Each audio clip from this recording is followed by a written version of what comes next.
Hey everyone! Welcome to another video by Simplilearn.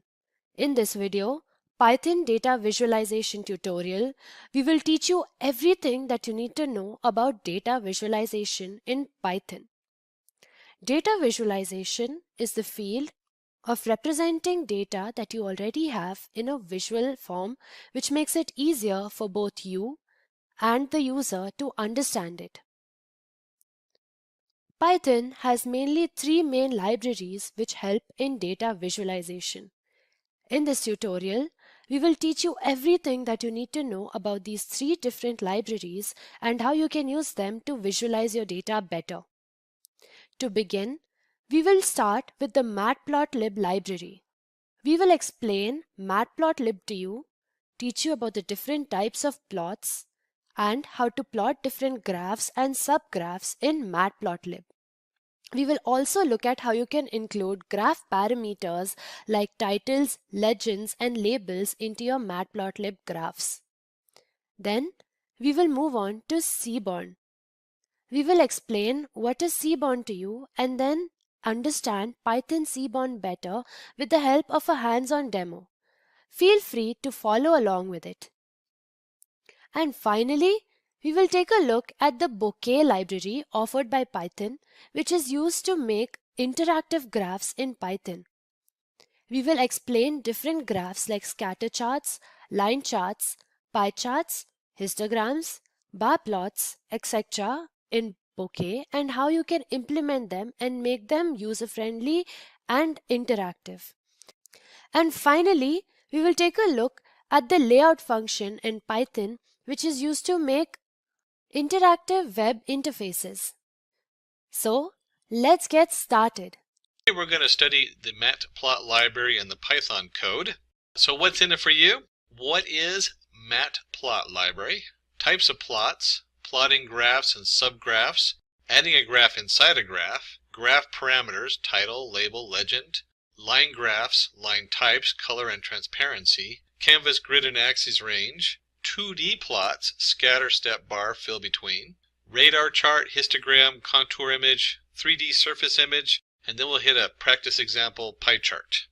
So let's start with what is Matplotlib library. Matplotlib library is an open source drawing library which supports rich drawing types. It is used to draw 2D and 3D graphics. And there are so many packages in the Matplotlib library, we're going to cover the basics. And there are so many packages that sit on top of the Matplotlib library that we can't even cover them all today. But we'll hit the main ones so that you have a good understanding of what the Matplotlib library is and what the basics can do. You can understand your data easily by visualizing it with the help of Matplotlib library. You can generate plots, histograms, bar charts, and many other charts with just a few lines of code. And here we have some basic types of plots that you can see here that we'll go into. We have the bar chart, the histogram. Boy, I use a lot of histograms in my stuff. A scatter plot, line chart, pie chart, and area graph. Let's start plotting them. And to do this, I'm going to be using Jupyter Notebook. You can use any of your Python interfaces for programming or scripting and running it. Of course, we here really like the Jupyter Notebook for doing a lot of basic stuff because it's so visual. And in our Jupyter Notebook, which opens up in this case I'm using Google Chrome, you can go up here to New, and we'll create a new Python 3 and set that up. If you're not familiar with Jupyter Notebook, we do have a tutorial that covers some of the basics of that. And you'll look at any of our tutorials, I usually cover a number of them showing how to set up Jupyter and Anaconda. I myself use Jupyter through Anaconda. In fact, let's go ahead and open that up and just take a look at that, see what that looks like. You can see your Anaconda navigator. If you install it, it will automatically install the Jupyter Notebook. And that also installs a lot of other things. I know some people like the Qt console for doing Python or Spider. I've never used them. I actually use Notepad++ as one of my editors. And then I use the Jupyter Notebook a lot because it's so easy to have a visual while I'm programming. And even simple script in Python, I'll take it from the Jupyter Notebook and then do a save as. You can always go under File, and you can download as a Python program. So that will download it as an actual Python versus the IPython that this saves it as. So let's go ahead and dive in and see what we got going here. And let's go ahead and put Matplotlib library tutorial. And I'm going to turn this cell into a markdown so it doesn't actually run it. But you can see it has a nice little title there. That's all Jupyter Notebook. And then from Matplotlib library, let's import PyLab. Put that back one. And then let's go ahead and just print. We'll go PyLab and the version. Let's go ahead and run this. So we're going to import our PyLab module from the Matplotlib library. And we find out that we're in version 1.15.1. Always important to note the version you're in. Probably I was reading an article that said the number one thing that Python programmers struggle with is remembering what version they're working in and making sure that they're going from one platform to the other with the same version. And if we're going to graph things, I think we need some data to graph. So we're going to import NumPy as NP. Now, if you're not familiar with NumPy, definitely go back and check out our NumPy tutorial. There's so many different things you can do with it, dealing with reshaping the data and creating the data. We're just going to use it to create some data for us. And there is a lot of ways to create data, but we're going to use the np.linespace. So we're going to create a NumPy array, and the way you read this is we're going to create numbers between 0 and 10, and we're going to create 25 of these numbers. So we're just going to divide that equally up between 0 and 10. And if we have x coordinates, we should probably have some y coordinates. And we'll do something simple like x times x plus 2. And let's just take a look. We're going to print x and print y. Let me go ahead and run this. And let's see what we got going on here. So we have our x coordinates, which is 0, 0.4, 0.83, etc. And you can look at this as an xy plot. So where we have 0, we have 2. Where we have 0.416, we have 2.17. And just as a quick reminder, we're going to do print np array x, y dot reshape 25, 2. And the reason I want to do this is I want to show you something here. A lot of times a program returns x, y, and it's an array of x, y, x, y, x, y. And so when you're working with the pyplot, you have to separate it out and reshape it. So if I start off with pairs like this, I can reshape them. If I know there's 25 pairs in there, I can switch the 2 and the 25. And this is kind of goofy, but we'll do it anyways. Reshape. So I'm going to reshape my 25 by 2 back to 2 by 25. And if I run that, you'll see I end up with the same output as the XY, the two different arrays in here. And this is important that we want X and Y separate. Again, that's all NumPy stuff, but it's important to understand that this is a format that Matplotlib library works with. It works with an array of X's, and they should match your array of Y's. So each one has 25 different entities in it. And then for our basic plotting of this data, it only takes one command to draw a graph of this data. And so we use our, from up here where we imported PyLab, we take our PyLab, and the key under there is plot for plotting a line. And then we want our x coordinates and our y coordinates. And we'll throw in R. And the R simply means red. So we're going to draw the line in red. Let me go ahead and run that. You can actually switch this around if you wanted to do different. There's B for blue. We have a lot of fun. Yellow. Hard to see yellow. There we go. But we'll go ahead and stick with red. Run. And when you're doing presentations with these, try to be consistent. You know, if the business and the shareholders send you a spreadsheet and they have losses in red, use red for losses in your graph.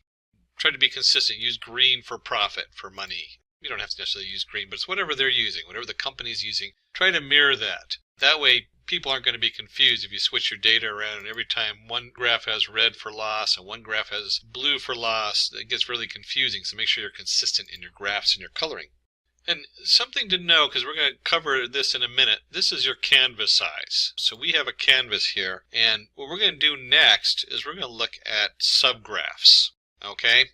So let's take our PyLab and create a subplot. And one of the things also to know when we're working with the Matplotlib library, I'm not setting, when I do this, this is my drawing canvas, the PyLab. So once I've imported the PyLab, I'm drawing my images on there. Very important to know. And with the subplot, we're going to give it some different values. And we're going to represent by rows, columns, and indexes. And let's do 1, 2, 1. So it's going to be the first row, second column, and the index is like you can stack your graphs and things like that. We don't worry too much about indexes, but rows and columns. We want to go ahead and use row 1 and column 2. And if we're going to have one object, we should probably have two, but before we do that, we have to plot data onto the subplot. So the order is very important, and we'll go ahead and stick with our x comma y. And let's do this. We're going to add in a third parameter here. Remember we did red? We're going to add shorthand dash dash for dashed lines. So this plots the data into row 1, column 2. And if we're going to do that, let's do another one, pylab.subplot. And if we're going to do row 1, let's do column 2 and index 2. And this time we're going to add G for green, and this denotes a style. And if we're going to set up our pylab subplot, there we go, pylab, we got to go ahead and plot that, pylab plot. And instead of xy, we want y comma x. Whoops, I messed up. This is in the wrong spot. There we go. We'll move that down here real quick because that goes in the plot part.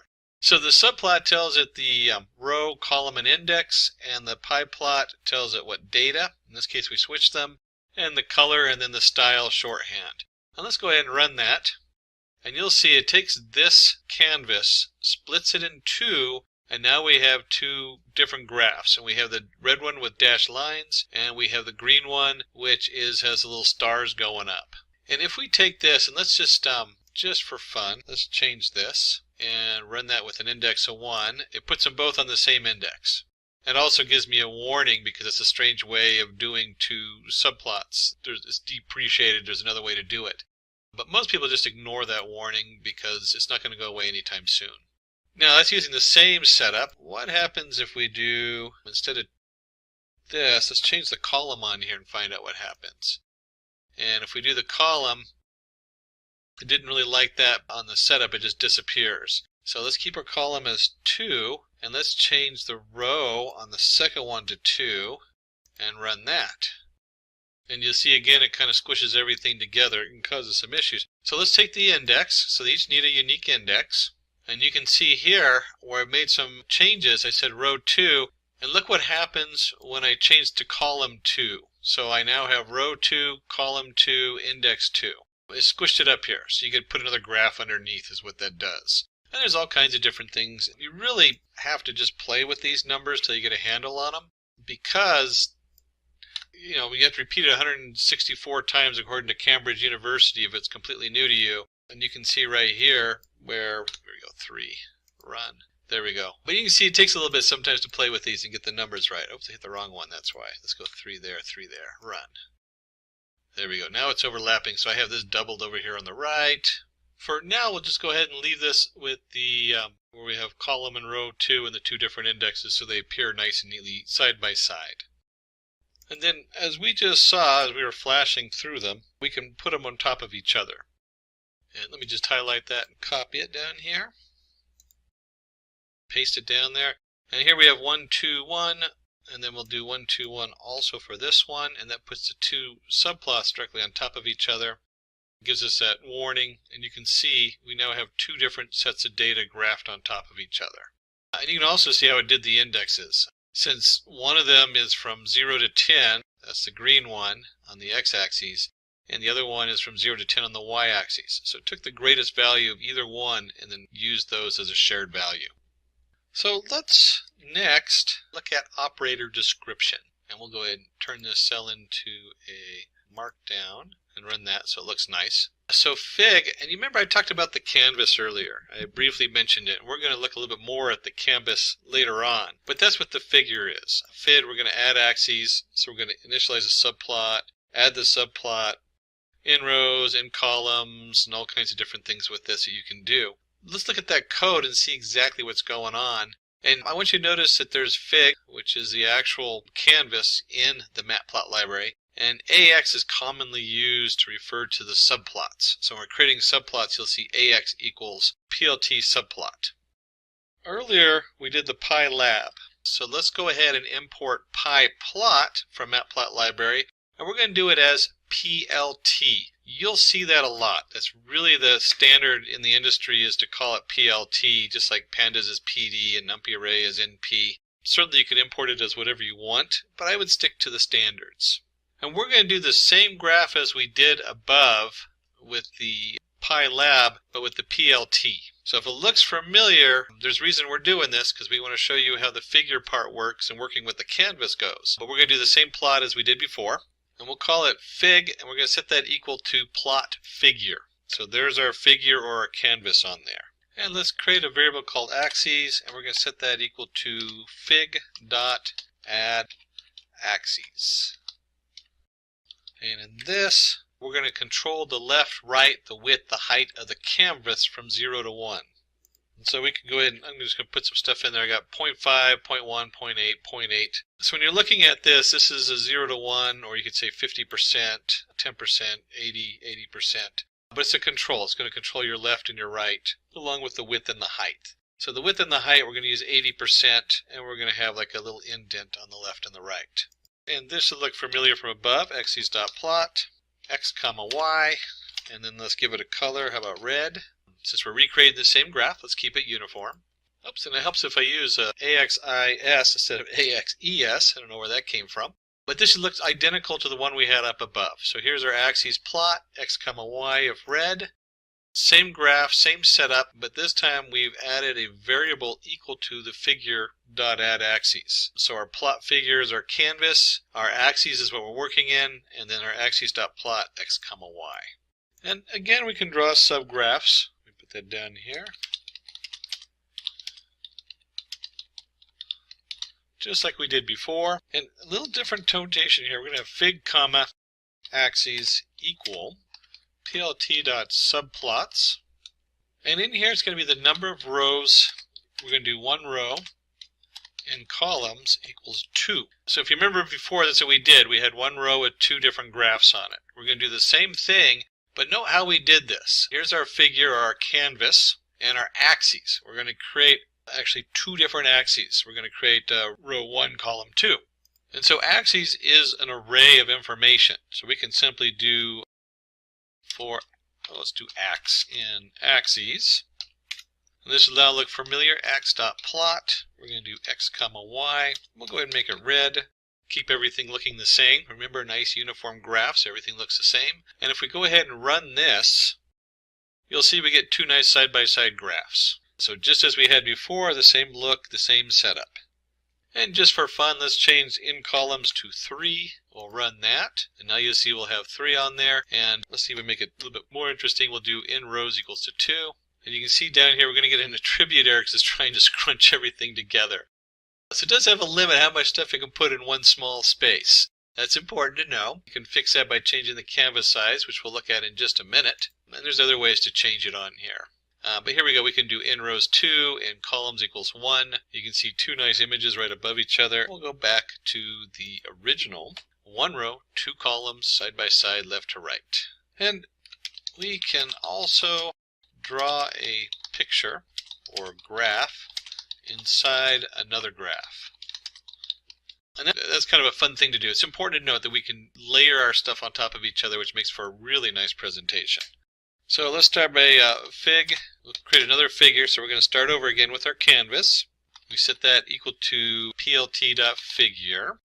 So there's our new canvas. And let's do axes. We'll call it axes 1 and 2. Axes 1 equals fig.add axes. Remember this from earlier? And this here, similar numbers we used before, saying how big this axis is, this figure in the axes is. So this is going to be the big axes. And let's do axes 2 equals another figure add axes, and then 0.2, 0.5, 0.4, 0.3. And if we're going to do this, they need data on them. So let's go ahead and plot some data on our axes. So axes1.plot. And we'll make this simply x comma y comma, make it red. And then let's go axes2.plot. And let's reverse them. Y comma x comma green. There we go. Doing what I told you not to do. You shouldn't be swapping axes around and plotting your data in 5 different directions because it's confusing. But let's go ahead and run this and see what this looks like. And then let's talk a little bit about this. We talked about the 0.2, 0.5, 0.4, 0.3. And let me just grab the annotation for that. That's left, right, width, and height. So we have in here that this is going to be left, right. So here's our left is 0.1 in, 0.5. And you know what? Let's just play with this a little bit. What happens when I change this to 0.1? Moves it way over to the left. So there's our 0.1. So we can make this 0.4. Run that. There we go. So you can see how you can move it around the branches on here. 0.2. 0.5 is the left, so that's our right. So let's see what happens when we do point. Oh, let's make this 0.1. And that actually is, they had it down as left, right. I thought this was wrong. It's actually how far from the bottom. Let me switch that on here. Bottom. There we go. So we had here on this. We can go ahead and put that back to 0.5 and run that. And this is 0.3. Let's make this 0.3 also. And that is the width. And then, of course, there's the height. We can make that really tiny. Actually, let's do 0.2. And let's run that. And you can see it changes the height on there. We can make it even smaller, 0.2 by 0.2, and as you can see, you can get stuck playing with this to make it look just right. It can sometimes take a little bit. Certainly, once you have the settings, if you're doing a presentation, you try to keep it uniform, unless it doesn't make sense for the graph you're working on. Try to keep the same colors, the same position, and the same look and feel. And I mentioned earlier we can adjust the canvas size. So this is from earlier, I just copied it down below. We're going to replot the same data we've been looking at. And what we can do is we can change the figure size to 16 by 9. And let me run that and show you what that looks like. So it fills the whole screen. And then if you are, normally when you're working on the screen, you don't worry too much about this. But we can set the DPI to 300. Run that. There it goes. This is your dots per inch. And if you are doing an output of this and you're printing a hard copy, you want the higher quality. I would suggest nothing under 300 if it's a professional print. You might get a little less than that, but whenever I'm doing professional graphics and printing them out on something, 300 dots per inch is kind of the minimal on there. You can go a lot higher too, but keep in mind the higher you get, the more memory it takes and the more lag time and the more resources you use. So usually 300 is a good solid number to use in your dots per inch. And you can see it draws a nice large canvas here, which is 16 by 9, and then the DPI is 300 on here, so it's a little higher quality. And just out of curiosity, I wonder how long it takes to draw something double that size, 600. And you can see here where at 600 DPI, it's going to take a while. There it goes, just because it's utilizing a lot more graphics on there. And let me just go back to the 300. No, let's do a 100. You're not going to see a difference on this because it is web-based graphics are pretty low. And up here you saw I did this with the plot figure. This works the same if I do figure axes, subplot, figure size, and then we'll go ahead and do axes, plot, x comma y, comma, we'll stick to red. Let's go ahead and run this. And you should get almost the same thing here. Here's our axes on the subplot on here with the fixed size and the DPI. Let me take this all out. Let me just remove all that real quick. Run it again. There we go. Now we're back to our original figure. And let's look at some of the other things you can do with this. One of the things we can do is we can set a title for the axes. So axes set title. You'll see right here, since I put this on the axes, it's the main title for the whole graph. And if you're going to have a title, you should also label. So we can label our X label, and we can set our Y label. In this case, we're just going to call it X and Y. Keep it nice and uniform, and if we run this, you'll see that we've added a nice X label and Y label. Whoops, where'd they go? And it turns out in this environment that you have to put it before the title. So let me go ahead and put it before the title. And there's our X, Y, and let me run that. And of course, we can also do up our size a little bit so you can see what's going on a little better. So here we have X label X. If you come down here, you'll see our X label and our Y label. We can, of course, change this to X label. You can change this to Y. It can be whatever you want on here, of course. And our title graph. There we go. Run. So here we have our title graph, our Y label, and our X label all set up on our nice little plot. And then before we move on to the next section, let's do one more thing on here. We have a thing called the legend. And we're going to set our AX legend, label 1, label 2 up here. That's the format for it, but let's go down here and actually use it. I'm going to do two different plots. We're going to have axes plot x by x times x squared and x cubed. And if I run this, you'll see it puts two nice graphs on the setup on there. But it's nice to have a legend telling you what's going on. So for the legend, we can actually do axes, since we have the two plots, legend. And on here, we've created an array. And we have y equals x squared, y equals x cubed. You can actually put this as whatever you want. Those are just strings. And then location 2. And let's go ahead and run this and see what that looks like. And you can see it puts a nice legend on the upper left-hand corner. Location 2. We can do location 3 and run it. And it drops it down to the bottom. Location 1. I can't remember where that's at. There we go, upper right. So each one of these is a number that refers to the different locations on the screen. 0. Kind of have to play with them or look them up to remember where they're at, but they do work. It just kind of moves around depending on where you want your legend data on there. So on this section we cover the title of the graph, the Y labels, and legends. We're getting into starting to look really fancy here. So we now have something we can actually put out. You'll see the title of the graph looks a little fuzzy. So I might, in a web setup, put the DPI up a couple notches. Maybe put it at 200. 100 might work fine. Just so you know, that's something to notice on here when you're playing with these different things. We had our subplots DPI equals, let's do 200 to see what that looks like. So you can see it now is a lot clearer. It's also larger, so it's a nice little feature you can throw in there with your DPI dots per inch. So the next section is, let's look at some graph features. We're going to look at line color, transparency, size, and a few more things on here. And, oops, I forgot the main title. So we have our figure and our axes equals our plot and subplots. And I'm going to go ahead and do a DPI equals 150 so the graph comes out nice and large and easy for you to see. And let's go ahead and do 3 plots on here. We'll do x by x plus 1, so it's just going to be a straight line. Plot x plus 2, and axes dot plot x plus 3. So it looks like we're doing nearest neighbor setup, or showing how it located data and putting your lines on there between the nearest neighbors. There we go. So it draws a nice little graph with 3 lines on it. One of the things we can do is we can control the alpha on this. Oops, and you can actually see when they did these lines, it automatically pulls in different colors for your setup. So there's some automatic things going on in there. And a lot of times we do that $R, but we're going to do color equals red, another notation on here. Let's go ahead and run this. Now we have a bright red line down there. And with the Matplotlib, you're not limited to red. You can also use one of the many different color references, as you see here, with the $1155DD, which is just blue. And we can do the same thing with another color on here, which turns out to be green. And I can just as easily do this. Green, blue, oops, there we go, blue, and run that. And you'll see here we have red, blue, and green. And what I want to do is I want to make this, we're going to set what's called the alpha on this. And we're going to set this equal to 0.5. So this is halfway see-through when I run this. And it's almost going to look pink because you can see through it. And let's change this just a little bit, just to make this kind of fun. Let's square it. There we go, run it. So now we have this nice square that comes up. And you can see when it crosses it, because I plotted these 2 lines after it and they have no alpha, the red is behind those lines, or in this case pink, because we did the alpha halfway through. So let's go ahead and do this. Alpha equals 0.5. And, you know what? Instead of squaring it, let's take it to the 0.5 power. That'll be kind of interesting to see what that does. We'll just go to keep it squared. There we go.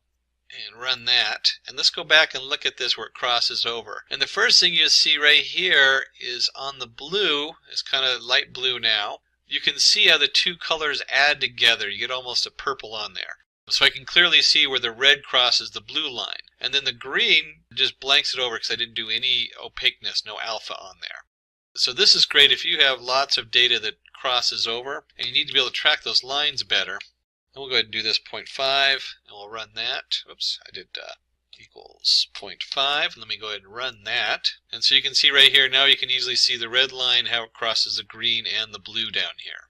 And if we want to, we can do this as the default is 1, is solid. So we can change this all to 0.8. Let me just do that. Oops, 58, 8. There we go. Run. Oops, I must have hit a wrong button there. Let me try that again. I accidentally got rid of a bracket. And let's go ahead and run that. And we come down here and look at this. You can still see where it passes behind them, but the green dominates and the blue dominates because we're now at 80% instead of 50%. And you can do less. That's kind of fun, although at some point the lanes kind of fade. So 0.5 is usually the best setting on there. We have a nice pastel here at 0.3, and you can easily see where they cross over. And just like you can play with the colors, we can play with line width. And let's try DPI 100 and see what that looks like on my screen. Equals 100. And we'll go ahead and just take our AX plot. Let's do 4 of these lines just so you can see how they look next to each other. Real quick here. There we go. And if I run this, they should all appear the same. It automatically does different colors on there. So let's do color equals blue. forgot my quotation marks. There we go. And we'll go ahead and just make these all blue, just for purposes of being nice and uniform. And then what I want to do is I want to do the line width. Line width equals 0.25. And let's just copy and paste that down here. Let's do equals 1. About 1.5. And let's do just make this equal to 2. Let's see what that looks like. And when we do that, you can see it goes from a very thin line, a 0.5, a 1, or 1.5, and 2, which is twice the width of the 1. And if we're going to do different sizes, we had different colors, we had our alpha scheme. Let's take this whole thing here. Let's paste it down here and do another one. But instead of line width, let's look at styles. And something to note here, you can actually abbreviate this with LW. So line width can also be let's just do everything 0.2. And let's set up a line style. We'll do the first one dashes. And let me just paste that down here, so I'm not doing a lot of extra typing. There we go. Take this out. So we have our dashed. We can do a dash dot. Oops, let's do the dash dot here. And a colon here. There we go. And there's a lot of different options. We'll look at a few more as we go down for different ways of highlighting data. But when you look at this, we have everything as a line width of 2, and now we have a straight line, we have a dash line, or a dot dash, and a dot dot dot line. And then another thing we can add on here is we're going to do, here's our ax plot, and we did x, let's do x plus 4, so it goes right on the top. We're going to do color black, line width 1.5, so it's a smaller line. And we're going to take the line and we're going to set dashes. So look how I've changed some of the notation here for my line and my ax plot. So I can set my line comma equal to ax plot, and then I can change the line settings this way. And when I run this, we run that on here, you'll see the 5, 10, 15, 10 creates a series of dashes that are varied in length. In this case, they alternate between a short dash and a long dash. We can play with these numbers. Curiosity always has me what happens when you play with the numbers. Just to see what they look like, let's do this. Let's paste this down here. I'll do 2 of these just because they're kind of fun to play with. And let's change this from 10 to 3. And we're going to change this one from 15 to 4. And let's run that. And you can see the differences in the lines. Oops, a little bit confusing on there, because I forgot to change the lines are all on top of each other. So let me change that really quick here. And let's run that. And now you can see here's our original dash line alternating. When I change these numbers on the second one, the very end value to 3, you can see now we have dashes of 5. Let's see, I'm going to guess this is a dashes of 5, skip 10, dashes of 15, skip 3, and then it goes back to the beginning. Dashes, 5 dashes, skip 10, 15 dashes, skip 3. And of course the last one we just switched up a little bit. It looks a lot more uniform because I'm using 2 sets of 10.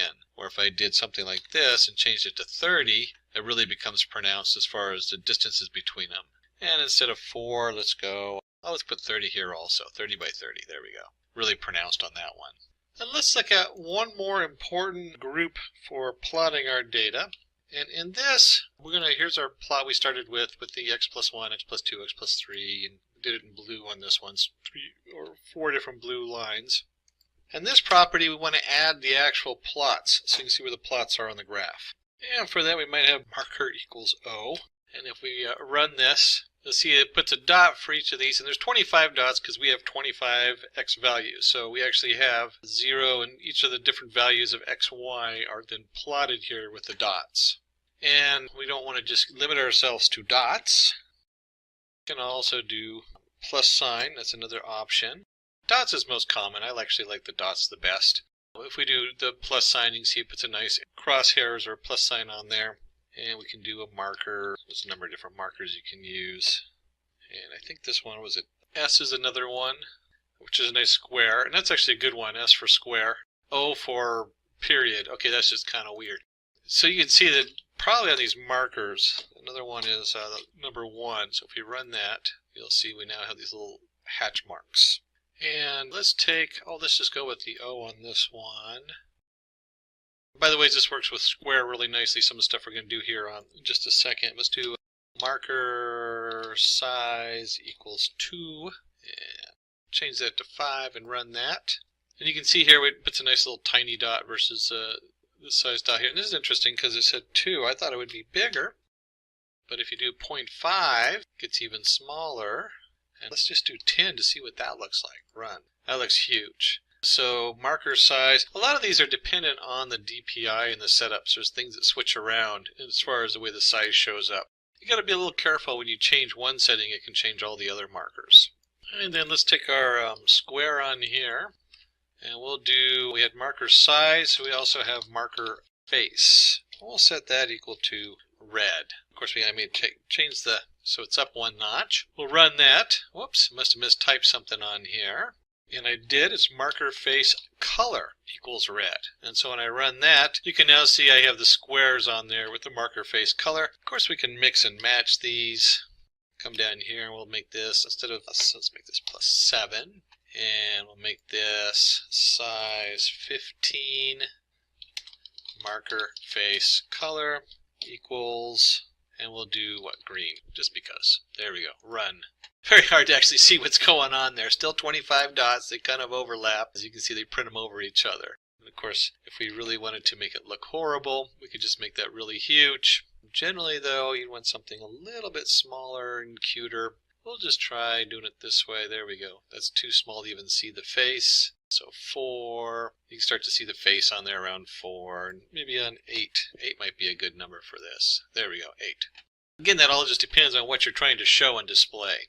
So we've covered a lot of stuff here as far as our lines. We've covered opaque with our alpha setting on there. Give us some nice pastels. You can see how they overlap and how they cross over. We covered the line width, different size on there, different formats for the line itself. And these are all, you can combine all these. So you can have our line width equals 2, line style equals dash. You can bring this down here also to the markers. And then we added markers in, just standard circle, a plus sign, the square, a little tick, which uses a 1. Then we add a marker size and a marker color face, and we combine those. You see we get a nice different series of representations. We also briefly mentioned color, where you didn't have to use, like in here we used color black. Someplace up here, I'd have to find it, we use the actual number for the color, as opposed to, I changed them to red and blue. So you can get very precise on the color if you have a very specific color set that you need to match your website or whatever you're working on. All of those are tools in the Matplotlib library. So we have one more piece to formatting the graph, so we want to show you, and then we have 2 big sections. We're going to go over the different graphs that they have along with a challenge problem. So let's go in the last section we're going to look at is limits. We're going to limit our data. So this first part I'm just going to paste in there. We're going to create our subplots 1, 2. So 1 row, 2 columns. We're going to do a figure size of 10, 5. This should all look familiar now since we've done a number of them. And we're going to go ahead and plot, and this is an interesting notation you should notice here. Our axes 0, so 1 we've used, instead of, you can just iterate through them, but they're just an array, so it's an array of 0 is still the axes of the first axes out of 2. And we're going to plot x squared, x cubed, line width 2. So we're going to go ahead and just plot 2 graphs right on top of each other without doing multiple plots on here. And we'll set the grid equal to true on here. Let's go ahead and run that. And you can see here are 2 plots with the x value going across. And I'm going to do something similar. And by the way, so you can just, if you look at it, you can see the grid on there. That's all that is. Easier to spot the data going across. We're going to take the same data for axis 1. So we have our plot of x squared, x and x cubed, line width 2. And this time we're going to take our axis 1 and do y limit. It's actually set underscore y limit. This is the y-axis, so it's going to be an array of two values. And we'll do 0, 60. I'm just making these numbers up. The guys in the back actually made them up. I'm just using their numbers. And we're going to set the x limit, and we'll set the x limit as, don't forget our brackets there, 2, 5. So it's the same data going in, but we're setting a limit on it. And let's go ahead and run that. And let's see what it comes out of. And here we have the y limit 0 to 60. So we're looking at just the lower part of this curve here up to here. And we have the x limit 2 to 5. So that starts right here at 2, and you can see very different graphs. This is kind of nice because you could actually put one of these on top of the other if you wanted to draw focus to one part of a graph. Remember how we did that earlier, one inside the other? But just a quick note, you can easily limit your graph and kind of reshape the way it looks quite easily. And we can also add that grid down there if you want a grid. We'll run that and add the grid in there. Oops, I guess you have to do the grid beforehand. Switch that. There we go. Sometimes the order on this is really important, so you may double check your order when you're printing these things out. It also helps if I change it to 1. So in this case, it might not be the order. I wonder if it'll go back here as 1. There we go. So it doesn't matter the order on grid. But you can set the grid for easy viewing here. Nice setup on there. But you can see how we can limit the data. So let's start looking at some other 2D graphs and make this cell a markdown. So when we run it, it has a nice pretty title to it. And let's go ahead and create some data with an NP array. We'll do 0 to 5 on here. There we go. And let's look at 4 common graphs. We'll put them side by side. So we'll do a figure. Our axes equals plot, subplots, 1, 4 columns, and then figure size. Hopefully it'll fit nicely on here. It seems to do pretty good on here. And I'll go ahead and just run that since we're in there. Run. You'll see I have 4 blank plots on here. And we'll start with axes of 0. Let's set title. And we want this to be a scatter plot. A scatter plot just means it has a bunch of dots on it. So here's our axes of 0 dot scatter. Easy to remember. Scatter a bunch of plots on there. We'll do our n, or we can do x or n. There we go. And let's go ahead and do axes set title scatter. Oh, already did that. We're just going to do scatter. That's how you do it on there. That is how you create a scatter plot, simply with the scatter control. And we'll do, let's do the variable x plus, and let's throw some randomness in here. Usually scatter plots have a lot of random numbers connected to them. That's why they do them on there. And so the bigger the x gets, the bigger the randomness, so 0.25 times the randomness. And what we should end up down here is with the scatter plot. And you can see as you go up, it just kind of has some random numbers and moves up and down the line. But plots just the points. So if you remember from back up here where we did marker, this is plotting basically just the marker. So it's a scatter plot. Probably less used is a step plot. So for axes 1, we'll go ahead and do a step plot so you can see what that looks like. And this time I'll use our n value instead of x. We generated that n value up here. And so for this we have n times 2, our n squared, n times 2, n squared. Line width equals 2, and if we run that, it creates a nice step up. Let's see, so we've got a scatter plot, we've got a step plot. Let's do a bar plot. And we'll use the same formula, n squared, alignment centered, because you can have them to the left or right, width 0.5, and alpha, if you remember correctly, that's how opaque it is. Let's see what that looks like on there. So we have some nice, you can see here a nice bar plot. It should look very similar to the step plot, but colored in. And we can change the width. Let's see what happens when we do 0.9. Run. And if we take width out completely, run that, you can see it starts coming together on there. And we can change the alpha. We can take the alpha out too and run that. So now you have the solid colors. And if we take out the center and run that, everything, you really can't see the shift on here because that's actually the default on this. But these are common settings for the bar graph. Let me just put them back in there. There we go. Alignment, center, and alpha. Now, I can't say I've used a step graph very much. There's certain, I guess, domains of expertise that require a step graph. But the scatter plot and the bar graph, very common, especially the bar graph. And we'll look at histograms here in just a minute. So I use histograms a lot, especially in data science. But this is nice if you have very concrete objects. How many people are wearing yellow hats? That kind of thing. But if we're going to do that, let's go ahead and do the last one, which I see a lot more in the sciences. I'm certainly using the data science, but more like for mapping. I saw a publication on solar flares, and they were discussing the energy. And so filling in the graph gives it a very different look. So we're going to do the fill between. And it's just like you think it'd be. It's fill between, but with a underscore between them. And we'll do x and x squared and x cubed. And we'll do color green and alpha again, in case you had other data you wanted to plot on there. You can see it forms a nice squared coming up here. And also, if you look at the bottom one is your squared value, the upper line is your cubed value, and then it fills in everything in between. If you remember from calculus, this would be if you had like a motor and efficiency, they would talk about the efficiency going up and the loss, and you're looking for the space or the area between the two lines. So it gives you a nice visual of that. And let's look at a few more basic two-dimensionals. So we're going to have our figure size on here. We're going to do a radar chart. To be honest, I've never used a radar chart in business or in data science. I have to find a reason to use one now. So the first line for doing a radar chart, we have to add axes into the figure. And with this actually creates our, let's run it so you can see what it creates. It creates a nice, looks like you're on a submarine and you're tracking the hunt for red October or something like that. And it needs all of these. The polar is the fact that we're doing polar coordinates. 0, 0.6.6 has to do with the size. If you take out any of these things and run them, you get just a box. If you take out the other half, you pretty much get nothing in there. And if you change these numbers, change them a little bit, you can see it gets bigger.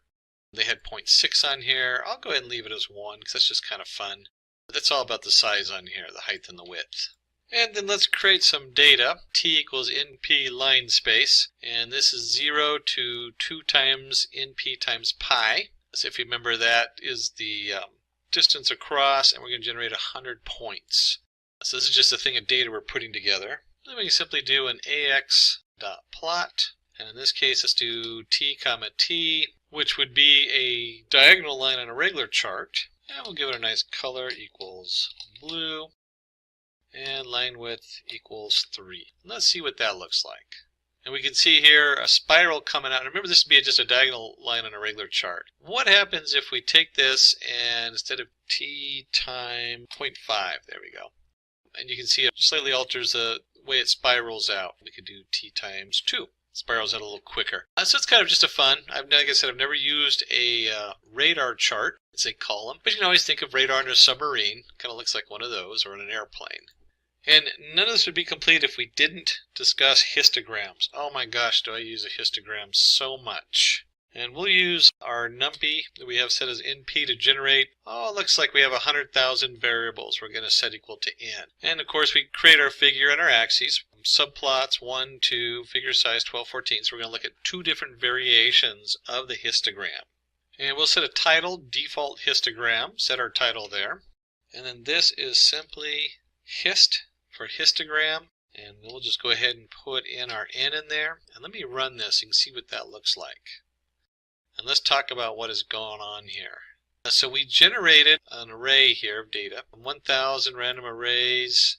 It looks like they're mostly between -4 and 4, and then it adds up each one. It says 0, you have 35,000 that are 0, so that's what's most common on here. And we have 20,000 that are somewhere in this range right here between the -2 and, well, it looks like 1 and -2. And somewhere between 0 and 1, there's 30,000 numbers. So all this is saying is this is how common these variables are. And this is pointing you in so many directions when you're looking at data science to go ahead and run your histogram. So you should always have your histogram, and you can always put limits and all the other different things on your array, just like you did on the other graphs on there. And then we're going to do a cumulative detailed histogram.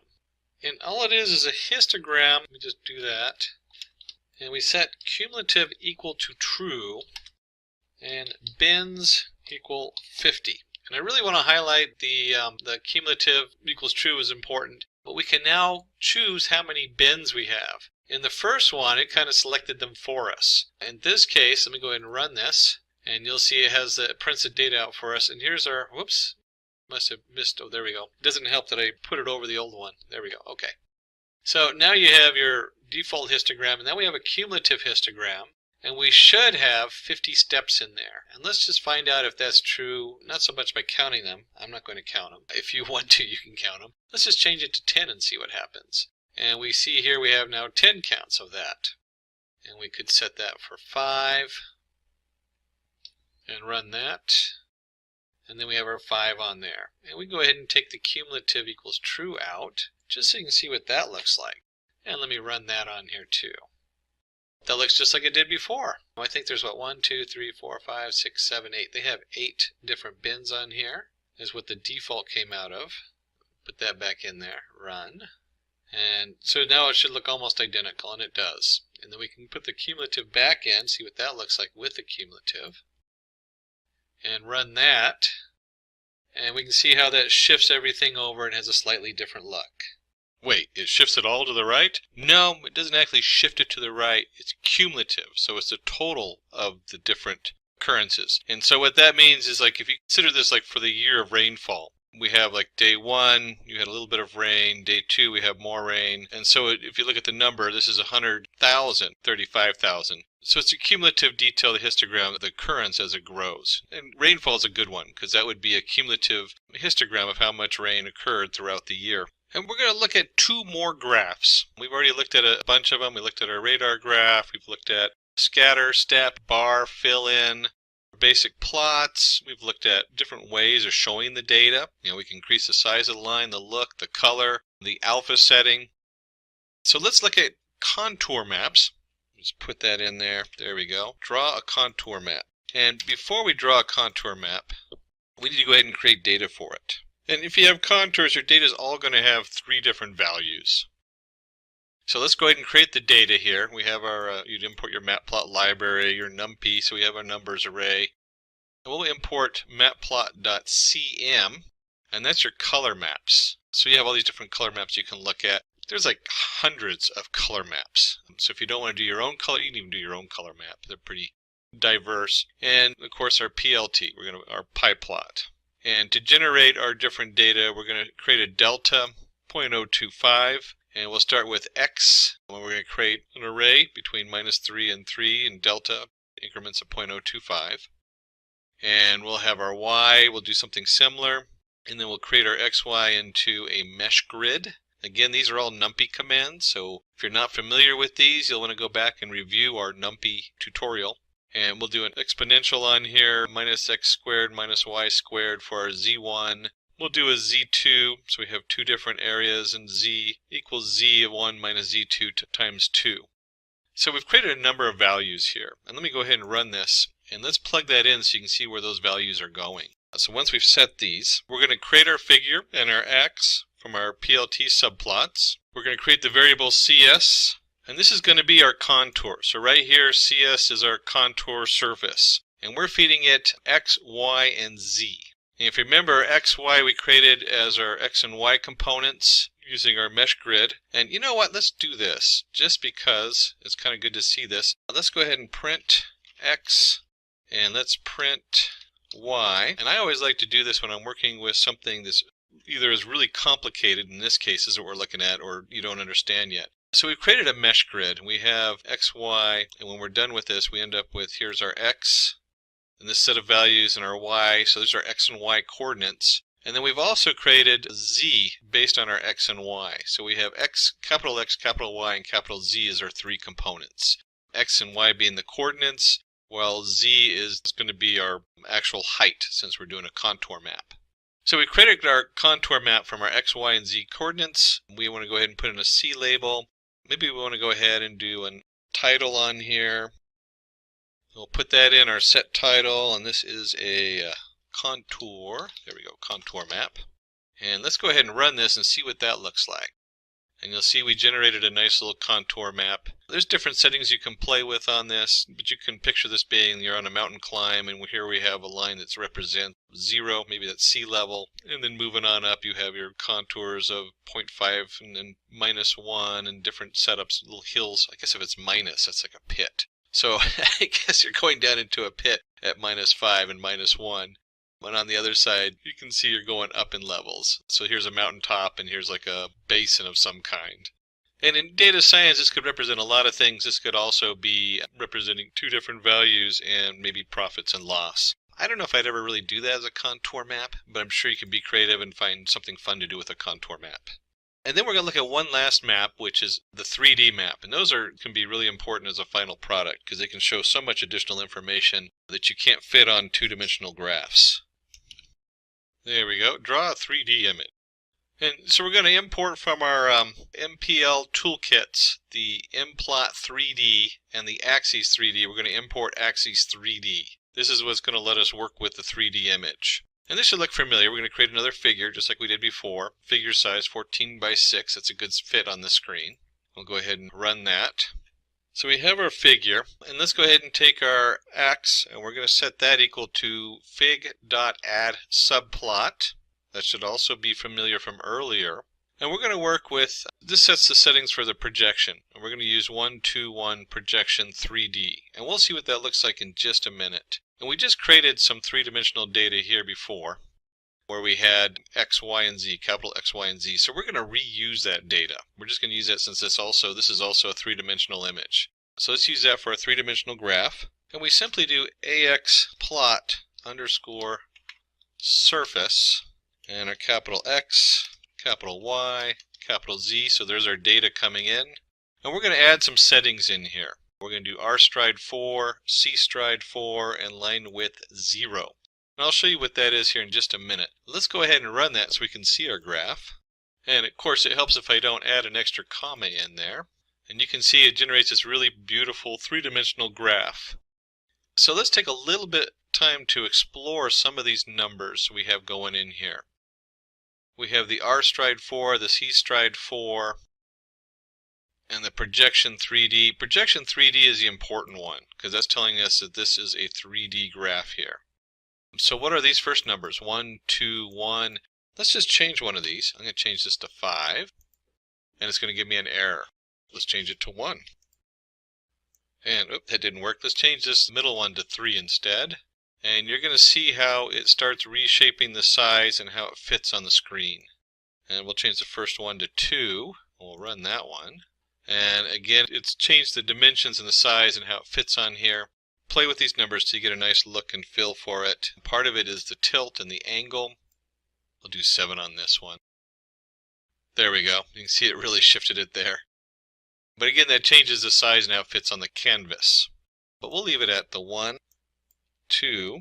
And just so you get a good look at what we're talking about here, this is column width and index from before. If we do 1, 1, 1, you can see that it now spreads it out all the way across. Uses the whole setup on there. So this has to do with the size and how big you want it to be. Now there's one term that we didn't cover in this yet, but we've used it throughout the whole setup. And I'm just going to type that down here even though we're not going to go into detail. And that's the term heat map. You might see that as kind of starting to lose ground as far as a common reference, but there sure are a lot of people who still talk about heat maps. What is a heat map? Well, it is simply a color map. That's all it is. So if you ever see the term heat map, that refers to the fact this is in different colors representing different heights. That one isn't a heat map, but you can see up here we switched into, let me go back up here, here we go. This one has different colors for the different values. A lot of times you'll use, like instead of X and Y, you might do a heat map where you have a fourth value, and the fourth value represents the color. And so you'll see this 3D image in a nice colors represented by a heat map. That's all it is. So if you see the term heat map, that only means we're plotting some of the data in color to make it stand out or to give it a fourth dimension in this case. So we've covered a lot of things on Matplot, and that brings us, covered all the basics, so that brings us to practice example. And this is going to be the challenge for you. And let me go ahead and change our cell type markdown and run that so it looks pretty. Practice example, write a Python program to create a pie chart of the popularity of programming languages. Okay, excellent. And if you're going to have a challenge, we need some data. And I'll just throw in import our Matplot library at the beginning. You should do that automatically. And so for our data to plot, we're going to have our languages. We're going to have Python, we're going to have Java, PHP, JavaScript, C#, C++. So those are 6 categories. And then we have our popularity. Oops, misspelling there. Popularity. We'll give the first one 22.2%, Java 17.6%. And I don't know if these are real numbers they pulled. My guess is that they might have just been made up because I don't know if Python's really that much more popular than the other ones. Maybe specific to data science, because Python's very popular in data science right now because it has so many options. The only other program that's highly used and exclusively for data science is R. So Python's big, and Python also does a lot more. It's a full programming language, where R is primarily for data science. They didn't even put R in here. So we have Python, we have Java, we have our PHP, and you can see the different values they've given it or different percentages. And I did add these up. It does not add up to 100%. It adds up to 71% or something like that. And then we're going to give colors. And we've chosen, these guys in the back brought in these colors. I'm not sure what these colors are. We'll find out in a minute, so it'll be exciting. But you can see they're using the actual color values you can pull off of a color wheel or something like that. You could have just as easily done blue, red, green if you're too lazy to pick the exact colors. And then let's go ahead and solve this and see what we got here. We're going to do something a little fancy just because we can. The first thing we're going to do is we're going to use a variable called explode. And you'll notice that there's 6 variables in here, so that matches our 6 different categories. And the first one we've done is 0.1 and then 0, 0, 0, 0, 0. 0.1, when we put this in here under the explode in the plot, it will actually push that square out. So it's a really cool feature to highlight certain information on a pie chart. And this is simply plt.py. And we're plotting popularity. There we go. And before we add in all the really cool settings for this, let's go ahead and run it. And you'll see we generate a nice flat pie. Not too exciting there. And then we'll go ahead and put in all the extras. I talked about explode, where we can explode one of the values out. So here's our explode equals explode. Labels is languages, because we want to know what the different colors mean. Here's our colors equals colors, our auto picture. And this is standard print format. So that's a Python setup on there. And that's just going to put the value on the pie slice. And then we're going to add shadow because it just looks cooler with a shadow. Gives it a little 3D look. And we'll do a start angle of 140. Let's go ahead and run this and take a look and see what comes out of that. And look how that changes the whole setup. So here's our labels. There's our value we put on there. There's our slice that's pushed out. There's our shadow, a 3D effect. And then we started at 140. We could also rotate this. Let's just do this angle 90. And if we run it, you'll see the blue pie slice has moved up a little bit. We could actually let's just take the whole starting triangle out and run. It'll default to 0. This is what it looks like if it defaulted to 0. So depending on where you want the highlighted slice to appear, usually you want that to appear on the left because people read left to right. And so it draws a focus onto, in this case, Python and how great Python is. I'm a little biased. We're teaching a Python tutorial, so it should be understandable that we're looking at Python. And one last reference before we close. You can go over to the matplotlib.pyplot setup, and if you go underneath the different functions on there, you can look this up on their website. You'll see a full list, and this is why it's so important to go through a tutorial like this, because this list is just so massive. I'm trying to figure out, like, here's our bar plot. There's a bar H. You can add barbs. There's a box plot we didn't cover. C labels, a totally different kind of, for your contour plot you can set up in there. If you go down here, we have our figures we used on there. We showed you the basics of how to do the figure. You'll see some closer references on those. There's a histogram down here, H-I-S-T. There's also the hist2d, makes a 2D histogram plot. H-lines, all of this, these are all the different commands that are underneath of here. And you can see it's pretty extensive. We've covered all the basic ones so that you now have a solid ground to look at these different options. So when you come to these functions, some of them are going to look a little off, or not off, will look unfamiliar, but you'll still have the availability to probably understand most of this and have a basic understanding of your Matplotlib library. We will learn how to visualize data and draw insights with different charts and graphs using the Seaborn library. These visualizations are often referred to as plots in Python. So what is Seaborn in Python? The Seaborn library in Python is a widely popular data visualization library that is commonly used for data science and machine learning tasks. It is built on top of the Matplotlib data visualization library and allows you to perform exploratory data analysis. Using Seaborn, you can create interactive plots to answer specific questions about your data. It helps you find trends in your data that you can't notice just by looking at the data. Now, to understand the Seaborn library in detail and how to create different plots and know the data better, we will be using two datasets in our demo. The first one is the empty cast dataset and the second is the popular iris flower dataset. Now let's head over to our Jupyter notebook and start with our demonstration. So I am on my Jupyter notebook. Let me go ahead and rename the notebook. I'll say Seaborn demo. We'll rename it. Alright. You can see I have the first two cells already filled in. So while working on an exploratory data analysis project using Python, you will need NumPy, Pandas, Matplotlib and Seaborn libraries for data manipulation and visualization. So let's import these libraries first. So I've already written import NumPy as NP, Pandas as PD, Matplotlib.pyplot as PLT, Seaborn as SNS. Alright, so I'll hit Shift Enter to run this first cell. Alright, now using the read_CSV function that is present in the Pandas library, I'm importing my dataset, that is empty cars.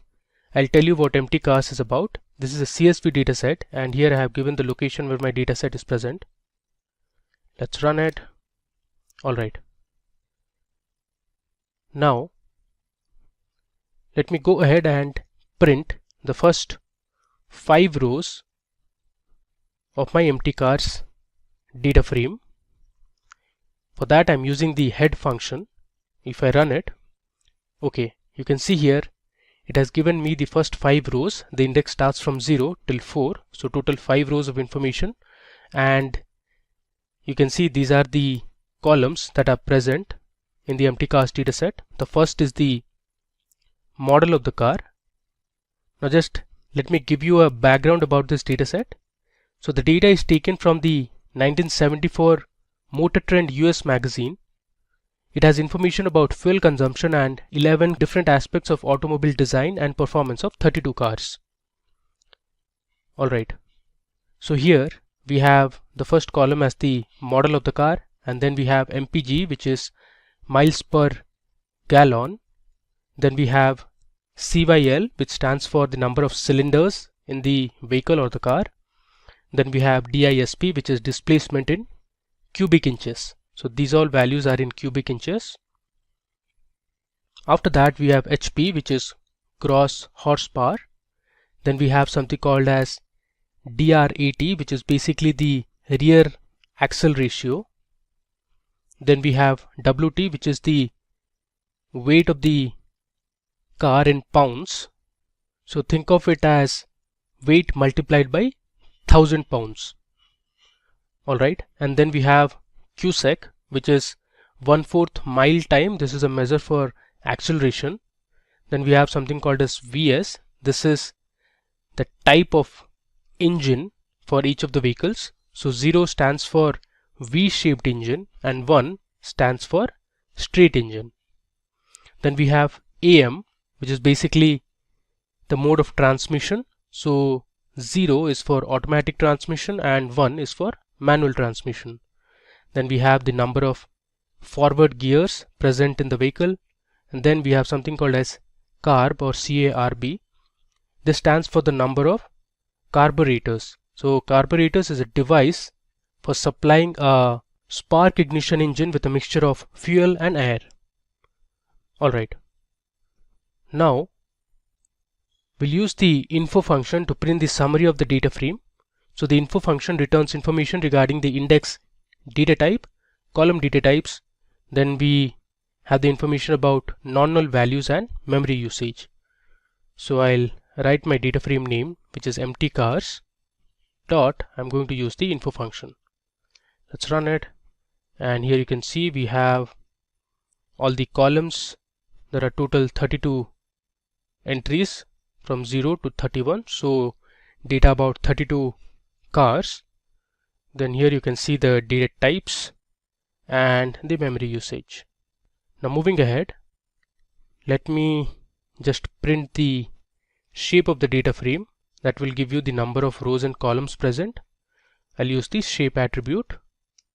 You can see here there are total 32 rows and 12 columns in my dataset.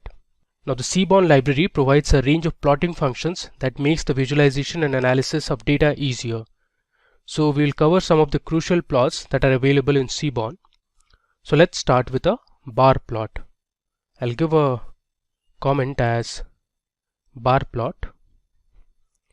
Now first understand what a bar plot is. So a bar plot gives an estimate of the central tendency of a numeric variable with the height of each rectangle.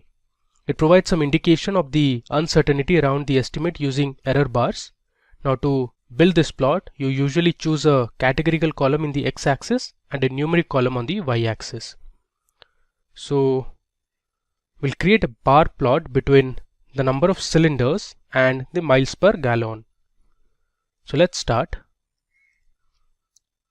I'll declare a variable called res, which essentially stands for result. Then I'll use SNS, which is for the Seaborn library. I'll say SNS dot followed by my bar plot function, and inside the function I'll pass in my data frame name, that is empty cars, and then for x-axis within the bracket using quotation I'll give my column name as cylinder. So this is going to be my x-axis, and for y-axis I'll say my data frame name empty cars, then the square bracket followed by my y-axis column, that is miles per gallon. Now to display I'm going to use the Matplotlib function. I'll say plt.show. Let's run it and we'll see the result. There you go. So here you can see on the x-axis we have the number of cylinders. So in our data we have vehicles with 4, 6 or 8 cylinders, and on the y-axis you can see the miles per gallon. Now what essentially this graph tells us is that when the number of cylinders in the vehicle increases, my miles per gallon on MPG for the vehicles decreases. And you can see these black lines. So these lines indicate the uncertainty around the estimate using error bars. Alright. Now you can create the same bar plot using another way. Now we will exclusively define the x and y axis columns and also pass the name of the data frame using the data argument. Let me show you how to do it. I'll use the same variable name res, which stands for result. I'll say SNS dot bar plot. Now inside the bar plot function I'm going to exclusively define my x axis. I'll say x equal to, I'll pass in my column as cylinder, then I'll say y axis, which is miles per gallon, and then using the data attribute I'll pass in my data frame name, that is empty cars, and finally we'll write plt.show. Let me run it. You see here we have the exact same bar plot as the above one. So this is another way to create a bar plot. Now Python Seaborn allows the users to assign colors to the bars. So the bar chart that we are going to create will convert all the bars to a particular color. So for that I am going to use the color argument. So I'll say res equal to SNS dot my function, that is bar plot. I'll say x equal to cylinder. My y-axis will have MPG, and then I'll say data is empty cars, give a comma, and my final attribute I'll say color equal to, I'll say yellow. Close the bracket, and then I'm going to write plt.show. If I run it, you can see here all the bars have been converted to yellow color now. You can change the color argument. Let's say I'll make it to red. If I print it, you can see here all the bars have been changed to red color now. Alright. Now Seaborn library also has the palette argument, which you can use to give different colors to the bars. So if you go to Google and search for Seaborn palette, you have a nice link here. So here there are different palettes provided by Seaborn. You can see here SNS.color palette, and these are the names of the palette. You can use whichever palette you want.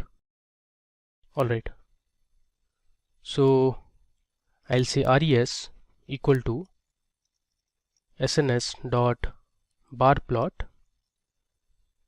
We'll use our first method of assigning a bar plot.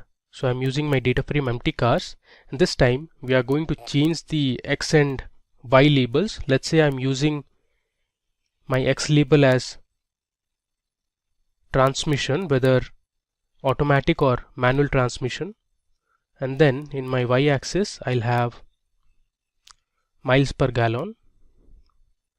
Then I'm going to say palette equal to, I made a spelling mistake here. Let's say our palette is set2. This is the name of the palette. I'll write plt dot show. If I run it, you can see here we have the two modes of transmission. 0 is for automatic transmission of the vehicle, 1 is for manual transmission, and you can see the miles per gallon for each of the modes of transmission. If you want, you can change the palette colors. Let me just copy this. I'll paste it in my new cell, and instead of set2, let's say we'll use another palette called as rocket, and I'm also going to alter my x and y labels. Let's say in my x label I'll have gear and my y label will be horsepower. If I run it, you see here we now have a different palette and the bars are of different colors. On the x-axis you have the gears, 3 gear, 4 gear or 5 gear vehicle, and on the y-axis you have the horsepower. So from the graph you can see the horsepower is low for vehicles that have 4 gears, while it is high for the vehicles that have 5 gears. Now let's understand how to create a count plot. So the count plot function in the Python Seaborn library returns the count of total values for each category using bars. We will create a count plot that returns the total number of vehicles for each category of cylinders.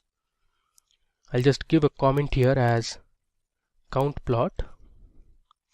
Alright, so I'll start sns dot, I'll use the count plot function, and I'll define my x-axis as cylinders. My y-axis won't have any label or any column because y-axis will only show the count. Then I'm going to use my data parameter or the argument and pass in my data frame name, that is empty cars. Let's say I'll set the palette to set1. Let me run it. Okay, there is some error. Let's debug the error. It says str object has no attribute get. Okay, so this should be without the single quotes. Make sure the data frame name is without the single quotes. Let's run it again. There you go.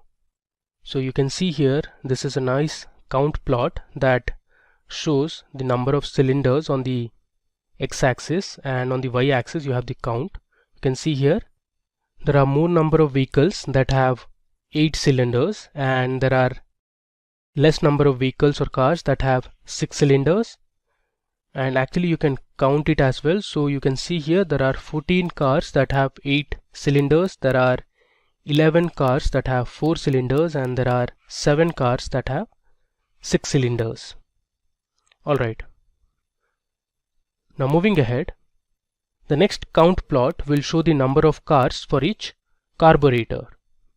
So for that I'm going to say sns dot count plot my x-axis will now have the variable carburetor.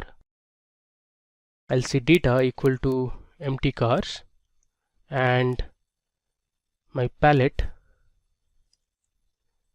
I'll set it to set 1, or let's say set 2. Now let me run it. You can see it here. On the x-axis we have the different number of carburetors, 1, 2, 3, 4, 6 and 8, and you can see we have more number of cars that have 2 and 4 carburetors, and there are very few vehicles that have 6 and 8 carburetor. Cool. Now moving ahead, so the Python Seaborn library allows you to create horizontal count plots where the feature column is on the y-axis and the count is on the x-axis. Let me show you how to create a horizontal count plot. I'll say sns dot count plot. I'm going to define my y label or the y-axis as gear.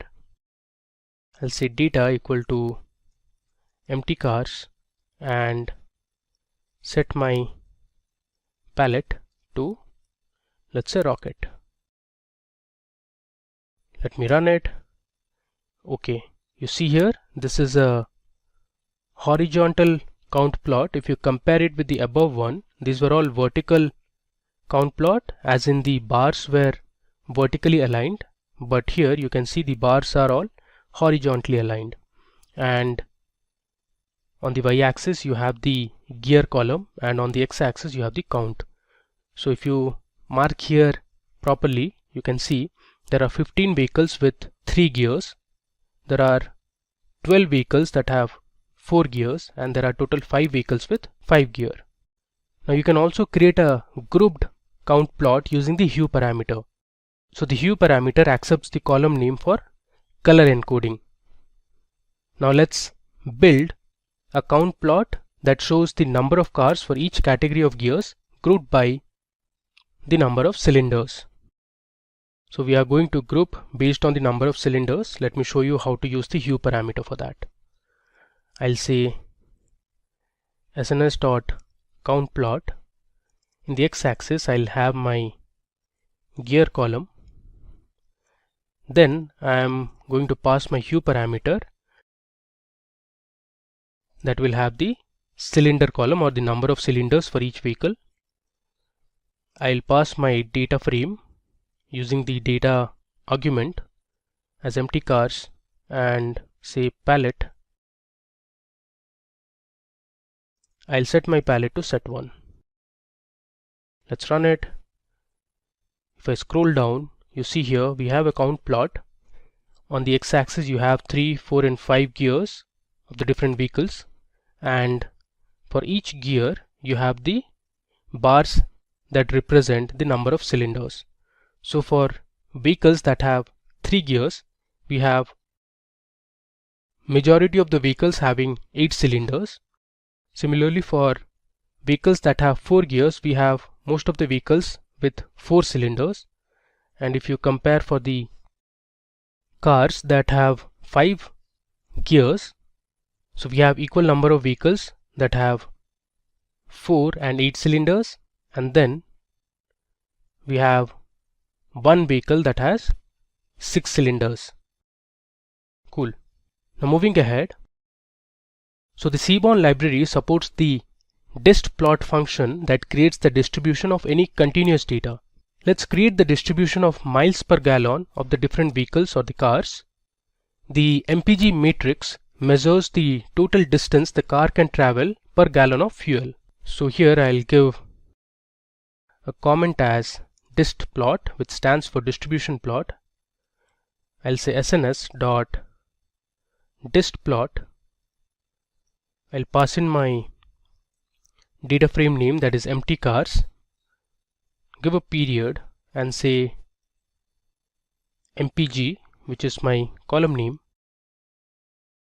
Then I'm going to define the number of bins that I want, let's say 10, and then I'll use the color argument and I'll say, let's say G, which is for green. Let's run it now. There you go. If I scroll down, you can see we have a nice distribution plot. So these are all histograms, and you can see we have a smooth curve, and this shows the distribution of miles per gallon that is present in our dataset. Alright, now moving ahead, you can also create heat maps using the Seaborn library. So the heat maps will let you visualize matrix-like data. The values of the variables are contained in a matrix and are represented as colors. You can create a correlation heat map, which is a graphical representation of a correlation matrix representing the correlation between different variables. So in our example, we will create a heat map where you can find the correlation between each variable in the empty cars dataset. I'll just give a comment as heat map. I'll say SNS, and I'll use the heat map function. I'll pass in my data frame name, that is empty cars, followed by my function called CORR, which is for correlation.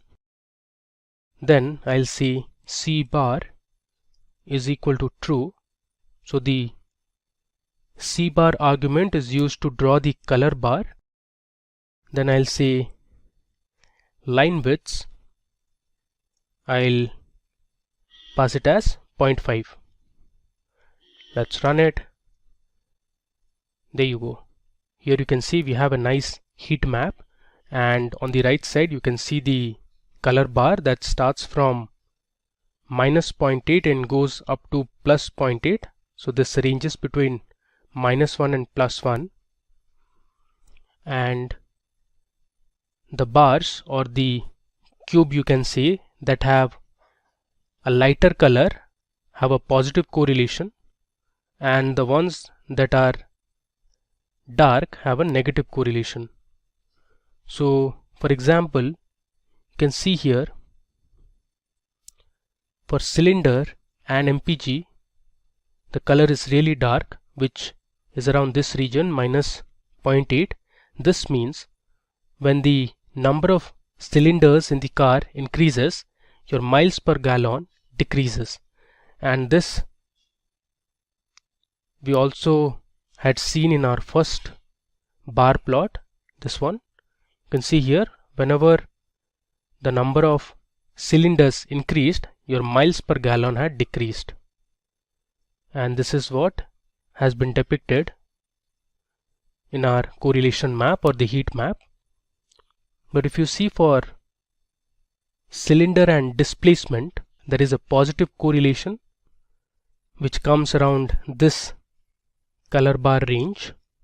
Similarly, there are other features in the dataset. For example, if you compare for the weight of the vehicle and the number of cylinders, there is a positive correlation, which means when the weight of the vehicle increases, the number of cylinders present in the vehicle also increases. And the others you can also compare and find out the correlation based on this color bar. Choose from over 300 in-demand skills and get access to 1,000 plus hours of video content for free. Visit SkillUp by Simplilearn. Click on the link in the description to know more. Okay, now let's move ahead. The Seaborn scatterplot function helps you create plots that can draw relationships between two continuous variables.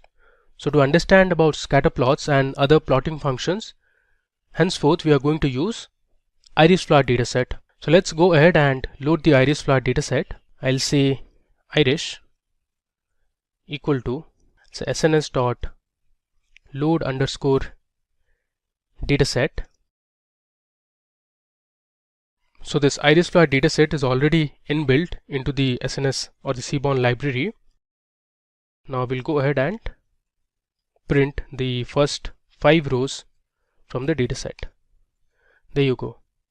Here you can see here there are total 4 feature variables. You have the sepal length, sepal width, petal length and petal width of the 3 species of flower, that is Setosa, Virginica and Versicolor. So using this dataset, we are going to see the rest of the Seaborn plotting functions. First, let me go ahead and print the different species of flower and the count for each of the species of flowers that we have in our data set. I'll say Irish. Within square brackets, I'll pass in the output or the target variable, that is species, and I'll use the function that is value underscore counts. Let's run it. There you go. So we have 50 flowers of Setosa type, again 50 flowers of versicolor species, and then we have another 50 flowers of type Virginica. So there are total 150 flowers present in our data set. Alright. Now we'll create a scatter plot to show the relationship between sepal length and petal length for different species of iris flowers. So I'll say SNS dot followed by the scatterplot function. In the x-axis, I'll say sepal length column, give a comma, I'll pass in my y-axis with petal length, then I'll say data equal to iris. Now let's run it. You can see here, this is my scatter plot between sepal length and petal length. Now you can classify the different species of flowers using the hue parameter as species in the function. So what I'll do is, I'm going to copy my above code, I'll just paste it here, and we are going to edit in this cell itself.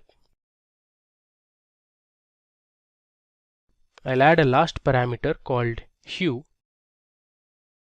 and this will have my species column. Let's run it and see the difference. There you go. Here you can see we have a nice scatter plot.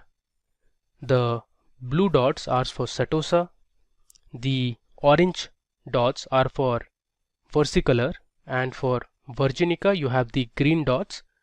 From this scatter plot you can see that for Virginica flowers the sepal length and the petal length are higher than your versicolor and Setosa, and this region is completely for Setosa flowers. So you can say that the Setosa flowers have lower sepal length and petal length. Alright. Now you can also use another parameter known as the size that will differentiate the different species of flower in terms of the size of the dots. I'll say size as species. Let's run it. You can see the result. There you go. So here you can see the Virginica flowers are in green dots. The size is small, followed by versicolor with medium sized dots, and then we have Setosa whose size is large. Okay. Now the Python Seaborn library lets you visualize data using pair plots that produces a matrix of relationship between each variable in the dataset. So let me show you how to create a pair plot. I'll say SNS dot pair plot, which is the function. Then I'll pass in my data frame name, that is iris. I'll put this iris data frame within double quotes and we'll run it. Okay, there is some error here. Let's debug the error. Data must be pandas data frame. Okay, what I'll do is I'll just remove the double quotes and we'll run it. This might take some time to create the pair plot, so just wait for a while. There you go. Here you can see we have a nice pair plot. On the y-axis you have the sepal length, sepal width, petal length and petal width. Similarly on the x-axis also you have the same feature columns. All the diagonal plots are histograms and the rest of the plots are scatter plots. Now you can convert the diagonal visuals to KDE or kernel density estimation plots and the rest of the scatter plots using the hue parameter. This makes the pair plot easier to classify each type of flower. So I'll just copy this cell of code, paste it here, and I'll say hue equal to species. Then I'll say palette equal to set1. Let's run it and we'll see the new pair plot now. This might take some time. There you go. So here you have the pair plot ready, and on the right side you can see the different species. The red color dots represent setosa flowers, the blue color dots represent versicolor, and the green color dots represent virginica flowers. Now if you look at this graph, you will find that your petal length is the best feature to classify the three different species of flowers. The reason being, you can see here they are very well categorized and they are separated. All the red dots present here in the petal length represent setosa flowers. Around this range, all the blue dots represent versicolor flowers, and the green dots are all virginica flowers. So out of the four features, petal width, petal length, sepal width and sepal length, you can take petal length as the best feature to differentiate between the three species of flowers. Alright, now coming to lmplot function. So the lmplot function in the Seaborn library draws a linear relationship as determined through regression for continuous variables. So let's create the plot to show the relationship between petal length and petal width of the different species of iris flowers. I'll just give a comment here as lmplot. I'll say SNS dot lmplot. In the x-axis we'll have petal length, give a comma. In the y-axis I'll pass in petal width, and I'll pass in my data frame using the data argument or parameter, which is iris. Let's run it.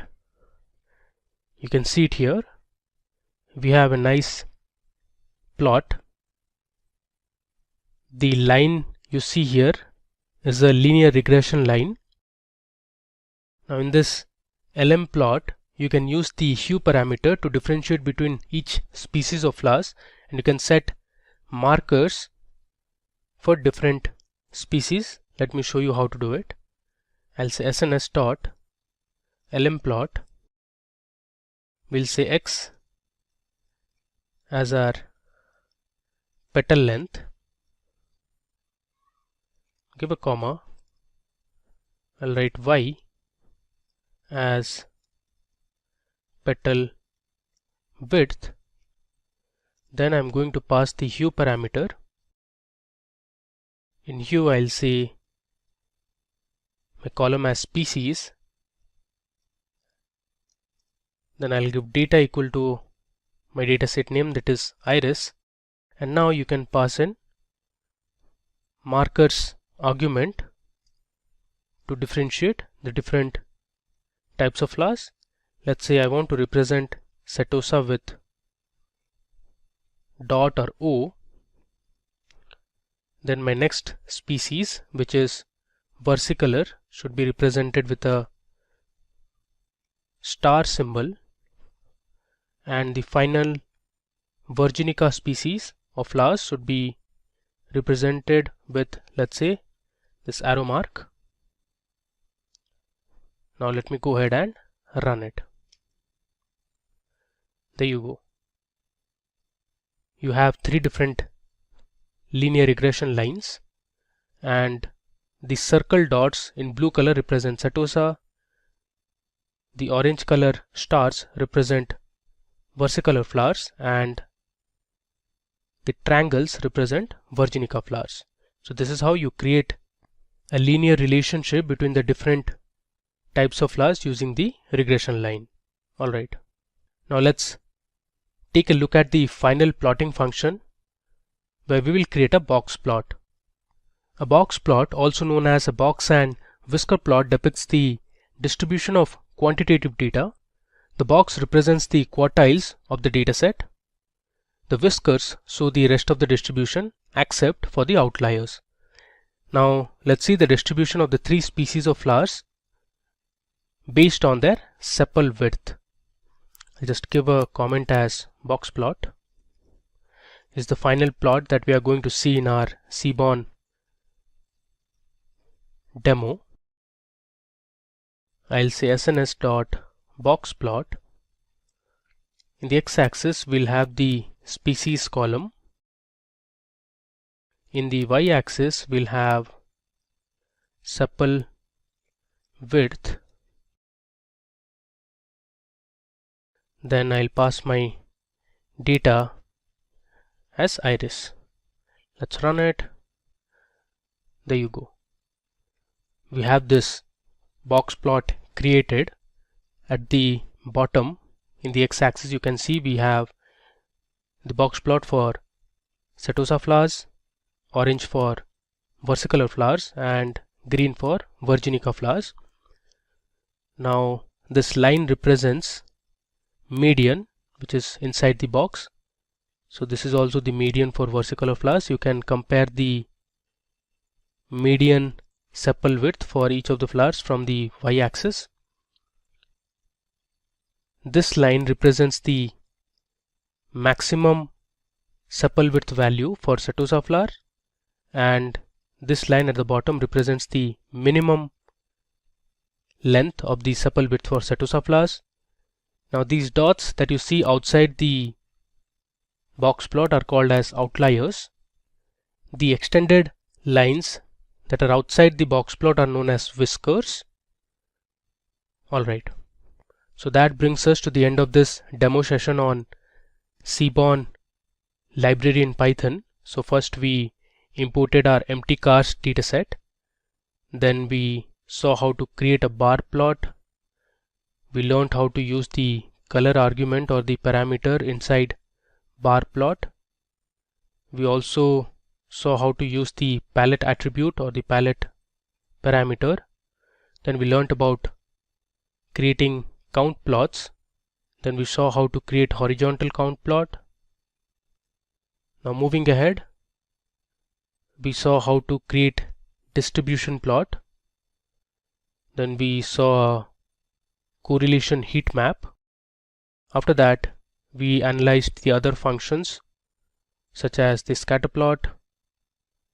Then we had the pair plot, and we had the LM plot for finding the linear relationship, and later we saw the box plot using the iris flower dataset. So first, we will explain what exactly the meaning of bokeh is. Then we will take a look at scatter charts and see how we can implement them in bokeh. Next, we'll understand what line charts are, the scenarios in which they are used, and how they can be coded in Python bokeh. Then we'll move on to pie charts and understand how data distribution can be represented using them. Next, we will take a look at histograms. Then we'll move on to bar plot and understand the difference between histograms and bar plots. We'll then take a look at area plot and how to understand them.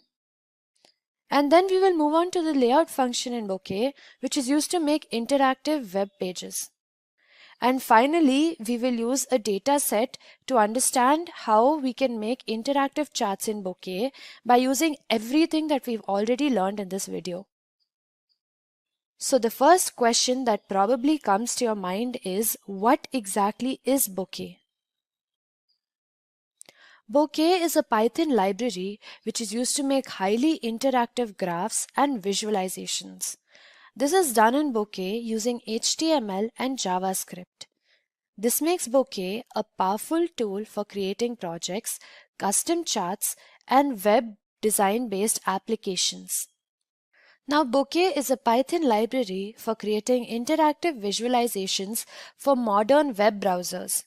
It helps you build beautiful graphics ranging from simple plots to complex dashboards with streaming datasets. With Bokeh, you can create JavaScript power visualizations without writing any JavaScript yourself. This makes it a very powerful tool for data visualization.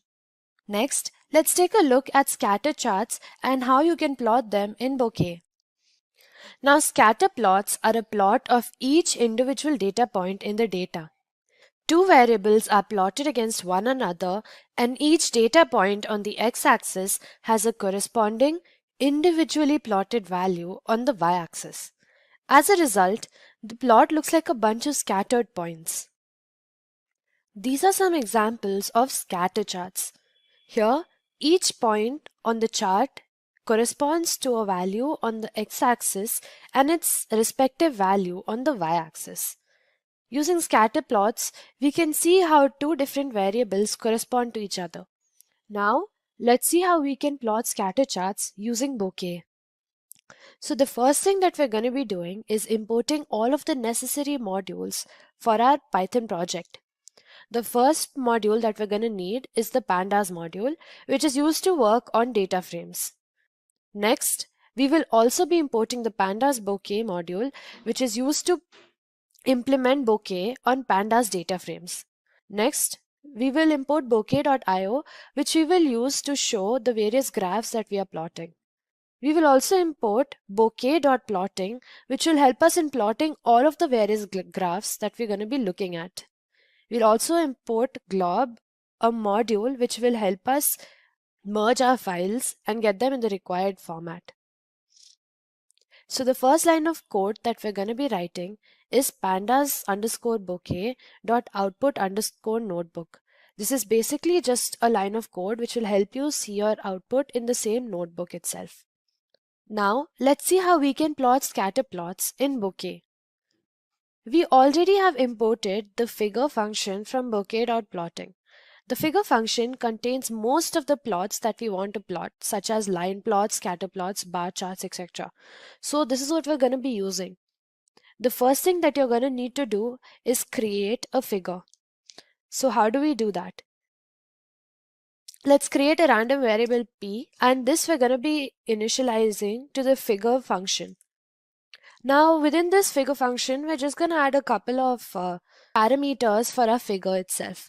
So let's say we want the plot width to be equal to 400 and the plot height to be equal to 402. We're going to be plotting a scatter plot in the form of a square here. Next, we know that a scatter plot is nothing but various circles which are plotted on top of our graph. So that's what we're going to do. We're going to be plotting circles at certain coordinates which are going to be given by our lists. So the first coordinate is going to be the x-axis, and the next list that you're passing in is going to represent the y-axis coordinates.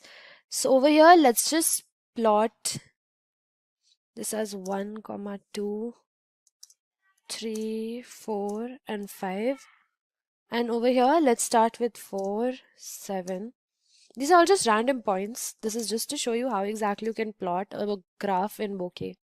And now let's just say that we want the size of the circles to be equal to 10. And the color of every circle to be navy. We're also going to give a random parameter called alpha and equate that to 0.5. This will just act as a placeholder. Now over here, you've initialized your figure function and given it certain parameters. And using this figure function, you're calling the circle attribute of it, passing in other parameters such as the x-axis coordinates and the y-axis coordinates, the size of the circle, the color of each circle, and a random parameter called alpha. So now we've imported all of our modules. And this is how you plot a scatter chart in Bokeh. The same thing can be done when you look at the line plot. All you have to do is initialize your figure function and call the line attribute of it, pass in your x-axis coordinates and your y-axis coordinates, maybe pass in a couple of other parameters that are required, such as the width that you want the line to be and the color that you want the line to be, and finally all you have to do is show the plot. This is a basic overview of how you can use Bokeh to plot graphs. And here we have a line plot. So the main difference between the scatter plot here and the line plot here is that the line plot has various different points which are connected to each other with the help of a line. So again, what exactly are line charts? A line chart is a chart that represents data as a series of points which are connected to each other with the help of a line. It is used to see trends in our data and track the way data changes over a period of time. So this is the same chart that we just plotted using Bokeh right now. So as you can see, so the parameters that you know were passed in were 1, 2, 3, 4 and 5 on the x-axis and 3, 1, 2, 6 and 5 on the y-axis. So how exactly the line chart is plotted is that you plot each of these points and then you connect them or join them using a line. Next, let's take a look at pie charts and how they can be implemented in Bokeh. But first, what exactly is a pie chart? A pie chart is a circular chart which is divided into slices to represent how much of the data belongs to a certain category. It is a quick and easy way to see the categories in our data and the percentage of the data set that they represent. On the other hand, you have another type of chart called a donut chart. Donut charts are like pie charts with a hole in the center. And in this hole, you can use it to represent extra data, or you can draw a pie chart within that hole itself. So this is an example of a pie chart. Using this, you can easily get to know the various categories that our data is divided into and the percentage that each of these categories contribute towards our data. Like over here, we have a pie chart which represents crewmates and imposters in a game called Among Us. So using this, we can just say that around 75% of our data is crewmates and 25% of it is imposters. On the other hand, you have a donut chart, which is almost exactly the same as a pie chart, except the middle portion is missing values. And in this middle portion, you can do other things such as plot a pie chart or represent other data within it. So now let's see how we can plot our pie plots using Python Bokeh. But first, we need to import the data that we're going to be using to plot all of this. So the data that we're going to be looking at is the Among Us data. Among Us, as you might know, is a game that caused quite a frenzy in the past 2 years. So the data that we're going to be working at is the Among Us data set that you can find on Kaggle. Among Us was the new craze for people playing mobile games that suddenly exploded in popularity and became a hit video game during the pandemic. Now, Among Us is basically a multiplayer game where 4 to 10 players are dropped in an alien spaceship. Each player has their own role of imposter or crewmate. The task of the crewmate is to run around the spaceship to complete various tasks which are assigned to them and also to not get killed by an imposter. Players can be voted off the ship, so each game becomes one of survival. So let's load this data set and create more features.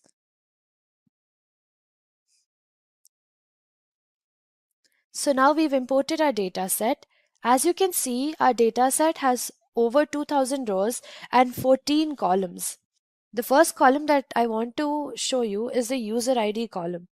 The user ID column tells us which user the game data was collected from. Now there are 14 columns. The game completed data tells us the date and time of game completion. The team tells us if the player is an imposter or a crewmate. The outcome tells us if the game was won or lost. So over here, this is each game that a certain user has played. The user ID is used to represent the user who has played the game, and as you can see, we've collected data from 29 different people.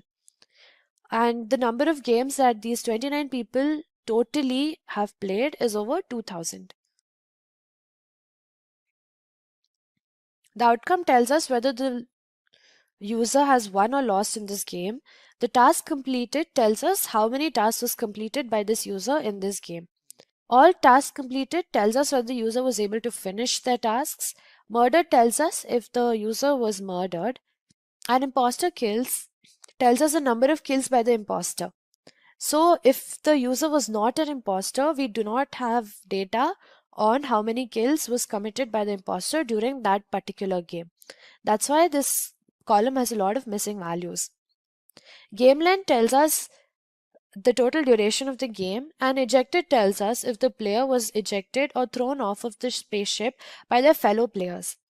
Sabotage is fixed is basically the imposter within the game can create sabotages, and it's the crewmate's duty to fix them. So this tells us the number of sabotages which was fixed by this particular crewmate. Time to complete all tasks tells us the duration taken by the crewmates to complete all the tasks, and the rank change tells us the change in rank after wins or losses of the game. The region or the game code tells us the server and the game code. Now first, let's just see how exactly the data is distributed. So this tells us how many counts each column has. So as you can see here, most of them have the same number of counts except rank change, which has a couple of missing values. Unique tells us how many unique values exist in each column. So obviously team, there will be 2 because there are only 2 possible outcomes. You can either be a crewmate or you can either be an imposter. Outcome also has only 2 unique values because you either win a game or you lose a game. Task completed has 12 different values, and this is because the number of tasks which have been completed probably range from 1 to 12. All tasks completed has 3 values, which is yes, no, and missing data. And the same goes for murdered. You have yes, no, or missing data. Imposter kills tells us how many kills the imposter has made. So in this case, the most kills that the person has made is probably 9. Game length, there are 988 different values, and ejected, again there are only 2 values because you can either be ejected or you can either stay in the game. Now the top value tells us the most frequently occurring value, and the frequency tells us the frequencies of all of the top values. Now let's create a feature called minute and extract data from game length. So we're going to be splitting the game length column, which is this column, and we're going to be converting it into minutes. And then we're going to be using that data and creating a separate feature column called minutes out of it. So let's do this. So these are the first top 2 values of our new minutes column. The 0th value is 7 because the first game length that you see here was of 7 minutes. So all that we're doing is that we're going to be splitting this value, which is 7 minutes 4 seconds, and we're going to be keeping only the first value, which is that of the minutes. The second minutes value is 16 minutes, and that corresponds to the second value in our minutes feature variable. Now let's take a look at the murdered column. The murdered column has yes, no values and missing data set and missing values. So let's change those. We're going to be replacing no values with not murdered, yes values with murdered, and the simple dash with missing. And we're going to be doing this in place, which basically means that this is going to make a change to our main data frame. So this is done. Let's take a look at our data frame now. This is what our data frame looks like. We have a game's length column, we have a minutes column, and we also have made changes to our murdered column, which is represented here. So now we don't have any missing values or dashes in our murdered column. We have all of it represented as categorical data. And this is one of the main columns that we're going to be using to plot our pie plots. So now let's see how we can plot a pie chart. The first thing that we're going to be doing is that we're going to be getting the total value counts in our team column here. So we're going to be plotting a pie chart with the help of this team column, and we're going to be getting the value counts of each unique value in the team column. So you can do this with the help of the value counts function that Pandas data frames provides us with.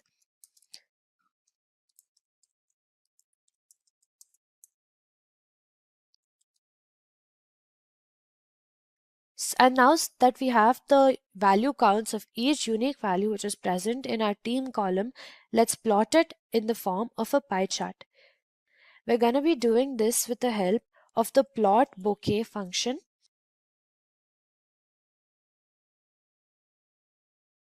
And the type of chart that we want to plot is a pie chart.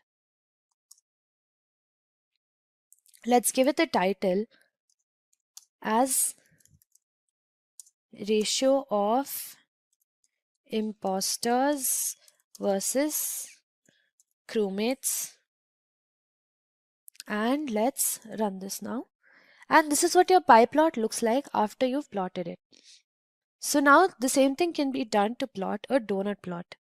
The first thing that we want to see is if there are more crewmates or imposters murdered or not in the game. To do this, we will add two more features, angle and color, which are going to be used in the chart. So to get angle, we're going to be importing pi from math, and we're going to be converting our angle in the form of radians. And as for the color feature, we're going to be having 3 different shades of blue. So this is basically what our murdered data frame looks like. So over here you have not murdered, the total value counts of which is 894, and the angle that this gives us is 2.522302, and this is the corresponding color. The same goes for murdered, which is 867 values, and we've converted that into an angle in radians and given it its own color. And finally we also have missing values, of which there are 466. The angle is 1.314756 and it has its own corresponding color. So this is a data frame that we're going to be using to plot our donut chart. So from bokeh.transform we import cumulative sum, and the cumulative sum is what we're going to be using to find the start of our angle, or basically to find how much portion of our donut chart is going to be occupied by the angle. So the donut chart can be plotted using the angular wedge function from figure. So the x-axis here is 0 and the y-axis is 1. The inner radius is the radius that you are going to be giving to the inner smaller circle, and that we've given as 0.15. The outer radius is the radius of the bigger outer circle, and the direction in which our data is going to be plotted is in the anti-clockwise direction. So let's run this. And this is what our donut chart looks like. So the not murdered is this dark blue color portion of our donut chart, and when you hover over it, you can see how many values are present in the not murdered column. The same goes for murdered, and because we've plotted our data in the anti-clockwise function, this is how it's being plotted. So murdered, not murdered, and then finally you have the missing values. The way that you can interpret this graph is that you can say that most of the people were murdered during the game, but most of the data is missing. So we can't say for certain whether the majority of the people were murdered during the game or not, because the number of missing values can make a huge difference. And the number of people who were not murdered and the number of people who were murdered are very close to each other. Like their total values are very close to each other. Next, we will create a data frame of sabotages fixed and minutes and change the column name and add T in them. So this is basically what we're doing. we've created a data frame which has the number of sabotages fixed and the minutes. Now let's just take the 3 sabotages which were fixed, which is 0, 1 and 2, and create a data frame out of all of these. So each of these individual data frames just contains these individual columns. To make a simple scatter plot with only one legend, we can pass the data and use scatter to make the charts. So basically we're just plotting the scatter chart in Bokeh here. And this is what our minutes scatter chart looks like. Now we're plotting this for 1t. We're plotting the minute at which one sabotage was fixed. And another cool thing about Bokeh charts is that you can always zoom into them or zoom out of them to better see where your data is plotted. So this is a scatter chart which has only one variable, which is 1t and the minute at which it was plotted.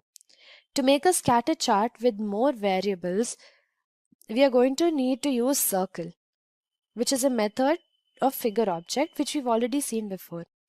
The circle is one of the many plotting styles which are provided by Bokeh. You can also use triangles or many more. You don't have to make each point a circle. So we're going to be plotting the sabotages fixed and the minute at which they were fixed.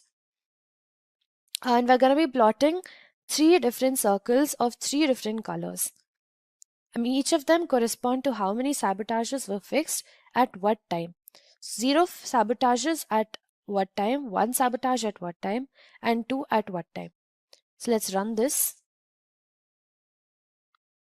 So as you can see here, when 0 sabotages were fixed, these were the times. When 1 was fixed, this was the time at which it was fixed. And when 2 was fixed, this is the time that it was fixed at. Now the x-axis is our minutes and the y-axis is the sabotage. When you hover over it, you can see various information about where each circle is plotted. So this has an index of 10. The data xy will tell you the exact x coordinate and the y coordinate, and the screen xy will tell you the screen pixels on which it is plotted. So now we've taken a look at pie charts. Let's move on to histograms. So what exactly is a histogram? Histograms are used to plot numerical data according to the range that they fall into. The data is plotted in the form of bins or rectangles, and the y-axis corresponds to the amount of data present in a certain range or at a certain point. So this is what a histogram looks like. This is a histogram of the distribution of minutes. So the x-axis has the range within which this data falls. Like over here, the first range is from 0 to 2.9 and the second one is from 2.9 to 5.8. Each range has a value of 2.9 and the corresponding y-axis or the height of the bins tells us how much data is present within this range. So this is how you can read histograms. Now let's see how we can plot them using Python Bokeh. Now let's see the distribution of minutes in the Among Us game. We will use hist to plot a histogram.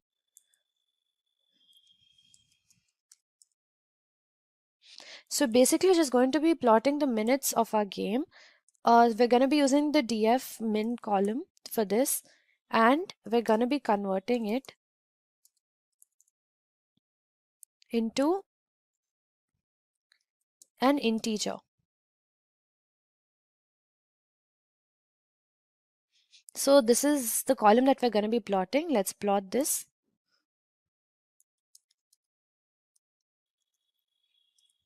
Again, we're going to be using the plot Bokeh function here because it makes plotting data frames very easy. The kind of data frame that we're going to be using is the histogram or hist, and the title of our graph is going to be distribution of minutes. So let's run this.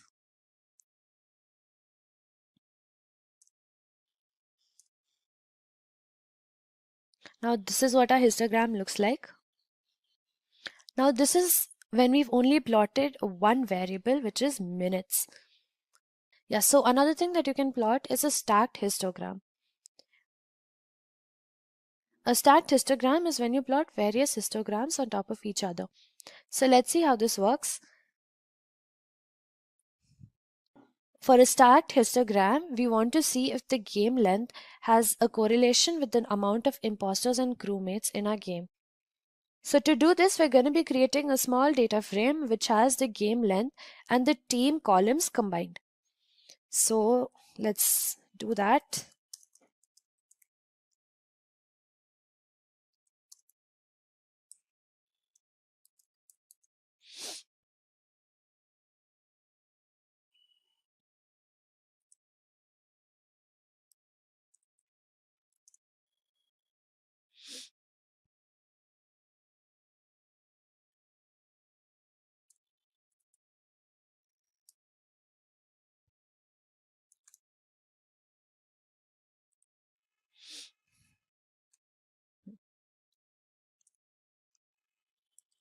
And this is what this looks like.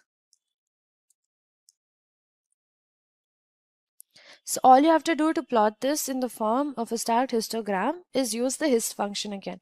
So let's see how that is done.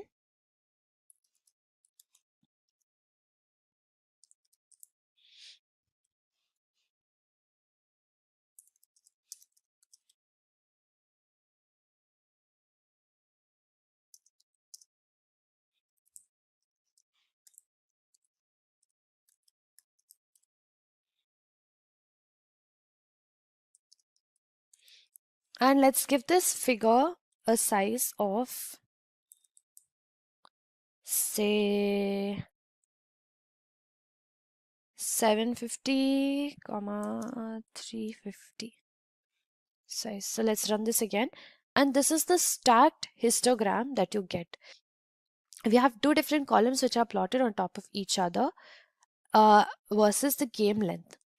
So basically this tells us that when the game length was between 0 to 0.9 minutes, the number of imposters was way higher than the number of crewmates.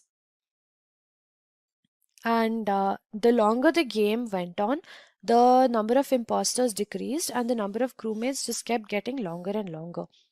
Now, obviously, you can say that the number of crewmates is decreasing as the game goes on too, but this is because the imposters would have killed off most of the crewmates. As you can see here, towards the end, there are no imposters, which means that most of the imposters were rejected and the crewmates won. So now we've taken a look at histograms. Let's move on to bar plots and understand how exactly they're different from histograms. So in histograms, you have plotted numerical data distributions as of yet. In bar plots, you plot for categorical data. It also uses bins to plot the amount of data. When the bins are stacked on top of each other, it's called a stacked bar chart. This is basically what a bar chart looks like. The difference is this does not have its own range. Each bar is used to represent a categorical data, and the height is used to tell us how much of that categorical data is present. So now let's see how we can plot a bar plot. So again, we're going to be making a small data frame of the task completed and the value counts of how many tasks have been completed. To plot a bar plot, we're going to be using plot bokeh again, and the kind of plot that we want to plot is bar. So let's run this and see what we get. So here is your bar plot. The task completed in this case is categorical data, and the counts basically tells us how many value counts fall into each category. So 0 tasks completed are 69, 1 task completed is 117, 2 tasks completed is 10, and so on. From this bar chart, you can say that the most number of tasks completed is 7 and the least tasks completed are 10.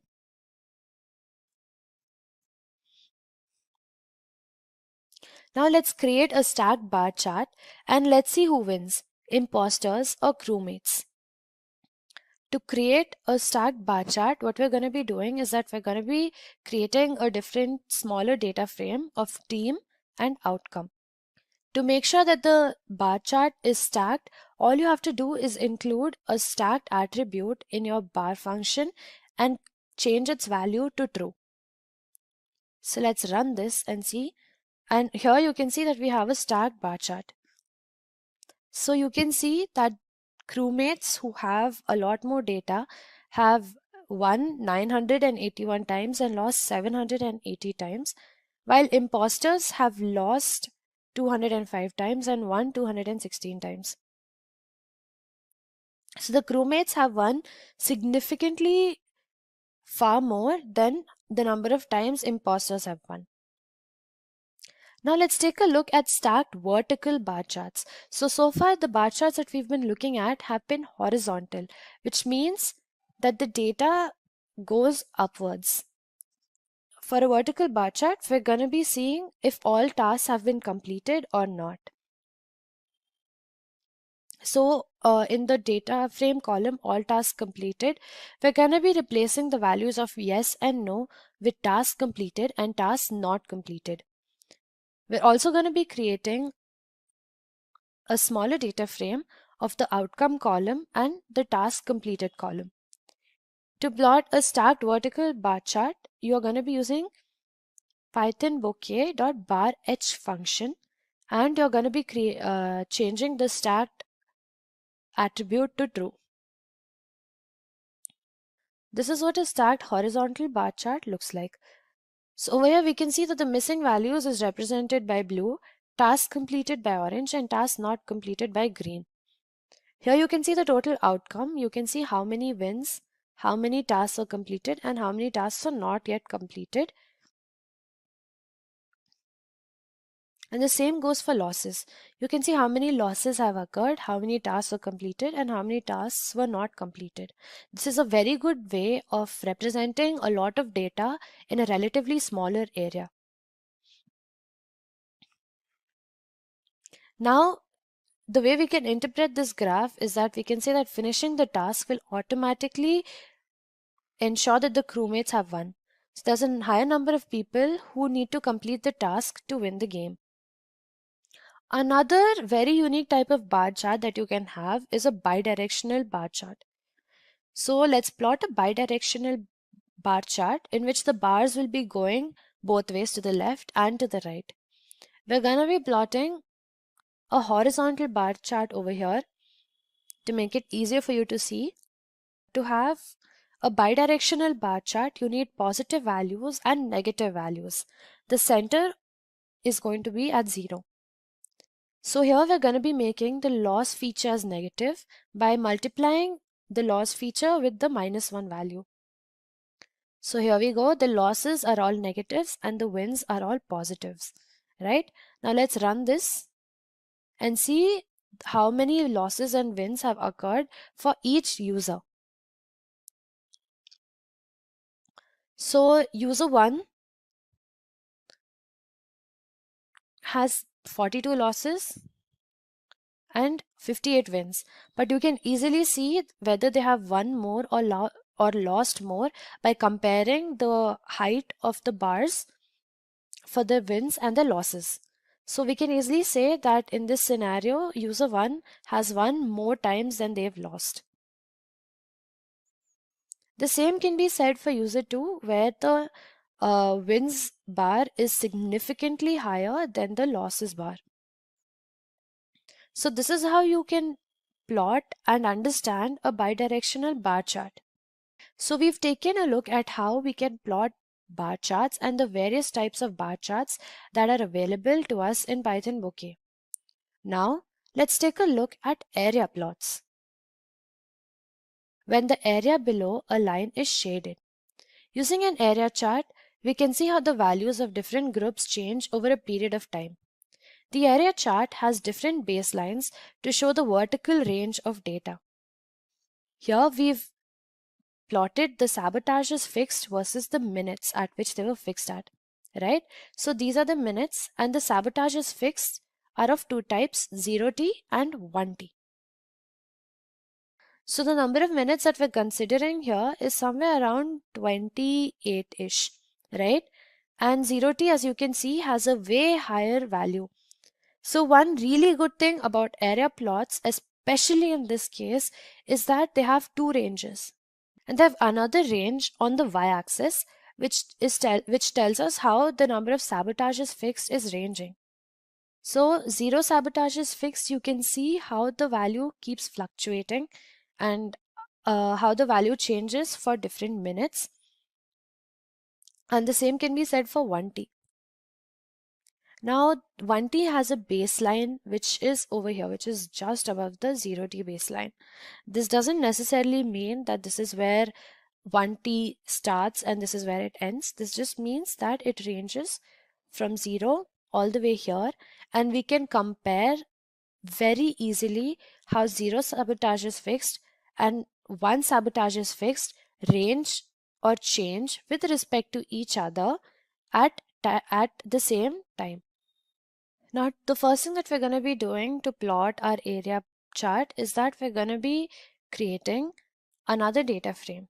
This is called df minutes, which is going to be comprising of the minutes column of our data frame and the sabotage is fixed column of the same data frame. For df min, we're going to be renaming the columns to 0t and 1t. And the only columns that we're going to be considering out of the 5 different columns that we have are the 0t and the 1t column.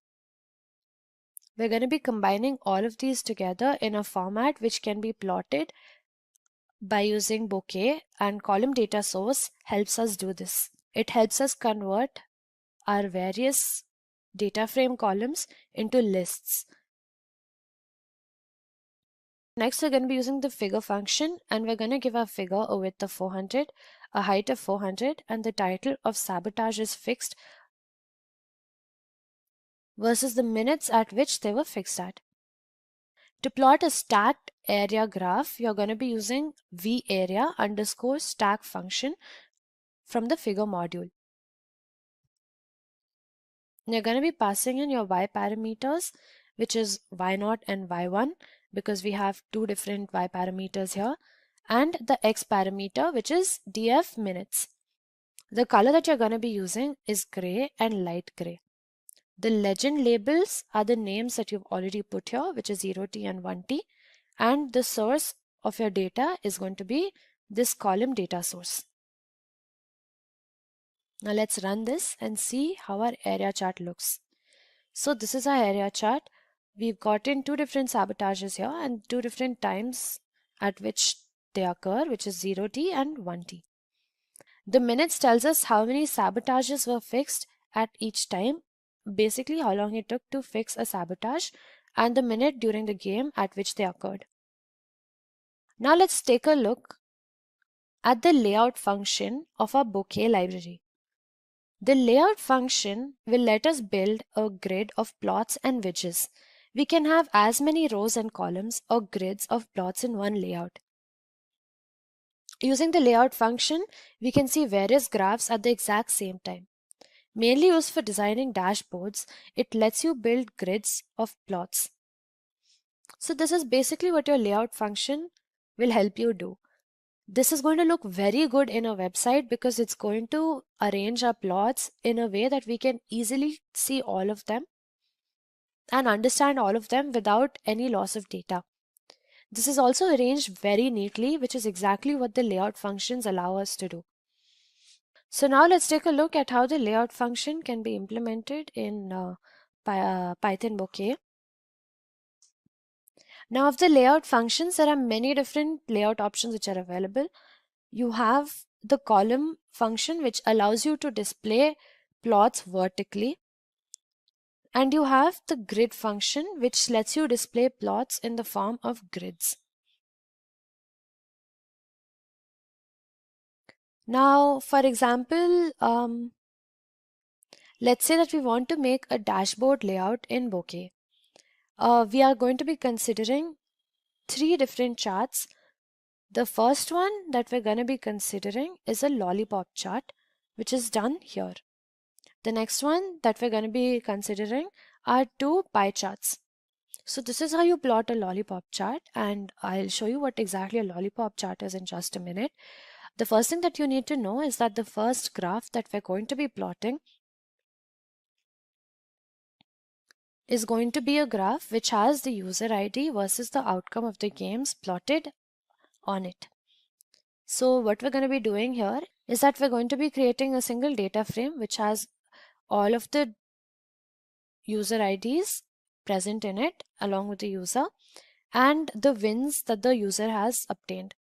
Now using this, we're going to be plotting it in the form of a plot in decreasing order, where we have the top 10 users who have won, which basically means that the users who have won the most number of games out of all the users in consideration. So figure 1 segment will basically help you plot a line which has a width of 2, and a circle will be at the very top of this segment. So lollipop chart is going to be a horizontal line with a circle at the very top. Sorry, the next graph that we're going to be plotting is going to be a murdered and not murdered and missing values pie chart. And the last thing that we're going to be plotting is a donut chart of the teams and the values within them. So these are the 3 different graphs that we're going to be plotting, and these are just us creating the graphs and plotting them. The main logic is over here. The main logic is that you want to set a layout in Bokeh as to how you want to see the charts. So the layout that we are going to be looking at is that we're going to be having a lollipop chart at the very top and 2 smaller pie charts at the bottom, right? So we have 3 figures here. And the first thing that we're going to be doing is that we're going to be giving these figures a line color of none. The axis is not going to be visible and the axis labels are not present for these figures. This is the main function that you're going to be looking at. This is your layout. Using the grid layout function that you've imported here from bokeh.layouts, you're going to be creating a grid. And how does the grid know where the figures are? So you've divided the grid into 2. This is evident because you have 2 main figures here, which are separated by a comma. So this tells the grid that the page is going to be divided into 2. The first figure, which is on top, is going to be figure 1, and the figure at the bottom are figure 2 and 3. This means that the bottom half is going to be further split into vertically. Let's run this and see what our layout looks like. So here you have it. Your entire page is divided into 2.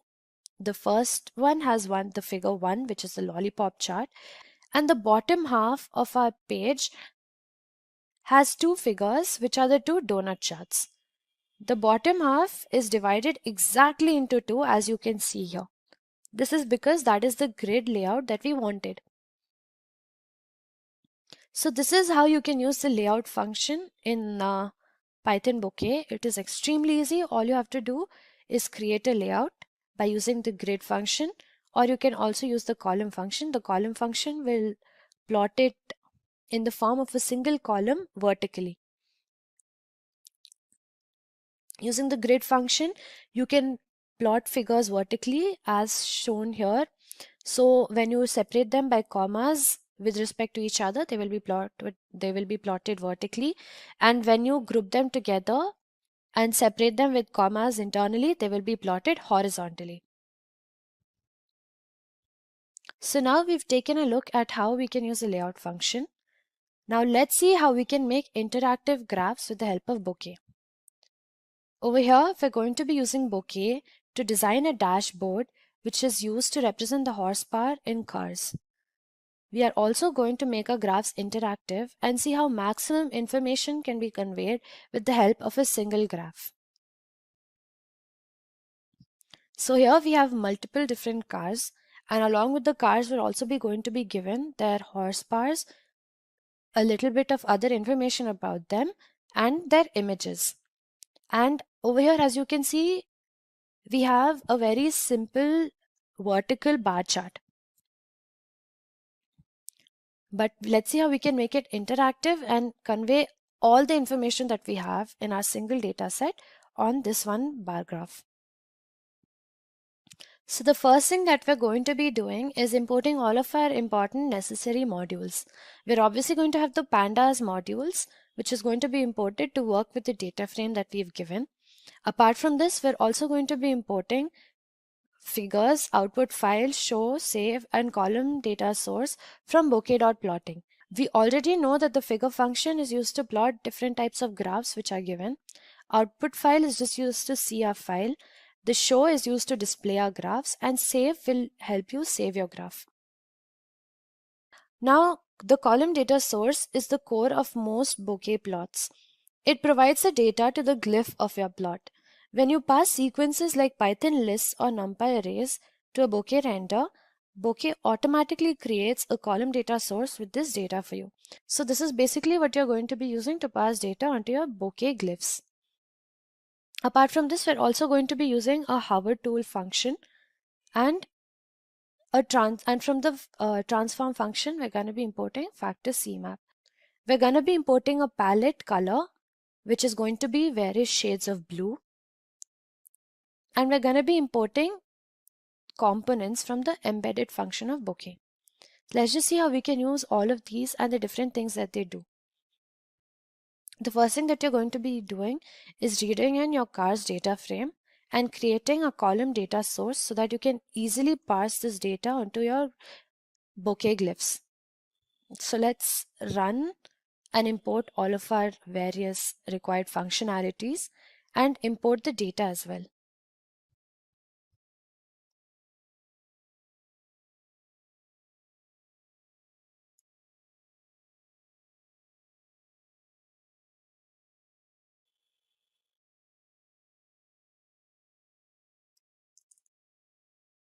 So this is what your data set looks like.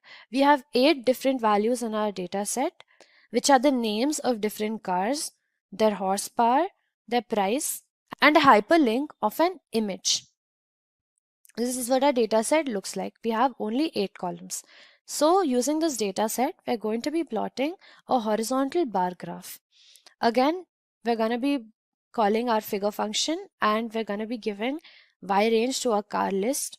The Y range is basically just going to have the different values which are going to be present on the Y axis. We've given the plot a width of 800 and a height of 600. The title of the plot is Cars with Top Horsepower and the X-axis label is Horsepower. The tools that we're using here is Pan, Box Select, Zoom In, Zoom Out, Save and Reset. So these are tools that you're going to be getting on the right side of your plot. Now let's render our glyph or render our graph. The graph that we're going to be using here is the horizontal bar graph. So the y-axis is going to have cars and the right, or basically the height of the entire bar, is going to depend on the horsepower. The left is going to start from 0 and the height of each bar is going to be 0.4. The color that we're going to be giving is going to be a palette of blue. So each different car will have a different color of blue associated with it, and the color of blue which is associated with it will depend on the car list. Now fill alpha 0.9. The source is your source data that you have over here, which is the column data source of our data frame. And the legend is going to be car, which basically means that your entire plot is going to have the legend of car.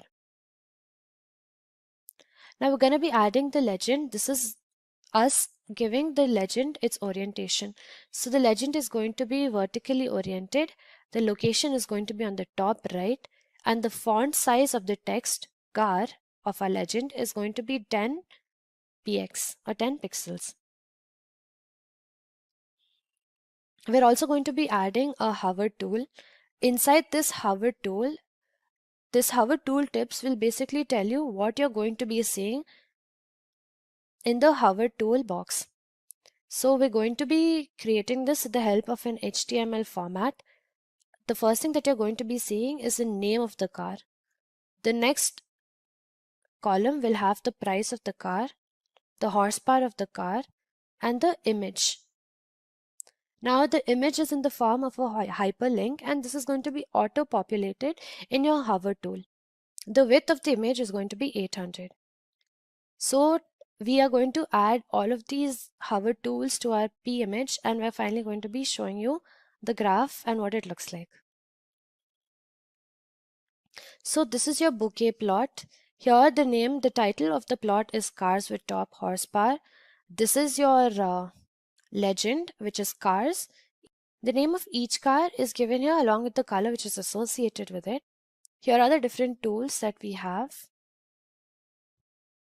You can save this, you can reset it, you can zoom out, you can zoom in, you can select the boxes, and you can pan your image.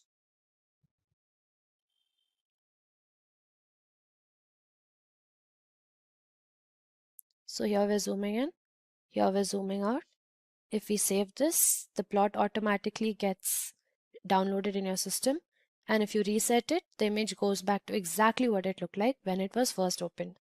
Now here you have the names of the different cars on the y-axis, and you have the various horsepowers on the x-axis. Let's take a look at a hover tool.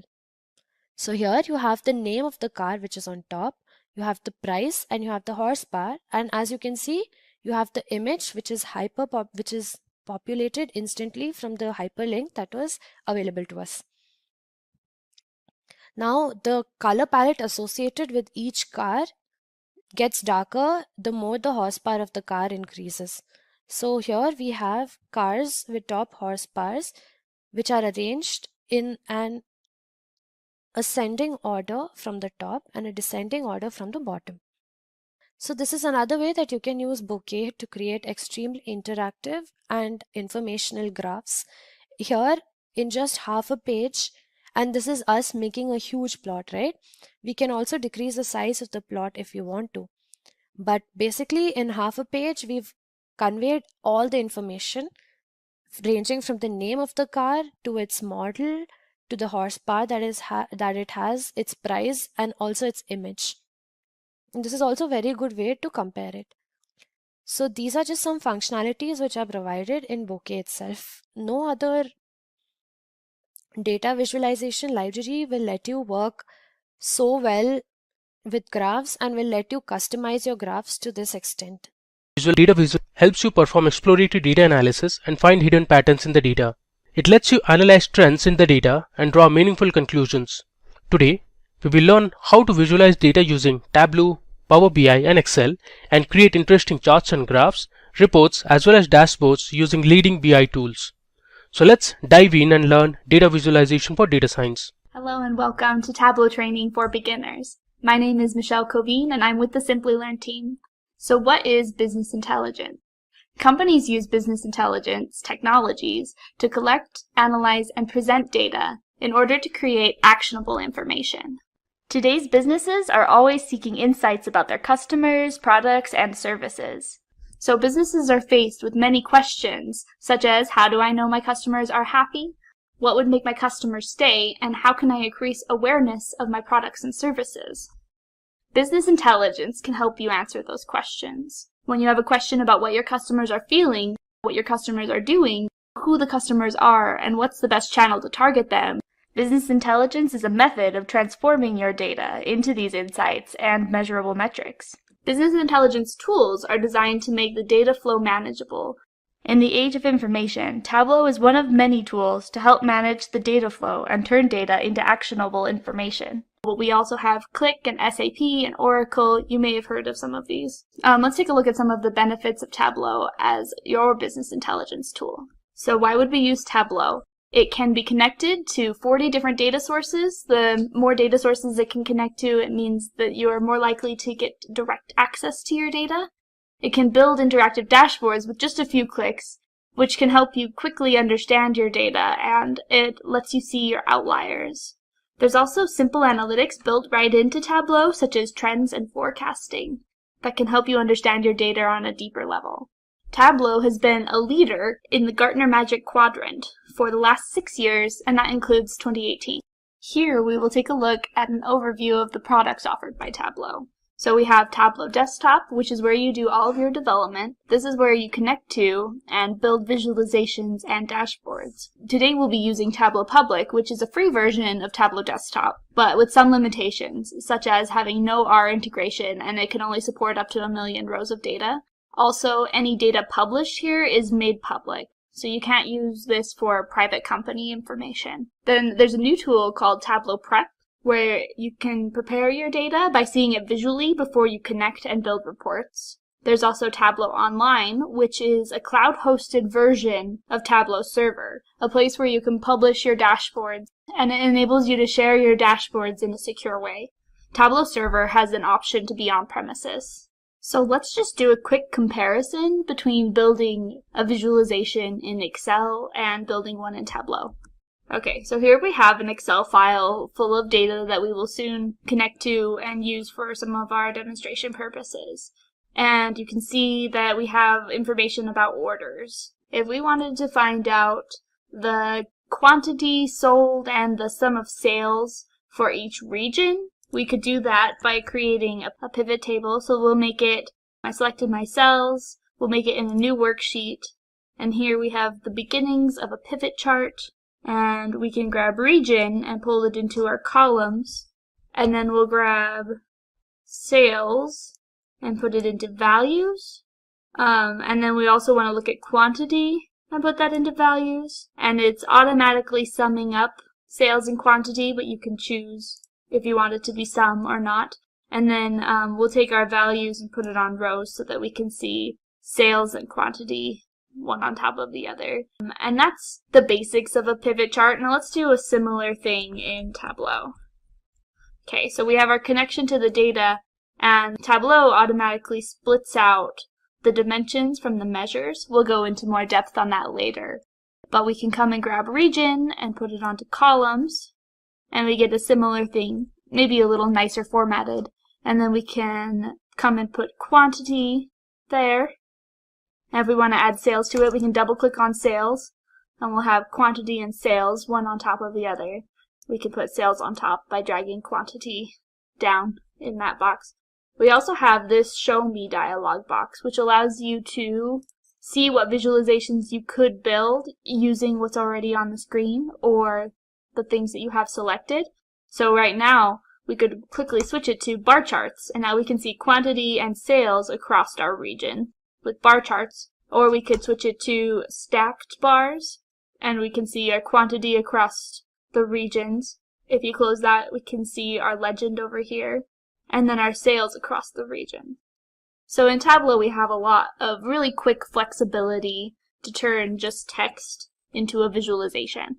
So in summary, we can see a side-by-side of what we made using pivot tables in Excel and what we made in a similar amount of time in Tableau. Let's get started with the Tableau installation.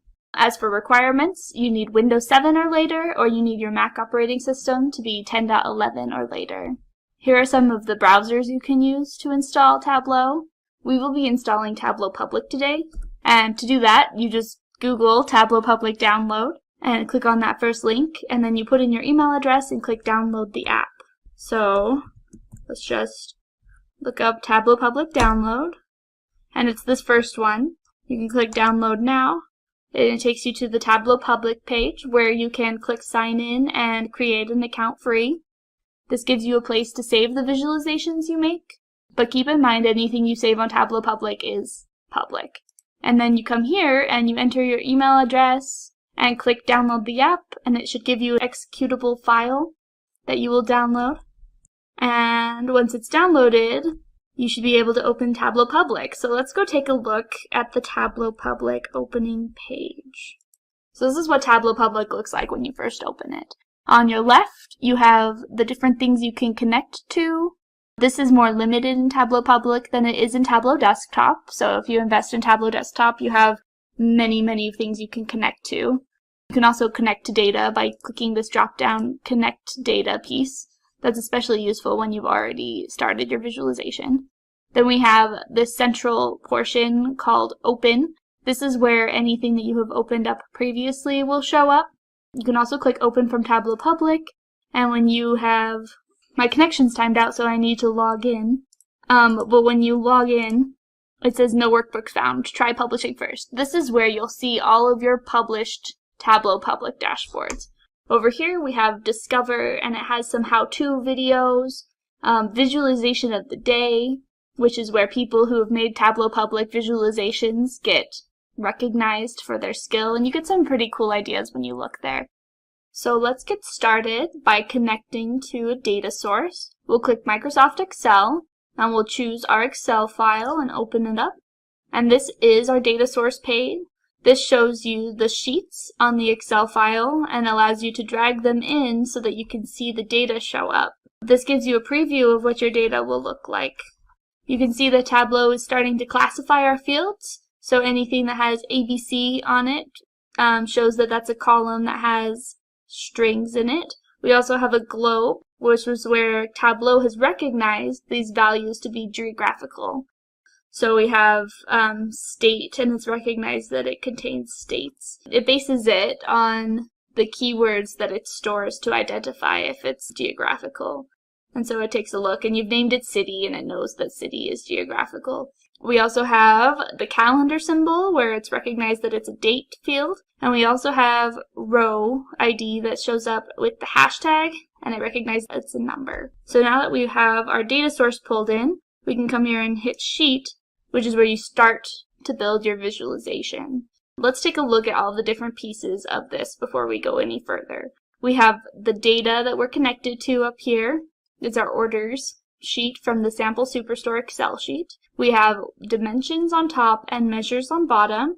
These are where we're going to get the fields to drag and drop. Here we have our cards. We'll look more in depth at our cards in a moment. And these are our shelves, the column shelf and the row shelf, where you can drag things in to make changes happen in the visualization center.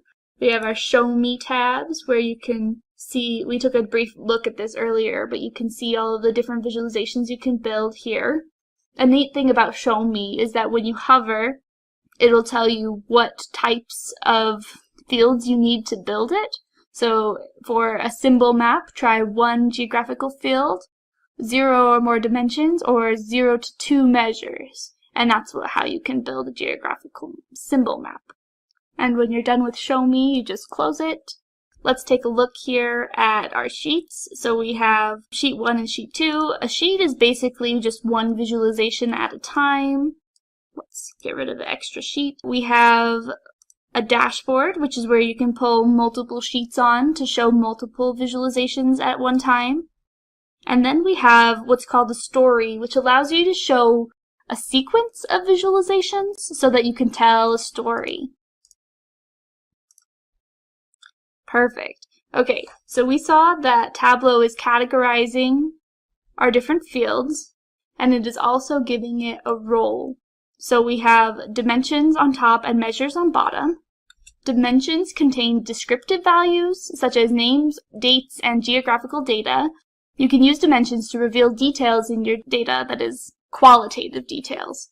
We also have measures, which contain numeric, quantitative values that you can measure. Measures can be aggregated, and when you drag a measure onto the view, Tableau will apply an aggregation to that measure. It's sum by default. So let's show this by building what we built before. We'll grab region, and we'll see its 4 distinct values as a dimension. And then we'll double click on quantity, and we can see the numbers here, the measures, and you can see here that it is the sum of quantity. And now we can also double click on sales, and we can see quantity and sales. To discuss a little bit more about dimensions and measures, you can see that in general measures are numbers and dimensions are not. But sometimes, like row ID, it is a number. Now, why would we have a number up here instead of in the measures? So you can tell the difference between a number, whether it should be in measures or it should be in dimensions, based on whether you'll need to do any calculations on it, or if you would want to be able to aggregate it at some time. So for sales, if you have several orders in a day, you might want to know what the sum of those sales are. But if you have several orders in the day, and they're on rows 2, 3, 4, and 5, you might not want to know the sum of the rows. So Tableau is smart enough that when it sees ID it knows that it belongs up in the dimensions. Now you can switch. So if row ID was actually something you would want to aggregate for some reason, you can drag it down to the measures and add it down there. But in our case, row ID isn't something that you want to sum or average. Can you think of any other numbers that might not show up as a measure that should be a dimension? Comment below with your answers.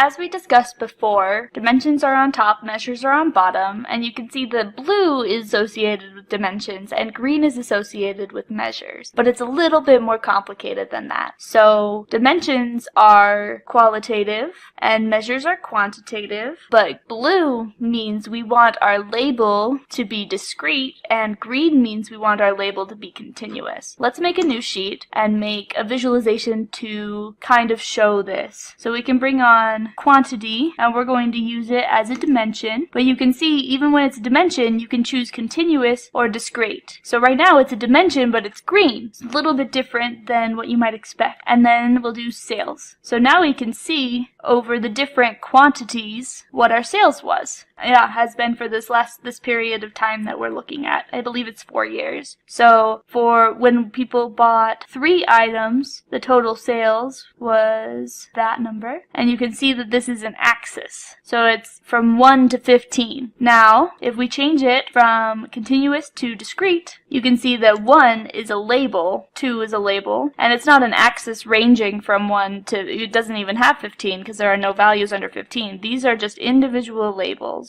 So we go back, it's green again, and you can see that it's an axis. So we have 2 greens on here, so we have 2 axes. And change it back to discrete, and now we have 1 axis and 1 set of individual labels. So let's go back to our sheet 3.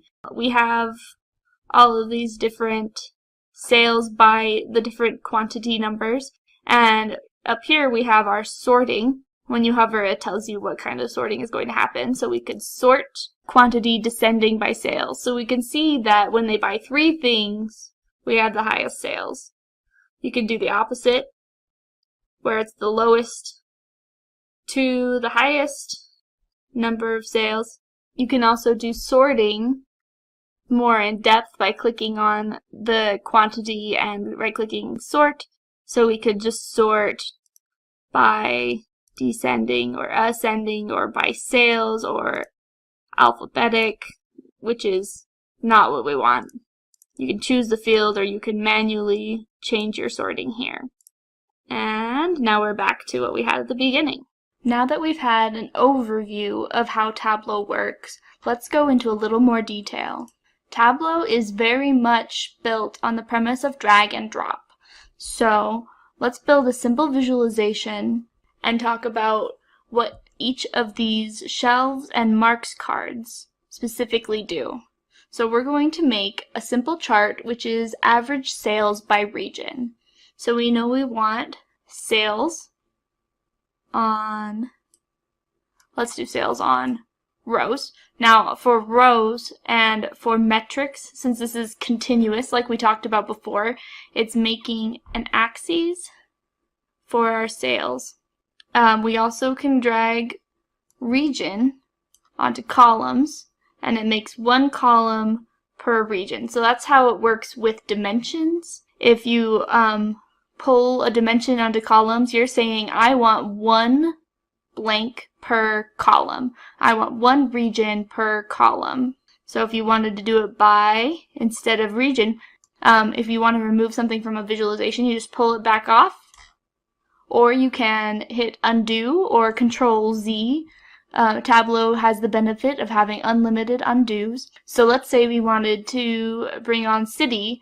Let's say we want 1 column per city. And that's what you get. And there's a lot of cities. So that's what it looks like. Let's take city back off. I want 1 column per region. And for sales, I want my rows axes to show me where sales are. Great. Now, let's say we want to adjust the color of these bars. You can click on color, and you can select any of them. So let's pick this nice blue, or we can pick an orange, and that's how you can determine the color. But if you want something else to determine the color, you can take region and drag it onto color, and now we have one color per region. Now with measures, again, since they're continuous, it's going to be more like a scale. So if I want them to be a different color based on sales, and I pull sales onto color, it's going to be darker where there's higher sales and lighter where there's lower sales. So it's continuous from light to dark. But for region, it is one color per region. So they're distinct colors. It's not continuous. Great. Let's say we want to sort this biggest to smallest, and we can look at size here. So if we want to adjust the size manually, we can click on it and drag it. But if we want the size to be based on something else, you choose a measure for the size. So if we want it to be wider based on sales, we will drag sales onto size, and we can see that it gets bigger with bigger sales. We can do the same thing and replace the sales with profit, and now it's bigger if there is bigger profit. And drag that back off. So you can determine manually, or you can do it with your measures. For label, let's say we want the sales onto label. Now we can see the exact sales number for each region. What if we wanted the name of the region there as well? We can drag region onto labels, and we can see sales for the West region. You can adjust which one goes on top. See how we have two T's here? Those are both labels. Great. Tooltip. When we click on Tooltip, it'll show us what's going to happen when we hover.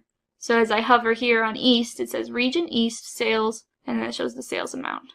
Now we talked about, I'll take my labels back off, wanting to make this visualization not for the sum of sales, but for the average of sales. So we will right-click on our sum of sales here in the rows, hover over Measure, which right now is Sum, and change it to Average.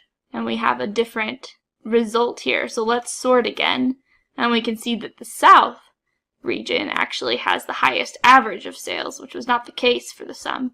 Now let's say we want our our sales to be on the label, but look, it's giving us the sum of sales label. So we just do the same thing and change it to average. Now we can see our average on the label.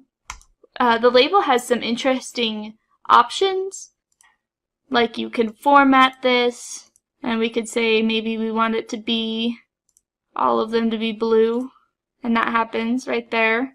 You can also choose to only show the minimum and the maximum.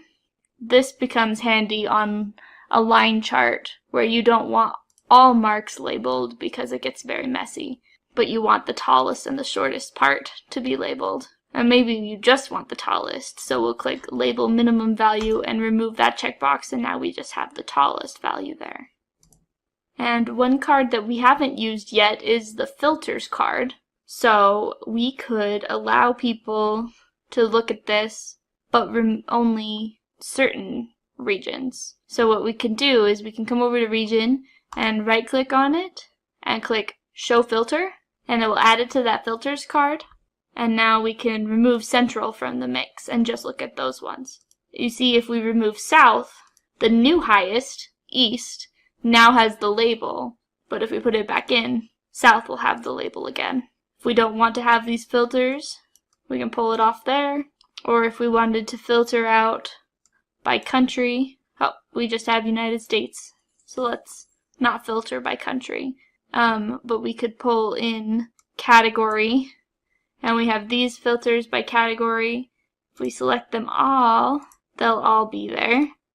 And we click Show Filter, and it will bring it over here. And we can remove out technology, and the South still has the highest for the other two. But if we only include technology, you can see the difference there. So that's the basics of filters. Another thing that I can mention here is that you can change the type of mark manually. So you saw when we pulled on region and we pulled on sales, it automatically made us a bar chart. But we could change this to be a line chart, and you can see that the color changes because we told it to based on region. If we pull that off, then it would be a line chart there. You can change it to be a lot of different type of visualizations here. So when you're not using Show Me to help determine your graphs, you can choose it manually right here. Okay, now let's look at building a scatter plot. So a scatter plot is when you have a bunch of shapes and points on a visualization with two axes that are both measures. So if we take sales and put it on the y-axis, and we take discount and put it on the x-axis, we can see our point that represents all of our data with the sum of sales and the sum of discount. And if we wanted to see this per order, we'll take order ID and put it onto detail. Now what detail does is it determines the level that we are building our visualization at. So grabbing order ID and putting onto detail gives us all of these little points. So for each order, what was our sales and what was our discount? So we have out here some outliers that you can find very quickly. Let's actually do product ID instead. So I'll put it right over top of order ID and it will replace it. Now we see all of our products. Anything that has high sales is up here, anything that has high discount is over here. You can see that it sort of has a trend where things with high sales do not have high discounts, which makes sense. If we wanted to know what category these products all show up in, we could take category and put it onto shape. And now we have 3 different shapes that tell us the categories. Tableau has a cool new highlight feature, which allows you to show just the dimension that you want to see, but it leaves the other ones in place. So for example, if we click on furniture, first we have to turn on the highlight feature, and then click on furniture. And now you can see all of the furniture items popping up in our visualization and how they're kind of clustered in this area and the pattern for them. When we click on technology, we can see their pattern, which is a little bit different. So we have them by shape with category. Let's drag category onto color as well. If you remember, category will determine the color and the shape at this point. And so we can kind of see the patterns happening there. So if we want to see our high discounted items, they're all over here. And most of the things that are getting high discounts are office supplies, which is interesting. And then our highest sales product up here, now we could take that product ID and find out what that product actually is out of our, oh, look, we have product name. Let's replace product ID with product name. And we see that that is a Canon Image Class Advanced Copier. So this copier is our big salesperson. And office supplies binders do not give us very many sales, and we're highly discounting them. So now you know a little bit more about the details card and the shapes card, and about using highlighting in Tableau. So let's say we wanted to know by subcategory what our profit is like. We could grab subcategory and pull it onto columns, and we would say we want 1 column per subcategory. And then let's grab profit and pull it onto rows, and you can quickly see which categories are profitable and which ones are not. So we can also take profit and put it onto color so that you can see that even more clearly. Right now it is going from orange to blue, which is Tableau's default. If we wanted to change from what color to what color it was going, we have a lot of options in here when you go to edit colors. So maybe you wanted to go from red to blue, just to emphasize that the profit that's negative is bad. So we can hit apply, and now we can see red to blue. We have our categories here, our subcategories here, but let's separate it out by category. So what I'm going to do, I'm going to take subcategory off. I'm going to put on category, And now it's by category. And then I'm going to put subcategory on after it. So when we put it in order like this, the order matters in Tableau. So first it breaks it up by category, and then inside of that it breaks it up by subcategory.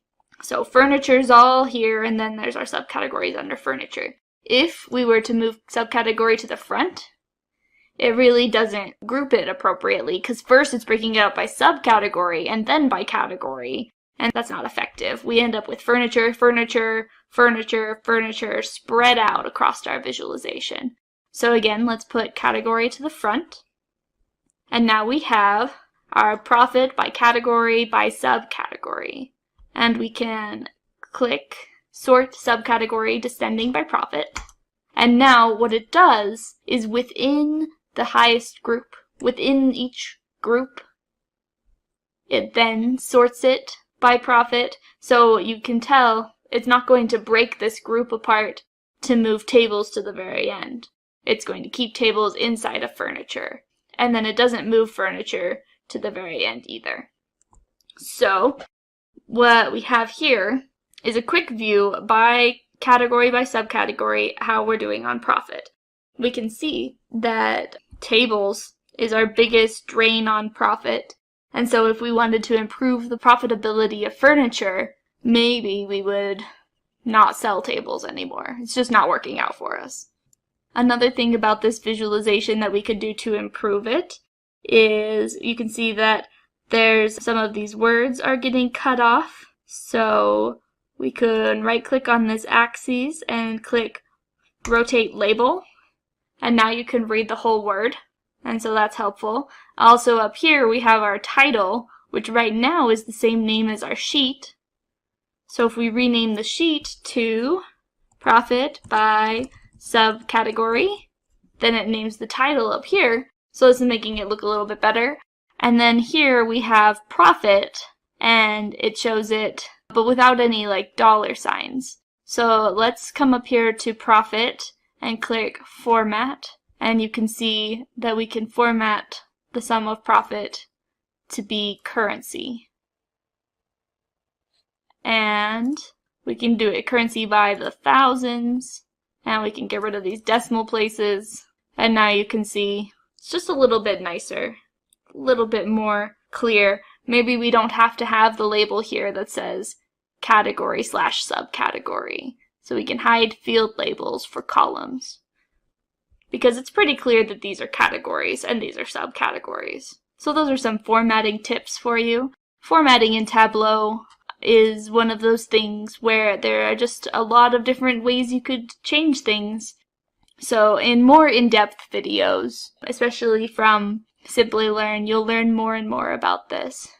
Also, as we are building these visualizations, if you want to have access to this data set so that you can build along with me, just make a comment in the comments below and the Simplilearn team will send you this data set.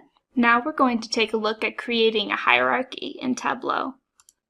So we'll make a new tab, and we're going to make a sheet called Sales by Product. And so we will be looking at sales as a number. And let's bring on product name. Now there are a lot of products names, so it's going to make sure that you really want to do this. And then we click add all members, and now we can see all of our products and their sales over all time.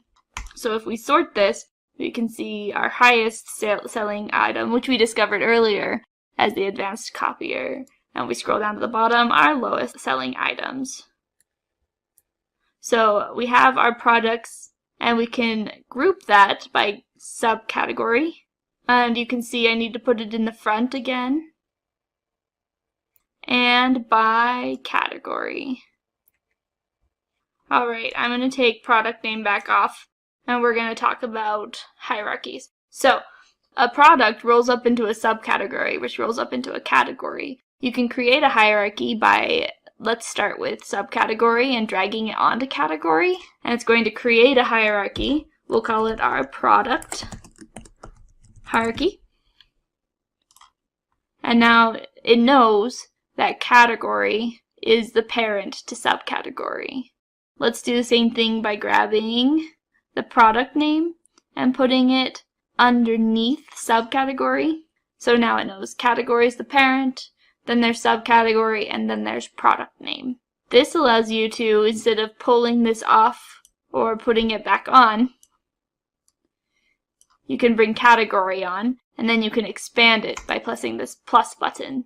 And now we see, but here's our sales by category, by subcategory. And then here's our sales by category, by subcategory, by product name. This is really useful when you're creating a detail section for your users.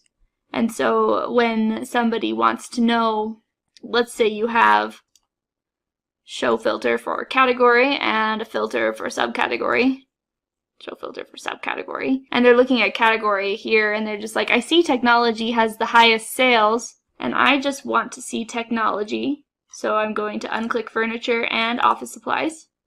Let's put category on top. And then, so I just have technology. Well, I want to see what has the highest sales inside of technology. And let's sort it. Oh, phones. Phones does. So I just actually want to look at phones. So I'm going to remove accessories, copiers, and machines. And what has the highest sales inside of phones? And sort it. And now I can see quickly the detailed information without having to change my visualization. Let's give this visualization a little more depth. First, I'll add back in all of our categories and subcategories by showing across region. So we know technology had the highest, but how does it look across region? Now, part of the point of Tableau is to allow the users to read the visualizations very quickly. And when you have big blocks of text like this, it's kind of hard to see which one has the highest because it doesn't quite stand out very quickly. So what we can do is take sales and drag it onto color. Let's change our marks to a square. And now it's going to color each of these. It colors every one of these cells based on its darkness for sales. This is a little bit heavy of a color. You can click color here and change the opacity to give it a little bit of a lighter look. Just makes it a little bit see-through. Great, so now it's a lot easier to see that the West seems to have the highest sales and that technology in the East is the very highest. So now when we drill into subcategory, it keeps that coloring and we can see more in depth and quicker that phones has the highest across most of them. It's not quite the highest in the West because chairs is the highest in the West. There's one place in Tableau where hierarchies are built in, and that's in dates. So dates in Tableau can be very complex because they allow very complex visualizations. So we will not go into depth about dates at this time, but let's take a look at how they work for hierarchies. So we have order date that we can pull onto columns here. And you can see that it's blue, meaning that it's discrete. So each one of these is a header instead of it being an axis across the top. Now let's drag profit onto rows. So now we can see our profit over time for each of these years. And Tableau has some hierarchies built into dates already. So when I click this plus on columns, it'll split it out into quarters. So this is a header, and these are all subheaders underneath that header because it is distinct and discrete right now instead of continuous. So it's split out year, year, year, year, and quarters, quarters, quarters, quarters. This allows you to quickly compare quarter 1 across all of the years, and quarter 2 across all of the years, and quarter 4 across all of the years. Another way you could add some more detail to this is by taking maybe category and pulling it onto color. And now we have one line for each category. And we can see that drop in technology is a big part of the responsibility for that drop we were seeing in quarter 2 of 2016. So let's take that back off, and let's take quarter back off, and let's explore continuous dates. So here in dates, we have our top section of dates, and then you see it repeats, and we have the bottom section of dates. So we've got year, but we also have year here. quarter, and quarter. Now the top ones are all discrete, and when I change it to a bottom one, year, same thing, same year, it changes it to be green, and now it's continuous. So now instead of this being a header for 2013 and a header for 2014, it's an axis. So the difference here is when I press the plus and it changes it to quarter, instead of adding quarter to year, now it's doing quarter for each year and making one continuous line. And we can keep going and drill down to month. You can go pretty far. Now when we add category as color, we get our 3 lines for the 3 categories. And we also have highlighting turned on here still, so when we click on technology, we can highlight technology with the others in the background, so we don't lose the context of the other categories. Let's take that back off. Next, let us talk about calculated fields.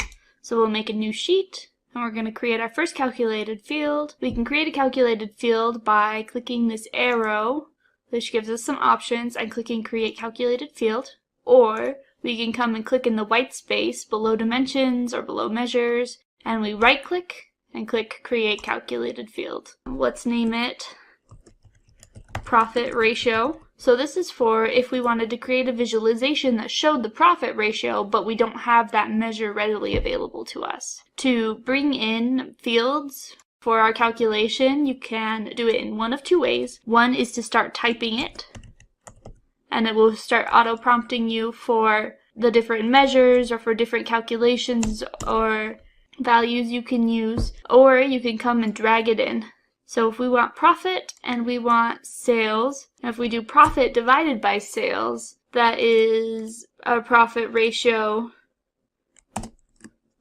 unaggregated. Okay, and let's make a second calculated field. We could come here and click duplicate, and that will duplicate our field, but I just want to start over again, so I'll click Create Calculated Field, and I will call it Profit Ratio Aggregated. And in this one, we're going to do sum, click, of profit, click, divided by sum of sales. Okay, so now, what's the difference between profit ratio aggregated and profit ratio unaggregated? How will those behave differently in Tableau? Let's look at this by looking at a single order. So first let's bring on all the orders and all the products under that order. And let's look at this order. So I want to filter this whole dashboard to only this order, so I can right click on it and click Keep Only. That creates a filter up here that only has that box checked. And if I want to get rid of this later, I can just pull it right off of filters and everything will come back. But I want to, so keep only. And now let's take a look at profit ratio aggregated. I double clicked on it and I added it here, and profit ratio unaggregated. Again, double clicking, and now they're side by side. Let's give us a little bit of more room. So when I dragged that out, it gave us more room so we could see them side by side in the entire titles. Okay, so I chose to look at one order and these product names because the combination of order and product name is unique, 1 per row. We know that Tableau will aggregate the data up to the lowest level in the visualization, and I brought it all the way down to the lowest level of the data source, so we have no aggregation right now. So when we're looking at it without any aggregation, these 2 calculations are the same. Profit ratio aggregated, let's look at that again. We'll click Edit, and that's the one where we sum profit and sum sales before we divide. And then we've got profit ratio unaggregated. So let's also look at profit and look at sales. This is a technique that I use when I'm trying to understand how my calculated fields are working. Try to break it down to the lowest level possible and see if it's doing what I expect. So we've got profit and we've got sales. Now, both of them are at 0.5 or 50%, and that's because profit is 8 and sales is 16 for Adam's telephone messaging. Now, let's take off product name. when we take off product name, we can see that they start to vary. We've got profit ratio aggregated and profit ratio unaggregated. So here we have profit and sales. The profit ratio should be profit divided by sales. So let's open up a calculator and make it a little smaller. So if we take profit at 219.1 and divide it by sales at 508.6, we get 0.4, not 1.8. So where does this 1.8 come from? Well, let's put product name back on here. What happens is, with profit ratio aggregated, it sums up the profit and then divides it by the sum of sales. So that's what we did. When we took off profit ratio unaggregated, we had the sum of profit and divided it by the sum of sales, which is what we want. Profit ratio unaggregated, however, does the calculation, profit divided by sales, and then sums it afterwards. You can see it right here. It's the sum of profit ratio unaggregated. So it makes this calculation, and then it adds up 0.5 plus 0.5 plus 0.3 plus 0.5. And that's where we get our 1.8, which is what we see when we pull off product name. 1.8. So for most calculations, you want to do profit ratio aggregated, where you determine how it's aggregated before you do the calculation. So let's remove profit ratio unaggregated and delete it. Let's go to profit ratio aggregated and just call it profit ratio. Perfect. Now we no longer need anything that we have on our visualization right now, so let me show you a quick trick to clear the board. Tableau has this button up here, which is called Clear Sheet. You can also do on Windows Alt-Shift Backspace, and you just click Clear Sheet and it will start you over with that sheet. And that really helps when you've dragged a bunch of things on and really made a mess when you're trying things out. Okay, so we're going to build a visualization, and we're going to look at region, and we're going to look at it by profit ratio. And so now we have this bar chart by profit ratio. Let's color this by region. We can also pull on profit and sales, and we can see all three of them side by side, split out by region. Now let's say we also wanted to see each region by sales per customer. So let's create some calculated fields that will help us do that. Let's create our first calculated field. That's going to get us a count of customers. Let's call it total number of customers. And so we have customer name and customer ID. Let's do count distinct of customer ID. And that gives us the total number of customers. Apply. So right now, we could take total number of customers and see which categories have the highest number of customers. Perfect, but that's just one part of our calculation. We want to see total sales divided by total number of customers. So let's make our second calculated field, and we're going to call it sales per customer. We're going to do our sum of sales, which we can drag in, and divide that by total number of customers. Now you see that calculated field we just made pops up inside of our calculation dialog box.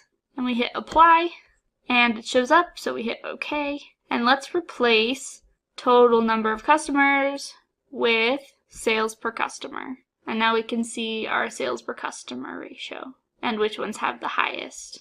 For this next part, I'm going to make a couple of visualizations in a row that all apply to the same information using a couple of different tactics. So first, let's use show me. So I want to look at region and sales for this visualization. So I'm going to control click region after I clicked sales. So one more time, I'm going to click on sales, and I'm going to control click region, and I'm going to click show me. And it's going to give me all of the different visualizations I could make with region and sales. Let's pick tree map.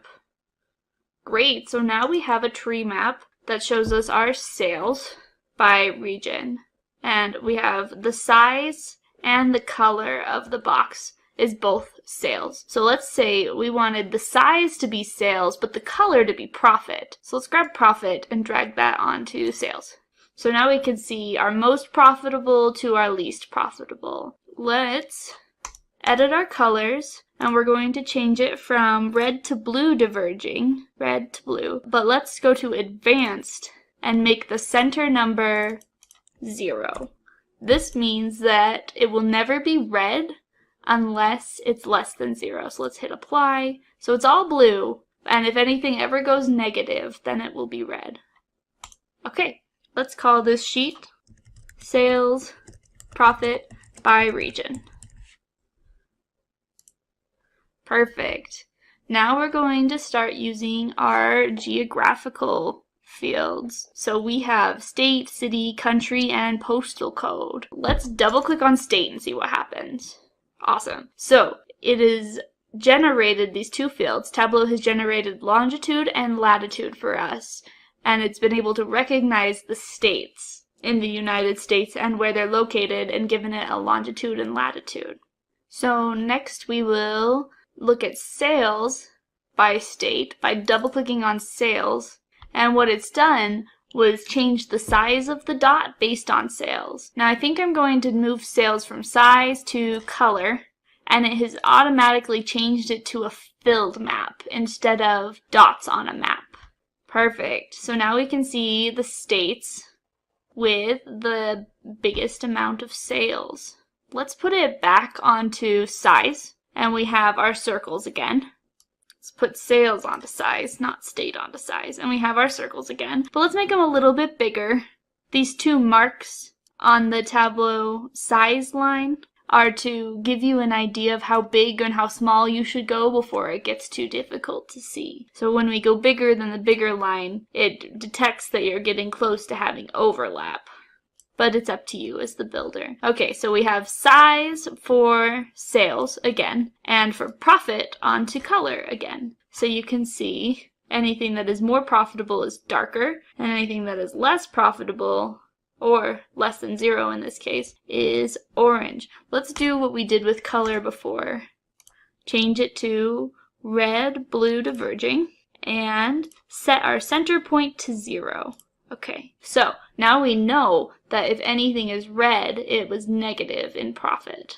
Perfect. Let's name this sheet Sales Profit by State. Great.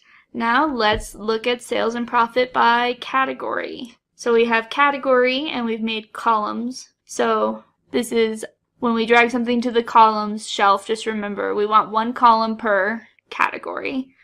And let's double click on sales, and it's going to put it into text, and that's not what I want. So let's take sales and drag it onto rows, and it automatically makes a bar chart. So now we have one bar with the axis of sales for furniture, office supplies, and technology. Now let's take profit and also put it on rows. So now we have two bar charts, one for sales and one for profit. We can change which one is a bar and which one is maybe a bubble chart by clicking on its appropriate marks card. So if we want to change them both, we can click on all and change them both to maybe circles, and you can see how they go up and down. But if we want to just change one of them, let's put those back to automatic. We'll go to profit and change that one to the circles. So now we can see those profit numbers. And if we want them to be overlaid on the same area, we would right click on profit, the second measure on the rows, and click dual axis. So now let's put them onto the same axis. You can see that their axes are not lined up. Let's go to sales and change it back to a bar. So now we have two charts occupying the same space. One of them is a bar chart and one of them is a bubble chart. And we can see our sales versus our profit. At least they're not the same amount of dollars, obviously, but we can see a higher sales and a higher profit. We also have medium sales and a medium profit. We have a medium sales but a really low profit, and it's interesting to see that contrast. So let's rename this sheet as Sales Profit by Category. And finally, we're going to make our details sheet. So we're going to go down to subcategory level and bring it onto rows. And remember, subcategory can expand out to the actual products. Let's bring that back in, and we're going to bring sales onto columns, which makes us a sales bar chart, and profit onto columns, which makes us a profit bar chart. Now let's color them by their appropriate individual color. So we'll go to the sales marks card and drag sales onto color. Now sales is colored by sales. We'll do the same thing here we did before. We'll go red, blue, diverging, and make the center 0. We actually don't have to do that for sales because sales will never be negative, but it's pretty important for profit. So we'll go to the profit marks card and take profit onto color and do the same thing there. We have red, blue, diverging, advanced, center is 0. Great. So now if it's negative, it will be there. So let's sort this by profit. And so both of them have sorted with profit in mind. And we can easily see our subcategories that have a negative profit. Let's rename this, and we'll call it our details sheet. So now we have these 4 visualizations that all have to do with similar information.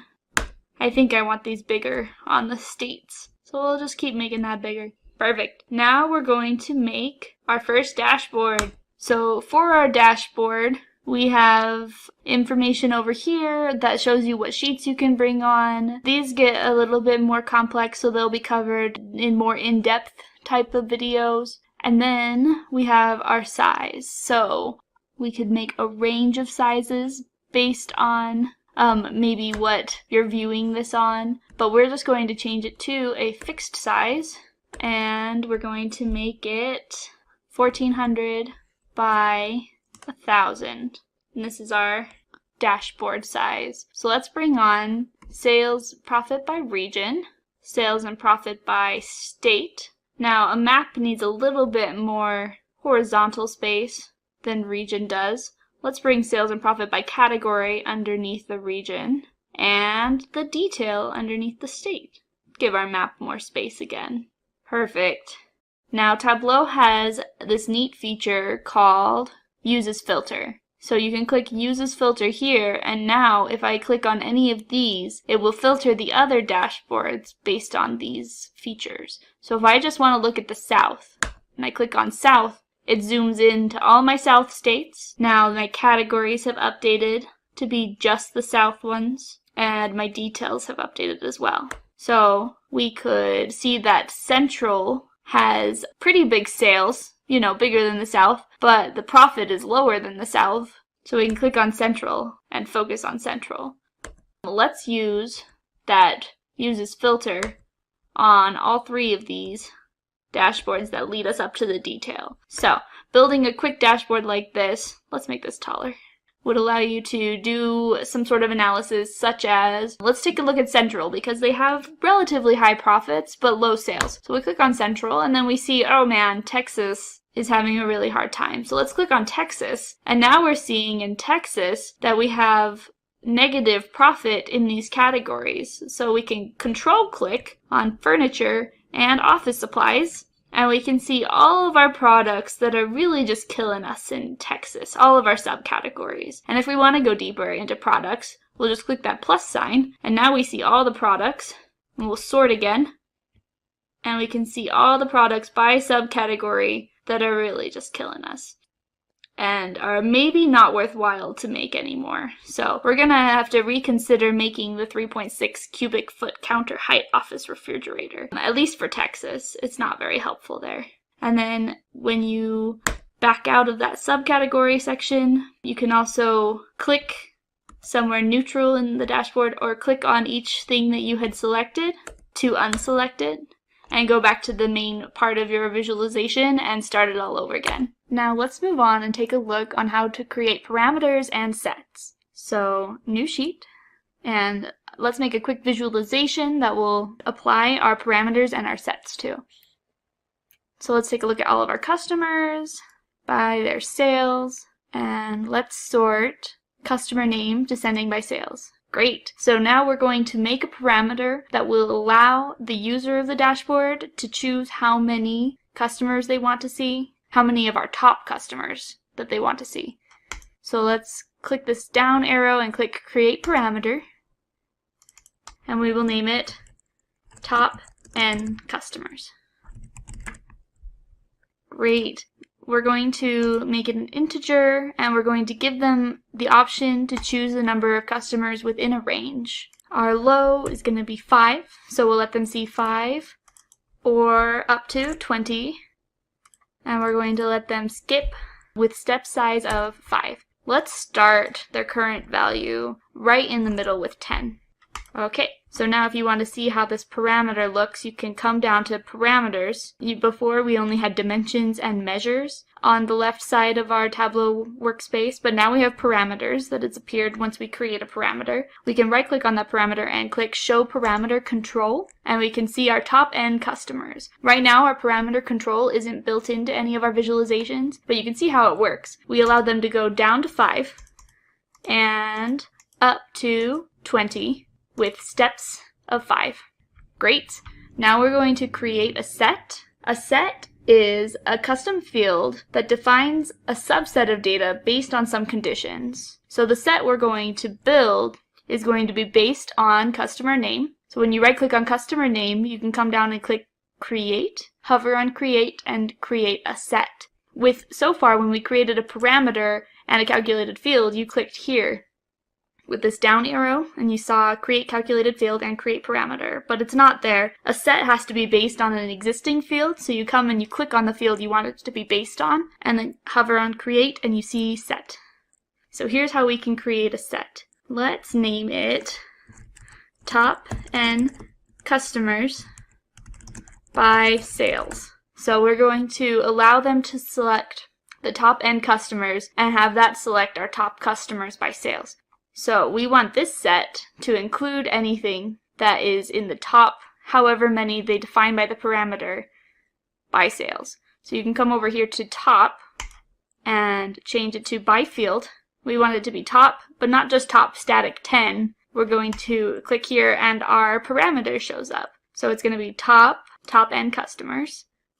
And then you can choose another field here for it to be defined by, and it's sales. And we want it to be by sum of sales. If we wanted it to be by the average profit, we can come here and click profit and change this to average, and now we would see our top N customers by average profit. But we want sales and sum. Okay, so we've created our set, and we can drag it onto rows to see how it works. And we can see these are our top 10 customers by their sales. And we have this in/out that's generated by our set. So if we take our set, first let's see how this line moves when we change our number here. So right now it's 10. When we move it up, we see our line moves down to include the top 15. And now we can quickly see our top 20. We'll go back to 10, and let's grab the set and drag it onto our filters. So now we have filtered the data down to our top 10. If this were applied to a dashboard, this would allow the end user to see the top 10 quickly and then maybe expand it out to the top 20 if they're interested in that information. Now let's move on to creating a donut chart. So a donut chart is basically a pie chart with a white center. So let's start by building a pie chart, which in Tableau is pretty easy, especially if you use Show Me. So let's create a pie chart for each category by sales. So we're going to click category, and then we're going to control click sales. So we have them both selected. We'll come over to Show Me and click pie. And there we have our pie chart. We'll close Show Me. Let's come up here and click entire view so we see our pie very clearly here. If we wanted to have one pie for each region, we can take region and drag that onto columns. So we have one column for each region and then one pie for each of them. You can see that the pie varies in size based on sales, as well as the angle is for sales. So East has more sales in general than South, and this helps you to see that technology has smaller sales in the South than it does in the East. So I recommend keeping, if you're going to make pie charts, allowing the size of the pie chart to be affected, as well as the angle by whatever measure you're using. But for our purposes for donut charts, we're going to want them to all be the same size. So we took sales off of size. And now we have all of our pie charts the same size. Now we're going to make what's called a dual axis chart. And to make a dual axis chart, we have to have 2 axes. So let's grab number of records, and we'll grab it and drag it to rows, and we will change it from sum to minimum. And that's because every record will have a minimum number of rows of 1. And then they all end up on the same axis. Great. And now we're going to make a second number of records by minimum. And we can do that by doing those steps again, by dragging number of records up here and changing it to minimum again. Or a quick trick that I can show you is if you want to duplicate anything you have on the chart here, you can just hit Control and then click and drag it, and it will duplicate it. So if you wanted your number of records to also be down here onto your details or on your labels, you can Control click it and then leave it there. Great, so now we have our 2 axes, and we have our 2 marks cards that each affect their own set of visualizations. So let's go to this top one affects these. So let's show that by changing the size. And it's made these bigger. And this bottom one affects these. And we'll do that by changing it to circle. So now each of these are a circle. Let's take category off of color, and we can take sum of sales off of detail. And let's change the color to white. And now we're going to put this white circle on top of our pie chart by clicking here on our second measure and clicking dual axis. And now it's got them lined up one on top of the other. And we have our donut chart. So if we want our donut slices to be a little thinner, we can change the size of our inner circle and make it bigger. Perfect. And so now we have one pie chart for each region, one donut chart for each region. And if we wanted to take this header and put it inside of our pie chart, what we can do is take region and put it on the label for the circle, and it's putting it down here. You can come and edit that by clicking on label and changing its alignment. So let's put it in the middle. Perfect. So now we can see our header here, so we don't need it down here anymore. You can right click and click show header, and it hides that header. We also don't want to see our labels for our axes. So we right click and click show header there, and now we just see our pies. So to get how the number of sales here for each of them, let's go to, remember, our pie marks card, and let's take our sales and add it to label. So now each of our slices of pie can tell you how much sales they have. If you take the sales here that's on label, right click and click format, we can change that to currency. And let's get rid of our decimal places. Perfect. Now close formatting, and let's say we want the total amount of sales to be in the middle here with central. So we go back to affecting our circle, grab sales, drag it to label. So now we have 4 donut charts formatted to allow us to quickly see the sales numbers for each segment and also for the donut as a whole. You can also change the colors that Tableau selects for each slice by coming to the marks card that has color for the pie, so category color, and clicking edit colors. And you could change it to any of these automatic ones, where if you double click on one, it gives you all of the options for colors that you could possibly want. There's also several different palettes you could choose from. So let's say we like this one, and you can just click assign palette and it will grab those off of there. Those look very similar to what we have already, so I'm going to pick a different one. And click assign palette, click apply. And this allows you to make some color changes and fit your business a little bit more specifically.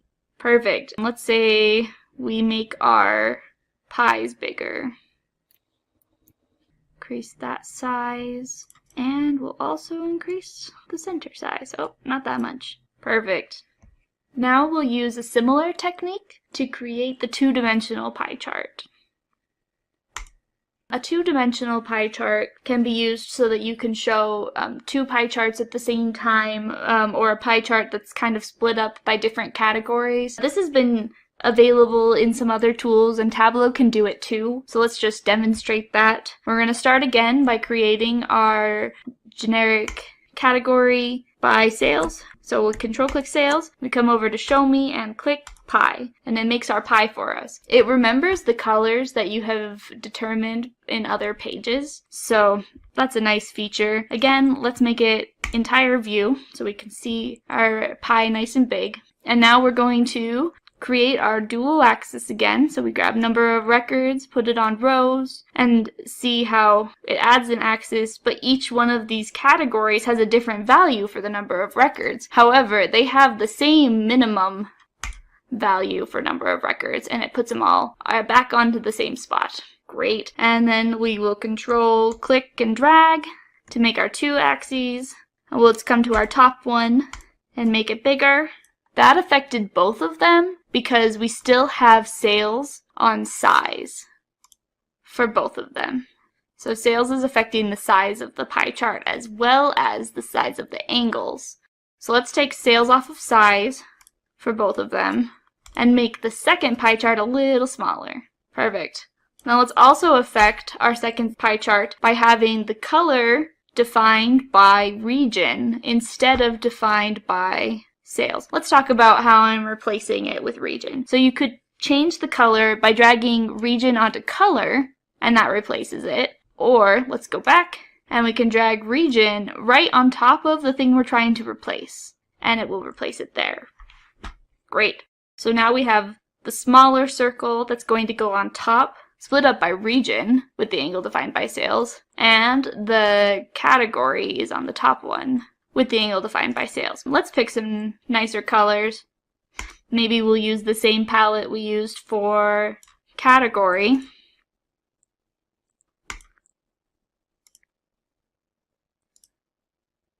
This one seems right, but we'll pick different ones than those three. So we click on the one we want to change and click on the color we want to change it to. I'm just going to keep following this right down. Apply. Great. And then we put it on top of the other one by clicking dual axes. Now, sometimes it's easier to see these when they have a border. So we can come to color, we click border and add maybe some black lines. So allow you to see the inner pie separate from the outer pie. Maybe our border could have white lines. How does that look? And we can make them both bigger, like we did before. Whoa, not that big. And you can also add labels like we did before. We'll take sales onto our labels here. And you can see that hovering allows you to see all of the information you need. Now, one more thing. So while we like to hide this axis, we'd also like to maybe hide this grid line that's occurring. So you can click right click and format. And let's go to our lines. Change that 0 line to none. Perfect. Get rid of some of the clutter on this visualization. I still feel like this outer pie should be a little bigger.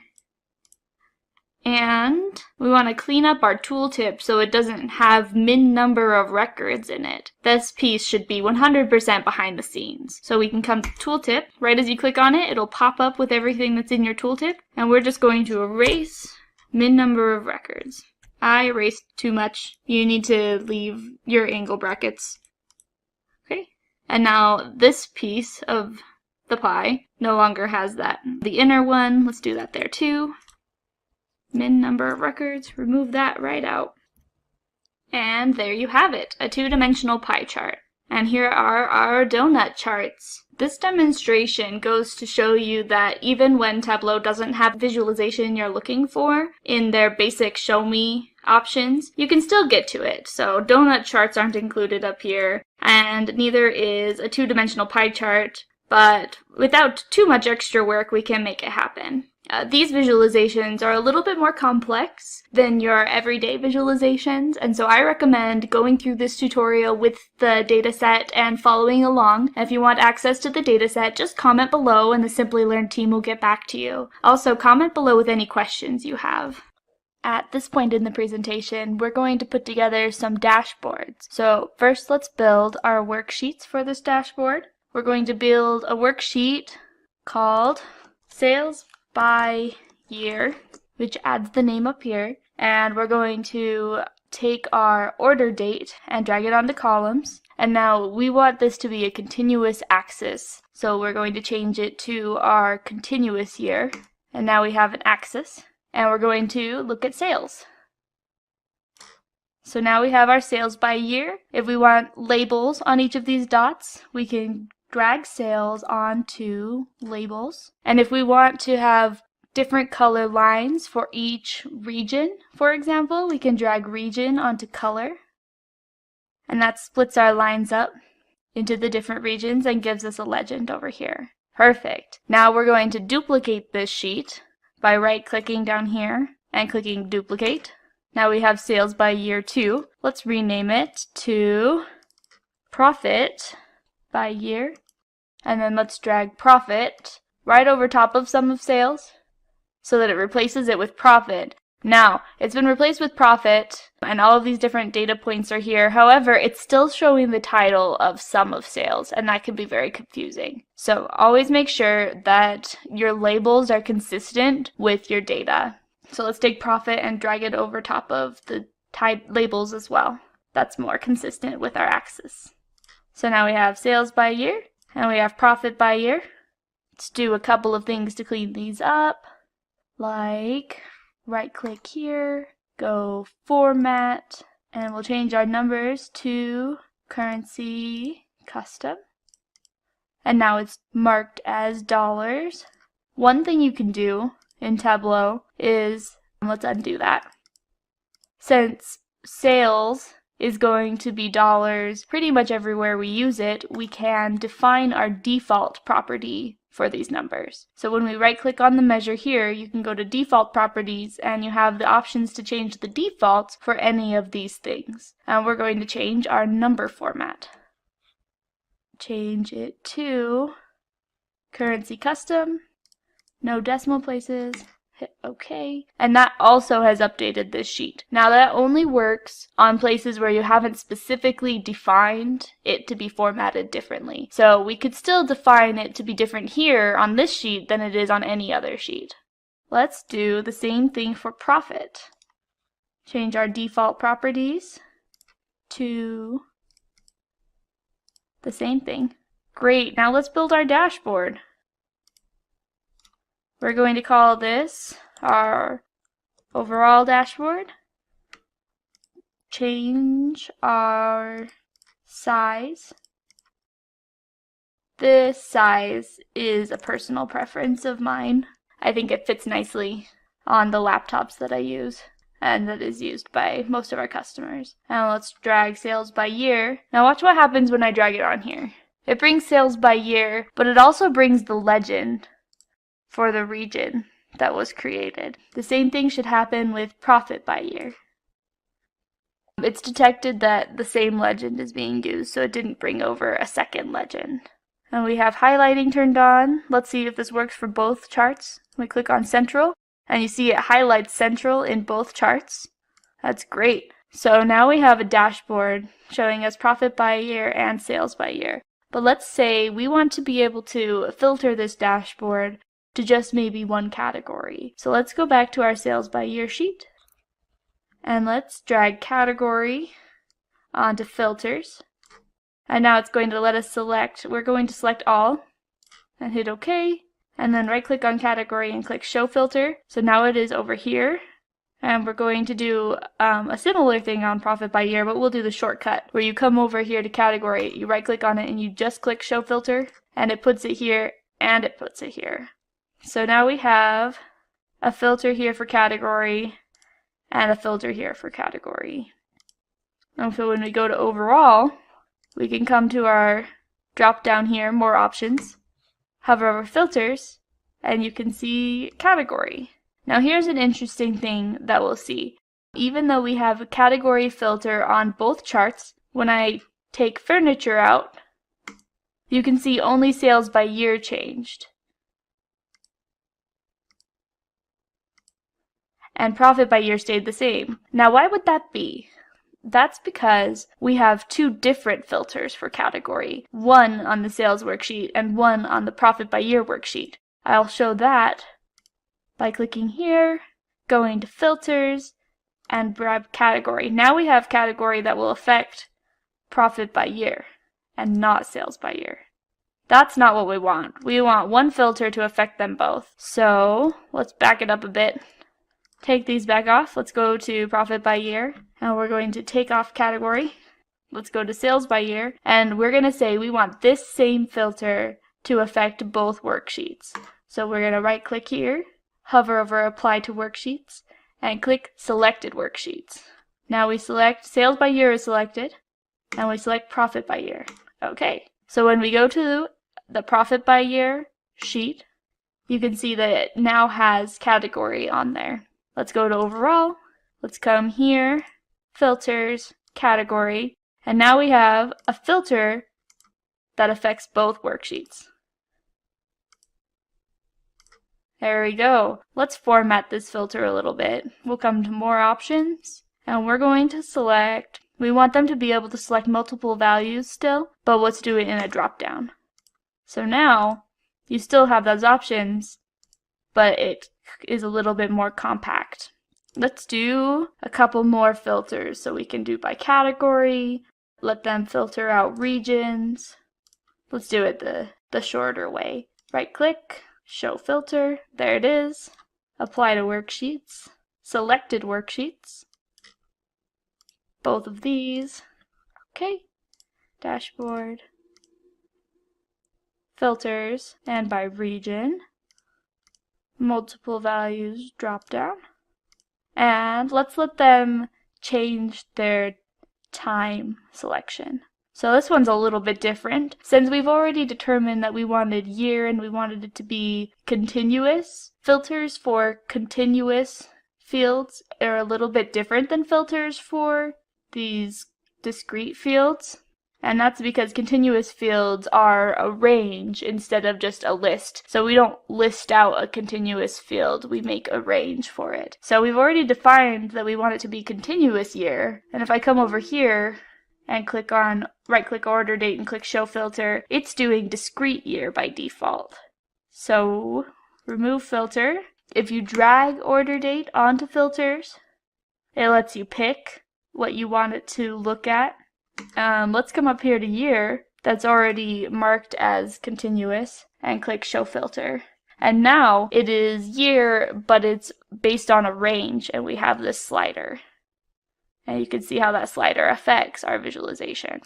Let me show you a trick to make this apply to both. Not a trick, but just if you have not applied it to both worksheets, but you already added it to the visualization, see it's here, but it's only affecting one worksheet. You can change the worksheet's settings right on the filter instead of having to go to the worksheet where the filter exists. And it will only give you the options of the worksheets that are on the dashboard. So there we have it. Now it affects both. And now we have our overall dashboard. Now let's say you want to be able to see the total sales on this chart as well as the sales split up by each of the regions. We can do that as well. So let's go back to our sales sheet. As a quick tip, you can go to the sheet by clicking this Go to Sheet button here or here in the event that you want to go to a sheet but you don't want to scroll back and forth to find where it is. So go to Sheet. Now we're going to do a dual axis chart again like we showed earlier, and I'm going to Control, click and drag. So now we have sum of sales twice. This marks card affects the top one. So we can see that by, if I change the opacity, how it changes the color right here. This is the top one. And this marks card is the bottom one. And we're going to remove region off of color. And that makes our combined one line again. Perfect. Now if we want this to be on the same space as this, we right click here, the second measure in the rows section, and click dual axis. So let's put it right on top. And I can see this versus this. Now, if we wanted to, on hover, show that this is overall sales, we can click on tooltip. Region is missing because we don't have it with the color by region anymore. So we'll erase that and put, oh, we don't want it to be orange. Let's make it black. Overall sales. Okay, so when you hover here, it says overall sales. So we can see the difference easily. Let's make it a little bit more of a color that'll stand out. Just a little darker than the others, perhaps. So when we go back to our work or our dashboard, we can see sales and we can see our overall sales. Let's do the same thing for profit by year. Go to sheet and control, drag, release. We'll go to our marks card for this second sheet and pull off region. Make it darker. Change our tooltip. Not orange. Overall profit. Okay. And right click, dual axis. There we go. Now I forgot to do one thing on the last dashboard. When you make a dual axis dashboard, it doesn't necessarily sync up these axes. And so this axis over here is for the overall line, and this axis over here is for the region line. So if we want it to stay that way, we should edit our axes, and instead of calling it just profit over here, we will change it to overall profit, and over here, profit by region, just so that it's clear which axis goes to which one. Or you can come here and click synchronize axis. So it's very clear that this is much bigger than these. And if you synchronize the axis, let's go back before we named him. Okay, synchronize the axis. Then we don't need both of these headers. So we can come here and click show header and we just have the one. Let's do the same thing on sales by year. Synchronize. Always good to make sure that your axes are either synchronized or well labeled. And let's hide it. Let's see what it looks like now. Great. Okay, one thing to keep in mind. When we do filter to just one region, the lines are going to end up at the same spot. If we filter to 2, then it's only the sum of those 2. So perhaps the header overall sales and overall profit isn't quite accurate because it isn't overall necessarily when we have it filtered. Why does this happen? Why doesn't this line always show the total no matter what you select here? Well, that's because this filter applies to the whole dashboard. So it filters this line to those regions just as much as it filters these lines.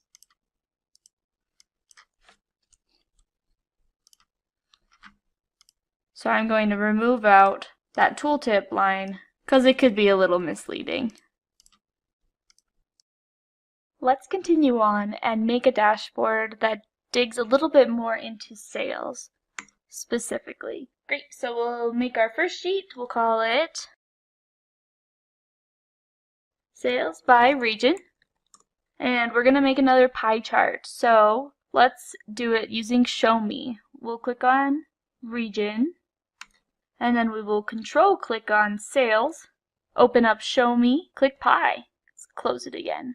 Great, so now we have the sales by region pie. We'll make it the entire view. And when you hover, you can see that it's showing us sales in dollar amounts. Now, it would be more like a pie for it to be percentages. So a lot of pies, each of these slices is shown as a percentage of the whole at 100%. So let's come here to our slice size. We'll right click on it and we're going to use what's called a quick table calculation and change it to % of total. So now when you hover, you can see that the West is 31% of the pie. Great. Let's also label each of these slices. So I'm going to control, click, and drag region onto label and add region to the labels. I'm going to undo that and show you what would happen if I just dragged region onto labels without copying it, without holding control. It will move it and get rid of our colors. and we don't want that. So we're going to control and drag. Another way to do this, let's go back, is by taking region and dragging it onto label just straight from over here. But in this case, for the sum of sales where we've applied the quick table calculation, we want that quick table calculation to also show up in our label. So I'm going to control and drag, and it brings that quick table calculation along with it. If I were to undo, just drag sales on, it's going to go back to that dollar amount, and I'm going to have to add another quick table calculation. So instead, control and drag. That's probably one of my very favorite Tableau tricks. Great. Now let's add a filter for region. So I'm going to right click here and click show filter. And we will make sure that this gets added to all of our sheets once we've made them all. Okay, next sheet. We're going to call this sheet sales by state. Let's do a map. Great. So one way to get your map started is to double click on any of these dimensions that have a globe next to them. So since we want to go with state, we can double click on state, and it starts mapping out state. So what it does is it adds latitude and longitude to our rows and columns that are generated here. And another way to get going, so let's go back, is to click on the geographic part you want, and then control click on sales like we did for for our pie chart. Come over to show me and choose one of our maps. We could do it with the circles, but we're going to do a filled map. Click on that. So now we have our filled map based on state. We can choose one of these different palettes if we'd like. Let's try this one. Or blue teal. Or we could do green, so that darker green means more money. Great. So now we have all of our states colored by sales. Let's also control and drag sales onto label. And you can see we have the dollar sign and the money formatting that we made earlier. And let's control and drag state onto label. Now maybe we want the state to be on top, so we can click on label and it pops up with all these different options. And if we want to edit the text, you can click here on the ellipses and edit it there. So let's cut state and paste it at the top there. I think I lost my center alignment, so we'll do that again. Hit apply, see what we think. Great. Okay, so now you can see that it puts the state on top. You can also see in some of these places where they're super close together that you can't see all of the states labels, and that's because this option here in labels is unchecked. Allow labels to overlap other marks. So Tableau senses when the marks are too close together and it's going to become too hard to read, and will hide anything that overlaps with each other. If we click this option, now you see everything, but it gets a little crowded over here. So let's unselect that, and you'll be able to see what the sales are upon hover. Great. Now we have our sales by state. For filters for this one, let's right click on sales here and click show filter. So basically, wherever you're using your metrics, your dimensions or your measures, you can right click on them and create your filters. So now we could, the lowest amount for a state is $920 for sales for this time period. And we could filter out ones that have sales lower than that. But I think this isn't what I want. Let's remove that filter. Let's do it for the state. Show filter. Great. So now we could filter out a state. We could just show Arizona or show them all. Excellent. Let's move on to our next visualization. New sheet. Rename it to be called sales by subcategory. Great. So we're going to drag on category onto columns and subcategory. Because of our hierarchy, press plus. Now we have subcategory and category. And let's bring on sales.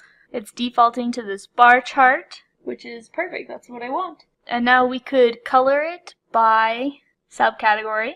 And this is a discrete coloring. We could also color it by sales.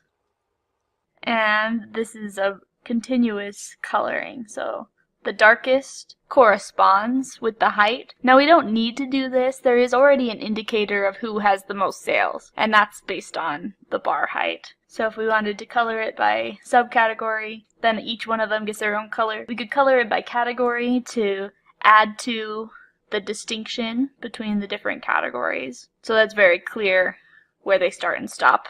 Let's do by subcategory. Excellent. So now we have 3 different dashboards. Oh, let's add some filters for subcategory. So let's bring on category as our filter. So we'll right click here, click show filter, and there's category. And let's do a filter for our date. So we're going to come here to order date. Let's drag it onto filters and let's click years.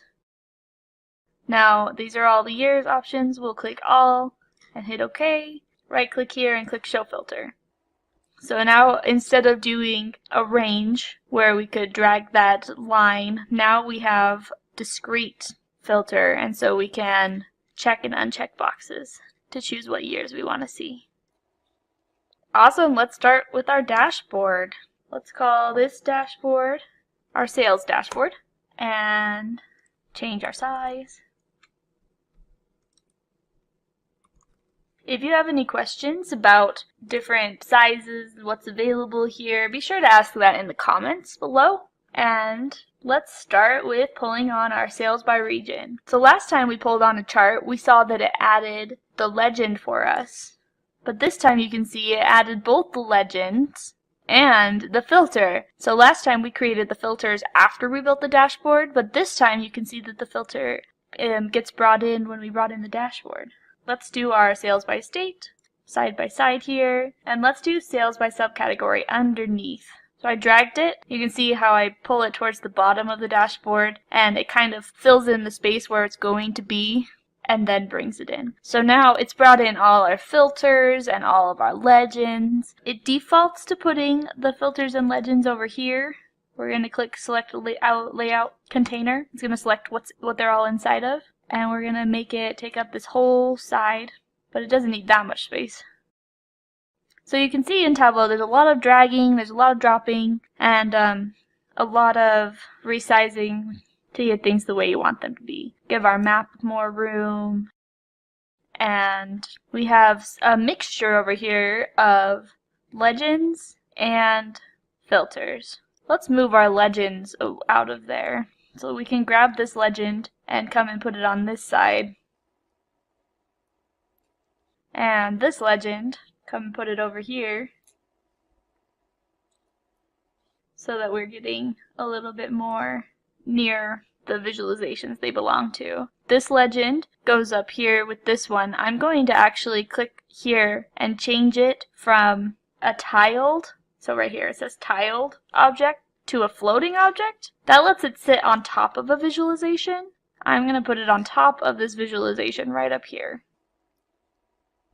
Excellent. And then we have this one that's showing us the size of sales. That's because on this dashboard it says that size is determined by sales, but since it's just one circle, there's no size comparison. So it's not like we have several circles and we have to look and see which one's the biggest so that we can tell the amount of sales. So we don't need this legend and we can just remove it from the dashboard. Let's clean up some of these. We have several different versions of what your filters could look like. So my personal favorite is multiple values drop down. It gives you some of the most flexibility. But if you wanted them to only be able to select a single value, you could turn it into a radio button list so that it's a selected all or it's one at a time.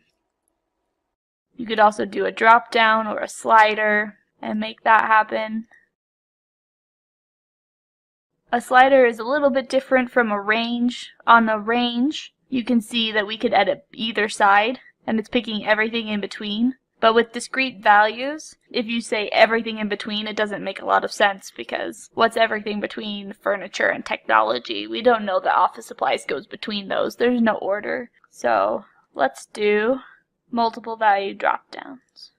For big ones like state, there is the option of searching. So I know I want Utah, and I search and there's Utah. instead of having to scroll through the list. This could be really helpful for if you had a filter by products, and that will allow somebody to look at just one product at a time if they know their name of the product, but also not have to just open up the product list and scroll and scroll and scroll, since there are a lot of products. So we can filter by region by doing this.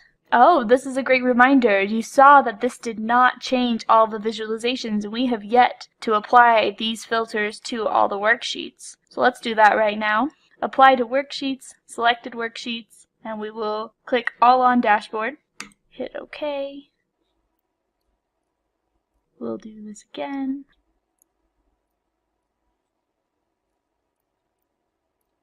Until we have selected them all.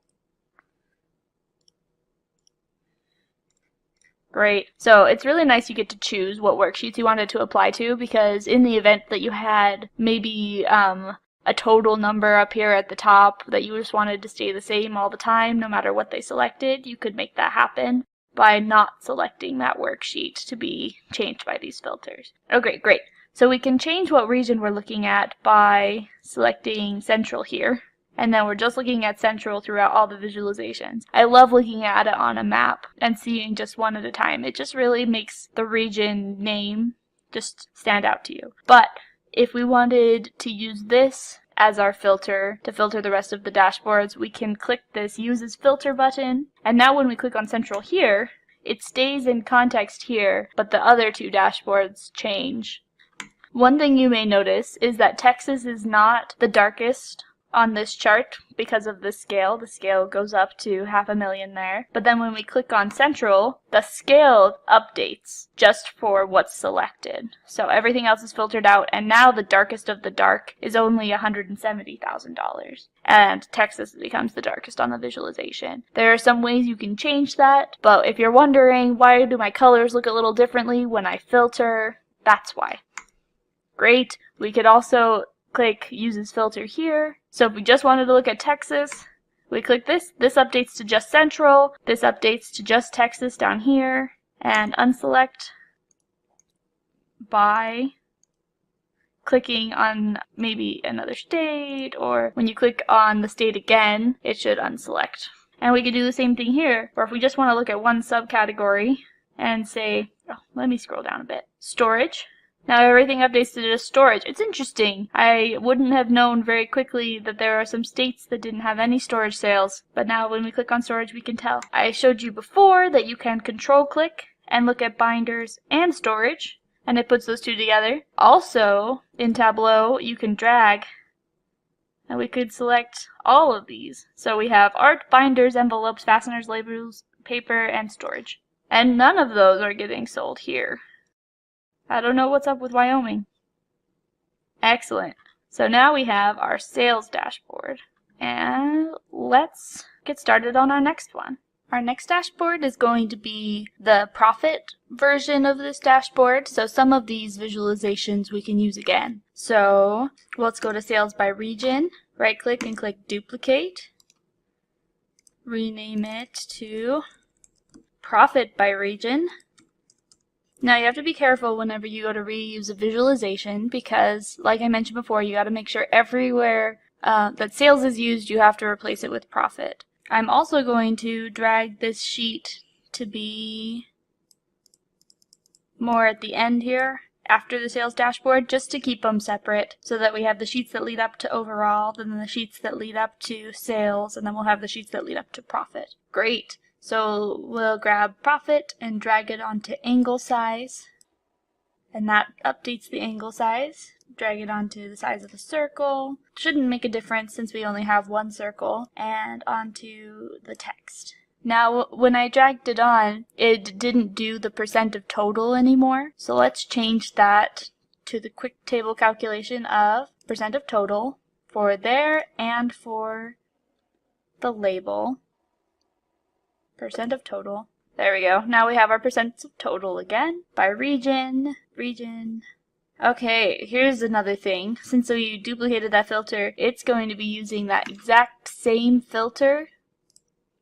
You see, it's using region from Sales by Region, all the sales dashboards. But we don't want that. So let's remove out all the filters here and these action filters that are generated by our filtering, those come from this. These are called action filters. And it's generated when we click this uses filter button. Okay, back to profit by region. Great, we're clear of filters. And let's add back in a region filter. And this one no longer has the icon that shows you that it affects multiple sheets, which is what we want for now. So you might want, perhaps there would be a situation where you would have two dashboards and you would want these filters that you put on here to affect both dashboards. And in this case, that's not what I want. Great, so another one we can use the basics for is sales by subcategory. So let's duplicate that.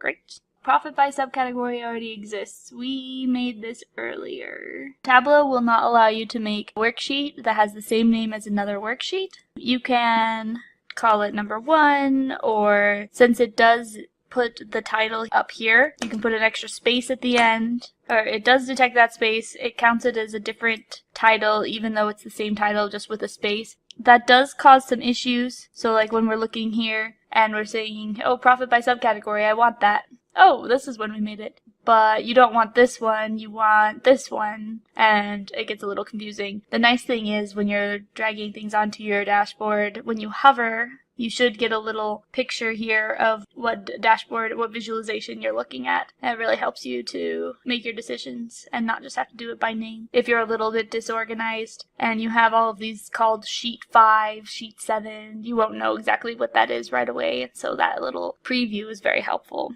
Great. Profit by subcategory. We'll do the same thing by removing out all our filters. So I just click on it and hit delete.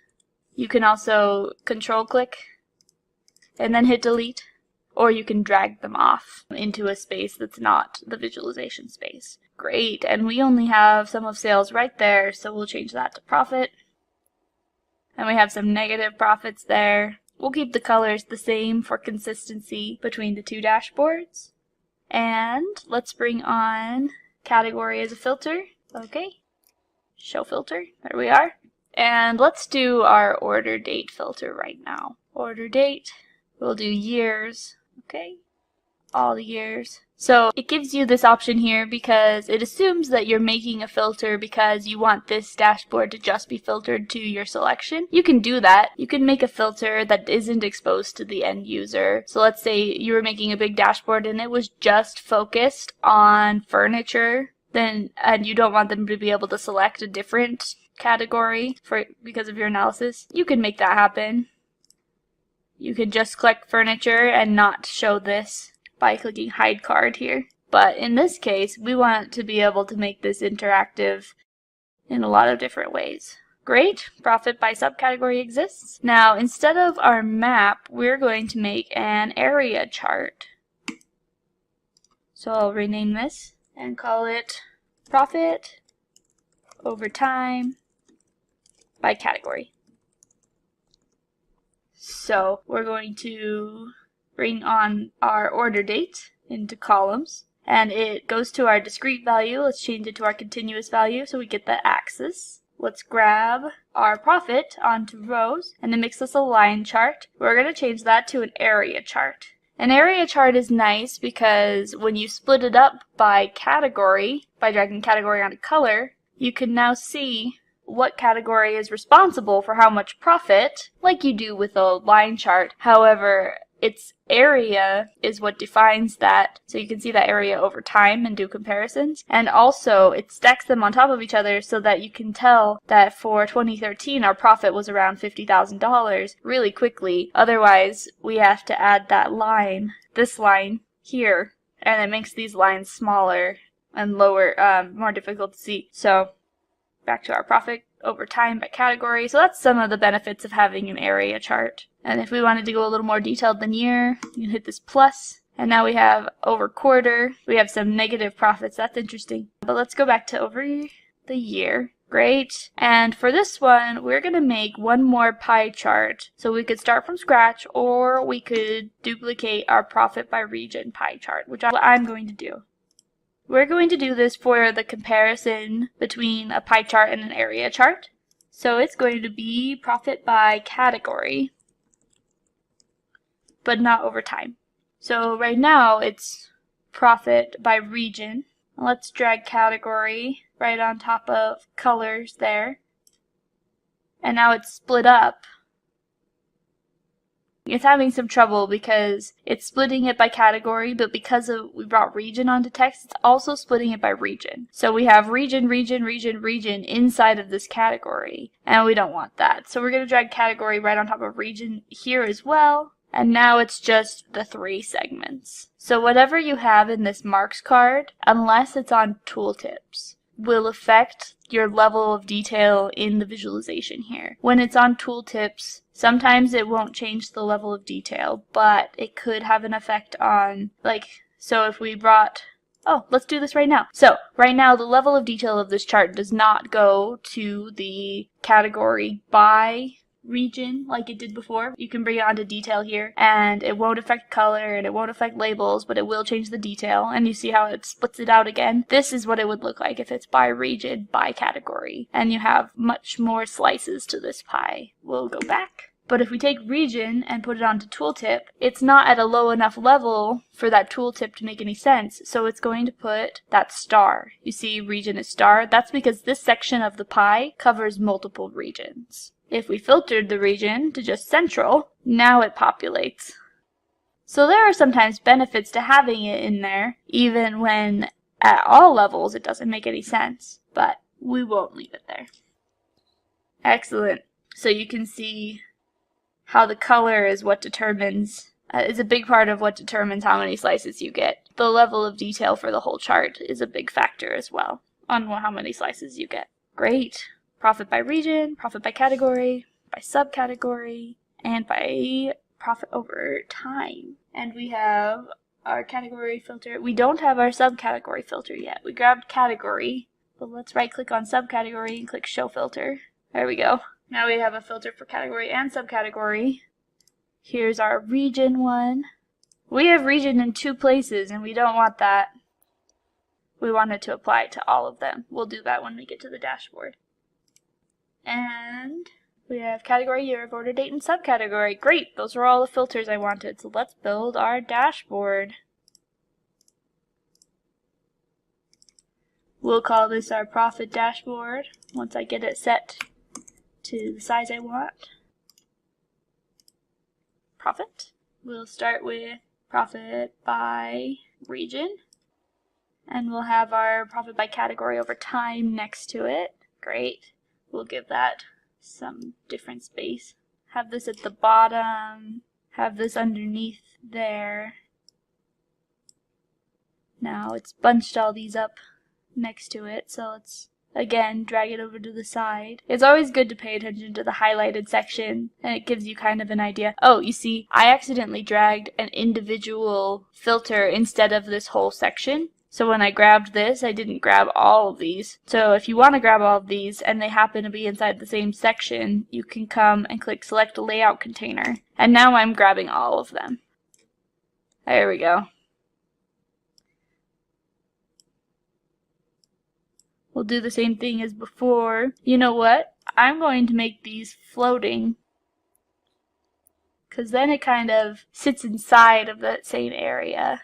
We'll make that one floating. And this one too. This category legend applies to both this chart and this chart. So that's very nice. And this subcategory legend, I won't make floating, I'll just put here by subcategory. And this profit by category doesn't need quite that much space. Let's give our bar chart some room. Excellent. We don't need the size of the circles. Make these drop downs. Now, because I didn't have to on this chart and this chart change profit to dollars, because we set that as the default, it definitely saved us some time. So I recommend setting default number formatting at the beginning of your visualizations. Really nice. Excellent. Now you can rearrange the order of these. So I like to have the date at the top. It's sometimes hard to get it to the top, so I take it the second to the top and I drag the top one down. And then category above subcategory, just for logical sense. Excellent. And we have our profit dashboard. Let's see. There is this checkbox down here called Show Dashboard Title. So if we wanted to have the title at the top here, you can click that button. Any floating objects don't shift down like everything else did. There we go. So we could have that title, we could not have that title. That's up to you. Excellent. So at this point, we have our overall dashboard that looks at sales and profit. We have our sales dashboard, and we have our profit dashboard. Our profit dashboard isn't 100% complete because I forgot to make sure all of these filters apply to all of these worksheets. So let's go ahead and do that right now.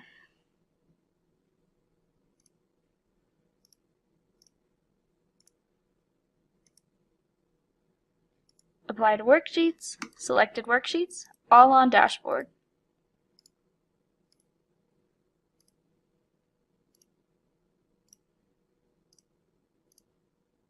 One thing that is nice, from this view, it's really nice to click all on dashboard and you only see the ones on the dashboard. But you can click here and say show all worksheets in workbook, and you can see the rest here. So if you wanted all on the dashboard and you wanted this one or something like that, then you have the option to see them all. Great. Perfect. So before you ever publish a dashboard, it's always good to double check that your filters work. When you filter to just 1 year, this area chart becomes a lot less useful. But if you're looking at 2 or more, you start to see the shape of it. Great. Now we're going to take a look at linking from our overall dashboard to our sales dashboard. Great. So we'll go to our overall dashboard and we'll be creating what's called an action. So you can make an action on a worksheet. You can see right here, actions, or on a dashboard, actions. So since we're linking between 2 dashboards, this is going to be a dashboard action. Sorry, just trying to unhighlight there. But if you're ever looking for an action you made and you can't find it, look in the other one. Great, this is our actions dialog box. Here we can see the highlight that has been generated. When it says generated next to it, that means that you didn't come in and define an action. It was made by clicking this highlight button here. That'll generate an action.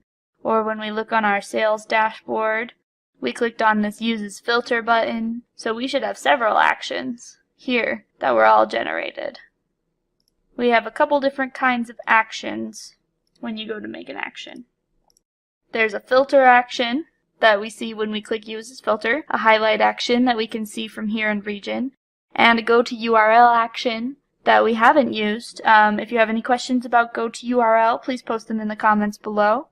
It basically allows you to be able to select a URL here, and so if you had a dashboard that had to do with maybe stocks, you could put in a URL here and then put your stock ticker symbol there, so that you could have a URL that would then take you to a finance website that shows you your stock information. It can get pretty cool. Okay, but we want to link from this dashboard to one of our other dashboards, and you actually do that using a filter action. So we're going to name that action Go to Sales Dashboard. And we want it to happen when we click on our sales sheet. So you see right here it shows us the 2 sheets that are on this dashboard. When we click on the profits dashboard, we don't want this action to occur. This is our go to sales dashboard. Now you can have an action occur on hover or select. You've seen select happen. That's what our filter uses filter actions use. And on menu. So we're going to do it on menu. And the targeted sheets, it defaults to this dashboard saying when I click on this, I want the rest of this dashboard to update. But instead, it's going to take us to our sales dashboard. So when we click on this, I want these sheets to update. Now, we're going to define what filters it's going to apply. By default, it's going to apply all of the filters based on what we click. So if we click here, it will filter to just 2013. Let's say we click here. It'll filter to just 2013, and it will filter to the region we selected. So let's see what happens when we do that. Okay, it's just going to default. Okay, now when I click on this, it's going to filter to 2013 and West. Go to Sales Dashboard. This is where it pops up when you have it on menu. It's taken us to our Sales Dashboard. It is filtered to 2013 and West. Just so you know, actions will not affect these filters here. You see that it thinks all of them are selected because it creates a separate filter. There is such thing as show only relevant values for these filters. So if we click this, it will filter this to only the ones that are relevant. So we can see that it's only 2013 that this dashboard is filtered down to. But if we click all values in the database, this filter doesn't have only one particularly selected. It does have them all selected right now. So we can get here for that information, and to get back, we just need to navigate back to overall. Great, so it works there. But when we click on this up here, go to Sales Dashboard, we get a blank dashboard. Now, that happens because it's trying to pass region information to that dashboard, but this doesn't have any region detail on this line. It doesn't know what that is, so it's giving it a bad region value. So let's fix this. Go to our actions. We're going to edit our Go to Sales Dashboard, and we're going to select what fields it'll filter on.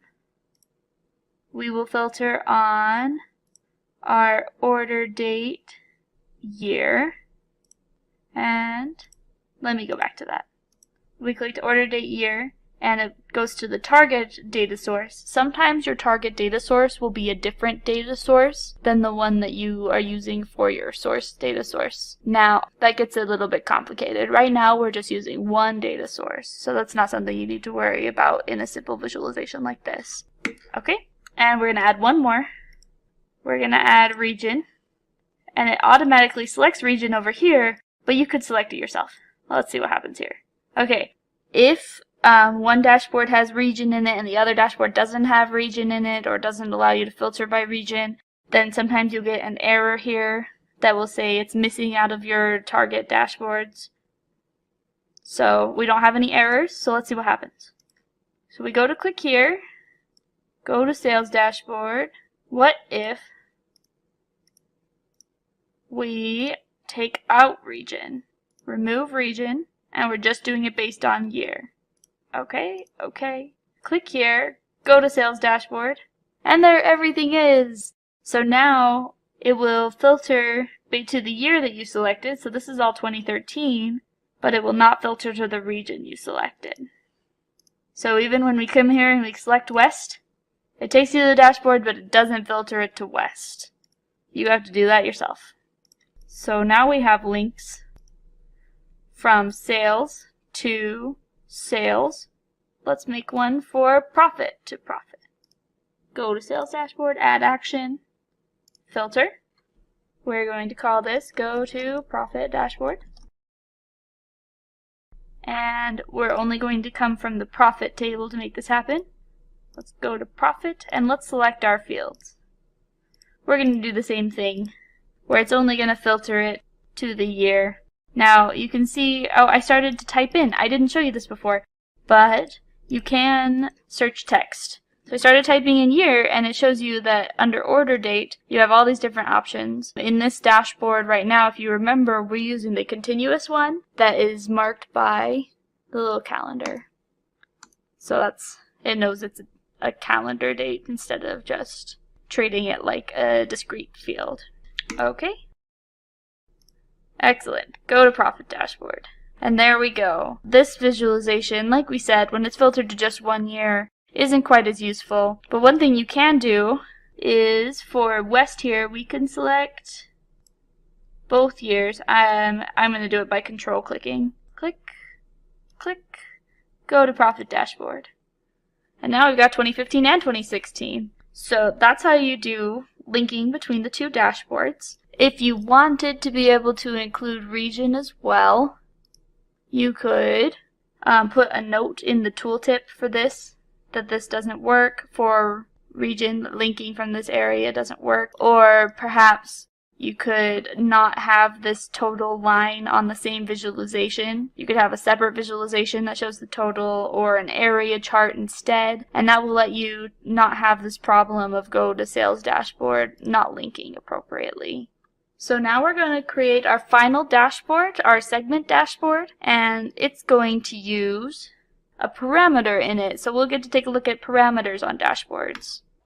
So let's rename this. We're going to call it profit and sales by segment.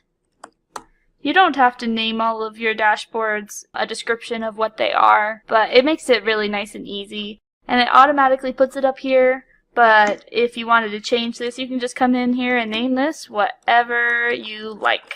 And then it will just show up here. So we could call this segment analysis.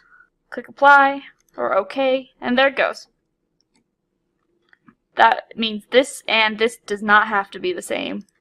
If we go forward again, segment analysis and profit and sales by segment. That allows you to have some more useful names down here that make it easy when you're looking at them side by side, but have a name to match your dashboard up here. Great, so we're going to make a profit and sales. It's going to be a bars and circles chart, and we're going to bring in our segment that we haven't looked at yet.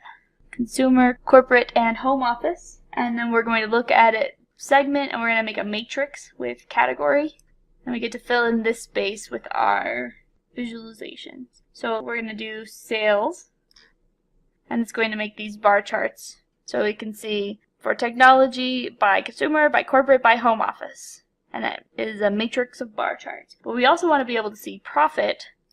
And right now it's making two sets of visualizations. But we want just one, so let's dual axis. And it's automatically changed it to circles. Also, it is not synchronizing the axis now because profit is blue and these profit is not anywhere near the same amount as sales, which makes sense. You shouldn't have profit that's higher than sales. So let's synchronize our axis. And let's change our sales. Our marks card over here is associated with sales. It's nice and easy when the two marks cards are based on a different measure to let you know which one you're affecting. And we'll change that to a bar. And now we have a circle on a bar chart. Now, if we had profit in front of sales, you can see how it's behind. And you can fix that by taking it to the back of sales. Another way you can fix it, say you wanted the profit axis here over here for some reason, you can right click on the axis and put mark type or move marks to front. Another way to change it. We don't need both of these, so let's not show that header. And we don't need this to be labeled profit because it's for both of them. So the way you get rid of that is actually you click edit axis and then you just erase the title. Oh, and you don't hit reset. You just erase the title and then you close it. So now no title here, but we still have the axis. And we have 3 sets of bar charts across. Excellent. The next chart we're going to build. Oh, so right now it automatically added the colors based on measure names. Measure names is a dimension that is created by Tableau, and it's just what it sounds like. We're coloring it based on the different measure names. One of them's named profit, one of them's named sales. And we know that you can come here, click color, and hit edit colors, and it will open this dialog box. But you can also come here and double click on a color, pops open that dialog box. Let's pick a palette. Let's see. There's a lot of different ones of these. Tableau 20. Let's pick colors from this palette. Profit can be... So you click here, make sure it's highlighted, click the color you want. Click here, make sure it's highlighted, click the color you want. Hit apply. And then you can come to color and make it a little more opaque. Whatever. When you make it more opaque, you start to be able to see through your circles. There are benefits, but also drawbacks to doing that. Anyway, so stick with the Tableau orange and blue. Great, we have our first chart. Our next chart is going to be called Top Customers by Sales. And this is where we're going to use our parameter where we made our top N customers. So let's bring in our sum of sales, make a bar chart for that. And then we're bringing in our set. And so we have our in and our out. We're going to break up our set by our segment, as it's part of our segment analysis. And we'll bring in our customer names. And let's sort it. Excellent. Now you can see that when we sorted it, it didn't take this big guy and put it all the way at the top. It just sorted it each within its own section. Great, and so here we have our in and out, and that's not a super user-friendly title for our users of this dashboard. They're like in and out of top N customers by sales. Maybe we want this to say something a little bit more user-friendly. So let's make a calculated field, and we're going to call it the top N customers label. And we're going to go and say if, and we're going to use our set, top N customers by sales. And since it's an in or out set, it treats this like if it's in top N customers by sales. Then top, we're going to do a string. So it's going to be top, and then we want to use the number that's in our parameter. So we have to convert it from a number to a string, and we have to concatenate them together. In Tableau, you can use a plus sign. Top, and always make sure you have a space between what you're concatenating together. That's something that I tend to forget. Top space customers. So if they pick 20, it'll say top 20 customers. So if it's in the set, then top blank customers. Else, if it's not in the set, we will just call it other. And in Tableau, you always need to end your if statement with an end. Here it tells us our calculation is valid. While we're here, I want to show you a little trick. There's this arrow button here that can give you all of the different functions that are available within Tableau. And it even sorts it out by different categories. So if we didn't know how to make this into a string, we could go to type conversion. We could click on string, and it gives you an example. Also, when you click on a function in here, did you see how it's on date? And then I clicked on string, and I'm like, what does this do? Click on it, and it tells me. So this makes it really useful inside of Tableau. Also, in Tableau, you can make a comment in here. So if somebody's like, what's going on here? You can press dash dash or slash slash and type in, this is a more user-friendly title. Hit OK. And there we go. We have our more user-friendly title. We drag it here. We see our top 20 customers and other. And if we don't want to show this anymore, but we still want it in place, you can right click on it up here and click show header, and it hides it. So that in out is still happening there. And let's drag it to our filters, and there we have it. We have our top blank customers, and it tells you right there how many.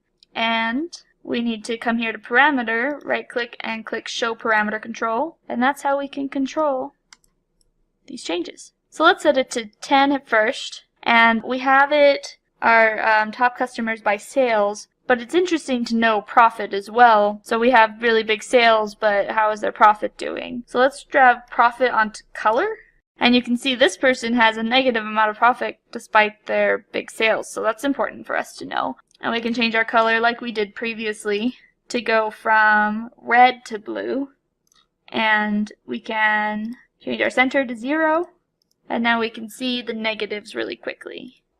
Now, they're not the only one either that have a negative profit, but some of our highest sales. That's great to know. Excellent. Those are our visualizations for the segment dashboard. So let's talk about filters really quick. We have this filter. We won't show the filter itself. We don't want to allow them to show in or out. We just are going to allow them to show how many. But we do want to be able to have them filtered by category. So let's show that filter. And by segment, show that filter. And then we'll have our parameter. Great. Let's make our dashboard automatic, as you probably read right there. The dashboard will resize to fit any screen it is displayed on. That can be really handy, especially if your visualization is really dynamic and can change. However, some visualizations, like this visualization for example, if it gets too squished, you stop being able to read things very well. So automatic has its definite pros and cons.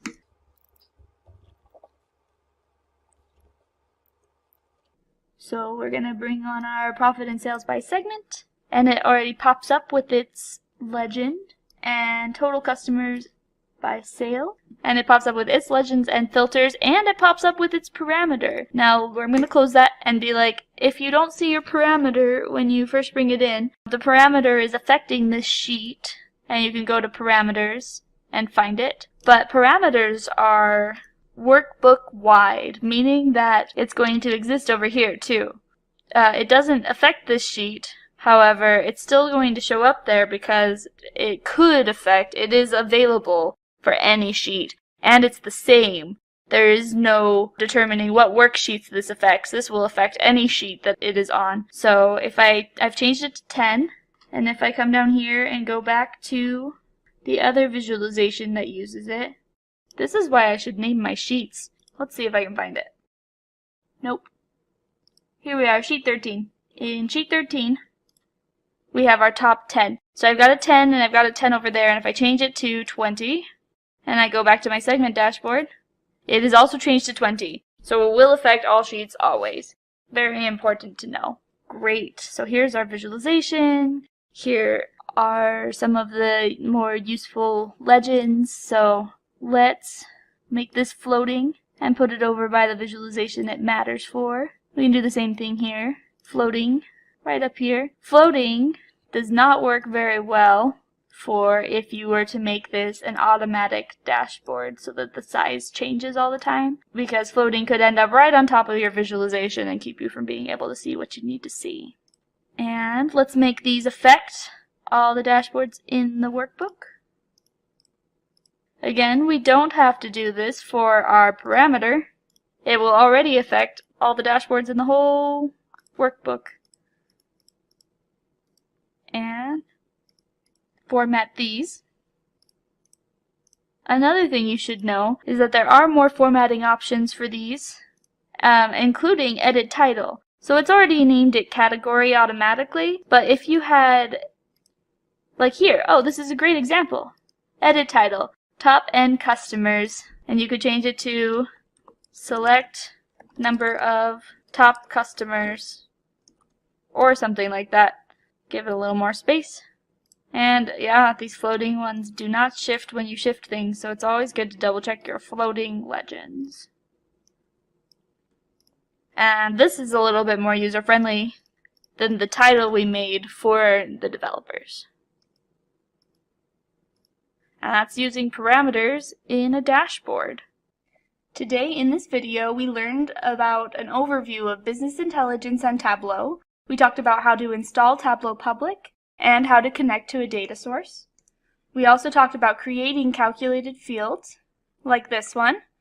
We talked about making sets and parameters. We learned how to make a donut chart and a 2D donut chart. We learned about making dashboards and adding filters to those dashboards. And we also learned about connecting between dashboards. Welcome to Tableau Training Part 2. Today we will be learning about the topics we discussed in Part 1, live versus extract data sources. We'll talk about joins and unions, and we'll look at table calculations. We'll look at the rank functions, and we'll look at actions, specifically URL actions. We'll talk about reference lines and bands. We'll look into some insights in the data, such as delay analysis. Also, we'll learn how to build a waterfall chart. And then finally, we will learn about level of detail calculations while making two different visualizations. In Part 1 of this Tableau training, we introduced Tableau basics, and we learned how to create donut charts and two-dimensional donut charts, and we learned about linking between dashboards. Now let's discuss the difference between a live connection and an extract connection. First, it's important to note that these different types of connections are not available in Tableau Public. It's always a live connection. And a live connection is where the data will update based on when the source of the data updates. So if you're connected to a database and something in the database changes, then you'll pick up those changes when you open the report, as it will query that database when the report is opened. Whereas an extract connection is extracted creates a subset of the data that improves performance. So when you're looking at it locally on your computer, you have an extract of that data set, that subset of the data, right on your computer or up in Tableau server, depending on where you're looking at it. And it does not update when the database updates. It only updates when your refresh updates it. So without a refresh set for that extract, you won't get the new data. As an example of this, let's say that in our sample superstore, we have Kelly Williams associated with the central region, but that's changed. So let's go ahead and change that. We will change it to Sarah Smith, and we'll save it. Now let's go back to our Tableau workbooks, and you can see we can refresh it over here and see Sarah Smith come in. Over here in our extract, Sarah Smith doesn't come in. If we click to refresh the extract, it doesn't refresh the extract until we navigate to sheet 1. But when we go back to our data source, then we see Sarah Smith coming in. So that refresh can be scheduled, and it could run once a day or once every several hours. But you would need to set up a refresh, or else you would never get Sarah Smith's data coming in. Next, let's talk about joining data in Tableau. So here we have the people table, but let's say we want to join it to our orders information. So I'm going to start with our orders table, and then we're going to pull on people, and Tableau is going to create a join for us, and it's going to choose the column that we would like to join on based on the names in the two data sources. So if these two data sources didn't have a column that had the same name, then Tableau wouldn't be able to guess what two to join on. So we would have to come in and select out of the orders side and the people side what we'd like to join on. And then we have the options to do an inner join, a left join, a right join, and a full outer join. Let's review quickly what these look like. So say we had two tables that we wanted to join together. One of them was the student table that had the student names and the key to their grade, and which we could use to look up their grade over here in the grade table, which had the key to their grade and the actual grade, A, B, C, D, F, and incomplete. We can see here that somebody has made a mistake and put in a letter grade instead of the key to the letter grade, and we'll see how that affects what we're looking at. So if we were to do an inner join, that would only take the rows where the join could complete. So we have 1 that could join to 1 just fine, but we don't have 2 and we don't have 3. A doesn't join to anything, so this row would be not included. And then 4, 5, and 6 would all join. So that would look something like this, where we would see Adam. When we grab student from this table and grade from this table, we can see Adam had an A, Beverly had an A, Dale had a D, Elizabeth had an F, and Frank is incomplete. And Charles is missing. Also, you don't see any B or C in this list of grades. For a left join, it's going to take everything from the left table and only the pieces from the right table that apply to the left table. So it looks pretty similar to our inner join, only Charles shows up. So the join wasn't able to complete since A doesn't exist in grade, but we include Charles anyways, and grade becomes null for Charles. It won't put in the grade key because we're not asking for the grade key, we're asking for grade from the grade table. So we try to look up A inside of the grade table, we can't find it, and it returns null. We look up A inside the grade key. Perfect.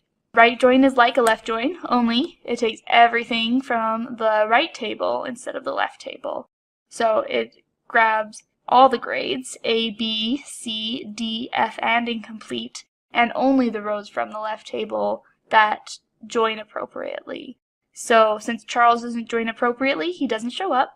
We also have B and C showing up even though it doesn't exist in the student table. And it won't be tied to a student because that join wasn't able to complete as it didn't exist over there. And the last one is a full outer join, where it takes everything from both tables whether or not the join is complete. So we have all of the people where the join completes. We also have Charles where the join doesn't complete from the left to the right. And we have B and C where the join doesn't complete from the right to the left. So those are our options in Tableau. Here in our sample superstore data set, you could look and see if there are any regions in the orders table that don't exist in the people table. And that's how you can know what kind of join you want. And so if you want those orders to still show up even though they don't have a region, or their region is not in the people table, that's when you would do a left join. For our purposes, we'll do an inner join. Now let's say we had a second Excel sheet here that had more orders, and you can do a union, which is just adding more orders by dragging that second orders table right underneath the original orders table. You can see it says there, drag table to union. And that's helpful for if you have an Excel sheet for maybe different years. So say you had a separate Excel sheet for the orders in 2015 and then another one for the orders in 2016.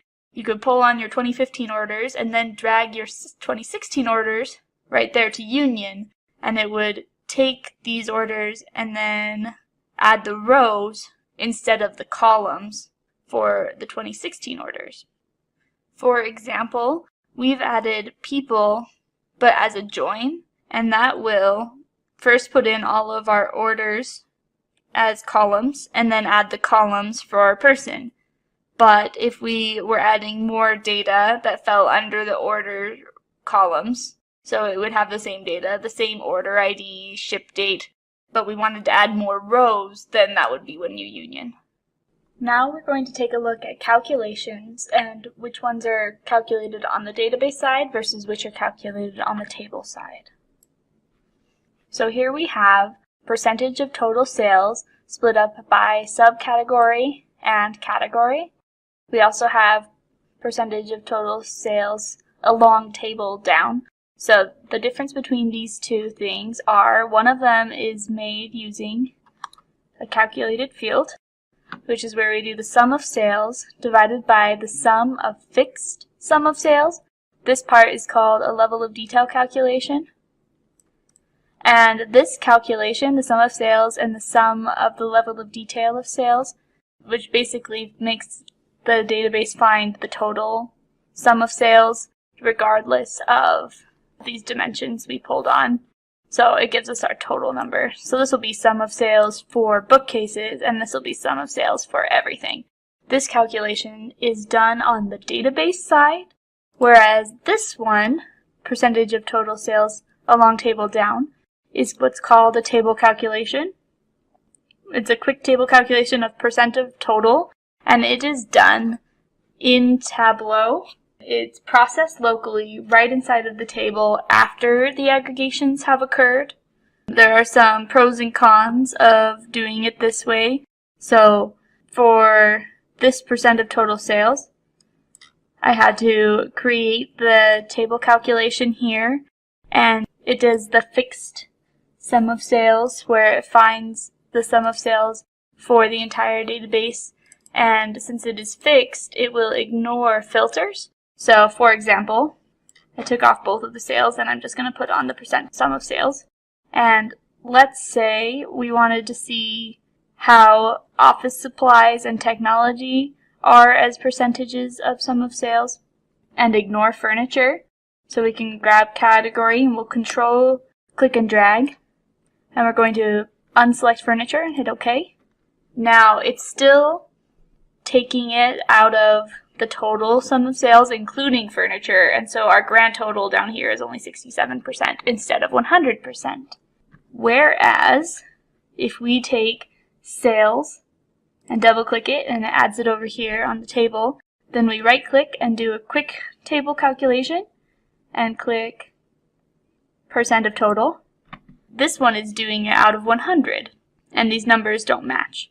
And that's because it does take into account the filter of category. So let's pull the filter of category off, and we can see that they're both out of 100% now, and each of these take into account the same amount of data since we have no filters here. So if you want it to take into account the filters on the table, then you need to use a table calculation. However, when you push the information back to the database to do the calculation, it's doing it as part of the query to the data source, and it can save you some time. And so which one of these is faster sort of depends on what data is available already when the original query comes back. Next, we're going to discuss ranking in Tableau. First, let's add a second data source. So we can do that by coming up to Data and clicking New Data Source. Or you can just click this plus data source right here and click Microsoft Excel. We're going to use this rank example worksheet. Perfect, and it's already pulled in the sheet we want because there's only one sheet. And we'll go to Sheet 2, pull on Store, pull on Sales, and we will rename Sheet 2 as Rank Example. Great, so now we have, here's all of our stores and here are our sales. And if we wanted to rank them based on who had the highest sales to the lowest sales, we could create a calculated field called rank by sales. And we're going to use our rank function and we're going to put in sales. Now we receive this error here, so when we hover, we see what that arrow says. Oh, you can click. And it says all fields must be aggregate or constant when using table calculation functions or fields from multiple data sources. So we learn something unique here that you might not know, is that a rank is a table calculation and it requires it to be aggregated. So we can make sum and put the parentheses around sales and our error goes away. So now we know rank is a table calculation. And we have our box here that expands out and can teach us about what we're using here. So when I click on rank, it will tell us that it returns the standard competition rank for the current row. And it says identical values are assigned an identical rank. So let's see what that looks like. We'll hit OK. We'll double click on rank by sales. And we can see our ranks. So E had the highest sales, so it's 1. D is next, and C and B are tied, 20 and 20. And so they both share the rank of 3, and then because they are 2 of them that share the same rank, we skip 4, and the next one gets 5th place. But now this isn't the only way to rank, so let's make another one of these. We'll click Duplicate and Edit. Let's erase Copy, and we're going to call this Rank Dense by Sales. Double click on Rank. Start typing rank again, and we're going to click rank dense. Now the difference here is that rank dense returns the rank where identical values are assigned an identical rank, but no gaps are inserted in the numbers. So click OK, double click rank dense, and you can see instead of going 1, 2, 3, 5, it goes 1, 2, 3, 4. So it doesn't include that gap. Now let's give them a little bit more space here. And maybe I want it to be in the order I created it. So these measure values are defining what's going to happen up here. So we can take sales and put it at the top. And that'll move sales to the front. And put rank dense at the bottom. So now we can see sales. We can see rank by sales. Rank dense by sales. Now let's duplicate. And look at the next one. We have rank modified next, and change the name here. You notice that I receive an error, and that's because that name already exists. Tableau won't allow you to use the same name, and it will give you that error. So those errors can be pretty helpful in finding out what's going on. Hit apply and OK, and then double click rank modified by sales. And now we can see the difference here. Let's go back here and look at what it says here. Click on rank modified, and it says it returns the modified competition rank, where identical values are assigned an identical rank, but what happens instead is instead of both receiving 3 for third place, they both receive 4, which is the lower of the options. So if we were going by rank and we just arbitrarily decided that this one's third place and this one's fourth place, then they both receive the same rank here, but they receive the higher of the 2 options, whereas this one receives the lower of the 2 options. And let's do one more. Duplicate. Edit. Erase copy. And we're going to do rank unique. And let's change the name to rank unique. Perfect. And now this is going to give it a unique ranking even when they share the same number. So we'll hit apply. Okay, double click rank unique. And we have 1, 2, 3, 4, and 5. So what it's doing is, let's quickly look here. So rank by sales. We haven't talked about this yet, but you can choose to rank it ascending or descending. That means that do we want to rank it based on whether, you see here it says ascending or descending, and that's how you'll define. So it defaults to descending, and it's saying the biggest is the best.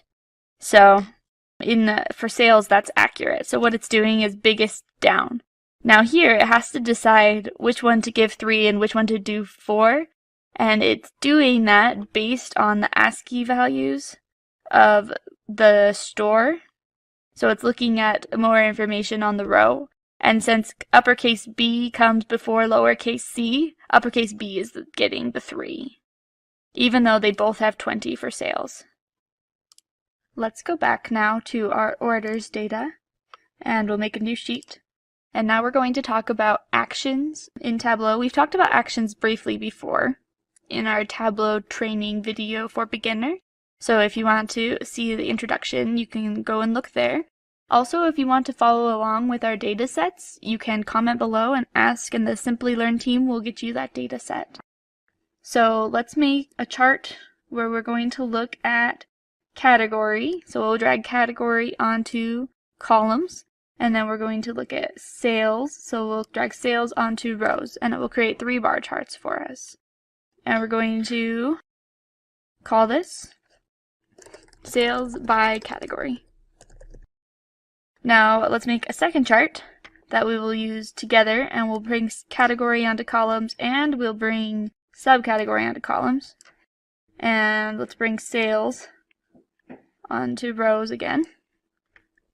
And let's take subcategory and bring it onto color.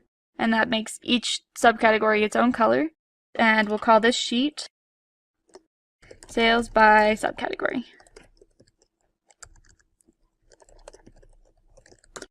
So now back to sales by category. Here you can make a worksheet action where we're going to move from the sales by category sheet to the sales by subcategory sheet, and also filter down that sheet to only the category we want to see.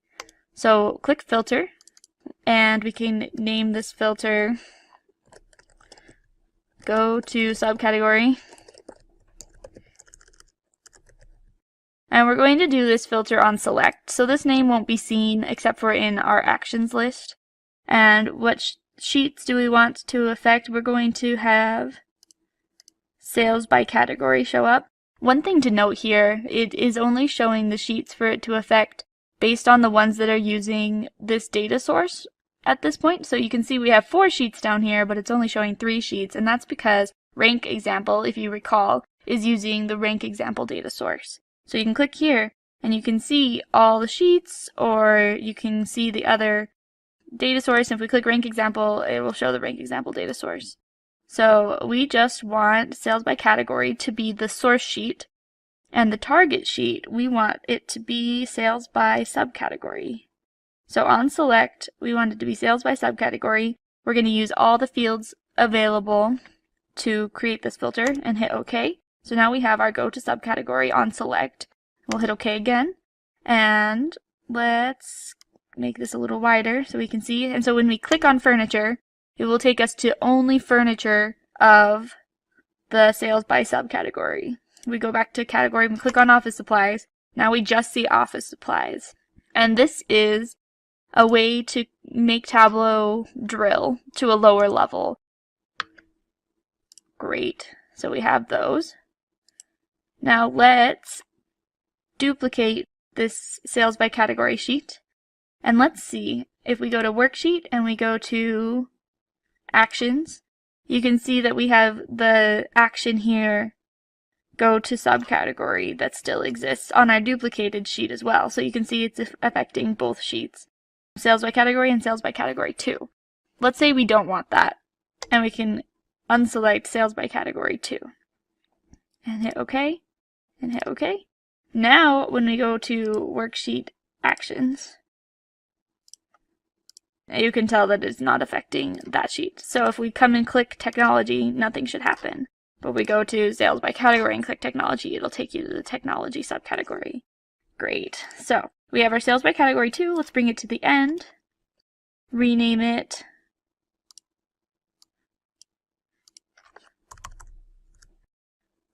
We're going to call it sales by category stacked, because we're going to take subcategory here and drag it onto color. And now we can see our different subcategories in the colors there. Now we can take a look here and sort by subcategory based on sum of sales. And now you can see that it is the biggest sales at the bottom for each subcategory. That's just a way that I like to view it. So let's do a highlight action, and we're going to do it on a dashboard. So let's take sales by subcategory and look at it over top of, or sales by category stacked, over top of sales by subcategory. So we want both of those. Let's make our dashboard automatic for testing purposes. And we'll go to dashboard, we'll click create actions. So we're going to add an action. It's going to be a highlight action. Highlight sales by subcategory. And we are going to have the sales by category stacked be the source sheet, and the sales by subcategory be the target sheet for all fields. Okay, okay. And on select, you can highlight your chart there and see where it falls inside of the other visualization. A cool thing you can do is you could select office supplies here and it will highlight all of office supplies, or if you drag and select a couple of them, it will show you those. So you're just like, I want to see all these small ones, or I want to see this one and these small ones, or whatever. Then it will highlight the ones that you drag and select. Now this is also true of our sales by subcategory and sales by category. So when we clicked on technology, it filtered to just technology. And we'll undo that. And when we drag and click office supplies and technology, we get office supplies and technology. Now if we go back to the dashboard, we can see that this dashboard is now filtered also to office supplies and technology, and that's because we're using the same sheet. And when you navigate away from that sheet, it doesn't mean that your filter goes away. So when I clicked undo, that's when it caused the filter to go away. So if you're going to have two things affect that sheet, just remember that just because you navigated away from what you selected doesn't mean that what you selected goes away. That filter will stay there. And it shows up right here. And if we pull it off, everything goes back to normal. However, the action is still there. So when you click on it, it comes back. Now let's take a look at the last kind of action, which is a URL action. So we're going to make a map based on state. So I'm going to double click state, and it's going to build out my map. Let's change it to a filled map by clicking map up here. And we're going to take sales and put it onto color. So now it's colored based on the darkest is the highest sales. We're going to put state onto label, so you can see the state name, and we're going to put sales onto label. so we can see the sales amount. Let's quickly change our default property for sales so that it always shows up as currency. And we're going to lose the decimal places. So it'll, by default, show up with a dollar sign and so on. Great, so now we have our sales map, and we're going to create a worksheet action. Now the difference between a worksheet action and a dashboard action is that a worksheet will only affect the worksheet, and a dashboard will only affect the dashboard. And so when we created our worksheet action on sales by category, if we were to pull sales by category onto the dashboard, that action won't transfer over. You'll need to make a dashboard action. So we're going to make a go to URL action. We're going to have it on menu. We're going to call it wiki. And it's going to only affect our new sheet, sheet 6, which we should rename. And we're going to have a URL in here, so this will take us to Wikipedia, and then whatever you put at the end of the Wikipedia link, it will take you to that page on Wikipedia.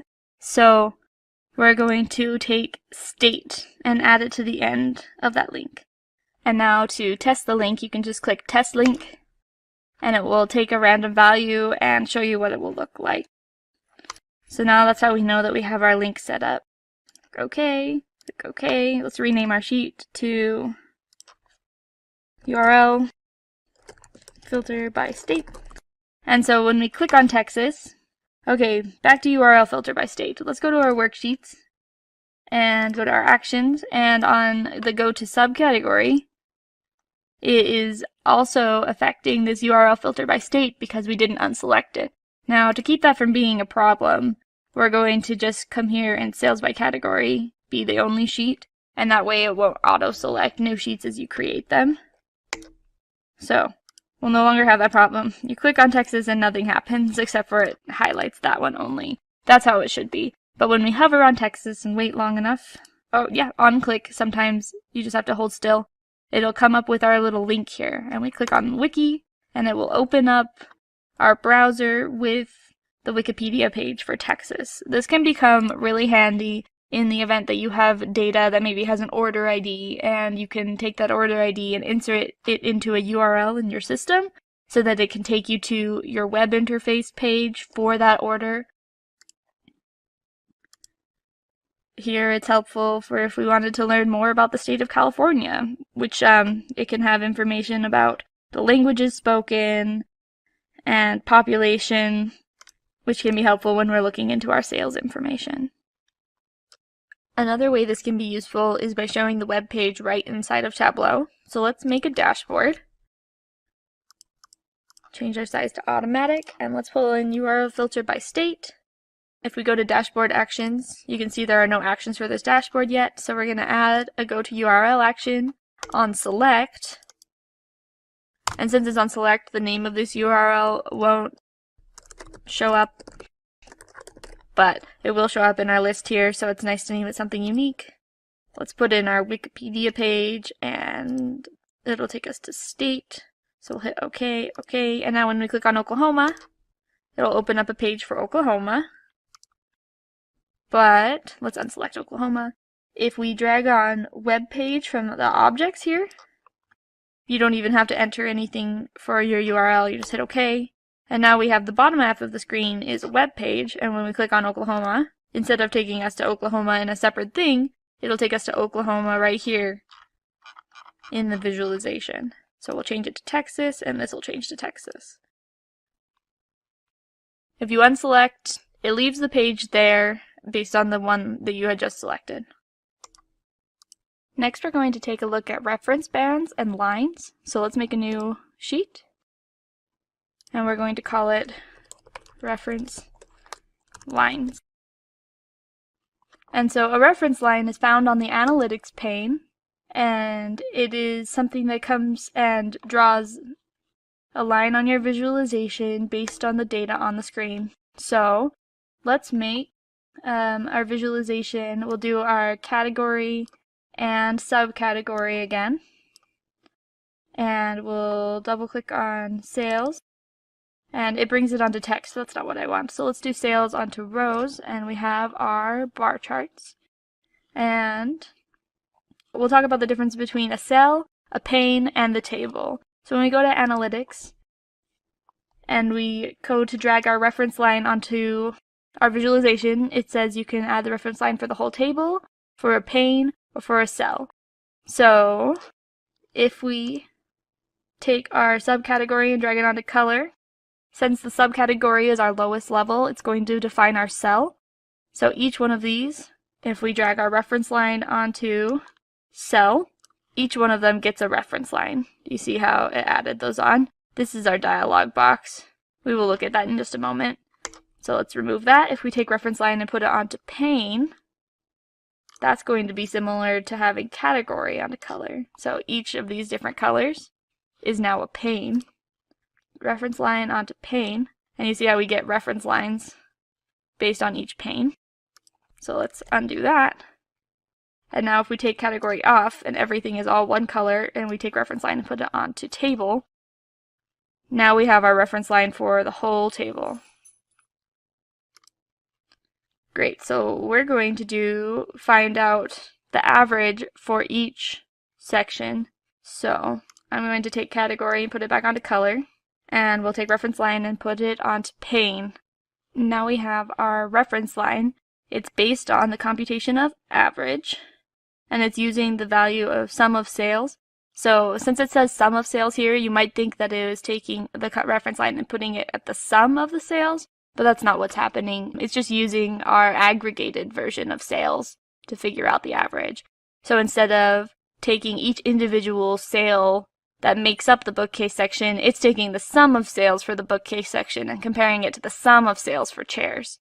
So it's taking an average across these added up sections. We could also have it be total, where it's adding all of these up and it makes that total line. The sum line is the same as total in this case. A constant, which is where you get to define the value, and so if we wanted it to be 200,000, there it is. Let's go back. There we are, back to where we were. Constant, minimum, which shows you the minimum for each section, the maximum for each section, or the average, or the median. So let's stick with average, and now you can see it's labeling the line as average. We could also have it label the line as the value, so now we can see that the average is this amount of dollars. Or you can choose custom, and then you can put something in here. Like maybe we wanted the computation, a colon, and then the value, average, this amount. You can also have show recalculated line for highlighted or selected data points. That means when you click on a section, it will recalculate the average just for what you've selected. We'll hit OK. And so in that case, when we click on tables, you can see our recalculated average line. So the average for tables, for just tables, is the sum divided by the number. So the sum of tables is 206,966 divided by 1 is still 206,966. So selecting just tables isn't really helpful. But if we wanted to know the average of tables, and we'll control click appliances, and we'll control click binders, oh, there we go.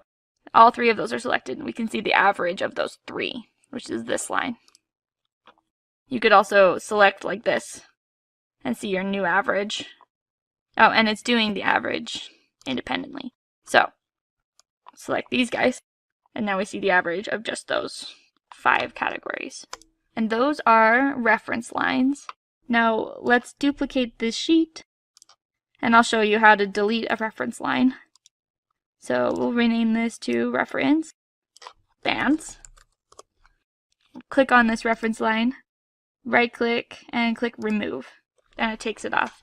We have the same thing for reference bands as we had with reference lines, where you can have it be for the whole table, per pane, or per cell. So let's do a reference band for the whole table. So it's doing entire table, and it's taking from the minimum to the maximum. Now we could change the minimum to be the average to the maximum, and now that will highlight the whole table. Everything that's above the average becomes highlighted. And if you wanted to change it, you could do the minimum to the average. But let's go to average to maximum. And then you can change things like you can add lines. So we have a line for the average or the maximum. You can make it thinner, you can make it dotted. You can change your fill, so maybe if you don't want it to be quite that dark, you can change it to be a little bit of a lighter color of gray. And you can have show recalculated band for highlighted, or you can remove that, and that way when we highlight stuff, everything just stays where it belongs for the entire table. And that's how you create a reference band.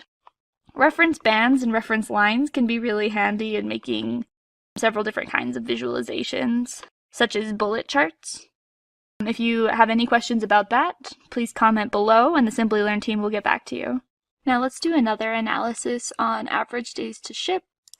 And for this one, we're going to look at it by state.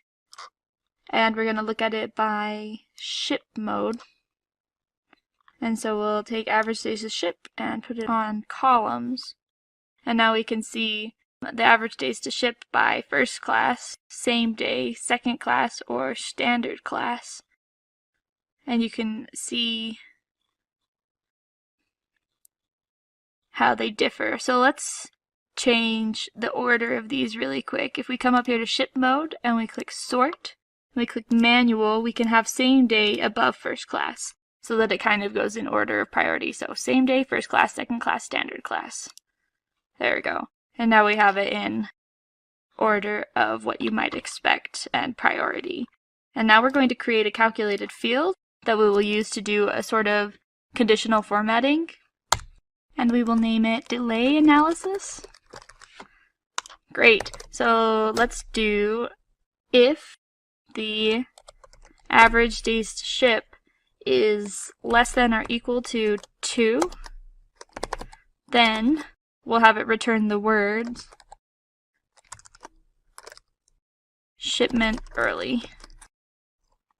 So if we want to press enter there, that won't cause any problems to our calculation. So you can press enter, or you could have extra spaces and it won't, Tableau will ignore those. So this allows us to format our calculated field in a way that's easy to read. So if it's less than 2, then they're going to call it an early shipment. Else if average days to ship is greater than or equal to 5, then shipment late. And else if, let's get the rest of them. And average days to ship is not less than 2. Greater than 2 and less than 5, then on time. 2 words. On time. And now you can see we have an error here. It says expected end to match if, and that means that we don't have an end at the end of our if statement. If statements always have to have an end. Okay, let's hit apply. And let's grab our delay analysis and put it onto color. And it has on time as blue, early shipment as orange, and shipment late as red.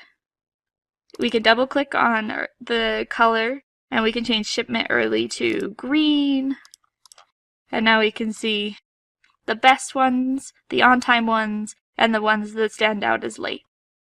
And standard class happens late a lot. It's interesting to see that on average, the District of Columbia has second class as a late shipment.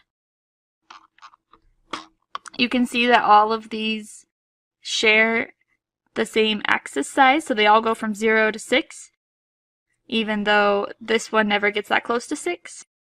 If we click Edit Axis, you can choose if you want that to be the case. So it's like right now, all of them use uniform axis range for all rows and columns, and that's really nice because it's easy to compare Colorado to Colorado to Colorado. If you change it to independent axis for each rows, you can see now this one only goes from 0 to not even 1, whereas this one goes from 0 to 6. And you can compare it with color, but you can no longer compare it with size across all of these different categories. So uniform axis range is the default in this case, and we will keep it that way.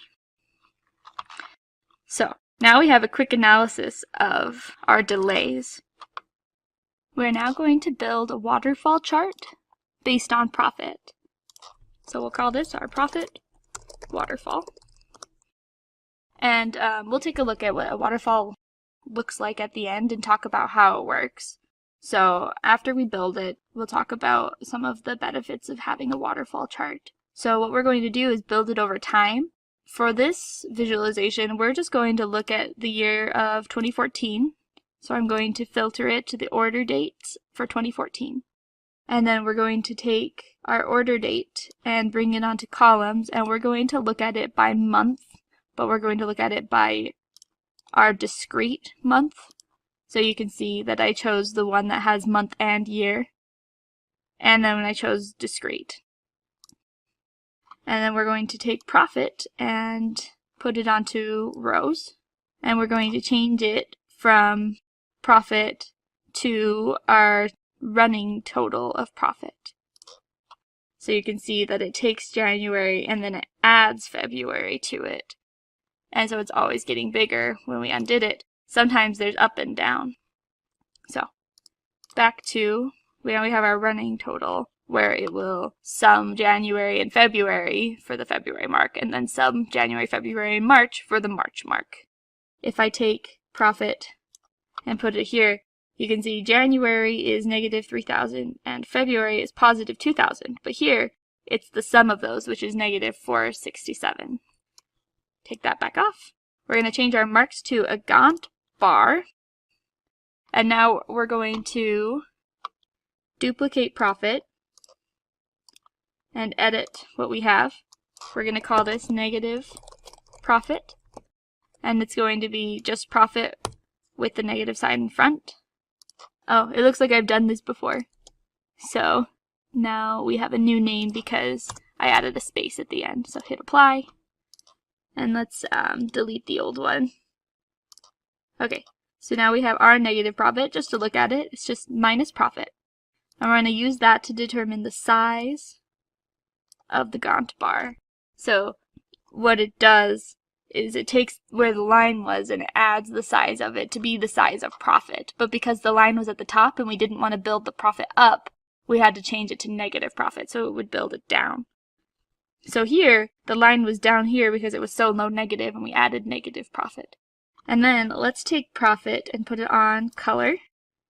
And so you can see where profit is negative, it turns it orange. And where profit is positive, it turns it blue. So what's happening here? What we can do now is we can see our total sales at the end and how we got there. So for the first month, we were at 0 when we started and we went down to negative 3,000. The next month, we were at negative 3,000 when we started and it grew up to be almost back to 0. And then we can see that from there on out, we grew up each month. And you can see how much each month contributed. Our biggest contributors are November and March, November being a little bit bigger. And you can see where we started at the beginning of that month and where we ended. And that's how a waterfall chart works. So it lets you go through over time and see exactly where our problems were and exactly which months helped the most, where we started and where we ended for each month. Next, we're going to talk about level of detail calculation, and we'll talk about those first by showing an example. So I'm going to bring all my customers on by name, and then I'm going to bring on order ID, and it's going to add all members, but then I'm going to change order ID from a dimension to a measure, and we have a count distinct. So now we can see each customer and how many orders they have. So let's sort it, and we can see one person has 17 orders, and we have 1, 2, 3, 4, 5, 6, 7 people have 13 orders, and it goes on from there. So what if we wanted to make a visualization that would show how many customers had how many orders and what number of orders was the most popular? We would need to do a level of detail calculation. So let's clear the workbook. A level of detail calculation allows you to build a visualization and bring on metrics that are at a level that is different from what's shown on the visualization. So, in order to do this, we need to create a calculated field that will show us the number of orders per customer, even though we're not going to have our visualization be per customer. So let's call this orders per customer. And we'll come here, and we're going to use a level of detail calculation called fixed. Now there are two other level of detail calculations, and they are called include and exclude. And you can learn more about those in some of our Simplilearn classes, and if you have any questions, please comment below and we can answer them. So we're going to do it fixed, and you can choose dimensions, and it computes an aggregation using only the specified dimensions. So it will ignore all the other dimensions, and we're going to have it based on customer name. So we're going to have fixed customer name, and we're going to get account distinct of order ID. And make sure you close it with your curly bracket, and we have no errors, and we'll hit OK. And this allows us to see number of orders per customer, so let's pull it out. First, let's make it a dimension, and then pull it out onto our columns. And now we can see 1, 2, 3, 4, 5, 6, 7, 8, up to 17. So that means we had some customers just order 1, and some customers order 17, and we had them order everything in between. So if we'd never had a customer that had 9 orders, then 9 wouldn't appear in this list. Now we're going to take customer ID or name. Let's do ID because it should be unique. And we'll pull it onto rows, and we're going to change it to a measure, and it's going to be account distinct. And so now we can see how many customers ordered how many items. So we have our number of orders per customer, which is at the per customer level, even though this visualization is not at the per customer level. There's nowhere in this visualization where we pull on a customer item as a dimension. So let's sort it, biggest to smallest, and we can see that 134 of our customers ordered 5 items, or had 5 orders. And so it just 5 is the most popular, 7 is the next most popular, 17 is the least popular, 1 is relatively unpopular, which is interesting to know. And so you can use this to analyze how many items your customers generally order, and maybe if they have 4 items that they are going to order, that perhaps if you made good suggestions you could get them to go up to 5. And that's an introduction to level of detail. So let's name this sheet Level of Detail, LOD, orders per customer. Perfect. Now let's make a new sheet, and we are going to do an analysis about new customers. So we'll call this Level of Detail, New Customer Analysis. So this visualization is going to be about customer acquisition over time. So when we do things over time, we grab our date and pull it up here. And for a line chart or anything over time, we're going to use these so that it makes an axis instead of just change to line, instead of dimensions or something that is not continuous. And then we're going to take our customer ID, pull it onto rows, but let's change it to count distinct customer ID, and now we can see our count of customers on every day. I think day is too low of a level. Let's go at month. So now we can see how many customers made an order during what month. Let's take region and split it out by region. When we click on central, we can see central. Now this is including all customers, but say we only wanted to include a customer when they're making their very first order. So we're only going to include their first order, so we need to create a calculated field, and we want to compare, we'll call it new or existing, and we want to compare their order date per customer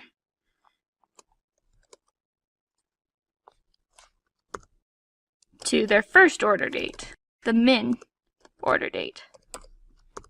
Nope, order date. And we're going to get this error. It says cannot mix aggregate, which is min, and non-aggregate functions. And what it's saying here is that this order date is at a per row level, since we don't have any aggregation on it, and this order date is at a per visualization level, so it's only going to split up based on the visualization, and it won't let you put those two things together. So we're going to use our level of detail calculation again, and we're going to make this fixed per customer ID, and then we'll do our min order date. So now, instead of trying to return something different based on the visualization, it will always return the min for each customer ID. So if the order date on the visualization is equal to this order date, if the order date on the visualization is equal to the first order date for that customer, then new, else, existing, end. So when the order date equals the very first order date, that means that it's a new customer making their first order. Otherwise, it's an existing customer because it's no longer their earliest date. Apply. Okay. And now we can take our new field, which is new or existing, drag it onto filters, and we only want new. We'll hit apply, and we can see that we have new customers, but less over time. So now we're going to change this count distinct to be a running total, and we can see over time how our new customers are adding up. So it's taking the prior value and adding our new customers, and then at the end we get our total customers for each region. And we can now make this a the lowest level, which is day, and you can see places where it like levels out. So we can see we have a lot of new customers and it's increasing, but then here for the region of East, there kind of is a level spot where we're not getting new orders. And that seems to be the same for each of them. So for February of 2014, why were we not getting any new orders? And how come the West region is getting new customers? How come the West region is getting new customers faster? Here, while it's leveling out in the red, it looks like the West region leveled out as well, but picked up sooner and started getting new customers. So this type of analysis will help you view new customers over time. And it's only possible because we were able to do a level of detail calculation here on new or existing that would compare this data at only aggregating the data for the specified dimension. So we were able to grab their minimum order date here. So those are a couple of ways that level of detail calculations can be very helpful. In summary, today we learned about live versus extract Tableau data sources. We learned about joins and unions in the data sources. We also looked at table versus database calculations. We looked at how the different ranks compare. We built some actions into our dashboards, filter actions and highlighting actions. We also looked at URL actions.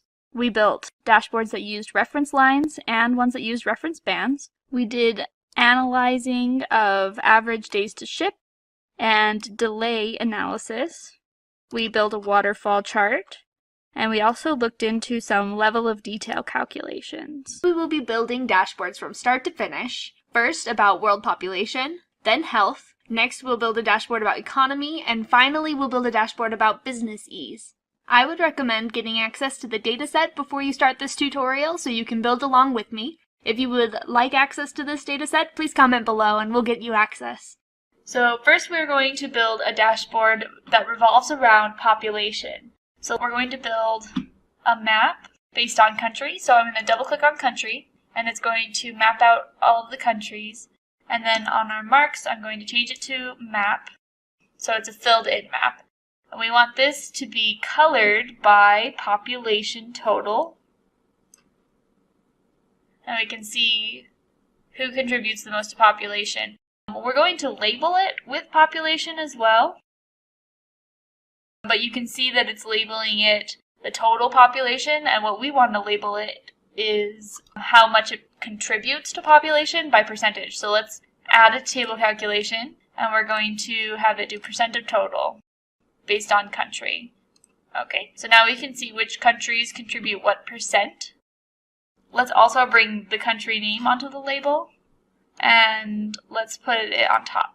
So country name's on top. Now it's getting a little bit crowded in here, so we're going to unclick Show Marks Label, and we're just going to show the ones that we want to see specifically. So we can right-click on China here, hover on Mark Label, and click Always Show. And on India, since these are our two biggest contributors, we can see that this one's a little bit darker than the others in that area. And here.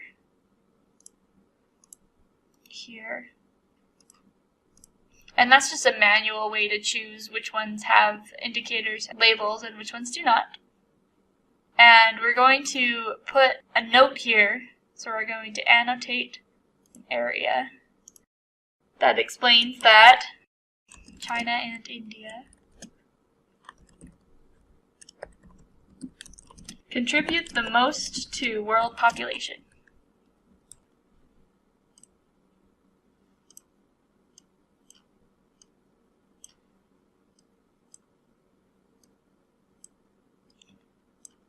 Just calling out this section of the visualization.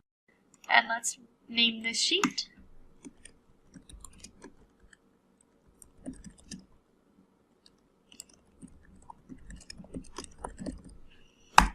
So here we have our visualization, and when you hover you can see both the total population and its percent contribution and the country name. Our next visualization for this dashboard is going to be population over time. So let's bring on our time element. But one trick for bringing on a time element, if we just drag it on, so year with the calendar mark here, if we just drag it on, it'll default to a discrete version. So let's take it back off. And then we could edit it there. But one thing you could do is if you, on a Windows machine, you right click on it and drag it on, then it will pop up with a dialog box that allows you to select what kind of date value you want to use in the first place. So we're going to use year here. And now we have, instead of discrete, we have a continuous axis. And we're going to bring on population total. And we can see that over time. One thing you can do when the value is up so high in your axis is you can uncheck this box that says include 0, and it will not always include 0 in your axis, but this can be misleading. So you can see that it looks like population growth is something really dramatic by increasing that slope of the line, whereas it really wasn't quite as dramatic as it seems. So as long as it's communicated well and you're not doing it to mislead your users, you just need to keep in mind that this include 0 can change what your graph is saying. So we're going to not include the 0 at this time, just so that we can focus in on our data a little bit. Now we're going to add our forecast. So we're going to click on forecast and drag it on, and it adds the forecast to our visualization right there. And now we can right click here and see forecast result is actual and forecast. So you can see that the forecast picks up here in 2012 and pushes out what it thinks it'll be in 2013 as well. You can change how far out that forecast goes by right-clicking on the line and clicking forecast option.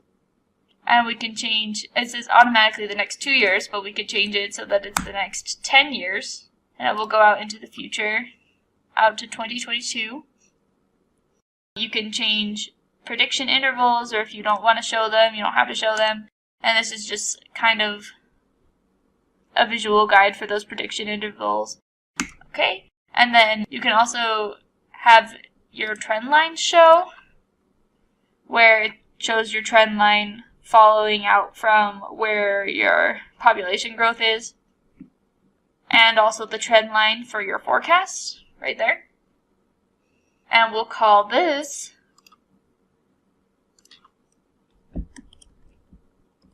world population trend. Excellent. And we're going to make one more visualization for this, and it's going to be a pie chart. So the pie chart is also going to be based off of population. So we're going to click on population, and we're going to control click on country and come over to show me and click your pie chart. Great. So I'm going to make this the entire view so we can see the pie chart better. And this is getting really crazy in here. And so I have changed my mind, and instead of country, I'm going to drag region over top of country. And now we see something a little bit more manageable. So we can see that here's Asia, and it makes up the biggest piece of the pie, and then here is everybody else. So right now, each of these is population total, and we could keep it that way, or we could do what we did last time and change it to percent of total, so that on hover we can see the population and the percentage of population that it contributes. So for this pie chart, we're just going to show Asia versus everybody else. So we need to make a group. And what we'll do is select all of these, and we're going to right click and click group. So now we have all of those things we selected, and we have other. Let's edit our group. Right click, edit group. We're going to rename this group Asia, because that's all that's in there. And we're going to rename this group rest of the world. Okay, so now we have our group. We can drag it onto label, and we can see Asia and rest of the world. And now see how it's breaking it up into those different sections? That's because we still have region on our detail right here. So we pull region off. Now it's just split Asia, rest of the world. We can change our colors, make it a little bit more visually interesting.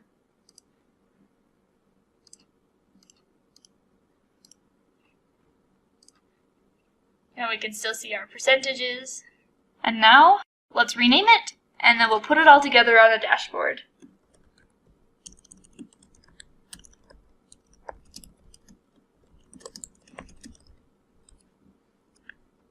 Great. So let's make our dashboard. We have this new dashboard button down here, and you can choose what sizes you want. So we have a fixed size, where you just select the width and height.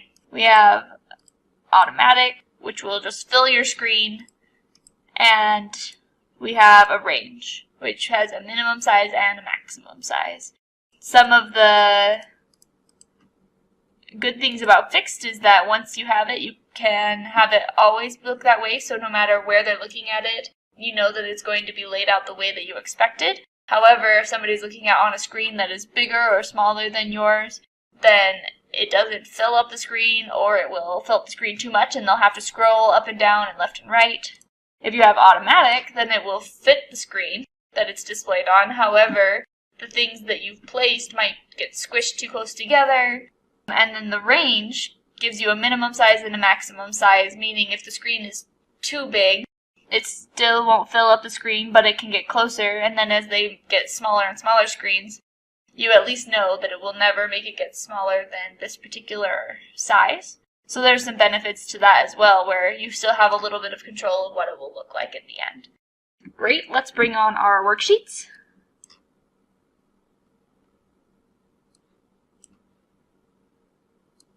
And you can see that where you hover, it fills up that space, and that's where it's going to show up.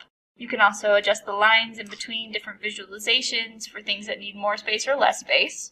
Another important thing to recognize is that when you click on a visualization, like this one, Up here, it will tell you how it's viewing that visualization within that space. So if you click standard, then it will do a standard fit versus if you have entire view where it will make it fit inside the box. Over here, we could have fit width or fit height.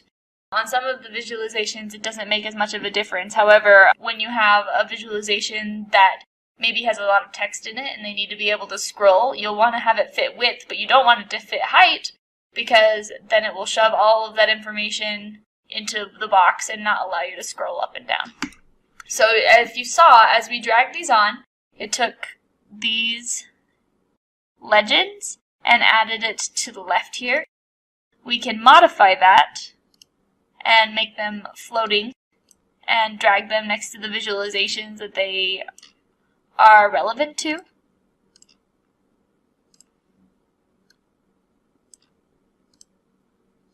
And this particular one has a couple of things wrong with it. We might not want the title of this to be region group, so we could come in and we could edit the title and then maybe just call it region. However, I don't think we need this legend at all because it's very clearly marked on the visualization there. So you could also just remove it from the dashboard. And this one is telling you how big of a circle it would need to be before it gets to that population number. So it belongs to this circle as well, but again is unnecessary potentially because we have our two population numbers showing up right as we hover. So we'll remove that as well. So at this point we have a visualization or 3 visualizations all on the same page, which is the basics of a dashboard. However, we might want to be able to interact with them a little bit more than just hovering. And so this is where we should look into adding filters. So we have information over time, we have information by country, and we have some information by region here. And one of the quickest things you can do to add functionality to the dashboard is by clicking this Use as Filter button. So if we click this, that means whatever country we click on here will filter the other visualization. And then you can unselect it to go back. Now, that Use as Filter button actually creates an action here, filter 1 generated, that it's made on its own. Now you can see that when we click on China, it doesn't make a lot of sense to have this pie chart update based on that China click because it's just going to show duplicated information. So it shows the 20% or the 20% here and the 17 billion. And then here it does the same thing, except for it shows 100% because it's filtered everything else out of the chart, so it now makes up 100% of the circle. So that doesn't make a lot of sense. So there are ways to format your visualization or your actions, modify your actions so that they only affect the things that make sense. So we can come here and click Edit. We're going to call this country action. And we want it to use the population by country sheet and then modify only the trend. So now when we click on China, we see China's trend over time. And it doesn't affect our pie because that doesn't make sense for it to affect our pie. We might want to select on our pie Asia or rest of the world and have that affect the other visualization. So we can click Use as Filter here and click Asia. And now it zooms into Asia on our map and shows us just the Asia world population trend. And here's rest of the world, and we can see that Asia is grayed out. And there's the rest of the world, and here's the rest of the world population trend. We might also want to be able to use this to filter to a certain year. So if we click Use as Filter, then we click on 2011. You can see these numbers are slightly updating. So this is 19%. And we come here, 19.5%. Come down here, and we can see that the pie updates a little bit although it hasn't been anything dramatic. You can kind of see it over time. So that's one way to add filters to your visualization. Another way is to use actual filtering instead of just actions. So if we come back here to our trend, we could take the year, we're going to control click and drag it onto filters. And now we have a year filter, so we could have it the actual year number. So just look at 1 year at a time, or a range of dates. So if we click range of dates, that makes this slider from 2000 to 2012. So if we hit OK, we'll right click and we'll click show filter. We can see it here. And as we drag this, it updates, but kind of messes with our forecast. So let's not do a year filter in this case. So we click remove filter there. But maybe we want a filter just on this for the different years. So let's drag year onto the filters. We're just going to do the year number next. And here's all the years. We're going to let all of them be selected for now. And then we're going to show the filter. And here's all of our years. And we can change the way that our quick filter shows up. And we can make it like a drop down, so they can still select multiples, but it's a drop down. Or maybe we want this visualization to be just 1 year at a time. So we could choose single value in a list, and it lists out all the years, or in a drop down, and we want it to be 2012. And then we want this to show up on our dashboard. So we come to the dashboard, and we click more options here, hover over filters, and we can see the filters available, and we can click year of year. And now our formatting hasn't passed on. So that's one thing to remember, that formatting it just on the workbook doesn't necessarily mean that the formatting will pass over to the dashboard. So I tend to not do any formatting on the workbooks and just format it on the dashboards, because the dashboards are what I publish. So we're going to single value drop down. We're going to add it, we're going to move it to the top. So now how we do that, let's talk a little bit about what each of these sections are. Come here to layout, and you can see we have this layout here, item hierarchy. So tiled is the whole screen, and inside of that we have a horizontal container. And inside this horizontal container, we have another horizontal container. And when you click on something in this view, it shows you where it exists. So we can see this horizontal container is outlined now, and then we change it to vertical, and it outlines this. Now, a horizontal container allows things to be side by side, and a vertical container allows things to be one on top of the other. And so in our vertical container, we see all this extra space for extra things to be on top of each other.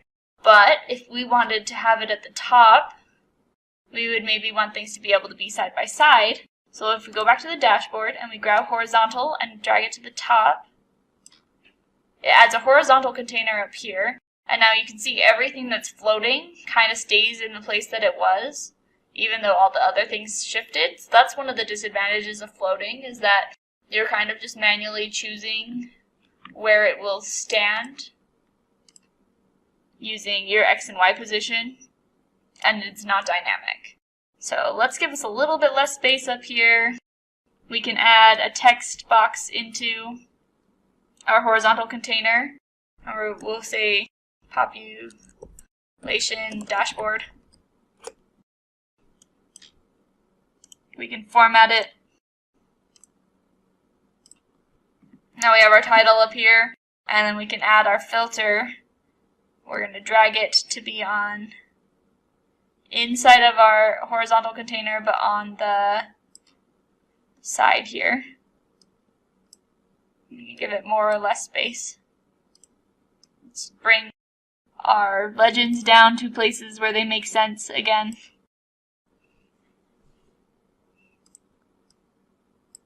Perfect. And so now we have this that will affect this only and show you just 2012, 2011, 2010.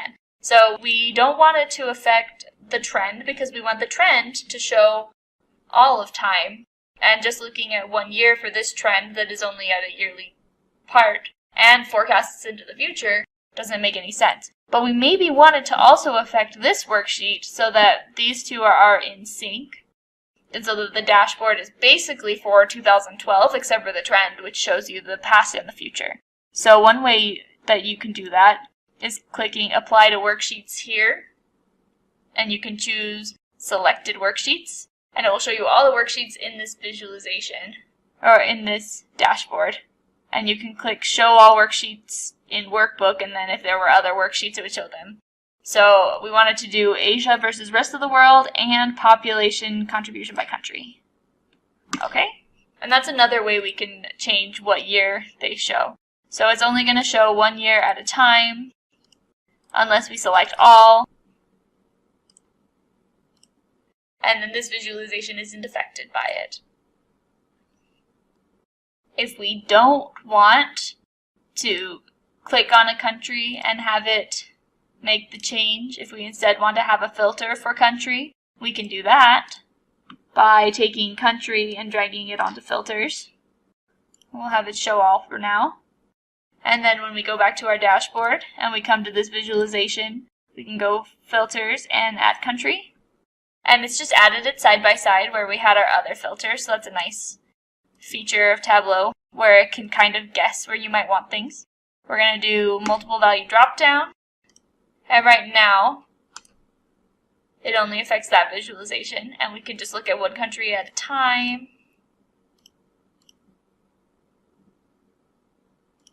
And we might not want it to affect this visualization because it doesn't do us any good to just look at one region in a pie chart.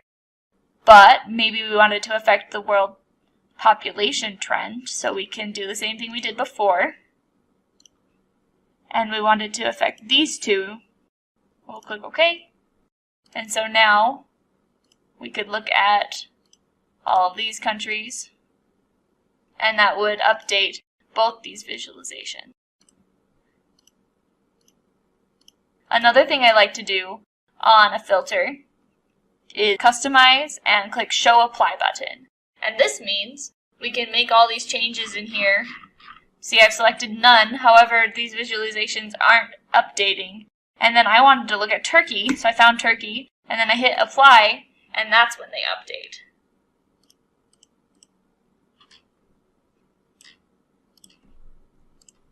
Perfect. So now we have a dashboard complete with filters and actions. We also have a title on our dashboard. We can give it a little bit less space, and some legends. We have titles on each of these pieces. However, if we didn't want a title here, we can click Hide Title, and it will just show our visualization there. And this is dashboard number 1. Here's what it looks like in full screen mode. Full screen mode is a good opportunity for you to test it to see what it will look like to the end user. I press escape and get back out, and it doesn't give you these highlights when you hover over things that are dashboard formatting related. You can see that all those extra lines went away, and it just gives you the opportunity to test out your dashboard in a more real way and see how they will use it instead of giving you the dashboard editing options. Next, we're going to make a dashboard revolving around health information. So first we're going to make a map about birth rates. So we're going to call it birth rate rank map. And to make a map, we're going to double click on country, and we're going to change it to a map type. So we have a filled map here. And then we're going to bring birth rate onto color. So let's define our colors a little bit by clicking on this color part of the marks card. We'll click Edit Colors, and we're going to change it to red and gold. And the idea here is that the red is for a higher birth rate, which is more associated with countries that have poor health. So we'll hit Apply, and now we have our higher birth rate countries highlighted in red. Next, we're going to create a class. So we're going to duplicate birth rate, and let's edit that field. We're going to call it birth rate class. And so we're going to say that anything that is in the top 50 countries with the highest birth rate is categorized as having an alarming birth rate. So we will first do the average birth rate, and then we're going to do a rank on that. So you see sometimes when you're auto-completing your statements, it will replace one of these functions that you have with the one that you pressed tab for. So if I type if, or I start to type if, and then I come here and click on if, it replaced my rank with if. So keep an eye out for that. If you're like, where did my thing go? It's because I was typing it right next to it. So if I put a space and then I start to type if and I click if, it will not delete rank. So we're going to say if the rank of average is less than or equal to 50. So if it's in the top 50, then alarming birth rate. Else if, and we can take this again, is greater than 50, then normal birth rate. And always make sure you put on the end. Also, we didn't necessarily have to have this else if statement. So if we had just done else normal birth rate, that would have covered all of our bases. So with these if statements, just make sure that you're always getting all of the different options that you want. But in this case, we defined both. However, we didn't have to define the second calculation, because if it is not in the top 50, then it's obviously in the bottom, the rest. So we're going to hit OK. And then we're going to put birth rate class onto label. And it's gone around and labeled everything. And I am seeing alarming birth rate on everything. So let's see what the problem is. So if we open this back up by right-clicking and clicking Edit, you can see it says results are computed along table across. So we're going to click Default Table Calculation here. And instead of compute using automatic, we're going to change it to compute using country. We'll hit OK and hit Apply. And that didn't seem to fix it. So this is the first place I would look if it's not doing what you would expect. So we'll put it back to automatic. Okay. The second place I would look is inside of the table calculation that is created. So when we defined rank here, we put a table calculation on it. So when we right click here, we get edit table calculation. And we're going to choose that we want to do the rate based on the specific dimension of country. So now we can see, using the logic, the calculation assistance, that we no longer have just alarming birth rate. We have normal birth rate and alarming birth rate on our screen. So we can close this. And we are done here. But one thing you can do is, when we have allow labels to overlap other marks selected, then it will make sure that every label shows up, but it gets super crazy in there. So there are some times where the labels may overlap a little bit, and so you'll want to select this option. In our case, we don't want that. And now we have a visualization showing birth rate map based on rank. Our next visualization is going to be about average life expectancy, male versus female. So we're going to do a chart across time. So we're going to click year and bring it onto columns, and we're going to change it to this year in the continuous section. So now we have an axis, and we're going to double click on female life expectancy. Oh, there we go. Double click on female life expectancy and then double click on male life expectancy. So what that did was made us two charts, one on top of the other, but we don't want that. So we'll take this off, and we're going to drag male life expectancy right onto this axis for the female life expectancy. And what this has done is made what's called a blended axis chart. So it's not a dual axis chart where we have another axis over here for the second visualization. This one is a blended axis chart. So they necessarily use the same axis and they necessarily have the same kinds of marks. So we'll take a look and see what the difference is there. So if I were to change this to a bar chart, we would have bar chart for both of them, and I can't define one separately from the other. Change it back to a line chart, and they're both a line chart.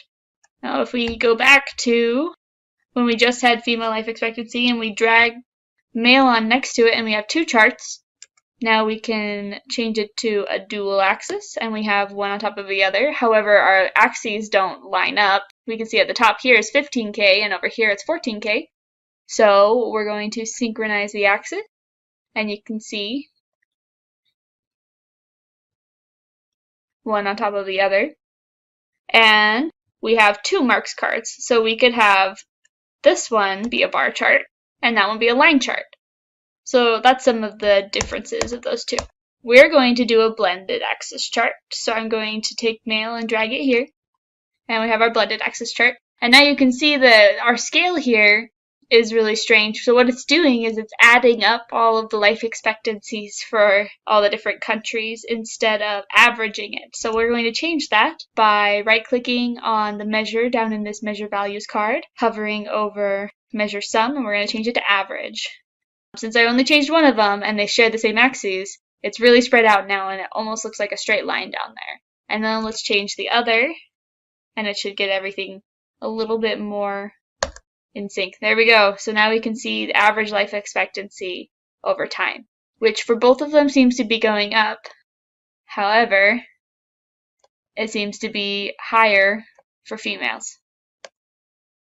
Now let's take a look at our analytics and let's drag on forecast. So it's forecasted out the next 2 years for both lines. And we'll bring on trend onto linear. And let's change it to a square. So now we see each individual point for the life expectancy for females and males. And we can see what they're expected to be in the future and our trends. And our next visualization is going to be a heat map about multiple different measures. So we'll just call it a heat map for now. And for our heat map, we're going to look at the different countries. So we'll bring country onto rows. And we're going to look at their birth rate. So I just double-clicked on birth rate and brought it on. We're going to look at their health expenditure percentage on GDP. So how much they spend on GDP. So when I double-clicked on it, it did what we did before, where we have a measures value card, and so now whenever we put measures on here, that determines what goes here, because we have our measure names on columns. So every measure in here, their name is going to define the name of the column, and the values define what's in the text right here. Great. We're also going to bring on infant mortality rate and the life expectancy for females. Okay. So now it has changed these to not have decimal points after them, which is not as helpful. So we're going to format those. And you can format it field by field. So for birth rate, we definitely want to have decimals afterwards. As a matter of fact, the birth rate is a percentage. So instead of doing a number standard, we'll just go to percentage. And now we don't need to have those decimals afterwards. We can just look at the birth rate as a rate. And for percent of GDP for health expenditures, we can come click there and do the same thing. And for infant mortality rate,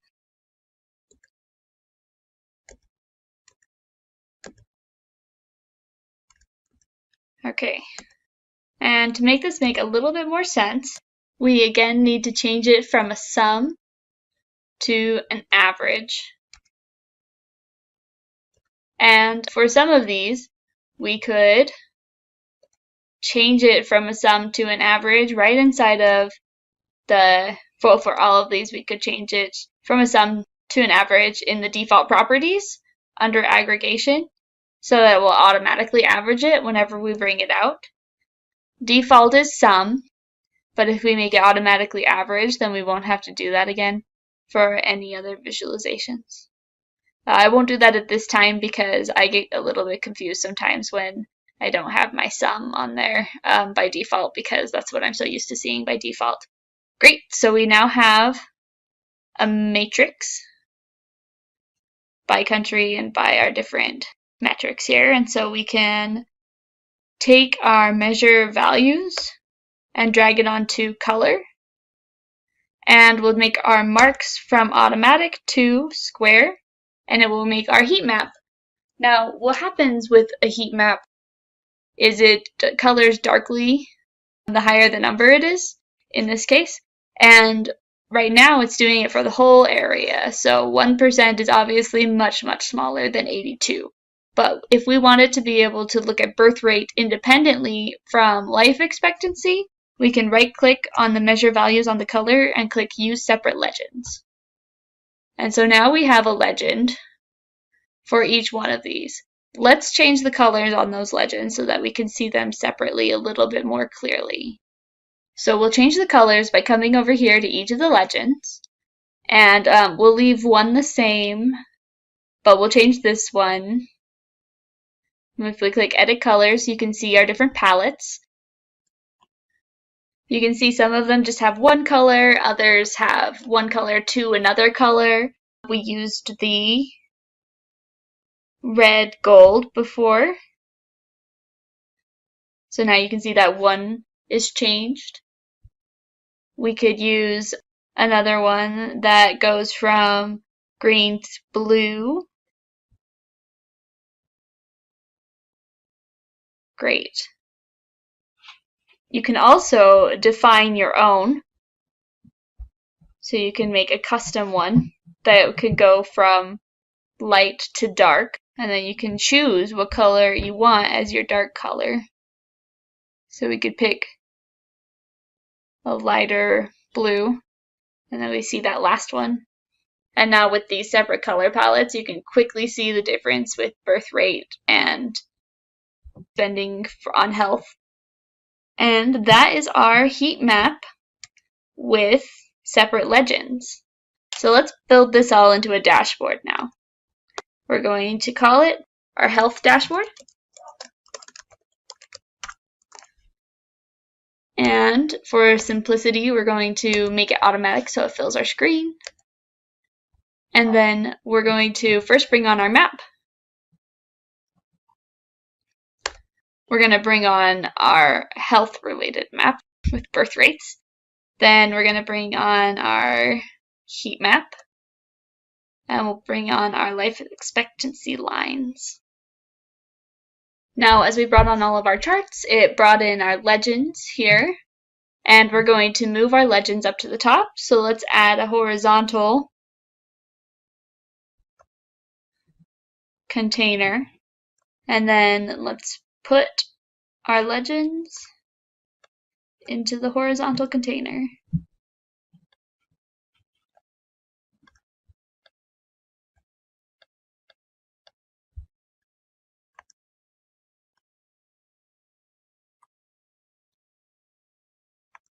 And let's put these ones in order. So life expectancy. Oh, so birth rate is going to be over here. Great. Now, one thing we can do is make these smaller. Well, that's actually just making that one bigger, huh? Okay, so we would make them smaller by making something else bigger or by adding in a blank space, which would then help you adjust the size by taking up the space that you're not using. Another thing to pay attention to is this fixed width. So once you start to drag the size on something, it no longer is dynamic. So if we unfix that width, so that it's only taking up whatever space is left. Oh, and that one is not fixed width. And then we can edit the width on this to be even bigger. Then it will squish things over to where we would like them to be. So that's one of the ways you can add space or make things the size you would like them to be. Now let's take a look at filters. Oh, before we take a look at filters, I want to look at this map one more time because I think that it would be useful for our colors to be a little bit more distinct. So one quick way to navigate to your worksheet from your dashboard is to click this Go to Sheet button. And while we're here, I'm going to click on Color, Edit Colors, and we did red and gold, and we're going to change it from this sequence to a stepped color, and we're going to change it to 3 colors. So it's going to either be this color, this color, this color, and when I hit OK, you can kind of see it's a little bit more dramatic in our differences, and it's put everything into the 3 categories we defined. So let's go back to our dashboard, and we can see the difference there. And now we're going to take a look at our filters. So we want to be able to filter by country. So let's bring country onto filters. And we're going to allow it to use all. And we're going to, here you can click Apply to Worksheets. And you can click Selected Worksheets, and it's going to pop up with all the worksheets in the whole workbook. And so one disadvantage of doing it on the worksheet is that you can see all of the worksheets in the workbook, and you have to differentiate between which ones are on the dashboard and which ones aren't. And these are the 3 on this dashboard, so we're going to hit OK. And we're also going to do it by year. So when we drag the year onto filters, we're going to allow them to choose years. So we're going to do the distinct number of years. We'll click Use All. Okay. And we're going to apply to the worksheets this one with the birth rate and the average life expectancy male versus female. We're not going to filter down our line chart by year because we want to be able to see it over time, and if we filter down the time, then we don't get as much context. So we'll hit OK. Let's go back to our dashboard.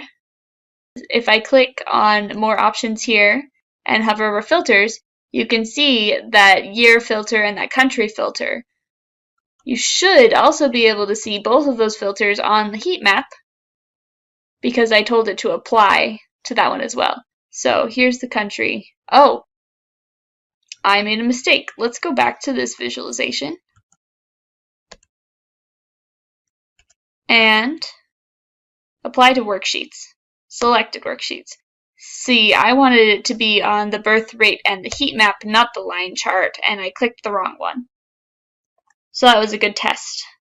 So when we go here to the heat map and click down, you can see now we get the year of year as well. So we'll click year of year, and let's put it over here, and we're going to make it a multiple values drop down, and we'll bring it over to the middle.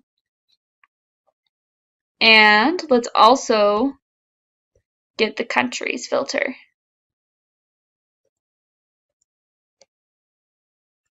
Great, so now that we have these in here, we don't need this to be so big, so let's edit the width and make it 300, even smaller, 200.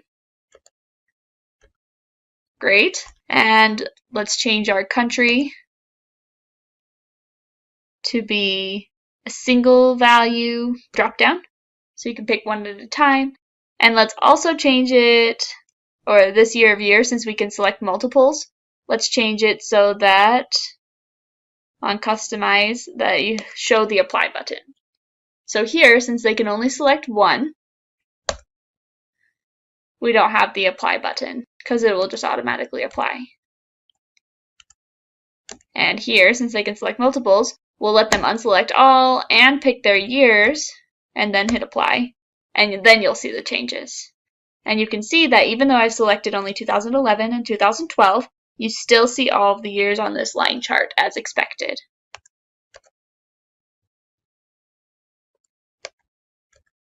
And there is our health dashboard. Our next dashboard is going to have to do with economy. Our first sheet is going to be another map that is going to have to do with overall GDP. And as we usually begin with maps by double-clicking on country and changing it to a map mark type. And this time we're going to bring on GDP onto color and change it to average.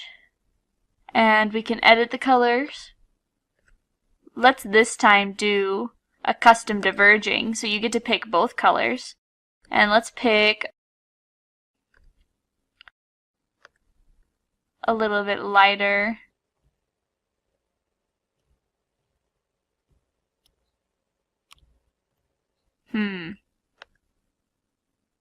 Okay, red for there, and then we want to do maybe like a deeper green. And that way, you can see who has the highest GDP, which is green. We hit apply, okay, and then it will eventually get lighter and lighter until it goes to gray, which then it will lead to green. Okay. And next we're going to make scatter plot, which we will call GDP versus GDP per capita. So GDP, or gross domestic product, versus gross domestic product per capita or per person. And to make a scatter plot, you have one measure on one axis, and then another measure, which is going to be GDP per capita, which we will now create on the other axis. So let's start with GDP, and we'll hit duplicate, and let's edit that, and we're going to call it GDP per capita, and we're going to take sum of GDP and divide it by the sum of the total population. So population total. What is my error? Opening parenthesis. There we go.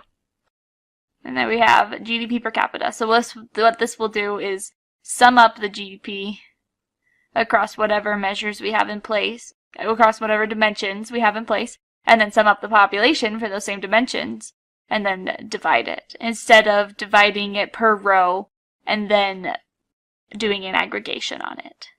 Okay? So now we're going to bring on GDP per capita on the rows. And we have the sum of GDP and the GDP per capita. And to make it more than just one little mark on our scatter plot, we will drag on country to detail. And now we have one mark per country. And you can see some countries have a high GDP per capita, and some countries have a high GDP overall, but not as high of a GDP per capita. And so on. We have some middle of the road people here. So we can change this from automatic to circles, and now they're dots like you might see on a scatter plot. And you can drag region onto color, and now we can see our different regions. And we see a lot of reds here, and it's quick to see what region things belong in. Also, you can click to highlight, and you can see all of the Americas highlighted in context. The next visualization we're going to make is going to be showing how much countries spend on healthcare as a part of their GDP. So we're going to rename it to be GDP on healthcare. And we're going to look at each of our countries. And we're going to make a bar chart that shows the health expense GDP. And we're going to change this to average. And we're also going to show the health expense per capita. over here it shows how much is spent per person on health. And this is showing how much is spent on health based on GDP.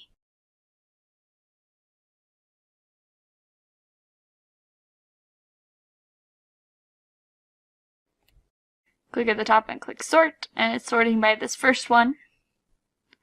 And you can see which countries spend the most of their GDP on health. We can again bring region onto color, so we can see the different regions highlighted. And let's bring on labels. So for our different marks cards, we're going to want to control click this and drag it onto the labels. And we can see that it's a percentage, but it's coming up as a number, so we can right click and click format right there. And we're going to change the number to percentage.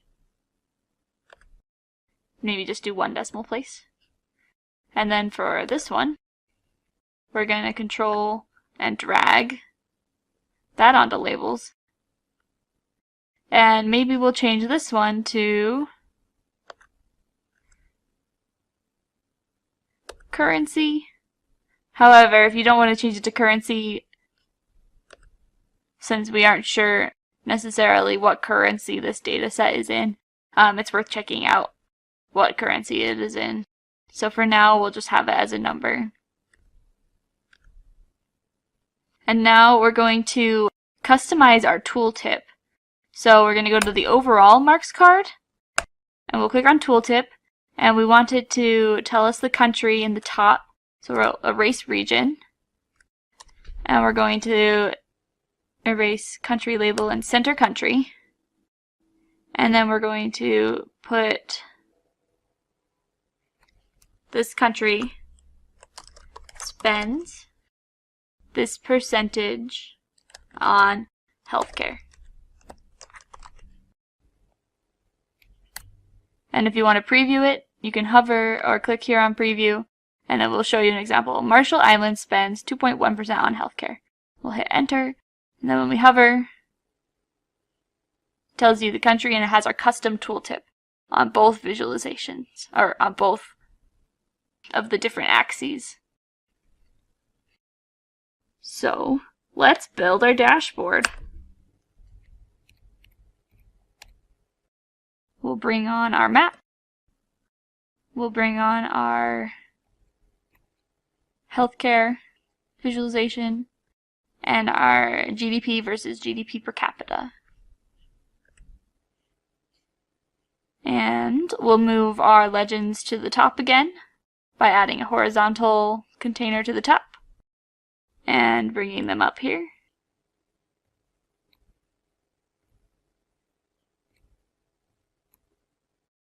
One thing we can do also is to give this more space. We can have it go all the way to the top, and these legends are just side by side, just above the map and the GDP per capita scatter type plot. An interesting thing you can do in Tableau is you can see this outlier of the United States is making it difficult to see the rest of the information or to visualize if there's any trend there. So you could right click on it and click exclude, and then it will exclude it from your data set very quickly. And then you'll just click this back button to get it back.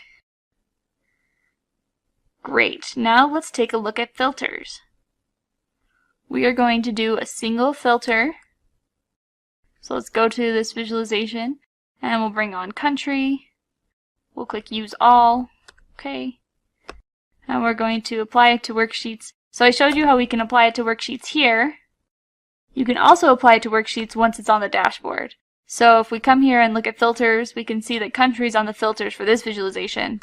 But if we come down here and look at filters, we still see country because it's in the details of the information. So either way, when we add country,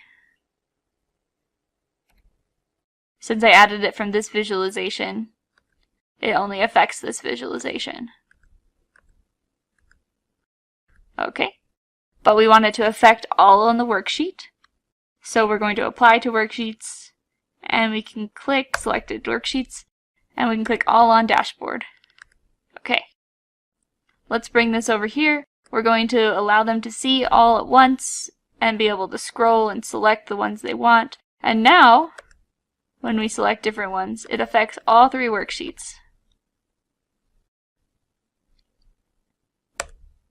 We're also going to add an action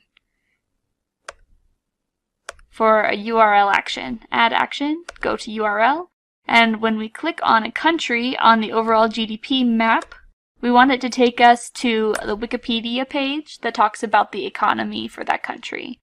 So that is this URL, and it's going to say Wikipedia for economy of, and we're going to add our country to the end. So we hit OK. We have it running on menu, so let's change it to run on select. And as soon as you click it, it will take you there. Okay, so now let's try it. And we can click on Canada, and it will take us to the Wikipedia page for the economy of Canada. Great. We click on Brazil, same thing. So if we unselect on Brazil, then it will make our map highlighted normally again. We can also use this one to filter the other visualizations. And so we could click Use this filter here, and then when we click on France, it will filter these 2 other visualizations to France. You can see that when we filter this visualization to a particular country, so if we look at Germany, Germany wasn't green before on our map, but now it is. That happens because our scale has changed just for the ones selected. So if we control-click France and Germany and Switzerland and Austria, we now have a scale that reflects only these countries, and the biggest is going to be the darkest green, or the highest GDP is the darkest green, and the lowest is the lightest pink.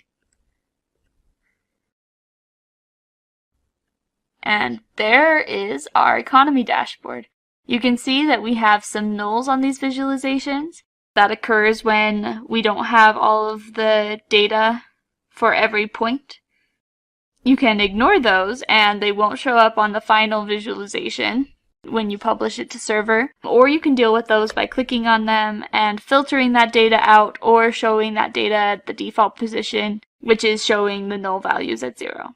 Our final dashboard is going to be about the ease of doing business in a country.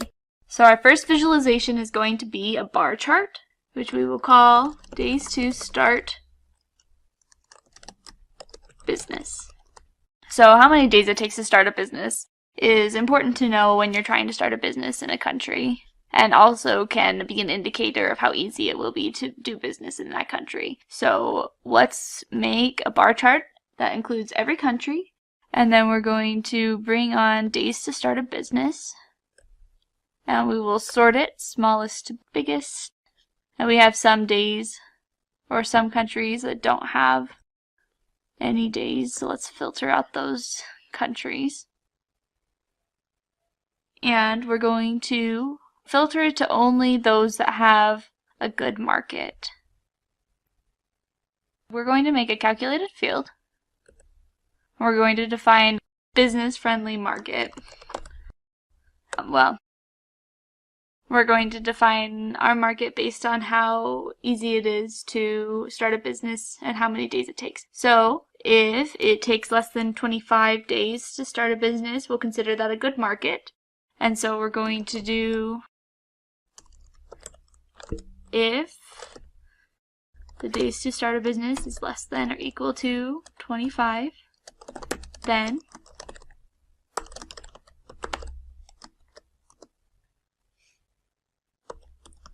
else if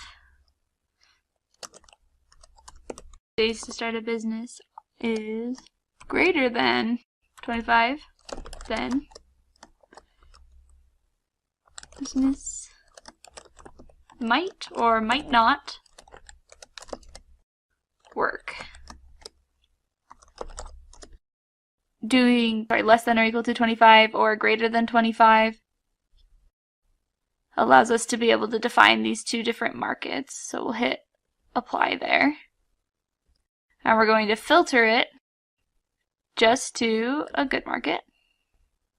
And we're going to look at just 1 year. We'll look at 2012, our most recent year. And we're going to color it based on region. And we can see which regions tend to have the shorter days to start a business. And we're going to move on and build our next visualization, which is also a bar chart, which we will call ease of business. So we have this ease of business field. And we can bring on the country and we can bring on ease of business. And we want to make it a measure. So the ease of business is at this point looking at it like it's a string. And we can change that in our default properties and convert it to a measure, or use it up here and change it to a measure. When we try to change it to a measure here, it wants to treat it like a string, so it wants to take the minimum or the maximum. But if we here convert it to a measure, then it also automatically made it a count. So the first thing to do would be to change the data type to a number. And now we can change it to a measure and aggregate it. So we could do like the sum of ease of business. In our use case, we're actually going to do the average of ease of business, and then we want to have the smallest on the top. We do have some that don't have ease of business ratings, so we're going to filter that data out. And again, we want the year to be 2012, but how we're going to do that is by coming to this visualization and by applying this particular year of 2012. So we'll do it on select workbooks and select ease of business. Okay. And now this one also has the year of 2012 there. And we're going to segment this by creating another header. We're going to call that business friendly. And we're going to say that if the ease of business is, so I guess this is a nice thing to know. So if we start typing in what we want to see, then we can select it from a list here. But you can also interact outside of this box. So you could just grab ease of business and drag it into the dialog box here. And that's really nice. So we're going to say if it is greater than or equal to 1 and less than or equal to 3, then we're going to say it has the most business friendly regulations.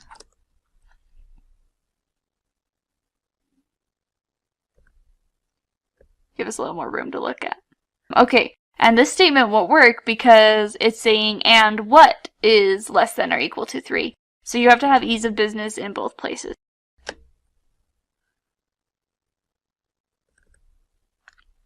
And then this should say then and not the.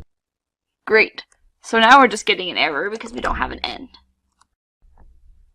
So if that's all we wanted to do, then that's what we would do, but then we'll just do another else if. And it's already taken, this if statement goes through one condition at a time. So it's already classified everything that's between these two numbers.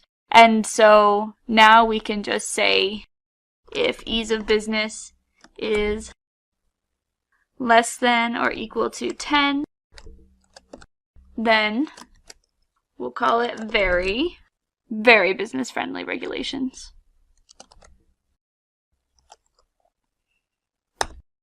And we'll keep going. else if ease of business is less than or equal to 50, then we're going to call it moderate.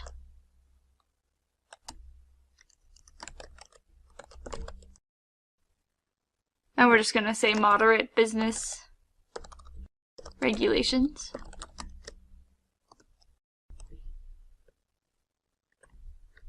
Copy that for later use.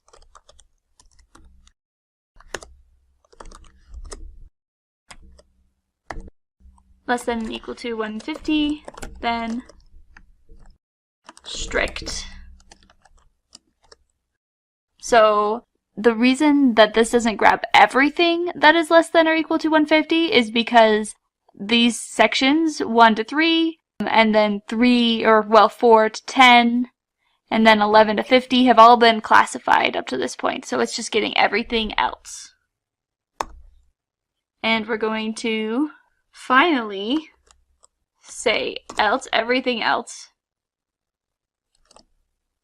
is going to be called not preferred for business. And see if we get any errors. Calculation is valid. Let's see if this works as we expect. So we'll hit apply, and we'll bring business friendly onto our rows. And now it categorizes everything based on what we said. So we want to define what order these go in. So we're going to click sort, and we want the most business friendly at the top. Then we want moderate, then strict, then not preferred. Okay.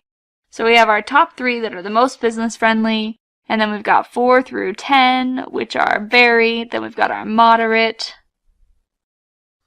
our strict, and our not preferred. So let's bring region again onto color, and we can see which regions are the most business friendly. And we have our year of 2012 there. And now we're going to make this even more useful by adding the business tax rate onto the label so that you can see that business friendly is like Singapore, but they have a pretty high tax rate of 27, whereas if you get down to some of these that are not preferred, some of them have really low tax rates. So let's make sure that we're getting the right tax rate. So you can see that 27 is definitely not the highest tax rate that we have for business. But you can also see that there are places that have even lower tax rates, like Saudi Arabia, and we have 8% here. It looks like we don't ever go to that second decimal place. So let's quickly format this.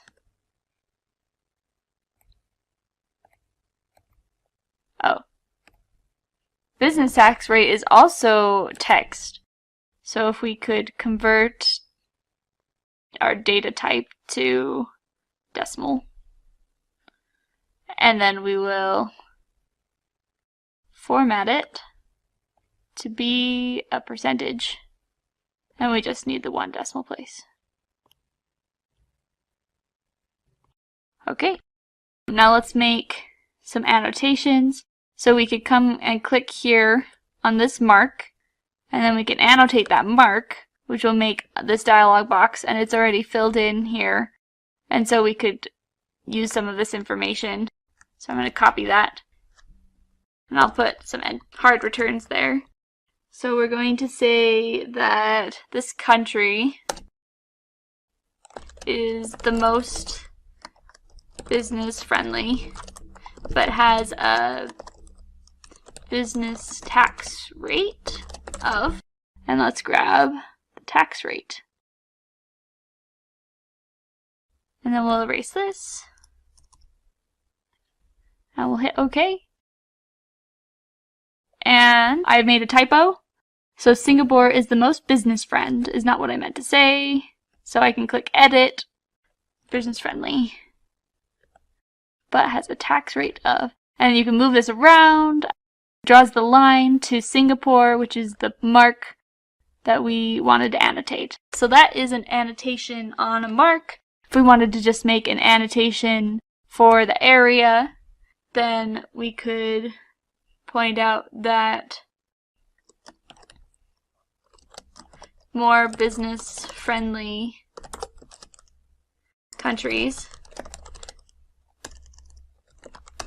often have high business taxes. We could change that size, make everything fit. Now we have this second note where our user can come in and see some more information about what's being presented here. Great. And now we're going to make one more visualization. And it's going to be about phone and internet usage. Because you may want to know about the phone and internet trends when you're looking to start a business. So we're going to do this one over time. So it does not need to have that year filter on it. And we're doing our continuous, our axis. And we're going to look at mobile phone usage. So I double clicked it, it shows mobile phone usage over time. And we're going to change it to average so that it's averaging it across the countries. And then we're going to bring on internet usage. So we'll bring it on side by side so we have two visualizations. And we're going to also make that average. Now, we might not want these to share an axis because they are measured a little bit differently. And so we can make it a dual axis, but allow them to keep their independent axes. Or you can synchronize the axes and see them at their rates. However, the usage is just a little bit of a different measurement. We can have one of them be a bar chart and the other one be a line. Let's have this one be the bar chart. Okay, and then the line is in the front. You can also change which one's in the front by coming and clicking on the axis itself. And you can click Move Marks to Front, and that moves that one to the front. Okay, and now it's made each of these wide, and there's like a start point and an end point on the axis for the bar, and that comes here under Size, where they're all fixed. Or you could have it be manual, where we can define the size of the bars. So we're going to make those bars like this. And we can see them going up over time. We can also change the width of the line itself. Make it thicker or thinner. And we can change the colors here. So let's change it to orange, since red might imply that it's bad in some cultures. And now we can see our internet usage and our phone usage over time and how it's trending. And so this will all come together on our new dashboard, which is about ease of business. You can see that I have a sheet called Ease of Business and a dashboard that I've called Ease of Business, but it won't let you create a dashboard with the same name as your worksheet. So, Ease of Business dashboard. Let's have it fit the screen. And we're going to bring on our Days to Start Business visual, our Ease of Business visual, and our phone and internet visual.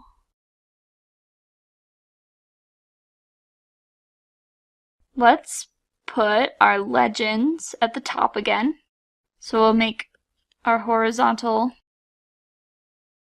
container. And we'll bring our region legend into there, and then our measure names for internet versus mobile phone. And we have a filter that already is pre-applied to two of the visualizations called Year of Year. And it's selected 2012, and if we select 2011. It's only changing this one, it's filtering out all the information for this visualization and changing this one to 2011. So let's see why that's happening.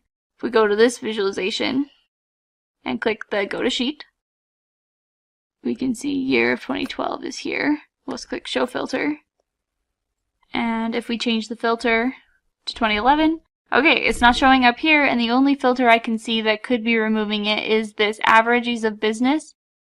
That is removing anything that is null. So if I pull that off, you can see that we don't seem to have any information for 2011 for ease of business.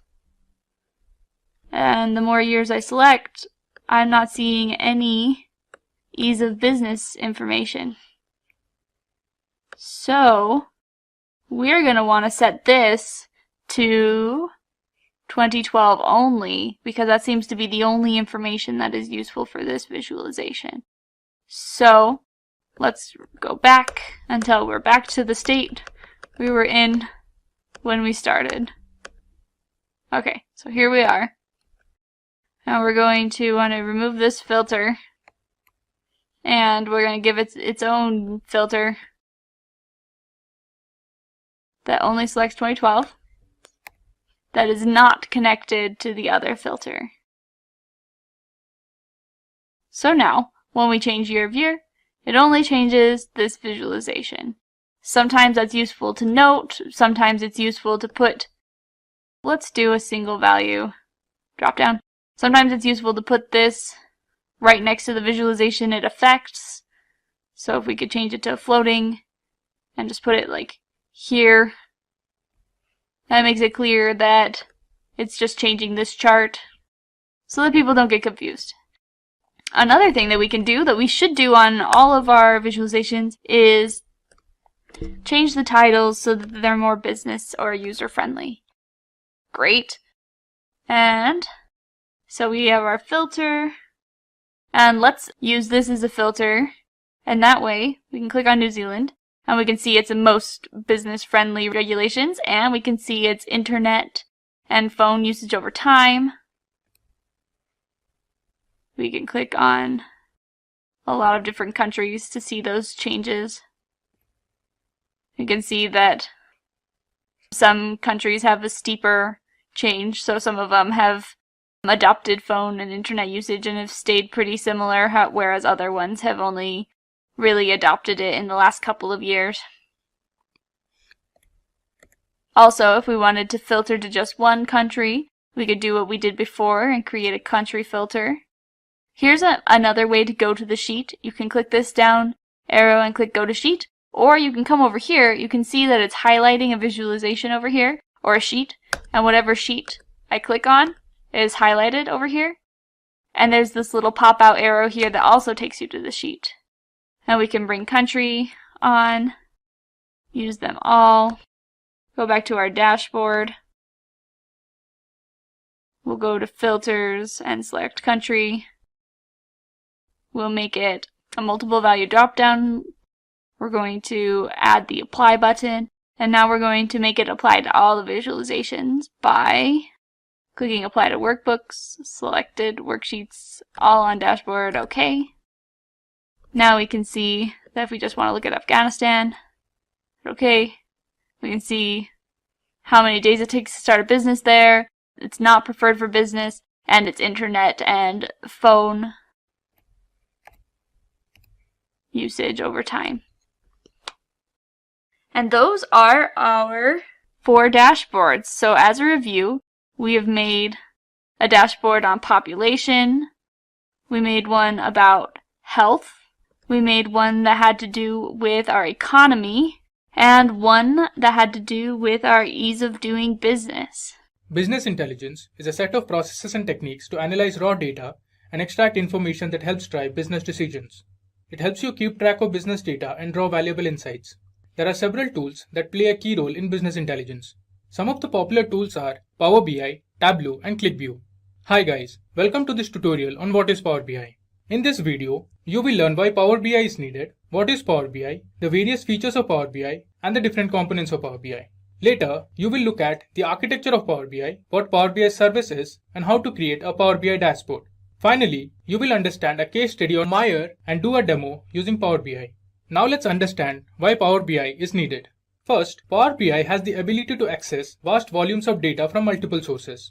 It allows you to view, analyze, and visualize huge quantities of data that cannot be opened in Excel. Some of the important data sources available in Power BI are Excel, CSV, XML, JSON, PDF, etc. Second, Power BI provides an easy-to-use drag and drop tool with features and functionalities that allow you to copy all formatting across similar visualizations. Power BI has exceptional integration with Excel. It helps you gather, analyze, publish, and share Excel business data. Power BI helps to accelerate big data preparation with Azure. Using Power BI with Azure allows you to analyze and share vast volumes of data. Azure Data Lake can reduce the time it takes to get insights and increase collaboration between business analysts, data engineers, and data scientists. Power BI allows you to get insights from data and turn insights into actions to take data-driven business decisions. Finally, Power BI allows you to perform real-time stream analytics. It fetches data from multiple sensors and social media sources to get access to real-time analytics, so you are always ready to make business decisions. Now let's see what Power BI is. Power BI is a business analytics service provided by Microsoft that lets you visualize your data and share insights. It converts data from different sources to build interactive dashboards and BI reports. As you can see, we have an Excel data about sales. Using this data, Power BI helps you build different charts and graphs to visualize the data. Now that we have understood what Power BI is, let us look at the important features of Power BI. First is Power BI Desktop. Power BI Desktop is a free software that you can download, and it allows you to build reports by accessing data easily. For using Power BI Desktop, you do not need advanced report designing or query skills to build a report. Second, as already discussed, Power BI supports stream analytics. From factory sensors to social media sources, Power BI assists in real-time analytics to make timely decisions. Third, support for multiple data sources is one of the major features of Power BI. You can access various sources of data such as Excel, CSV, SQL Server, web files, etc. to create interactive visualizations. And finally, custom visualization.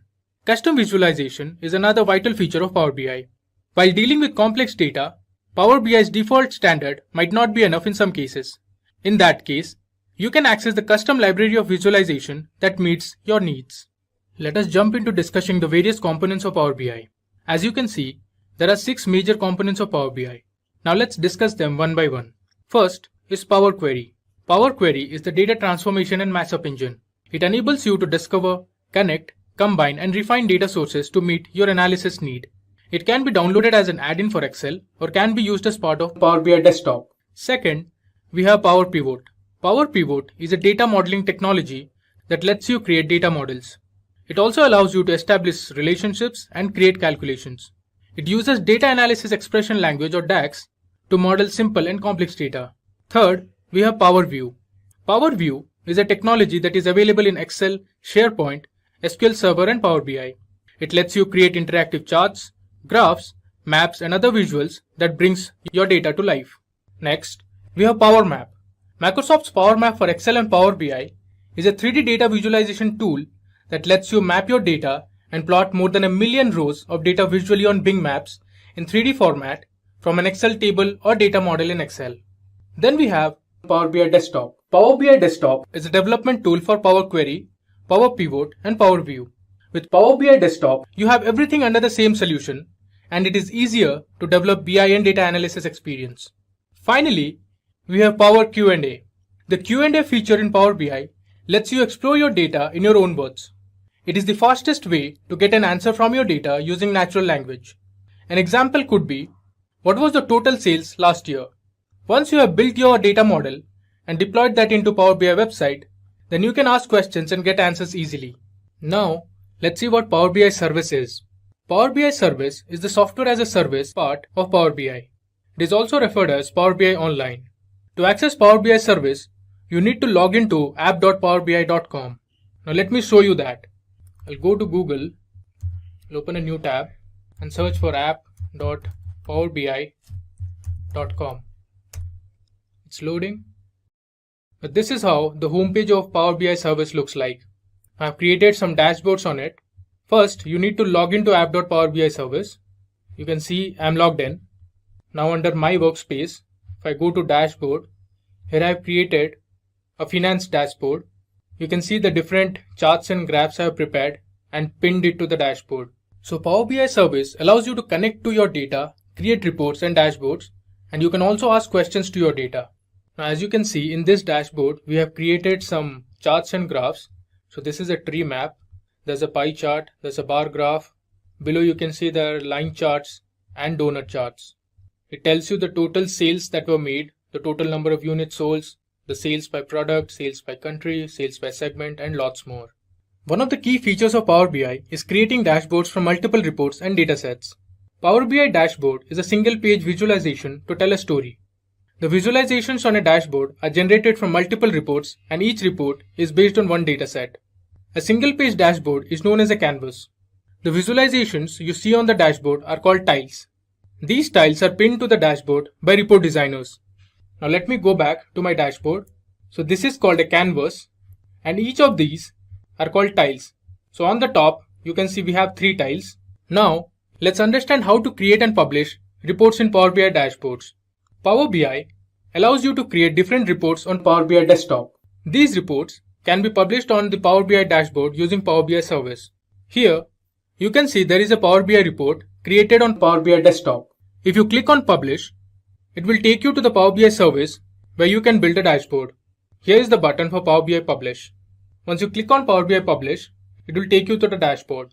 So this is a single page Power BI dashboard on Power BI service. Now, let's understand the Power BI architecture. Power BI architecture is a service built on top of Azure. There are multiple data sources that Power BI can connect to. Power BI Desktop allows you to create reports and data visualizations on the dataset. Power BI Gateway is connected to on-premise data sources to get continuous data for reporting and analytics.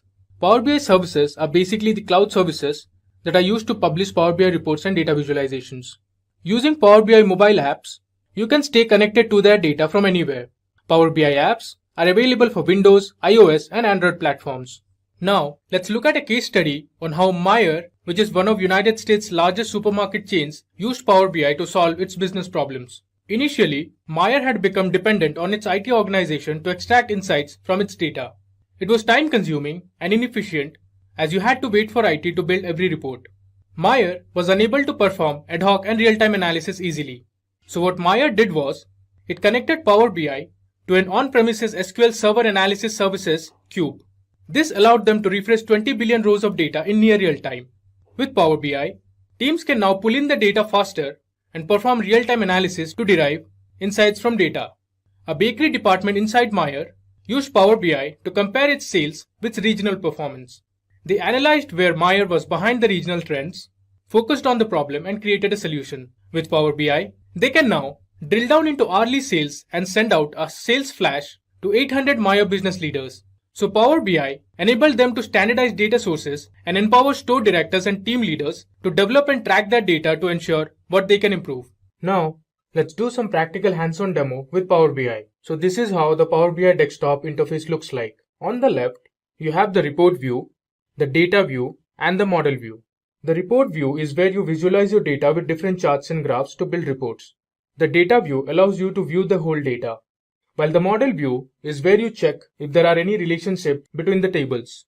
On the right, you can see the different visualizations that you can build. We'll quickly run through all of these in our demo. So here you can see there's a finance sample data that will help you draw insights about the sale of products in different countries. We will create a report to visualize different charts and graphs and analyze those sales. So let me go to my Power BI desktop. First, we'll import our data. So let me go to our Get Data tab and choose Excel as my data source. I click on Excel. So here is our finance sample data. We'll select sheet 1. You can see the data here. Click on it and then select load. This might take some time to load the data. Now if I go to my data tab, you can see the entire data set.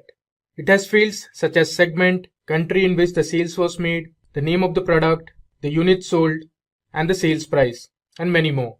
Let's start building our report now. I'll go to my report view. So first let me create a text box. Let me resize it. Let me name it as Finance Dashboard. We'll increase the size of the text. We'll use font Consolas, center it. We'll also add a background to this. We use blue color, change it to white and increase the size. Now let me first show you how you can create a matrix. I'll go to visualizations and click on matrix. Let me resize it. From the datasheet tab, I'll select sales and drag onto values. So you can see the total number of sales that were made. Now let me do some formatting. So I'll go to the format tab, click on column headers. Let's add a background color and let me increase the text size to 20. Similarly, under values, we'll increase the size of the text to 20 as well. We can also click on border and choose the color of the border. May take as, let it be black. So this is a simple matrix that we created which shows the total number of sales that were made. Similarly, let me choose matrix once again. Now we'll drag on the units sold onto values. We'll continue with the same drill. Under column headers, we'll add a background. This time let's choose some other color, and under values, let's increase the size of the text to 20. Even for the column headers, let's increase the size of the text to 20. Again, we'll switch on border. We'll resize a bit. So here we have two matrices created for our report. The first matrix shows us the total sales that were made. The second matrix shows you the total units that were sold. Now let's move ahead and create a simple bar chart. So under visualization, I click on clustered column chart. Under this, we'll drag the date column onto axis and the sales onto value. Let me expand it. So it shows you the sales by year. This is the sales that were made in 2013 and this shows you the sales that were made in 2014. Now there's a drill down option which gives you more granularity. This depicts the sales by quarter. If I drill down further, you can see this shows you the sales by month. Also, you have some options like sort by and sort by sales. So you can see October month made the highest number of sales. Moving ahead, let me now create a pie chart where we will see the sales by different segments. Under visualization, I'll click on pie chart. Let me first resize it.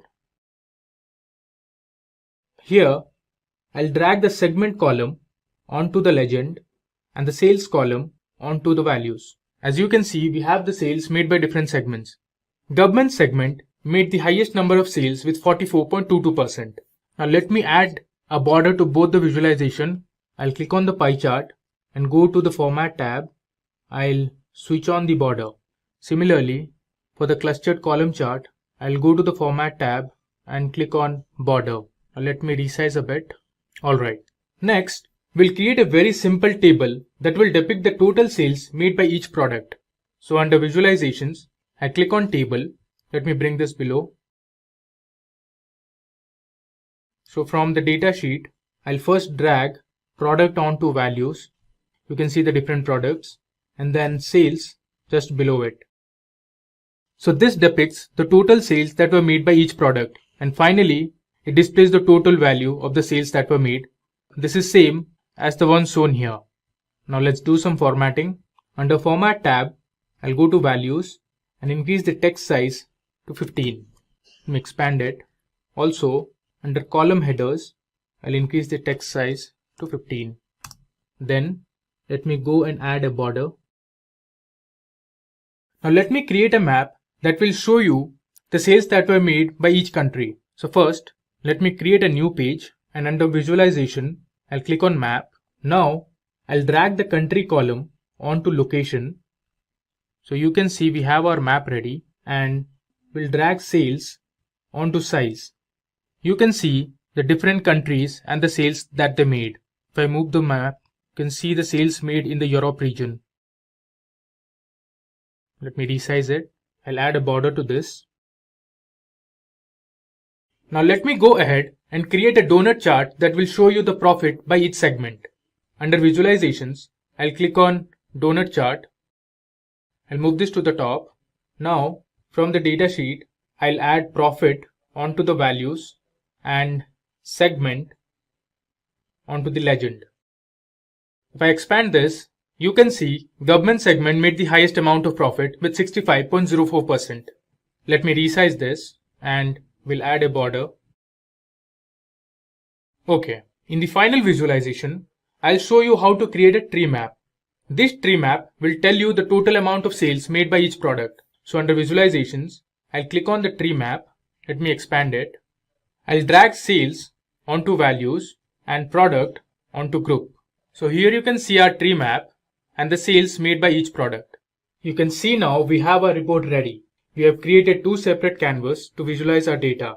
Now, if you want to change the color of these bars, you can simply go to the Format tab and under Data Colors, you can choose whichever color you want. In Power BI Desktop, you have an option to switch your theme.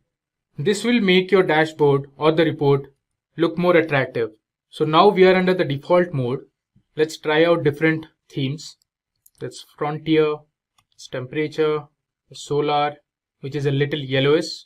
The one which I like is Tidal. I hope this was helpful in making you understand the basics of Power BI and how it works.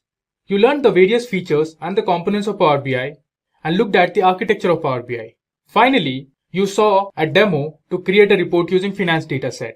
In our previous video on what is Power BI, we had learned the basics of Power BI, its features and components, the architecture of Power BI, followed by a demo. In this video, we will learn what Power BI dashboard is, we'll understand how to create different reports in Power BI Desktop, then you'll publish a dashboard onto Power BI service, and finally, you'll derive insights from the dashboard. Now, let's understand what Power BI dashboard is. Power BI dashboard is a single page visualization to tell a story. Here on the screen you can see there's a dashboard which has been published on Power BI service. There are multiple charts and graphs that you can see.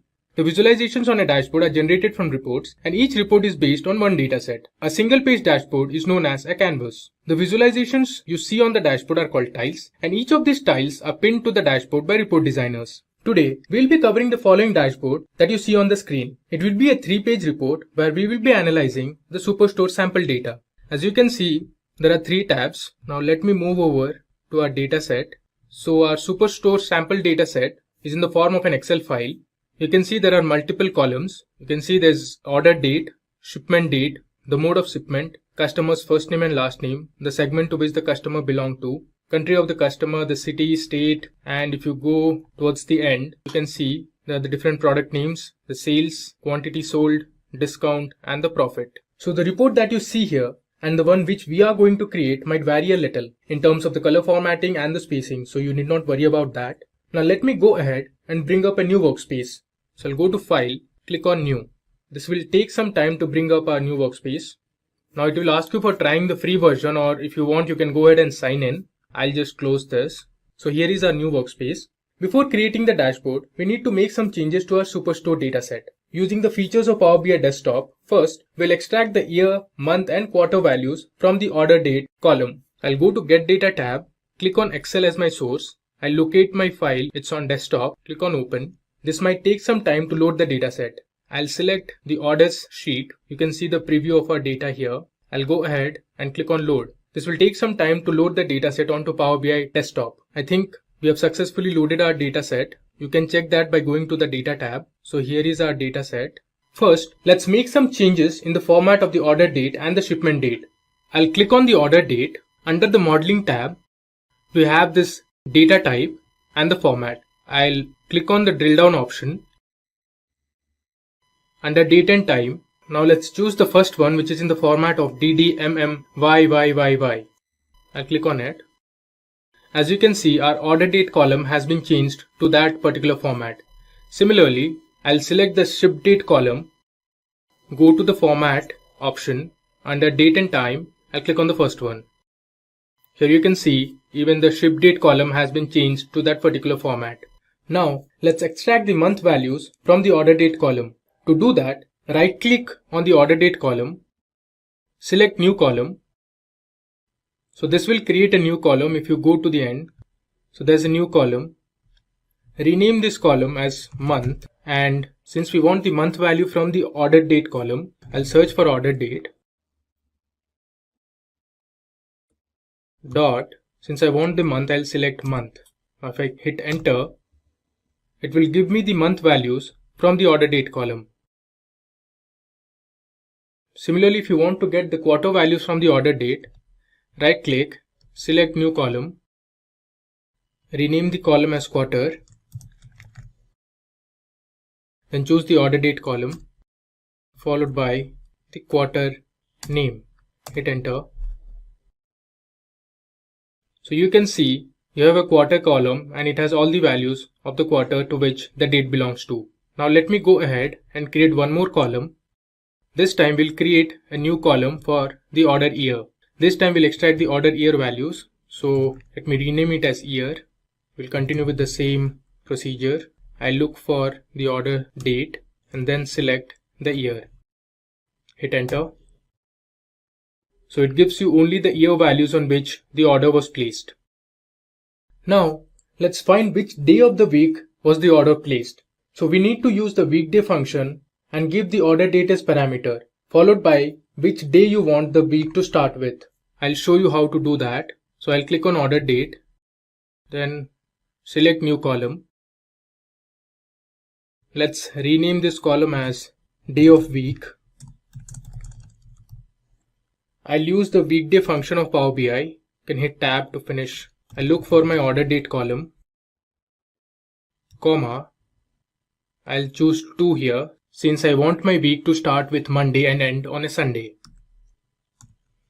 Hit enter.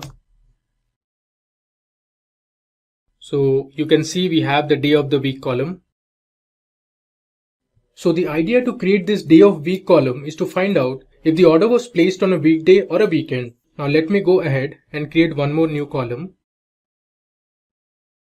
Let's name this column as weekday or a weekend. I'll use an if clause and pass in my parameters. For logical test, I'll use the day of the week column. So I'll search for orders and then look for day of week. If this day of the week is equal to 6, which means if it's a Saturday, or I'm using the or operator, if the day of week is a Sunday, that is 7, then it's a weekend, else it's a weekday. I'll close the bracket, hit enter. So you can see we have our weekday and weekend column. So moving ahead, another thing we can do is we can find the total number of days it took for the shipment of the product. This can be done using the dative function of Power BI. So let me show you how you can do that. I'll click on any column, right click, go to new column. Let's rename the column as days for shipment. Then I'll use the dative function. I'll give my starting date, which is the order date. So I'll search for order date, followed by the second date will be our shipment date, which is ship date, and the day. I'll hit enter. So you can see here it gives us the total number of days it took for the shipment of the product. Now let's create a full name column where we will concatenate the first name and the last name of the customer. Let me go ahead and do that. I'll create a new column. Let me rename the column as full name. Then I'll take the first name from the orders table, use the ampersand, followed by a space using inverted commas, followed by another ampersand and the last name. I hit enter. You can see we have a full name column. If you go back, so there were 2 columns in the name of first name and last name. Now we have merged both the columns into a single column named full name, and you can see the first name, space and a last name. Now let me give the sales column a currency value. So I'll select the sales column. Here under general, if I go to currency, I can see there are multiple currency symbols. Choose whatever you want. For this video, I'll take dollar English United States. You can see our sales column is now represented by a dollar value. Similarly, let me make some changes to the profit column. As you can see, there are multiple decimal values for each profit. So let's standardize it. So I'll select the profit column, and this is where you can standardize it. Now it's auto. So let me make it 2 decimal places. So our data is ready now. Let's go to the report view and start building our reports. Before that, under the model view, you can see the new columns that we had created. You can see there's weekday, weekend, there's year, there's quarter column, month column. The same you can see under the report view as well. Under fields, you can see these are the columns that we created: days of shipment, day of week, quarter, month, weekday or weekend, and year. Now we are under the report view. First, let me go ahead and create a text box. So under the home tab, you have the text box. I'll select that. Let me stretch it a bit. We'll give a title, Sales Dashboard. I'll select this and increase the size to, let's say, 28. We'll make it bold and center align it. Also, under the Visualizations tab, under Background, we'll add a background color to this text box. Let me select this blue color and let me make the font as white. So now we have our title ready. So under General, you can decrease the height of the text box. Let me make it as 70. First, let us create a new card from the Visualizations panel. So under Visualizations, there is an option to create new card. I'll click on it. Let me resize. I'll move it to the top. We'll see the total amount of sales or the total revenue that was generated from the sales. After selecting the card, I'll choose Sales onto Fields. So here you can see it gives you the total sales that were made, so which is nearly $2.3 million. If I go to the Format tab under Data Label,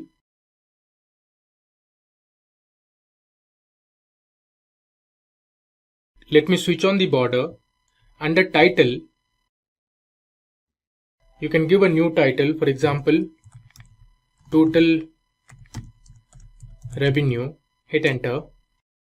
Now you can increase the text size to say 15 and center align it. You can also change the color of the sales value. So under Data Label, under Colors, you can choose whichever color you want. Similarly, let's create one more card to find the total number of units that were sold. I'll copy the same card, Ctrl C, Ctrl V. I'll move it a little below. Now I'll remove the sales column from the fields and add the quantity column onto fields.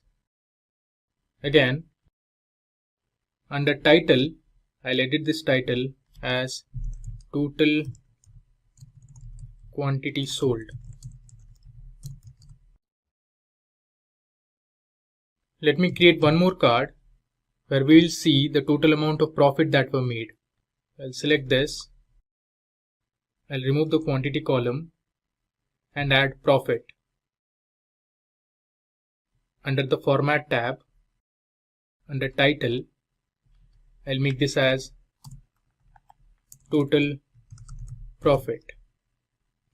Hit Enter.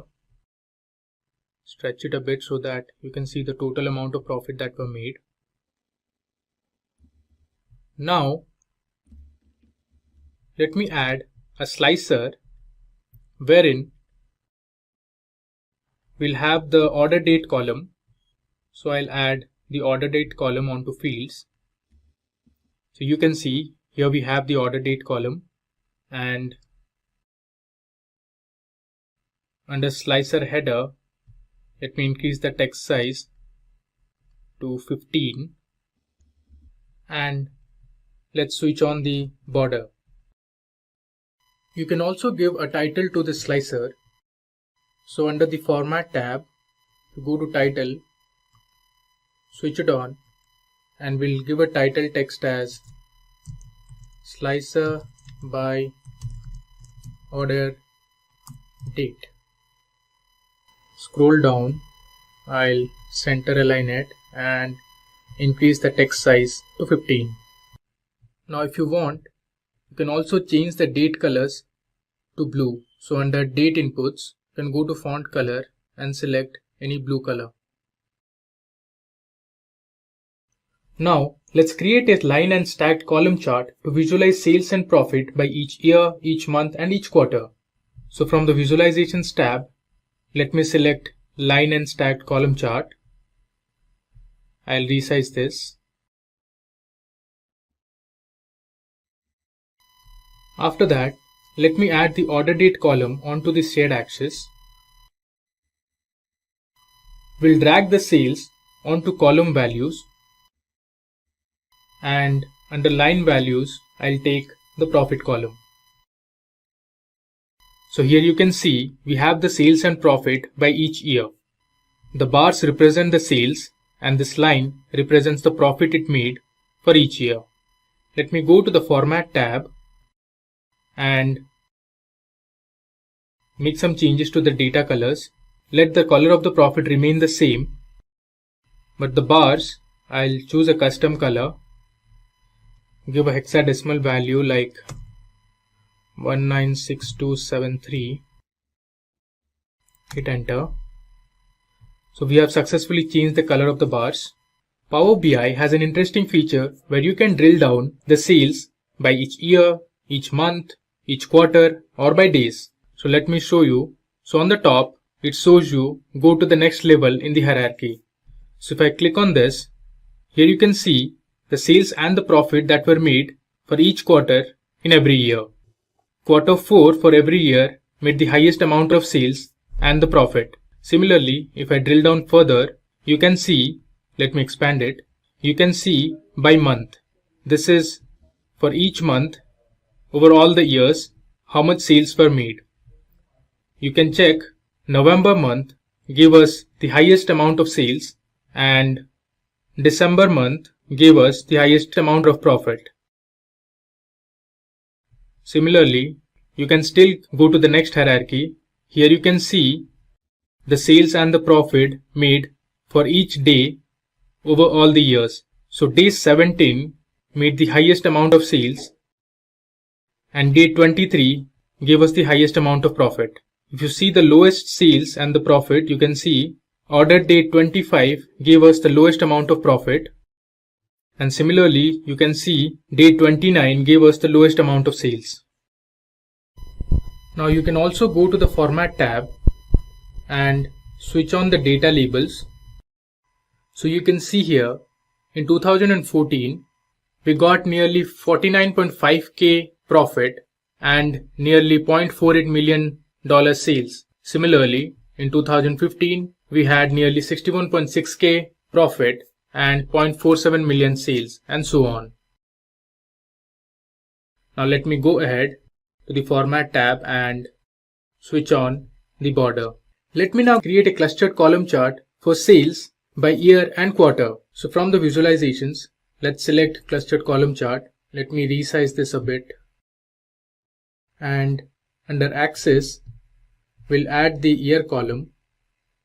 So I'll drag year onto axis. Under legend, I'll take the quarter column, and under values I'll choose sales. So you can see here the sales that were made under each quarter for each year. This picture clearly says quarter 4 for every year made the highest amount of sales and quarter 1 made the lowest. Let me go to the Format tab and I'll go to the data colors. Let's change the colors for each of these quarters. We'll be using hexadecimal values. So under custom colors for quarter 1, let me select hexadecimal value as follows. So for example, PF D6 D9. Similarly for quarter 2, I'll select 6D9 DA6. For quarter 3, and finally for quarter 4, I'll choose a little darker color.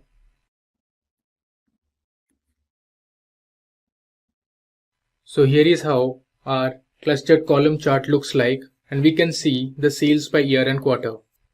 Now let me go ahead and let's add a border. Now we'll analyze the sales by each state. So for that, we'll use field map. So I'll click on field map. Let me resize it. Now let me add the state column onto location. Under tooltips, I'll add the sales column. Let me expand it. So you can see here we have the map which shows the sales by each state. Now let's do some color formatting to this. I'll go to the Format tab, click on Add Colors, and blue is the default color. There's an additional option where you can use conditional formatting. So I'll use that. So it gives you the option to choose your color between maximum value and the minimum value.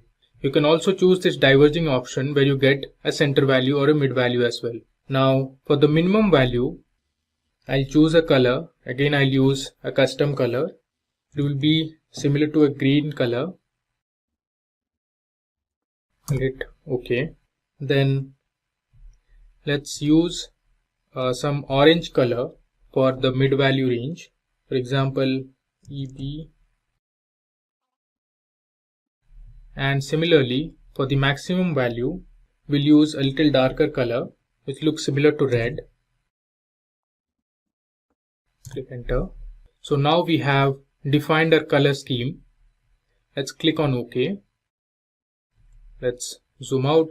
So you can see the states which are in green color made the lowest amount of sales, while those which are in orange or in red made the highest amount of sales. So in this example, you can see California had the highest amount of sales. Similarly, New York is next. It's just below California with the amount of sales, followed by Texas. We'll go back. Let me also add a border to this. Similarly, you can also select the profit column or the units sold column to see the units or the profit that were sold by each state. So let me now go ahead and create a donut chart. In that donut chart, we'll analyze the sales and profit by each segment. So under visualizations, I'll click on donut chart. So under legend, I'll add the segment column. Under values, I'll take the sales column, and we also want the profit, so I'll take the profit column onto tooltips. So you can see we have our donut chart prepared, and you can see the sales and profit by each segment.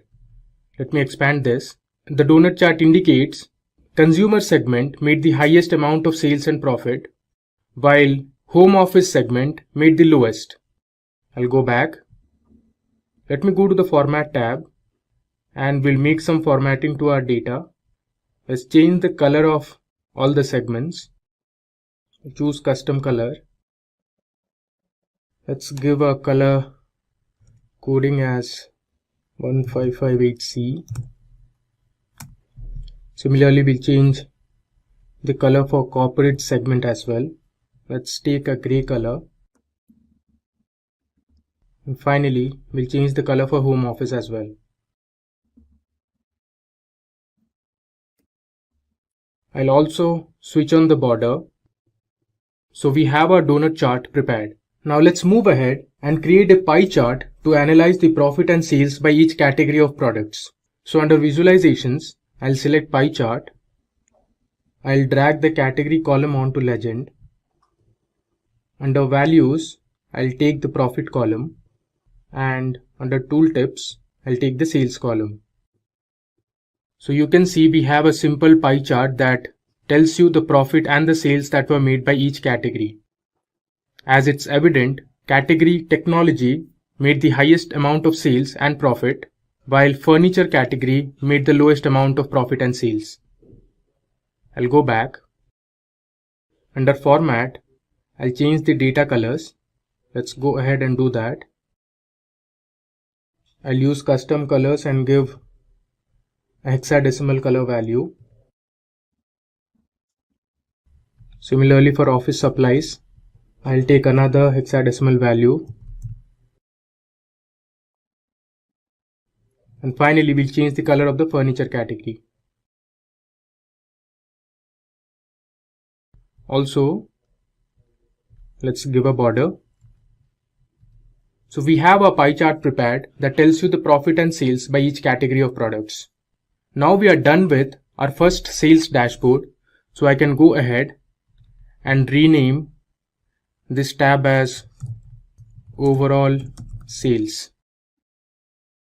Next, we are going to analyze the sales, profit, quantity sold and all of these by taking region and the state as filters. So we'll continue with the same drill. First, I'll create a text box. So under home menu, I'll go to text box. I'll stretch this.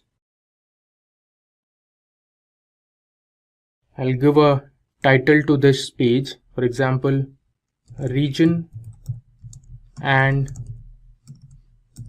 state level analysis.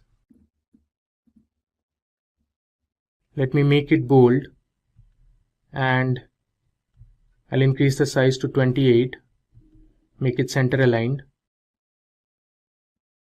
We'll make the text as white and under visualizations, let's give a background color. I'll choose this blue color. So let me go ahead and create 3 slicers, a region slicer, a state slicer and a year slicer. So under visualizations, I'll click on slicer. Let me resize, move it on top. And for region slicer, I need to add region onto fields. So you can see we have a region filter now. Let's do some formatting to this. Under slicer header, let me make the font color white and let's give a background, let's say blue, and let me increase the text size to say 15. You can also choose a font family. Let's go for Calibri and you can increase the size of the items. Let's increase the text size to say 15 and let's give a border. So now you have the region slicer ready. Let me copy paste this. Next, we'll create the state slicer. So I'll remove region from here and add state onto the field. So you can see we have the state slicer ready. Similarly, you can also go ahead and create a year slicer where you can analyze the sales and profit or quantity by year. I'll remove state from here and I'll drag the year column onto field. You can see we have all the 4 years from 2014 to 2017. Now sometimes it might be difficult for you to scroll through all the values present in a slicer. For example, in the state slicer, you can see there are multiple states. And if you want to filter your report by a particular state, you have to always scroll down or scroll up and check manually where the state is. So Power BI gives you this feature where you can use the search option. So if I click on this, you can see there's a search option. Select that. So now in the search bar, you can search for any state you are looking for. For example, if you want to search for California state, you can just type on California. So I have just typed CAL and it shows me California. That's an important feature that Power BI gives you. So let me now go ahead and create a simple table where we will see the quantity and the profit made in each city. So under visualizations, I'll select tables. Let me resize this. So under values, first I'll add the city column, followed by the quantity column and the profit column. Let's do some formatting. So under column headers, let me change the font color to white and let's add a background. Let me increase the text size also. Let's make it 15. Similarly, if you scroll down under values, let's increase the text size to 15 as well. And let's choose the font family. Let's take Consolas. So here you can see all the cities, the quantity sold in each city, and the profit that was made in each of these cities. Now let me add a border to this. So now you can filter each of these cities by region or by state. For example, if I choose Central as my region, it will give you all the cities that lie in the central region. Similarly, you can also search for any state. For example, I am taking Minnesota. So under Minnesota, you can see all the cities and the quantity as well as the profit they made. Let me now uncheck the filters. Now let me go ahead and filter this table in terms of profit. So I'll sort by profit. You can see we have our cities sorted in terms of profit. So New York City made the highest amount of profit, followed by Los Angeles and Seattle.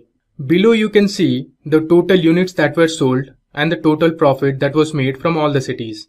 So you can also filter down the quantity sold and the profit made by each year as well as by region and state. So let's see. Suppose I am choosing East as the region. So under East, it tells you the states that are present. Let's go for Delaware and let's select 2016 as my year. So you can see the cities that lie under Delaware state and the quantity as well as the profit they made in 2016. Similarly, let's select Massachusetts as the state and let's go for another year, for example 2017. You can see all the cities that are present under Massachusetts, the quantity sold and the profit that was made. Below you can see the total quantity and the profit. Let me uncheck all these. Now moving ahead, let's analyze the sales by each state and the category of product. For this, we'll create a clustered bar chart. So under visualizations, I'll select clustered bar chart. Let me resize a bit. Under axis, I'll take the state column. I'll take category onto legend, and under values, I'll put the sales column. So you can see here, we have the sales for each category under each state. For example, California state made the highest amount of sales under technology category, and it made the lowest amount of sales under office supplies. If I scroll down, you can see all the states and the sales they made for each category. I'll go back to the report. Now let's use some filters. You can filter here. For example, if I want to check the sales by each state and category for 2015, I can just click on 2015 and it will tell you the sales that were made. Now let's do some formatting to this bar chart. We'll change the colors for each of the categories.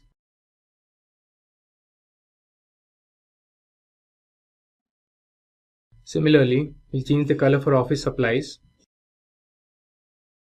And finally, for the technology. So now we have our bar chart ready. Moving on, now let me add a border to this bar chart. Okay. So now that we have seen our sales by state and category, let's now check the profit by year and category. For that, we'll create an area chart. I'll resize this chart. Now, under axis, I'll take the year column. Under legend, I'll take the category column, and under values, I'll take profit. And so we have our area chart that depicts the profit by each year and the category to which the product belongs to. I'll go to the Format tab, and under Data Colors, I'll choose some colors. Let's change furniture to this blue color. I'll take office supplies a red color, and technology I'll use a green color. So now you can use the filters. For example, you can check the profit that was made by each year and category under East region. So you can see here, in 2017, technology made the highest amount of profit, while furniture had the lowest. Similarly, let's check for South region. So you can see in South region in 2016, technology made the highest amount of profit and furniture made the lowest. In 2017, office supplies made the highest amount of profit and furniture was the lowest. I'll uncheck this South region filter.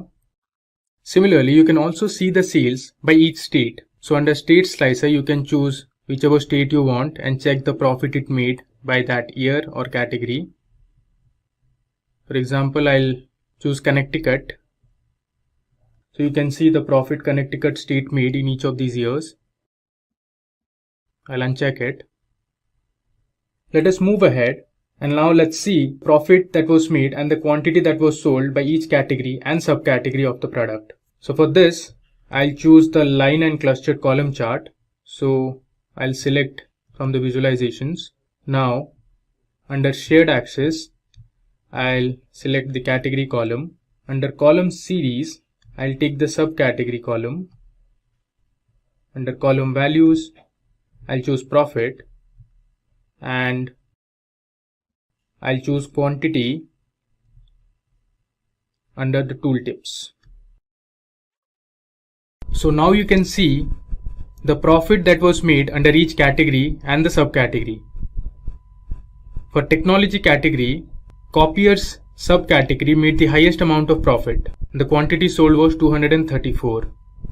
Similarly, if you check for furniture category, we didn't make any profit for tables subcategory and as well as for bookcases.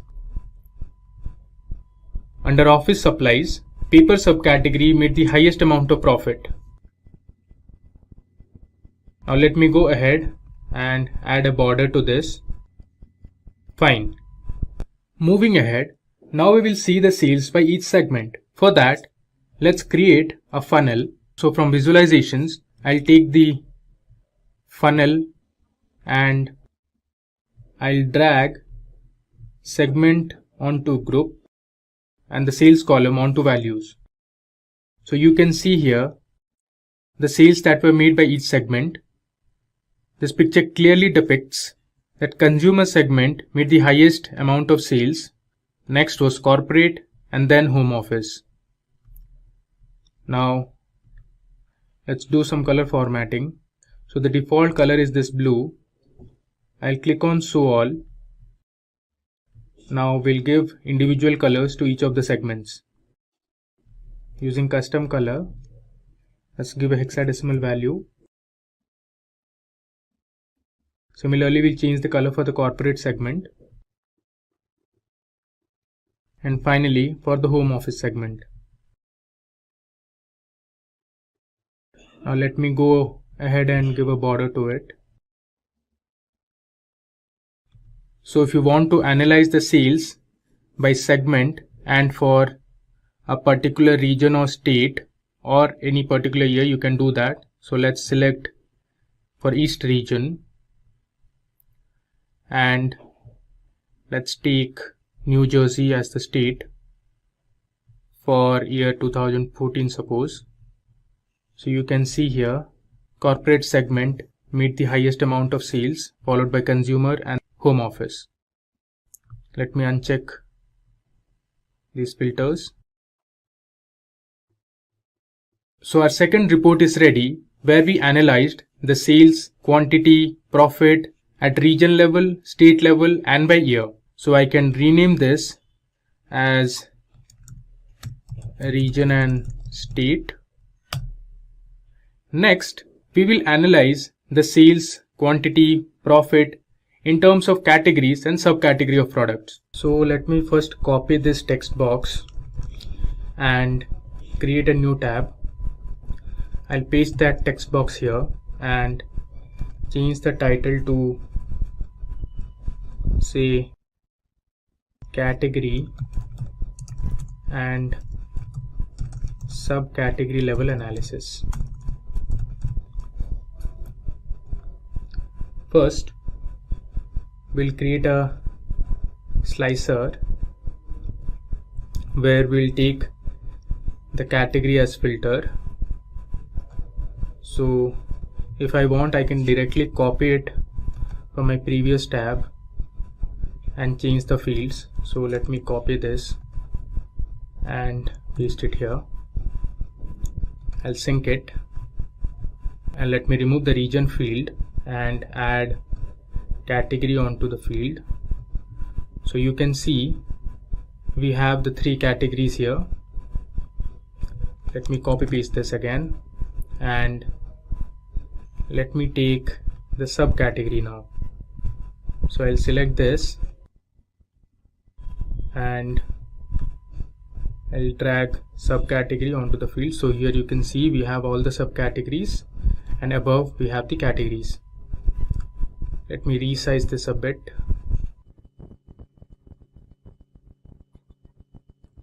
With that, now let's analyze the sales and profit by region and segment. To do this, we'll use a tree map. So let's see how you can build a tree map. Under visualizations, I have tree map. Let me select it. I'll move it to the top and expand it a bit. Now, under group, I'll select a region column. Under details, I'll take segment. I'll take the sales column under values and let's take profit onto tooltips. So if I expand this, you can see the sales and profit by each region and segment.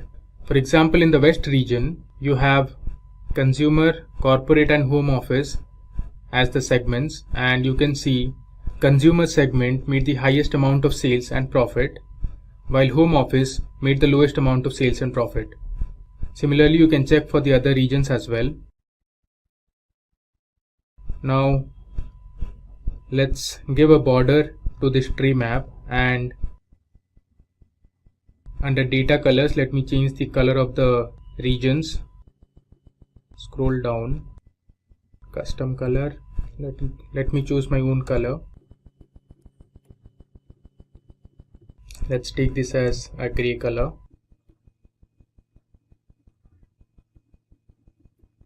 And finally, for the West region. So now you can select individual categories and subcategories to check the sales and profit by region and segment. For example, if I select furniture as my category, you can see the changes that were made to the tree map. You can also select office supplies and see how the sales and profit changes.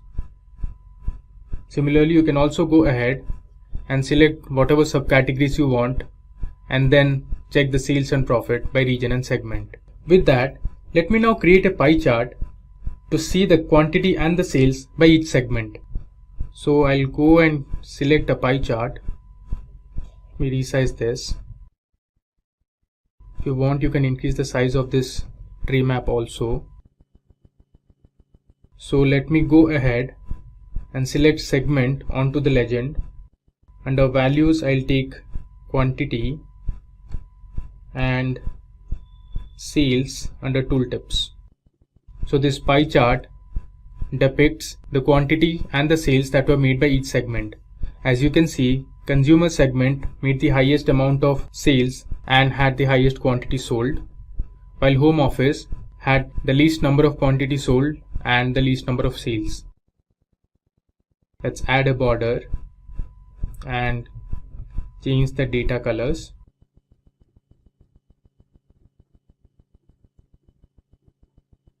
Similarly, I'll change the color for the corporate segment. Let's make this gray, and home office, I'll take the following color. Move this a little to the right. Now, let's build a scatter plot to analyze the sales, quantity and profit by each subcategory. So under visualizations, I'll select scatter plot. I'll resize this. So I'll add subcategory onto legend. Then I'll add sales onto the x-axis, quantity sold onto the y-axis, and under size we'll take the profit column. If I expand this, you can see the sales, quantity and the profit that was made for each subcategory of products. You can see here subcategory phone has given us a significant amount of sales with less number of quantities sold, and it has given us a good amount of profit also. Similarly, subcategory chairs has also given us good amount of sales with close to 2356 quantities sold and a good amount of profit. If you see this one, which is subcategory paper, it gave us less amount of sales with more quantities sold, while it gave us good amount of profit though. So you may promote phones or for example chairs to sell more, since it gives you more amount of profit with less quantity sold. Let's add a border to this. You can use the category filter. Suppose if I choose for furniture and expand this, you can see under furniture subcategory furnishings gave us the lowest amount of sales with the highest number of quantities sold, but it gave us a decent amount of profit. Subcategory tables gave us a decent amount of sales with lesser number of quantities sold, but didn't give us any profit. Subcategory chairs gave us the highest amount of sales and also the profit. I'll uncheck this. Let's now create a line chart where we can see the profit by each year and quarter. So under visualizations, I'll select line chart. We resize this. So under axis, I'll take year. Under legend, I'll take the quarter column, and under values, I'll take the profit column. So now you can see the profit that was made each year and the lines depict each quarter. So if you check for 2014, quarter 4 made the highest amount of profit, while quarter 2 made the lowest amount of profit, while quarter 1 made the lowest amount of profit. Similarly, if you see for 2016, you can see quarter 4 made the highest amount of profit, while quarter 1 made the lowest. If you check for 2017, you see quarter 3 and quarter 4 almost made the same amount of profit, while quarter 2 made the lowest amount of profit. I go back. Now you can filter these by categories also. Suppose if I see for technology, you can check the amount of profit that was made in each year and in each quarter for technology category. Let's add a border to this. Likewise, we'll now create another line chart that will depict the sales by each year and quarter. So let me copy paste this. I'll drag this to the right. Now I'll remove profit from values and add sales. Let me uncheck this also. So here you can see we have the sales by each year and quarter. Now if you see for 2014, again quarter 4 made the highest amount of sales and quarter 1 in 2014 made the lowest. If you see for 2016, you can see 2016 also quarter 4 made the highest amount of sales and quarter 1 made the lowest. We'll go back. So our final report is ready where we analyzed the sales, quantity sold, the profit at category and subcategory level. I can go ahead and rename this as category and subcategory. Let me save this. Now if you want, you can also filter it by subcategories. For example, if I select chairs as my subcategory, so for chairs you can see the sales that was made by each year and quarter. So in 2017, quarter 4 made the highest amount of sales while quarter 1 made the lowest amount of sales for chairs. Similarly, you can select other subcategories also. For example, let me take some other category like machines. Let's see the profit now. So for machines subcategory, you can see in 2014, quarter 4 made the highest amount of profit while quarter 3 made the lowest amount of profit. Now if you check for 2015, you can see quarter 3 made the highest amount of profit in chairs while quarter 1 made the lowest amount of profit. Let's uncheck this. So now we are almost done building our report using the Superstore sample dataset. So we have our 3 reports ready. You can see the first one was overall sales. The second report we created by taking region, state and the year as filters. So we had a region and state level analysis. And finally, we analyzed the sales, quantity and the profit sold by category and subcategory. So I have arranged all these graphs and charts so that it looks little better. Now let me go to this publish option on the top so that we can publish this report onto the Power BI dashboard. So I'll click on publish. I'll save it. You can select the destination. Here I have only one destination, which is my workspace. So I'll choose it and select. So there you go. Publishing to Power BI, it was successful. I'll close it and let me move to my Power BI service. I'll refresh it for once. So under my workspace, you can see we have the dashboard report. So below you can see there are 3 tabs that we created. The first one is overall sales. The second one is sales by region. And the third one is by category and subcategory. Now, to put these reports onto the dashboard, I need to pin each one of these visualizations. So let me pin one by one. So it asks where would you want to pin it to. I'll select the existing dashboard. Or better, let's create a new dashboard. Let's say Power BI dashboard, spin it. I'll close this. Similarly, let's spin the remaining ones. I'll select Power BI dashboard again, pin it.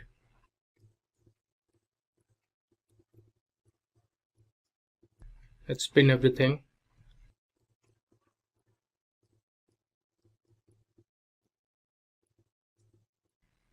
So this slicer you can't pin it. Let's do the remaining ones.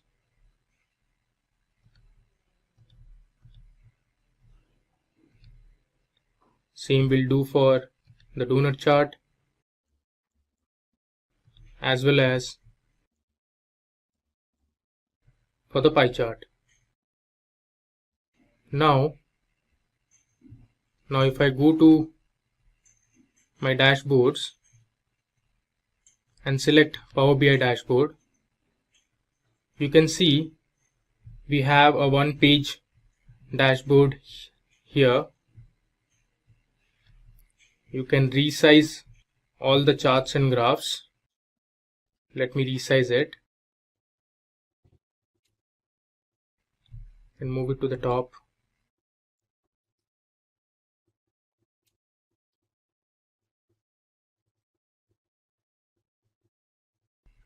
So we have our first canvas here, which tells you the overall sales, the profit and the units that were sold over different states, different segments and by categories. So one of the important features that Power BI service gives you is that you can ask questions about your data and it will tell you what the exact solution is. For example, you can see here you have a field where you can ask questions. So for example, if I type total sales and hit enter, so it tells you the total amount of sales that were made, which is $2.3 million. Similarly, if I want to find out the total profit, I can search for it here, hit enter. It will give you the exact amount of profit that was made. Let's do something else. For example, if you want total profit by say year, I'll hit enter. It gives you a nice line chart where you can see the total profit that was made over all the 4 years. Next, suppose I search for total quantity sold by segment. See, it gives me a bar chart where you can see the total quantity that was sold, and it gives you a list of options where you can find out the total quantity that was sold by city, state, order ID, first name, last name, and many others. So consumer segment had the highest quantity sold. Let's see for something else. For example, if you want the total sales by say subcategory, I'll choose the first one. See, you have all the subcategories and the total sales that they made. So it's a very interesting feature that Power BI gives you. Go back. Now, if you want, you can go to the report menu, and if you want, you can pin the other visualizations as well. So another important feature about Power BI dashboard is that you can derive insights from the visualization. For example, if I click on these dots, there's an option you find, View Insights. I'll select it. So on the right, you can see Power BI has itself given us some insights from the data and the visualizations we have made. You can see sales by year and quarter, the sales by day of week and quarter, sales by shipment mode, where you can see the standard class ship mode made the highest amount of sales. You can also see the sales and count of city by year, and many more. In this video, we'll be creating 2 dashboards using a sample sales dataset. So if you want to get the data and the dashboard file that we'll be creating in this demo, then please put your email IDs in the comment section of the video. Our team will share the files via email.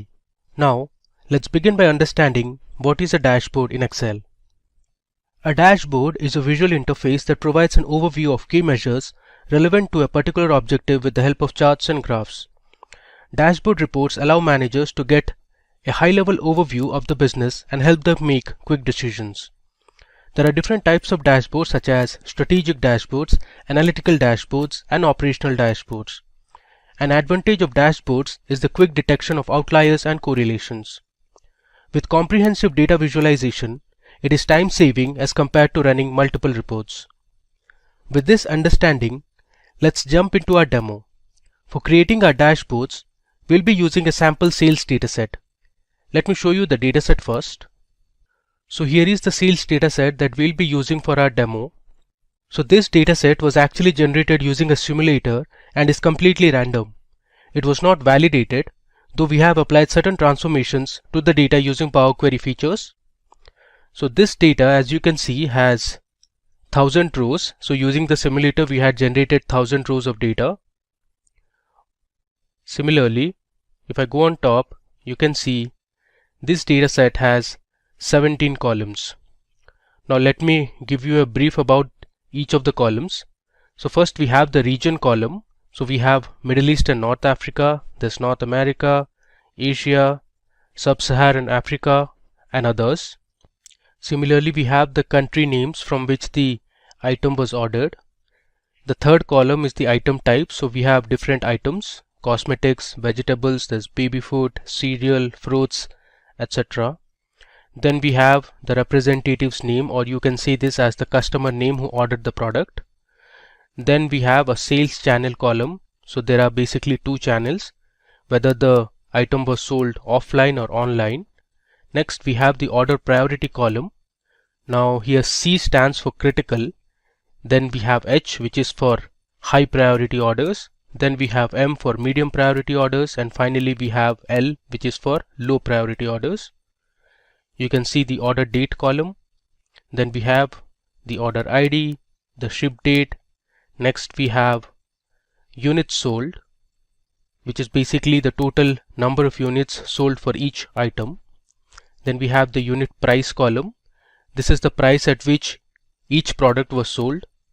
Then we have the unit cost column, which is basically the production cost for each of the items. Next we have the total revenue.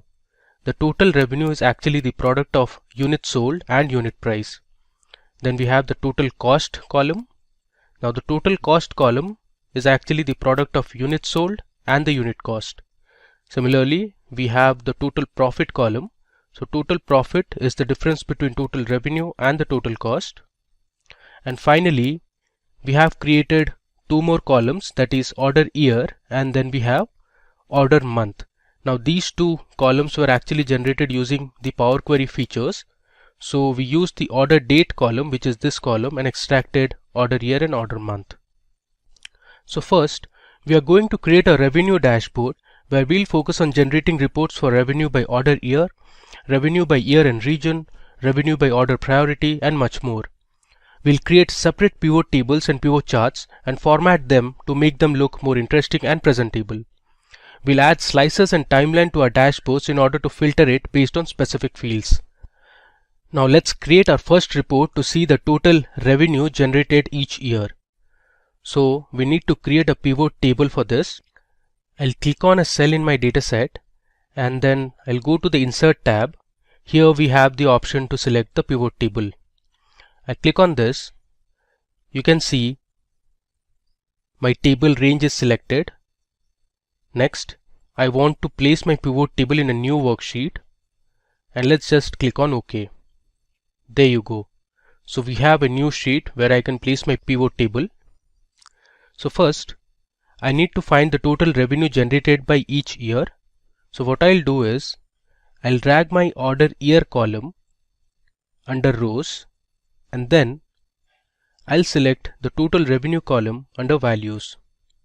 You can see I have my pivot chart ready. Now if you want, you can sort this.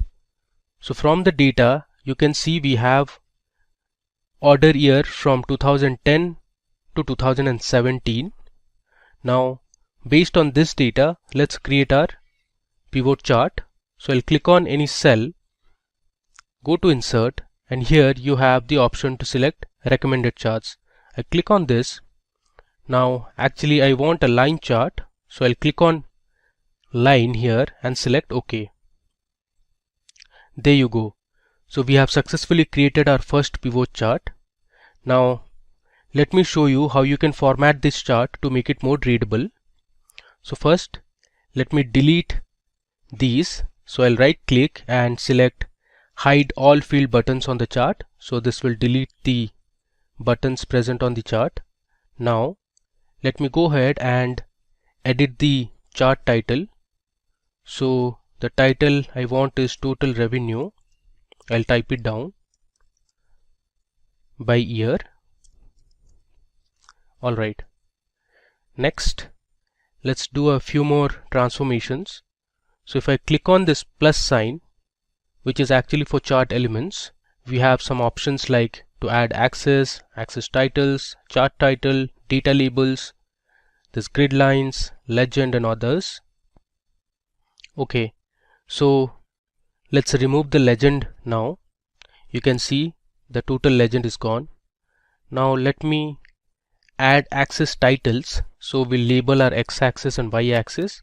So here under x-axis I can write it as year. Similarly on the y-axis I'll put revenue. Okay, now you can move a bit. Alright, now Let me select this chart style option and go to colors first. Here I'll select yellow color. Okay. And then let me go back to style. Let's select a new style from this list. I want this style. Okay. Now you can also add data labels. So I'll just click on data labels. You can see we have the revenue for each of the years. Now this is not readable at all, so we'll format this a bit. If I click on this arrow, here I have more options. If I scroll down, you can see we have something called as number here. I'll expand this, and under category I'll select custom. Now here we'll give a format code which is a bit different. So this is actually a kind of a formula. So I'll write if my revenue value is greater than, let's say, 9,99,000. Let me make sure there are 6 nines here. So 1, 2, 3, 4, 5 and 6. Okay, we are good to go. I'll close the bracket. I'll give a hash, give 2 commas. So if the revenue is greater than 9,99,000, I'll put it in the format of millions. So within double quotes I'll write M.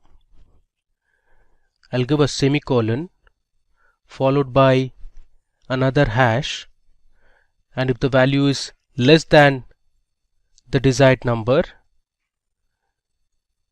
it should be 0 million. Let me click on add. Alright, you can see how nicely we have formatted our data, and you see here we have added the new format which is in millions. Alright, now if you want, you can go ahead and adjust the boxes. Let me move this a bit up. I'll delete this. Now if you notice this line chart, you can make a few conclusions. For example, if you see here in 2010, the total revenue generated was nearly 175 million. Now this came down to 150 million in 2011. Then the revenue constantly grew from 2011 till 2014. It reached 195 million. And after 2014, it again came down to 180 million. And the revenue dropped significantly between 2016 and 2017. In 2017, the revenue was just 96 million. Now before moving ahead to my next chart, let me just rename this sheet. So I'll write it as revenue by year. Alright. Now let's analyze the revenue generated each year in different regions. So for this, we'll create another pivot table. Let me close this. I'll click on any cell, go to insert and select pivot table. I'll just click OK so that my pivot table is placed on a new sheet. Alright. Now this time we want the revenue by each year and region. So first of all, let's drag region to columns. Then let's drag the order year column under rows, and then I'll select total revenue onto values. So here you can see we have the pivot table ready. So for 2010, you can see in Asia, this was the revenue generated. Similarly, if you see for 2013, this was the total revenue generated in Europe, and we have for other years as well. Now let's create a line chart based on this pivot table. So I'll select any cell in the pivot table. I'll go to insert and I'll click on recommended charts.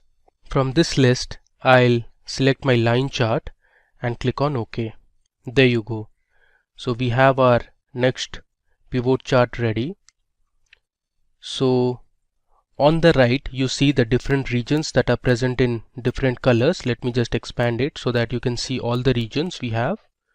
So in total we have 7 regions, and each of the regions have been represented in different colors.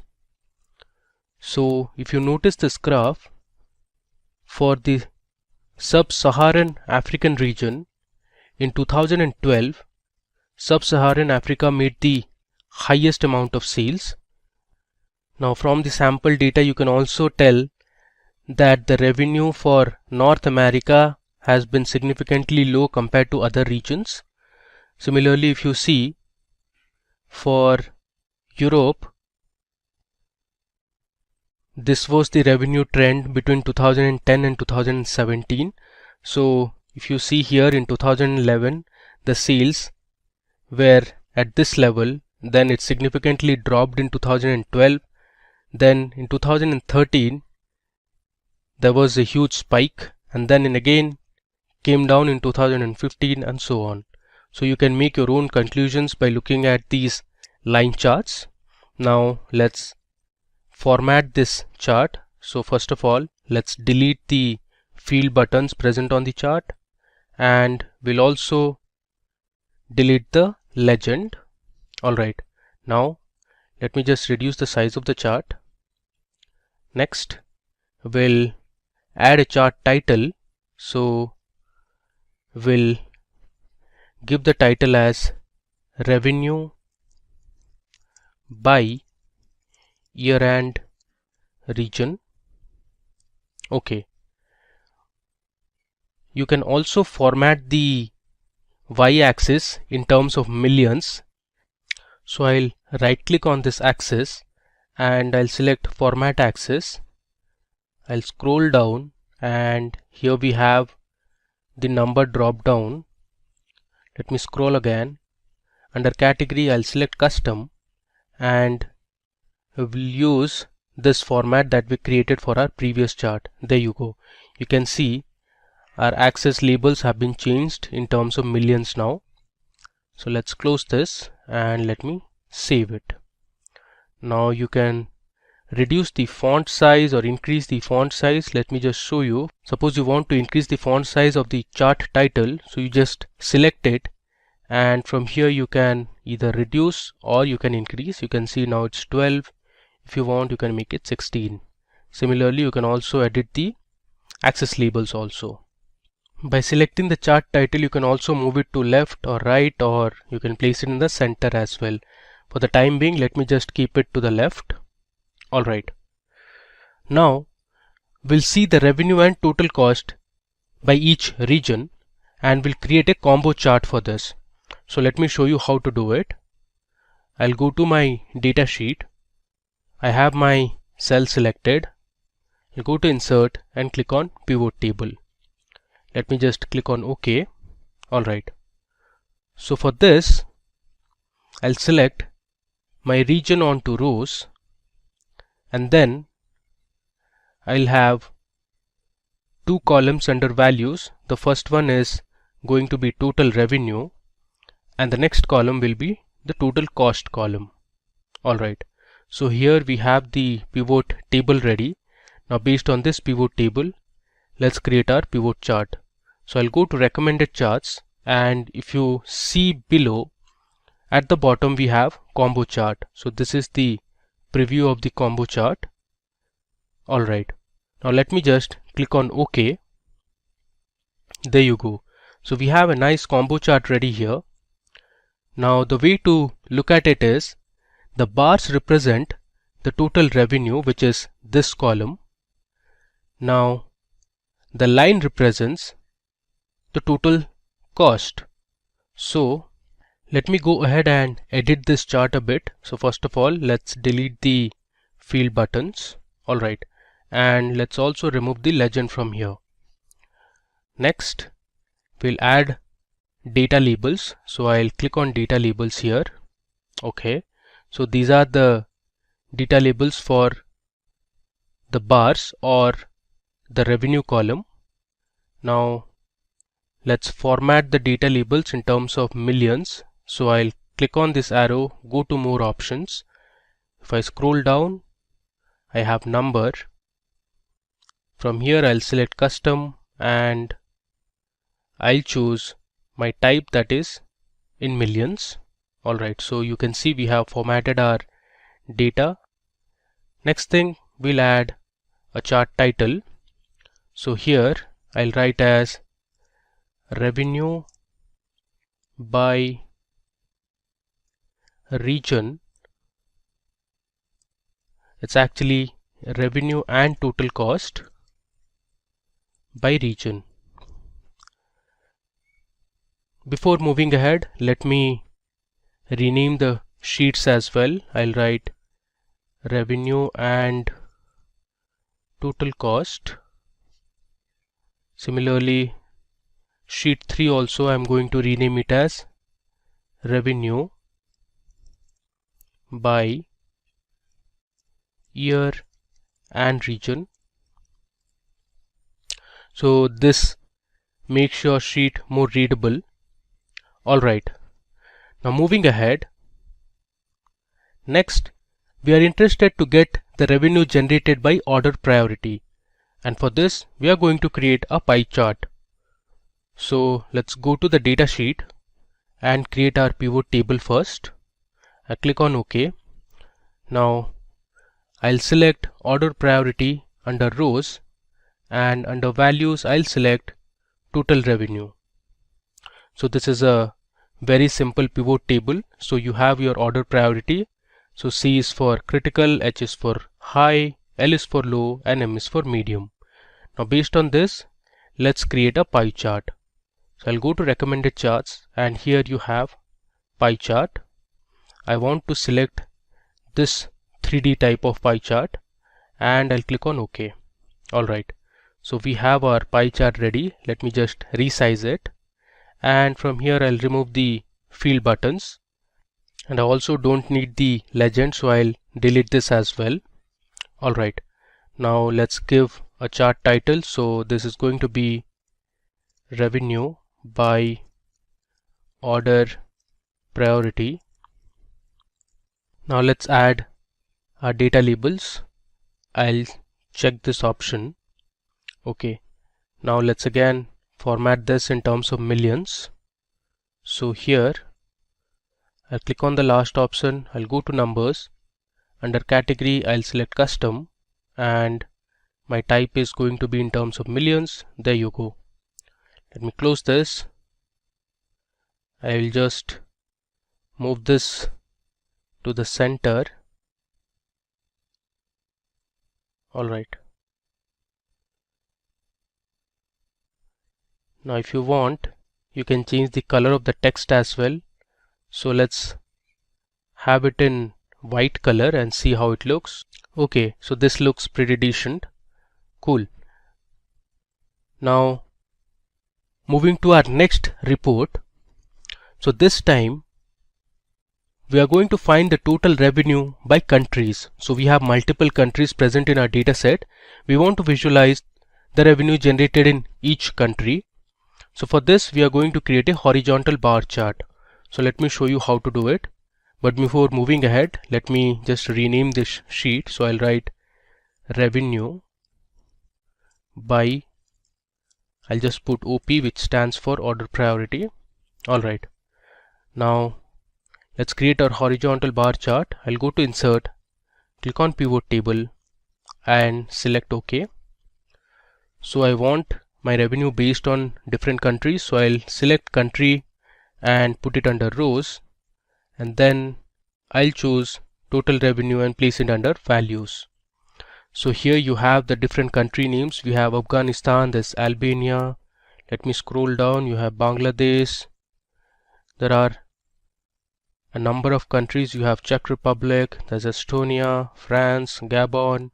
Similarly, if you scroll down, we have India, there's Jamaica, Italy, and all the way to the bottom if you go, we have New Zealand, there's Netherlands, Philippines, Portugal.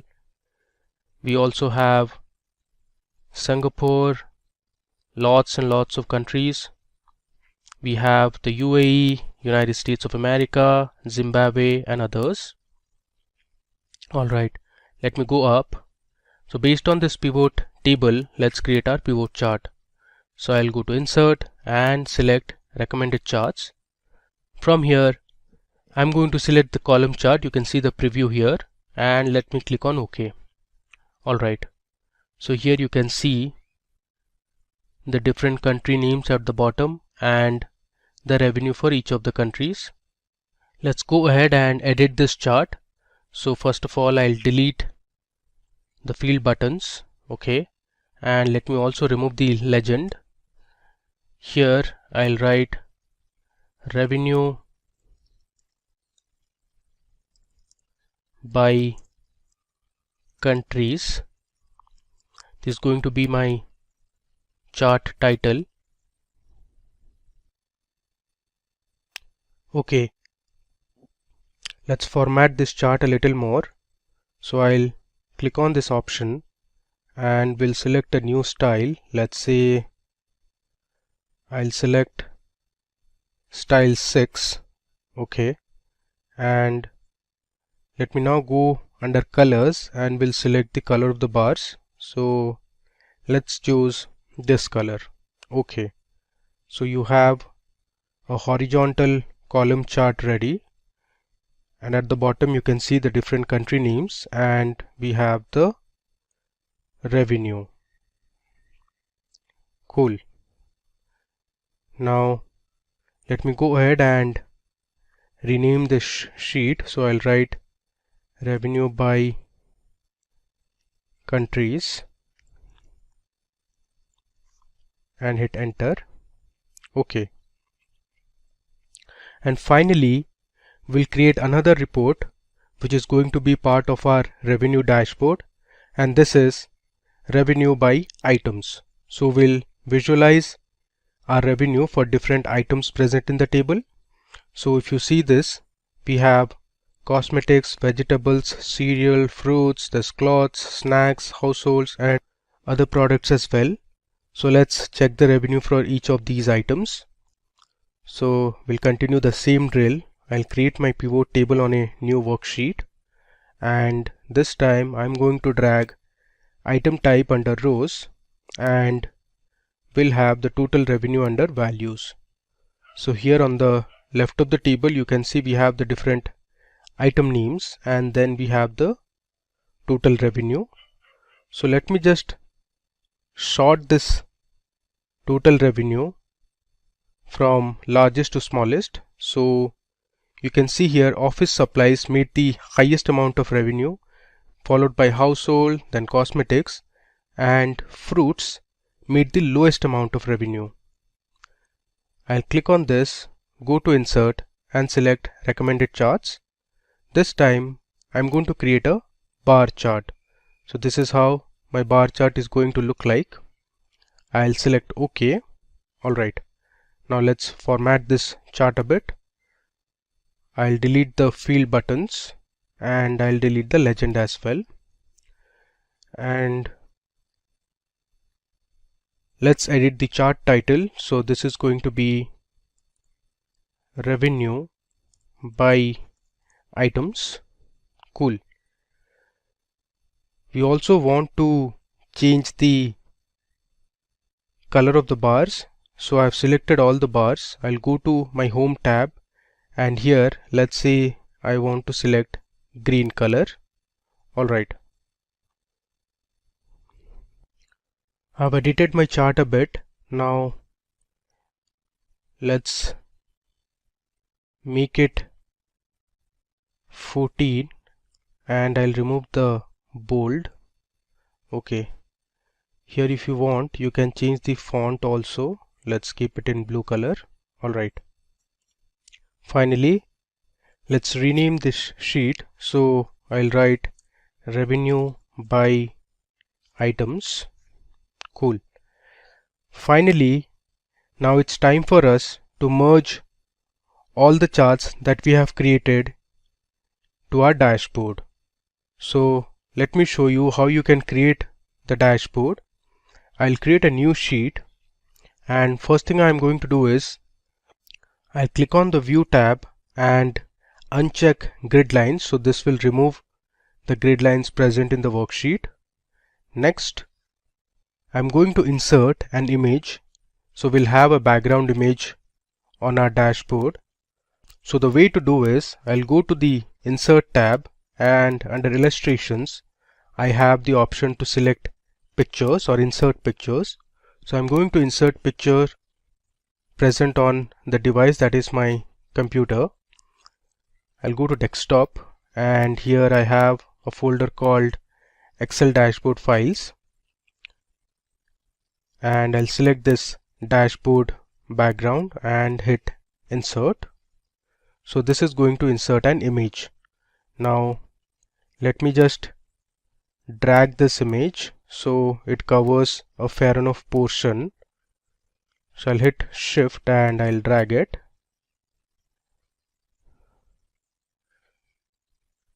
Alright. So you can see I have successfully added a background image. If you want, you can still expand this background image a bit to the right. Cool.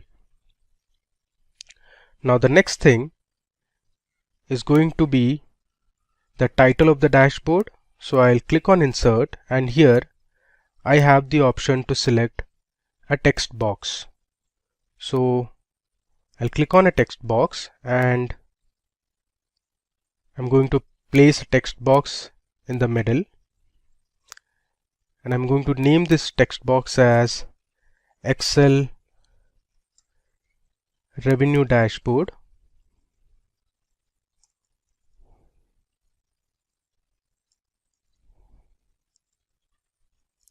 On sales.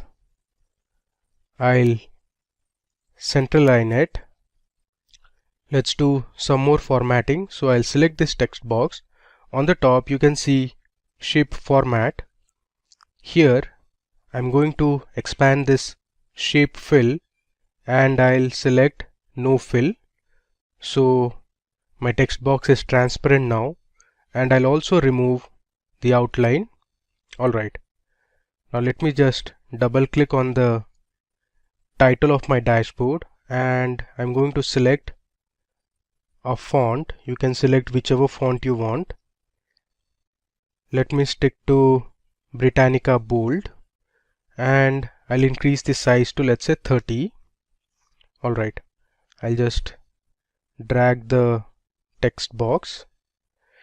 I'll make the text as white instead of black. Alright, so we have our title of the dashboard ready.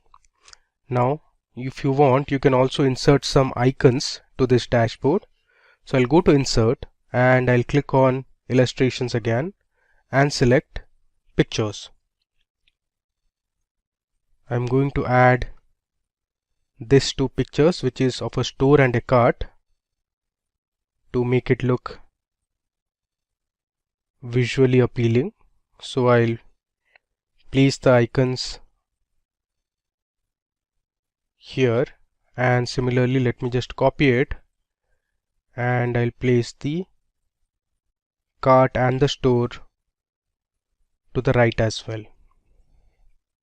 Alright. Next, the idea is to bring in all the charts that we have created and place it on the dashboard. So let me copy each of the charts and place it on the dashboard. So I'll hit Ctrl V to paste it, and we'll resize this as well. Alright. Similarly, let me bring in all the other charts as well. Alright, so now you can see I have added all my charts and graphs to this dashboard. So you can see here we have our line charts, our column charts, the combo charts, the pie chart, and others. Now let me go ahead and format these charts a little more. So you can see this looks a bit cluttered. So let's adjust the labels. Let me bring this down. Similarly, I'll bring 190 million a little below. Alright, this looks fine now. One more thing we are going to do is, We'll remove the white background from each of the charts and make it transparent. So let me show you how to do it. So I'll select this chart, then I'll right click and go to Format Chart area. Here on the right you see we have an option called No Fill.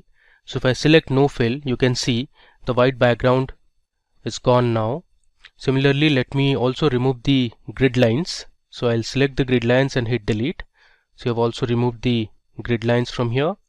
Now let's also remove the white outline that we have. So I'll select this chart, go to Format, and here I'll go to Shape Outline and I'll select No Outline. You see this? So we have our total revenue by year, which is a line chart, and this is completely transparent now. Now what I'm going to do is I'll place this chart over a box. So I'll go to Insert, and in Insert we have the option to create a shape.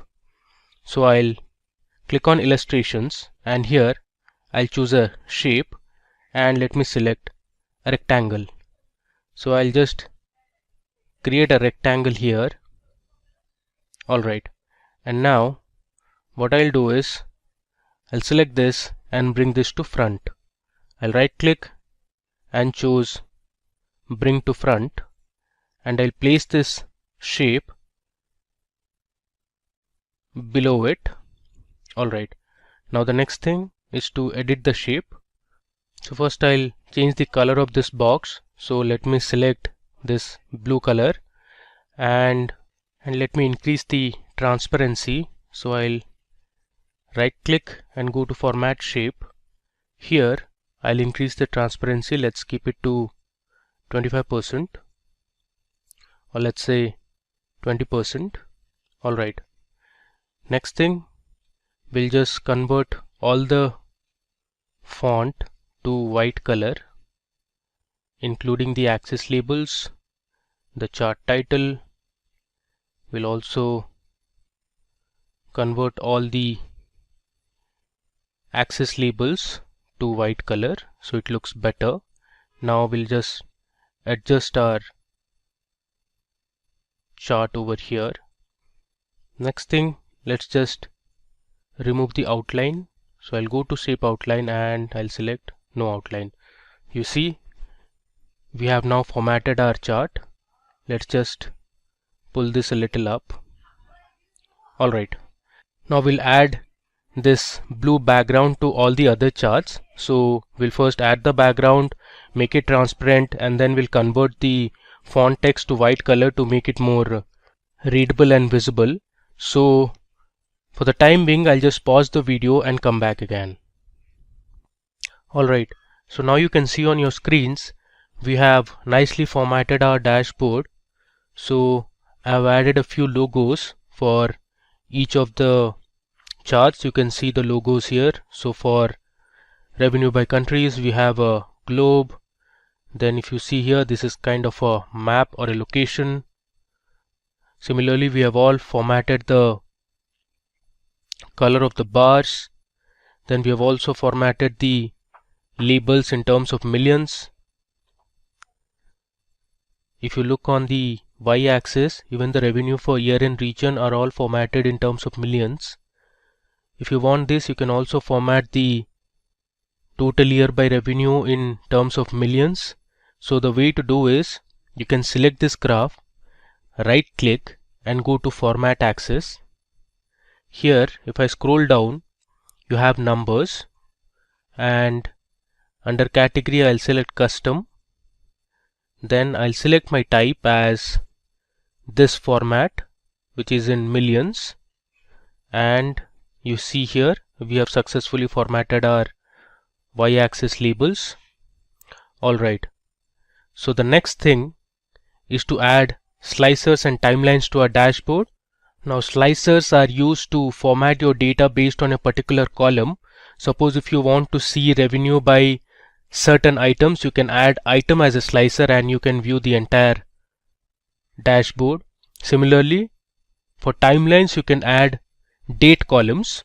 So if you want to see what was the amount of sales or revenue generated on a particular year or a particular month, you can do that using a timeline.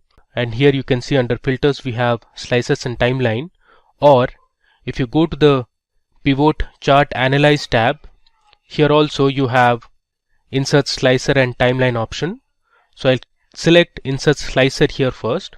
Now it's giving me the list of fields present in the dataset. So I'll select country, region, and let's say we want to know by item type and sales channel. So these are going to be my 4 slicers. I'll click on OK. You can see it here. We have our 4 slicers here, and these are the list of values. So under region we have Asia, this Europe, North America, and others. Similarly, we have the different country names for country slicers, and then for item type also we have all the items that were present in our dataset. Now moving ahead, we need to connect all the slicers to a dashboard. So what I'll do is I'll right click on this option and I'll go to report connections. Okay, so under report connections you have all the pivot tables that we created. You currently see only one of the pivot table is selected, so we need to select all the pivot tables. So let me check all the pivot tables present in this workbook and click on OK. Alright, now that we have connected one of our slicers, we'll now connect the other remaining slicers. So I'll right click on this, go to report connections, and I'll check all the pivot tables present in this worksheet. Click on OK. Similarly, let's do it for the country slicer. I'll go to report connections and let me select all the pivot tables. And finally, we have the item type. So I'll right click, go to report connections, and then I'll select all my pivot tables. And let's hit OK. Alright, now let me just organize this a bit. So I'll place my pivot tables to the right. I'll just reduce the size. Let me scroll down. Now I'll add my region slicer here.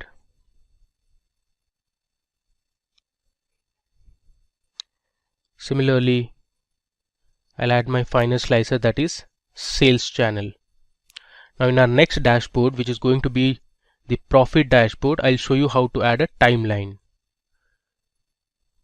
Alright, now I have arranged all my slicers. So let's say you want to find the revenue that was generated for an item type, let's say beverages. So you can just select beverages here, and all your charts show the respective revenues. So you have the total revenue by year for beverages only. Similarly, here you can see the revenue by year and region only for beverages item type. If I scroll down, now this chart represents the revenue that was generated in each of the countries only for item type beverages. Let me just uncheck it. Alright, let's say you want to see the revenue generated for a country like India. So I have selected India here, and now you can see my graph has changed only for country India. You can see here it is showing only for India now. Now similarly, you can also filter your revenues based on the different regions. Let's say you want to know the revenue generated based on sales channel. So we have 2 sales channels, that is offline and online. Suppose you want to know the revenue generated offline. So I'll just select offline. You can see the values have changed. So these were the revenues generated for each of the items only for offline. If you see here, now these were all the offline sales for the different regions. So this is our entire Excel revenue dashboard on sales, we created multiple charts and graphs. Then we applied different formatting. We added different icons. Then we formatted the labels also. Next, we added slicers, and finally we saw how we could filter our data based on these slicers. Likewise, now we are going to create a profit dashboard based on the same data. So before moving ahead, let me rename this sheet as revenue dashboard. I'll write REV dashboard. Okay. Now we'll move to our data sheet and start creating our pivot tables and pivot charts for the profit dashboard. Alright, so let me go ahead and create my first pivot table. So I'll create a new worksheet. This time I'm going to create a line chart to visualize the profit for each year. So I'll drag my total profit column to values and my order year to rows. So here you can see we have our pivot table ready. Now you can sort this data to get an idea as to which year had the highest profit and which year had the lowest profit. So from this pivot table you can see, since I've sorted this data in descending order, so 2014 had the maximum amount of profit and 2017 had the least amount of profit. I'll just do Ctrl Z to undo it. Alright. Now based on this pivot table, let me go ahead and create my pivot chart. So I'll go to recommended charts and click on a line chart. So this is the preview of the chart. I'll click on OK. Let me close this. Similarly, we are going to edit this chart now. So first I'll hide all the field buttons present on the chart, and I'll rename the chart title as total profit by year. Next, I'm going to remove the legend, so I'll delete this. Let's do some more formatting. So I'll go to style, and this time I'm going to select my style type. Okay, and if you want, you can choose the colors as well. For the time being, let's have this yellow color. Next, let me add the data labels. So again, if you see here, this is not formatted properly. So let's go ahead and format the data labels. So I'll click on number and I'll select custom here, and the type I'm going to select is in millions, and I'll click on close. So here you can see we have our line chart ready which shows total profit by year. Let's rename this sheet as profit by year. Alright, now let's move back to our data sheet again. Next, we are going to show the total profit by countries. For this, I'm going to create a map. So let me first create my pivot table. So I'll go to insert and I'll click on pivot table. Let me click on OK. Since I want the country names, so I'll select country under rows, and then I have my total profit under values. The next thing I'm going to do is I'll just rename the row labels as countries, and then I'm going to delete the grand total which you can see at the bottom. So here we have the grand total. Let me just delete the grand total. So I'm going to select this pivot table, go to the design tab. Here we have subtotals and grand totals. I'll switch off the grand total. Let me just verify it again. I'll scroll down. You see the grand total has gone now. Alright, now we want to create a map out of this.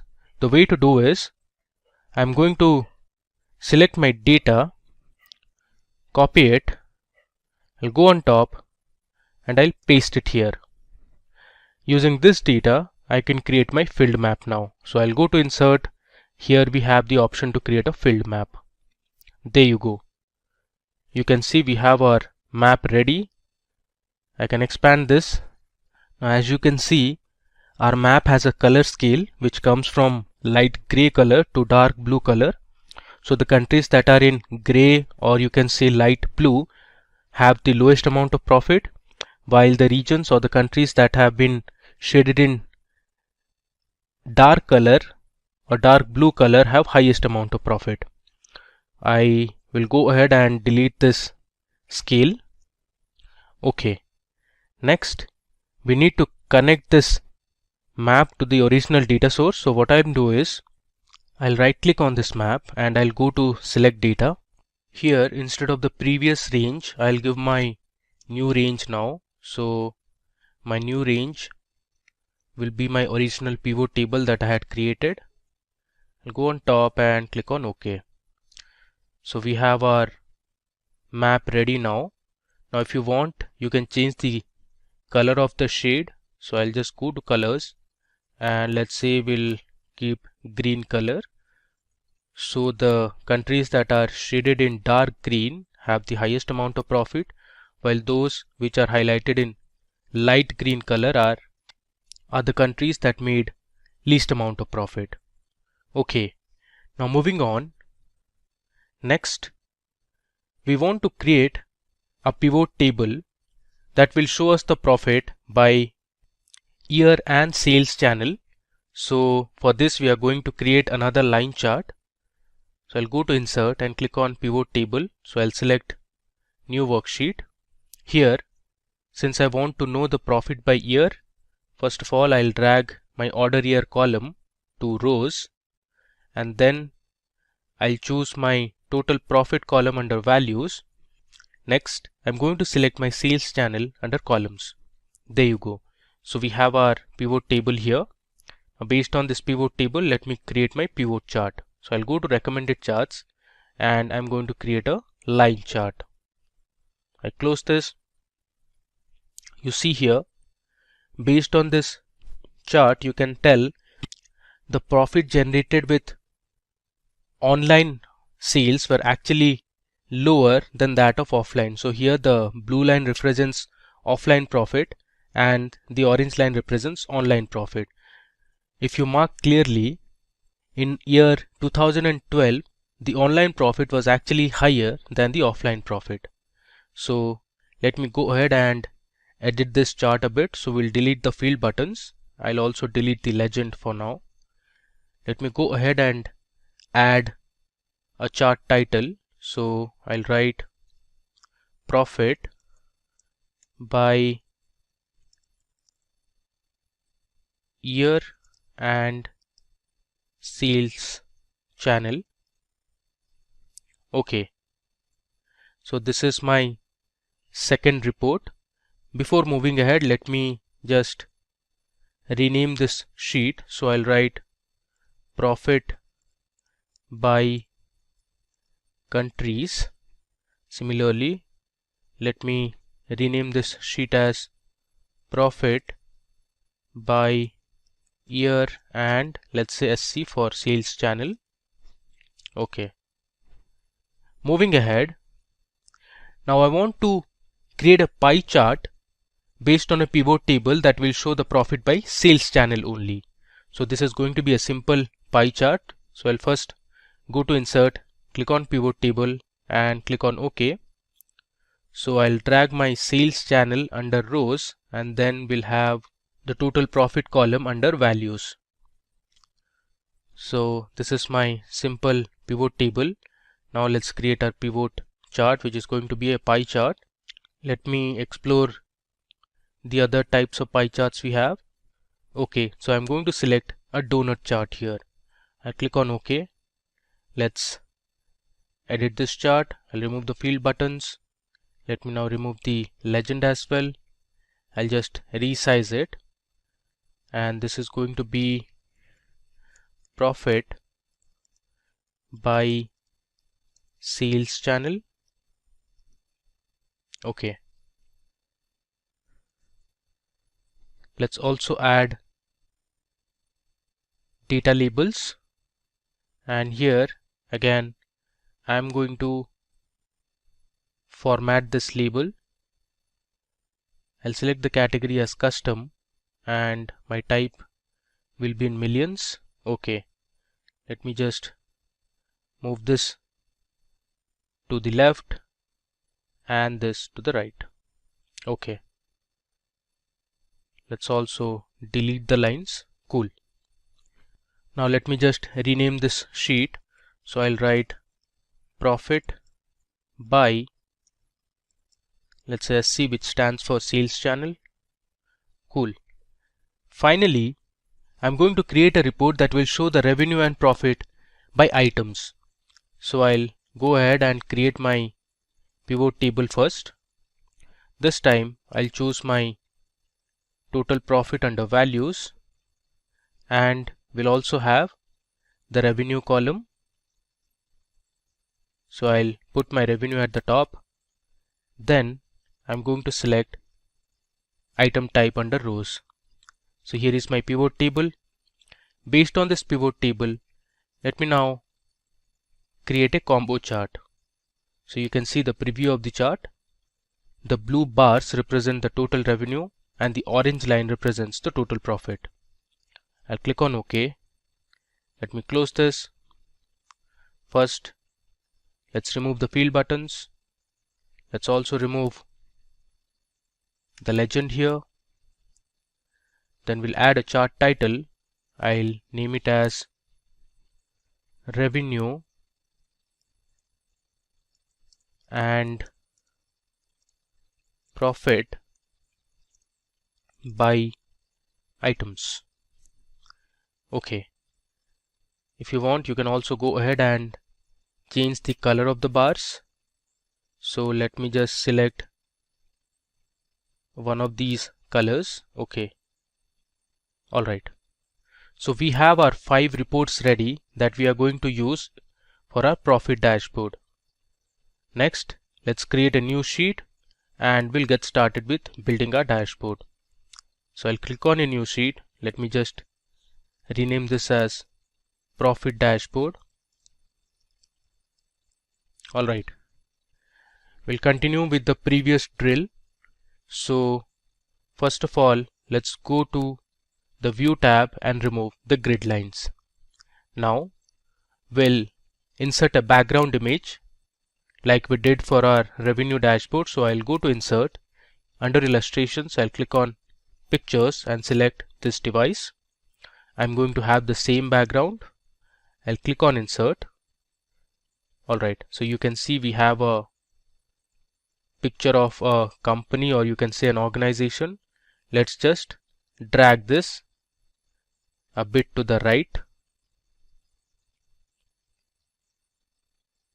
We'll adjust the size also.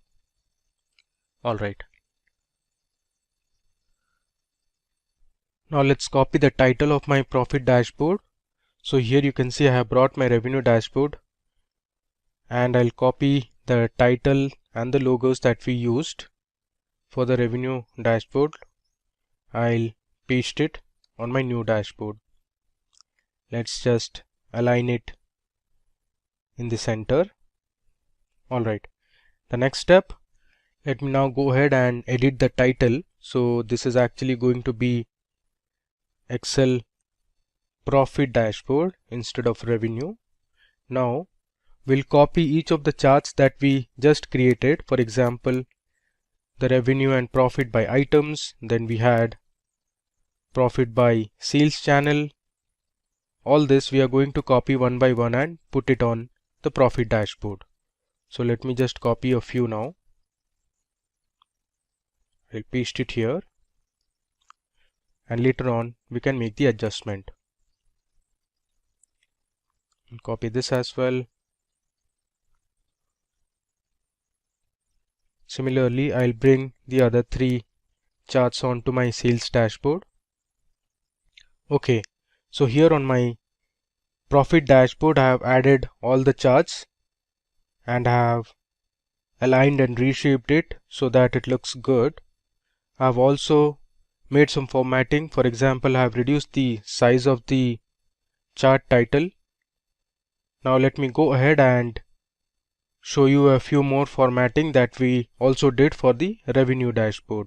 First, let's remove the white background from all the charts. So I'll select the first chart, I'll right click and I'll click on Format Chart Area. Here under Fill, I'll select No Fill. Next, I'm going to remove the grid lines, so I'll just delete it. Let me close this. Now we also have a outline, so I'll go to Design, actually Format, and I'll remove the outline. Next, I'm going to add a blue box at the back, like how we did for the revenue dashboard. So let me select a blue box from here and I'm going to paste it here. Okay, now let me just select the chart and I'll bring this to front and I'll move this to the back. Next, I'm going to change the font color all to white so that it's clearly visible and it's more readable. I'll do it for the x-axis as well. Okay, so here I have my first chart ready. The same I'm going to do for the rest of the charts. Okay, so now you can see here I have formatted all my charts. I have also added a blue background. You see here I have also formatted the Y labels in terms of millions, which is actually the profit.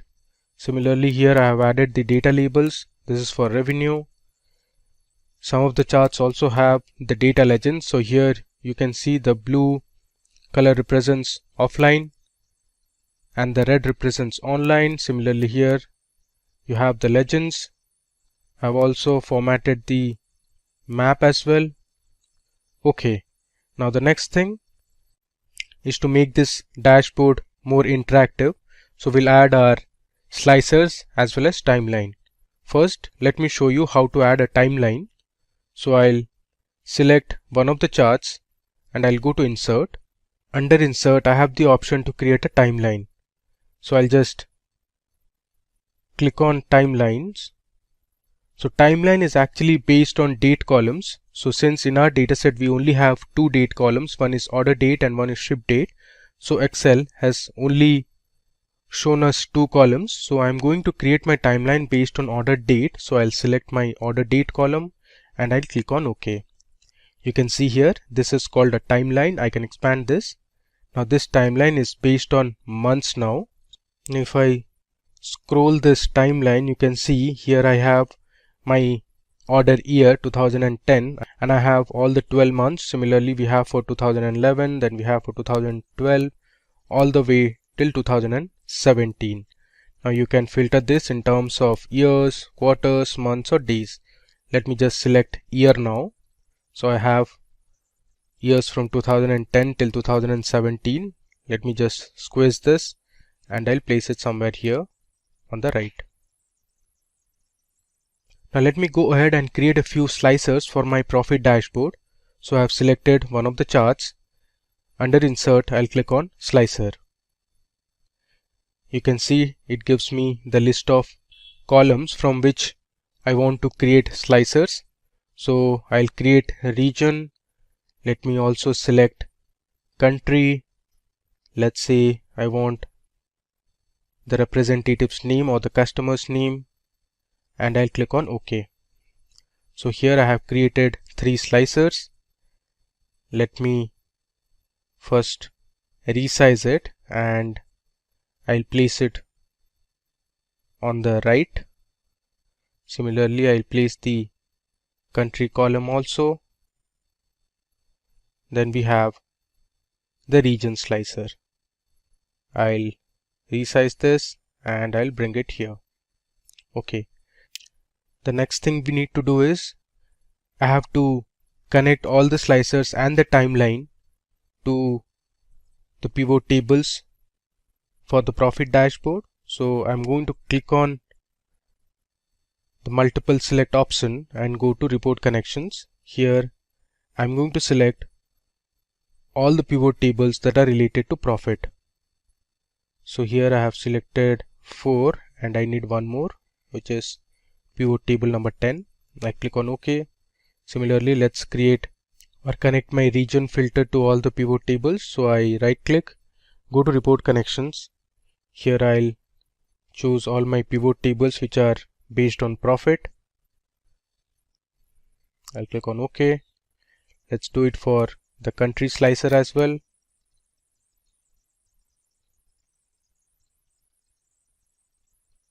I'll click on OK, and similarly I'll connect my timeline as well. I'll go to report connections and I'll select all the pivot tables related to profit. Then I'll click on OK. Let me now go ahead and create another slicer based on sales channel. So I'm selecting one of the pivot charts. I'll go to insert, click on slicer, and I'll select sales channel and hit OK. So I have my sales channel slicer. Now let me connect it to all the respective pivot tables that are based on profit. Click on OK. Now let me just bring it here. Alright. The next thing I want to show is how are we going to use the timeline first. So you see we have all the years here from 2010 till 2017. Now suppose you want to know the profit that was generated in the year 2012. So I'll just click on this range, and now you can see our charts only show information for 2012. So this dot represents there was 51 million profit in the year 2012. Similarly, you can see here the profit by sales channel for 2012. From the map you can see the different countries and the profit each of these countries made in 2012. If I scroll down, you can see the revenue and profit by items. Now if I select another year, let's say 2013, I can just drag this to the right, and now you can see our profit by year and sales channel for offline and online. You can see the map or the line chart for total profit by year. So in 2012 it was 51 million, and then it went up to 54 million in 2013. Similarly, our map has also changed. Now this is a sort of an information that we have. You can click on this and check the information that Excel has prompted. Alright, so this is how you can use a timeline. Now as I said, we checked by years. You can also see it for months and quarters as well.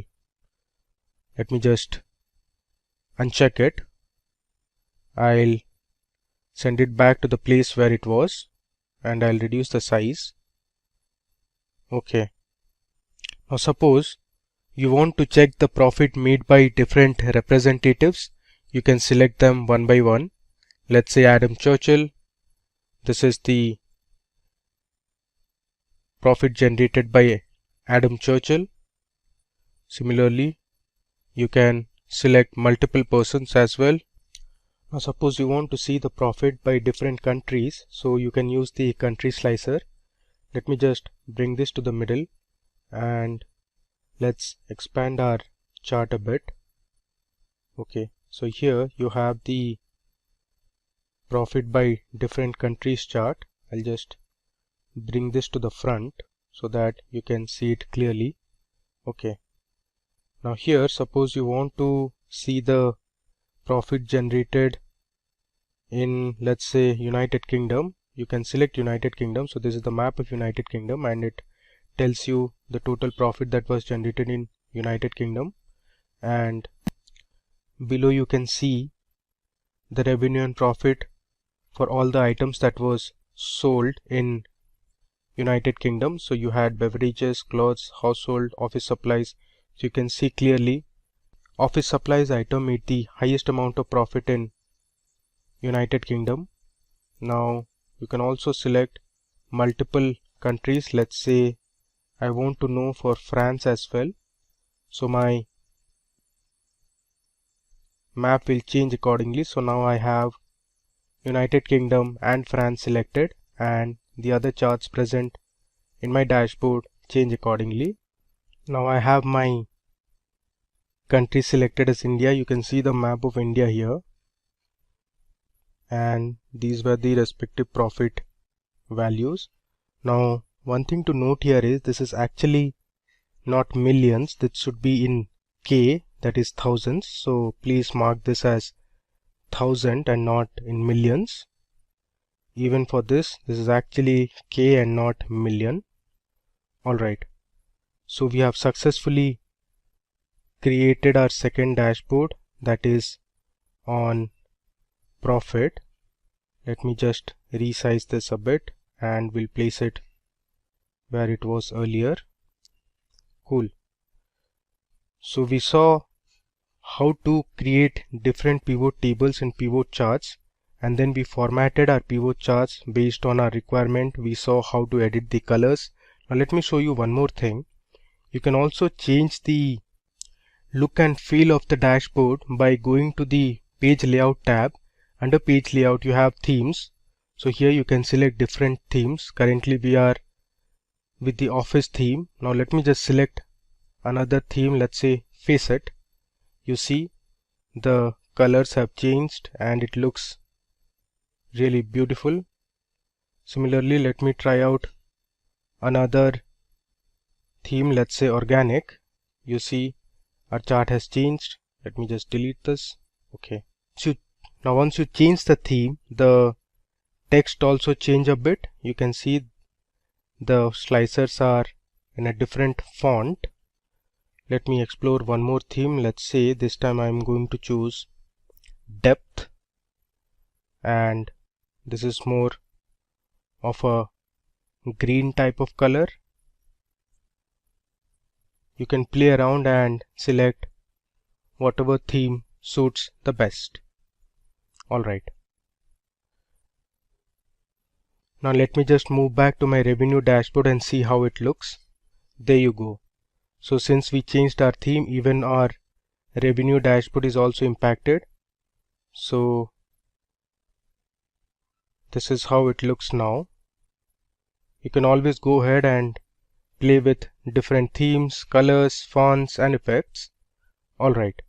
So in this demo we saw how to create a revenue dashboard. So we created line charts, this combo chart, pie chart, horizontal and vertical bar charts, and then we learned how to add slicers and connect it to different pivot tables, and we filtered our data to see revenue as well as profit by items, by countries, by different regions, sales channel. We learned how to create a map and lots more. And with that, we have reached the end of day 4 of our data science week. On day 5, we are going to learn about machine learning for data science. Thank you all for watching today's live session. I hope it was useful and informative. See you tomorrow. Thanks again and keep learning. Hi there, if you like this video, subscribe to the Simplilearn YouTube channel and click here to watch similar videos. To nerd up and get certified, click here.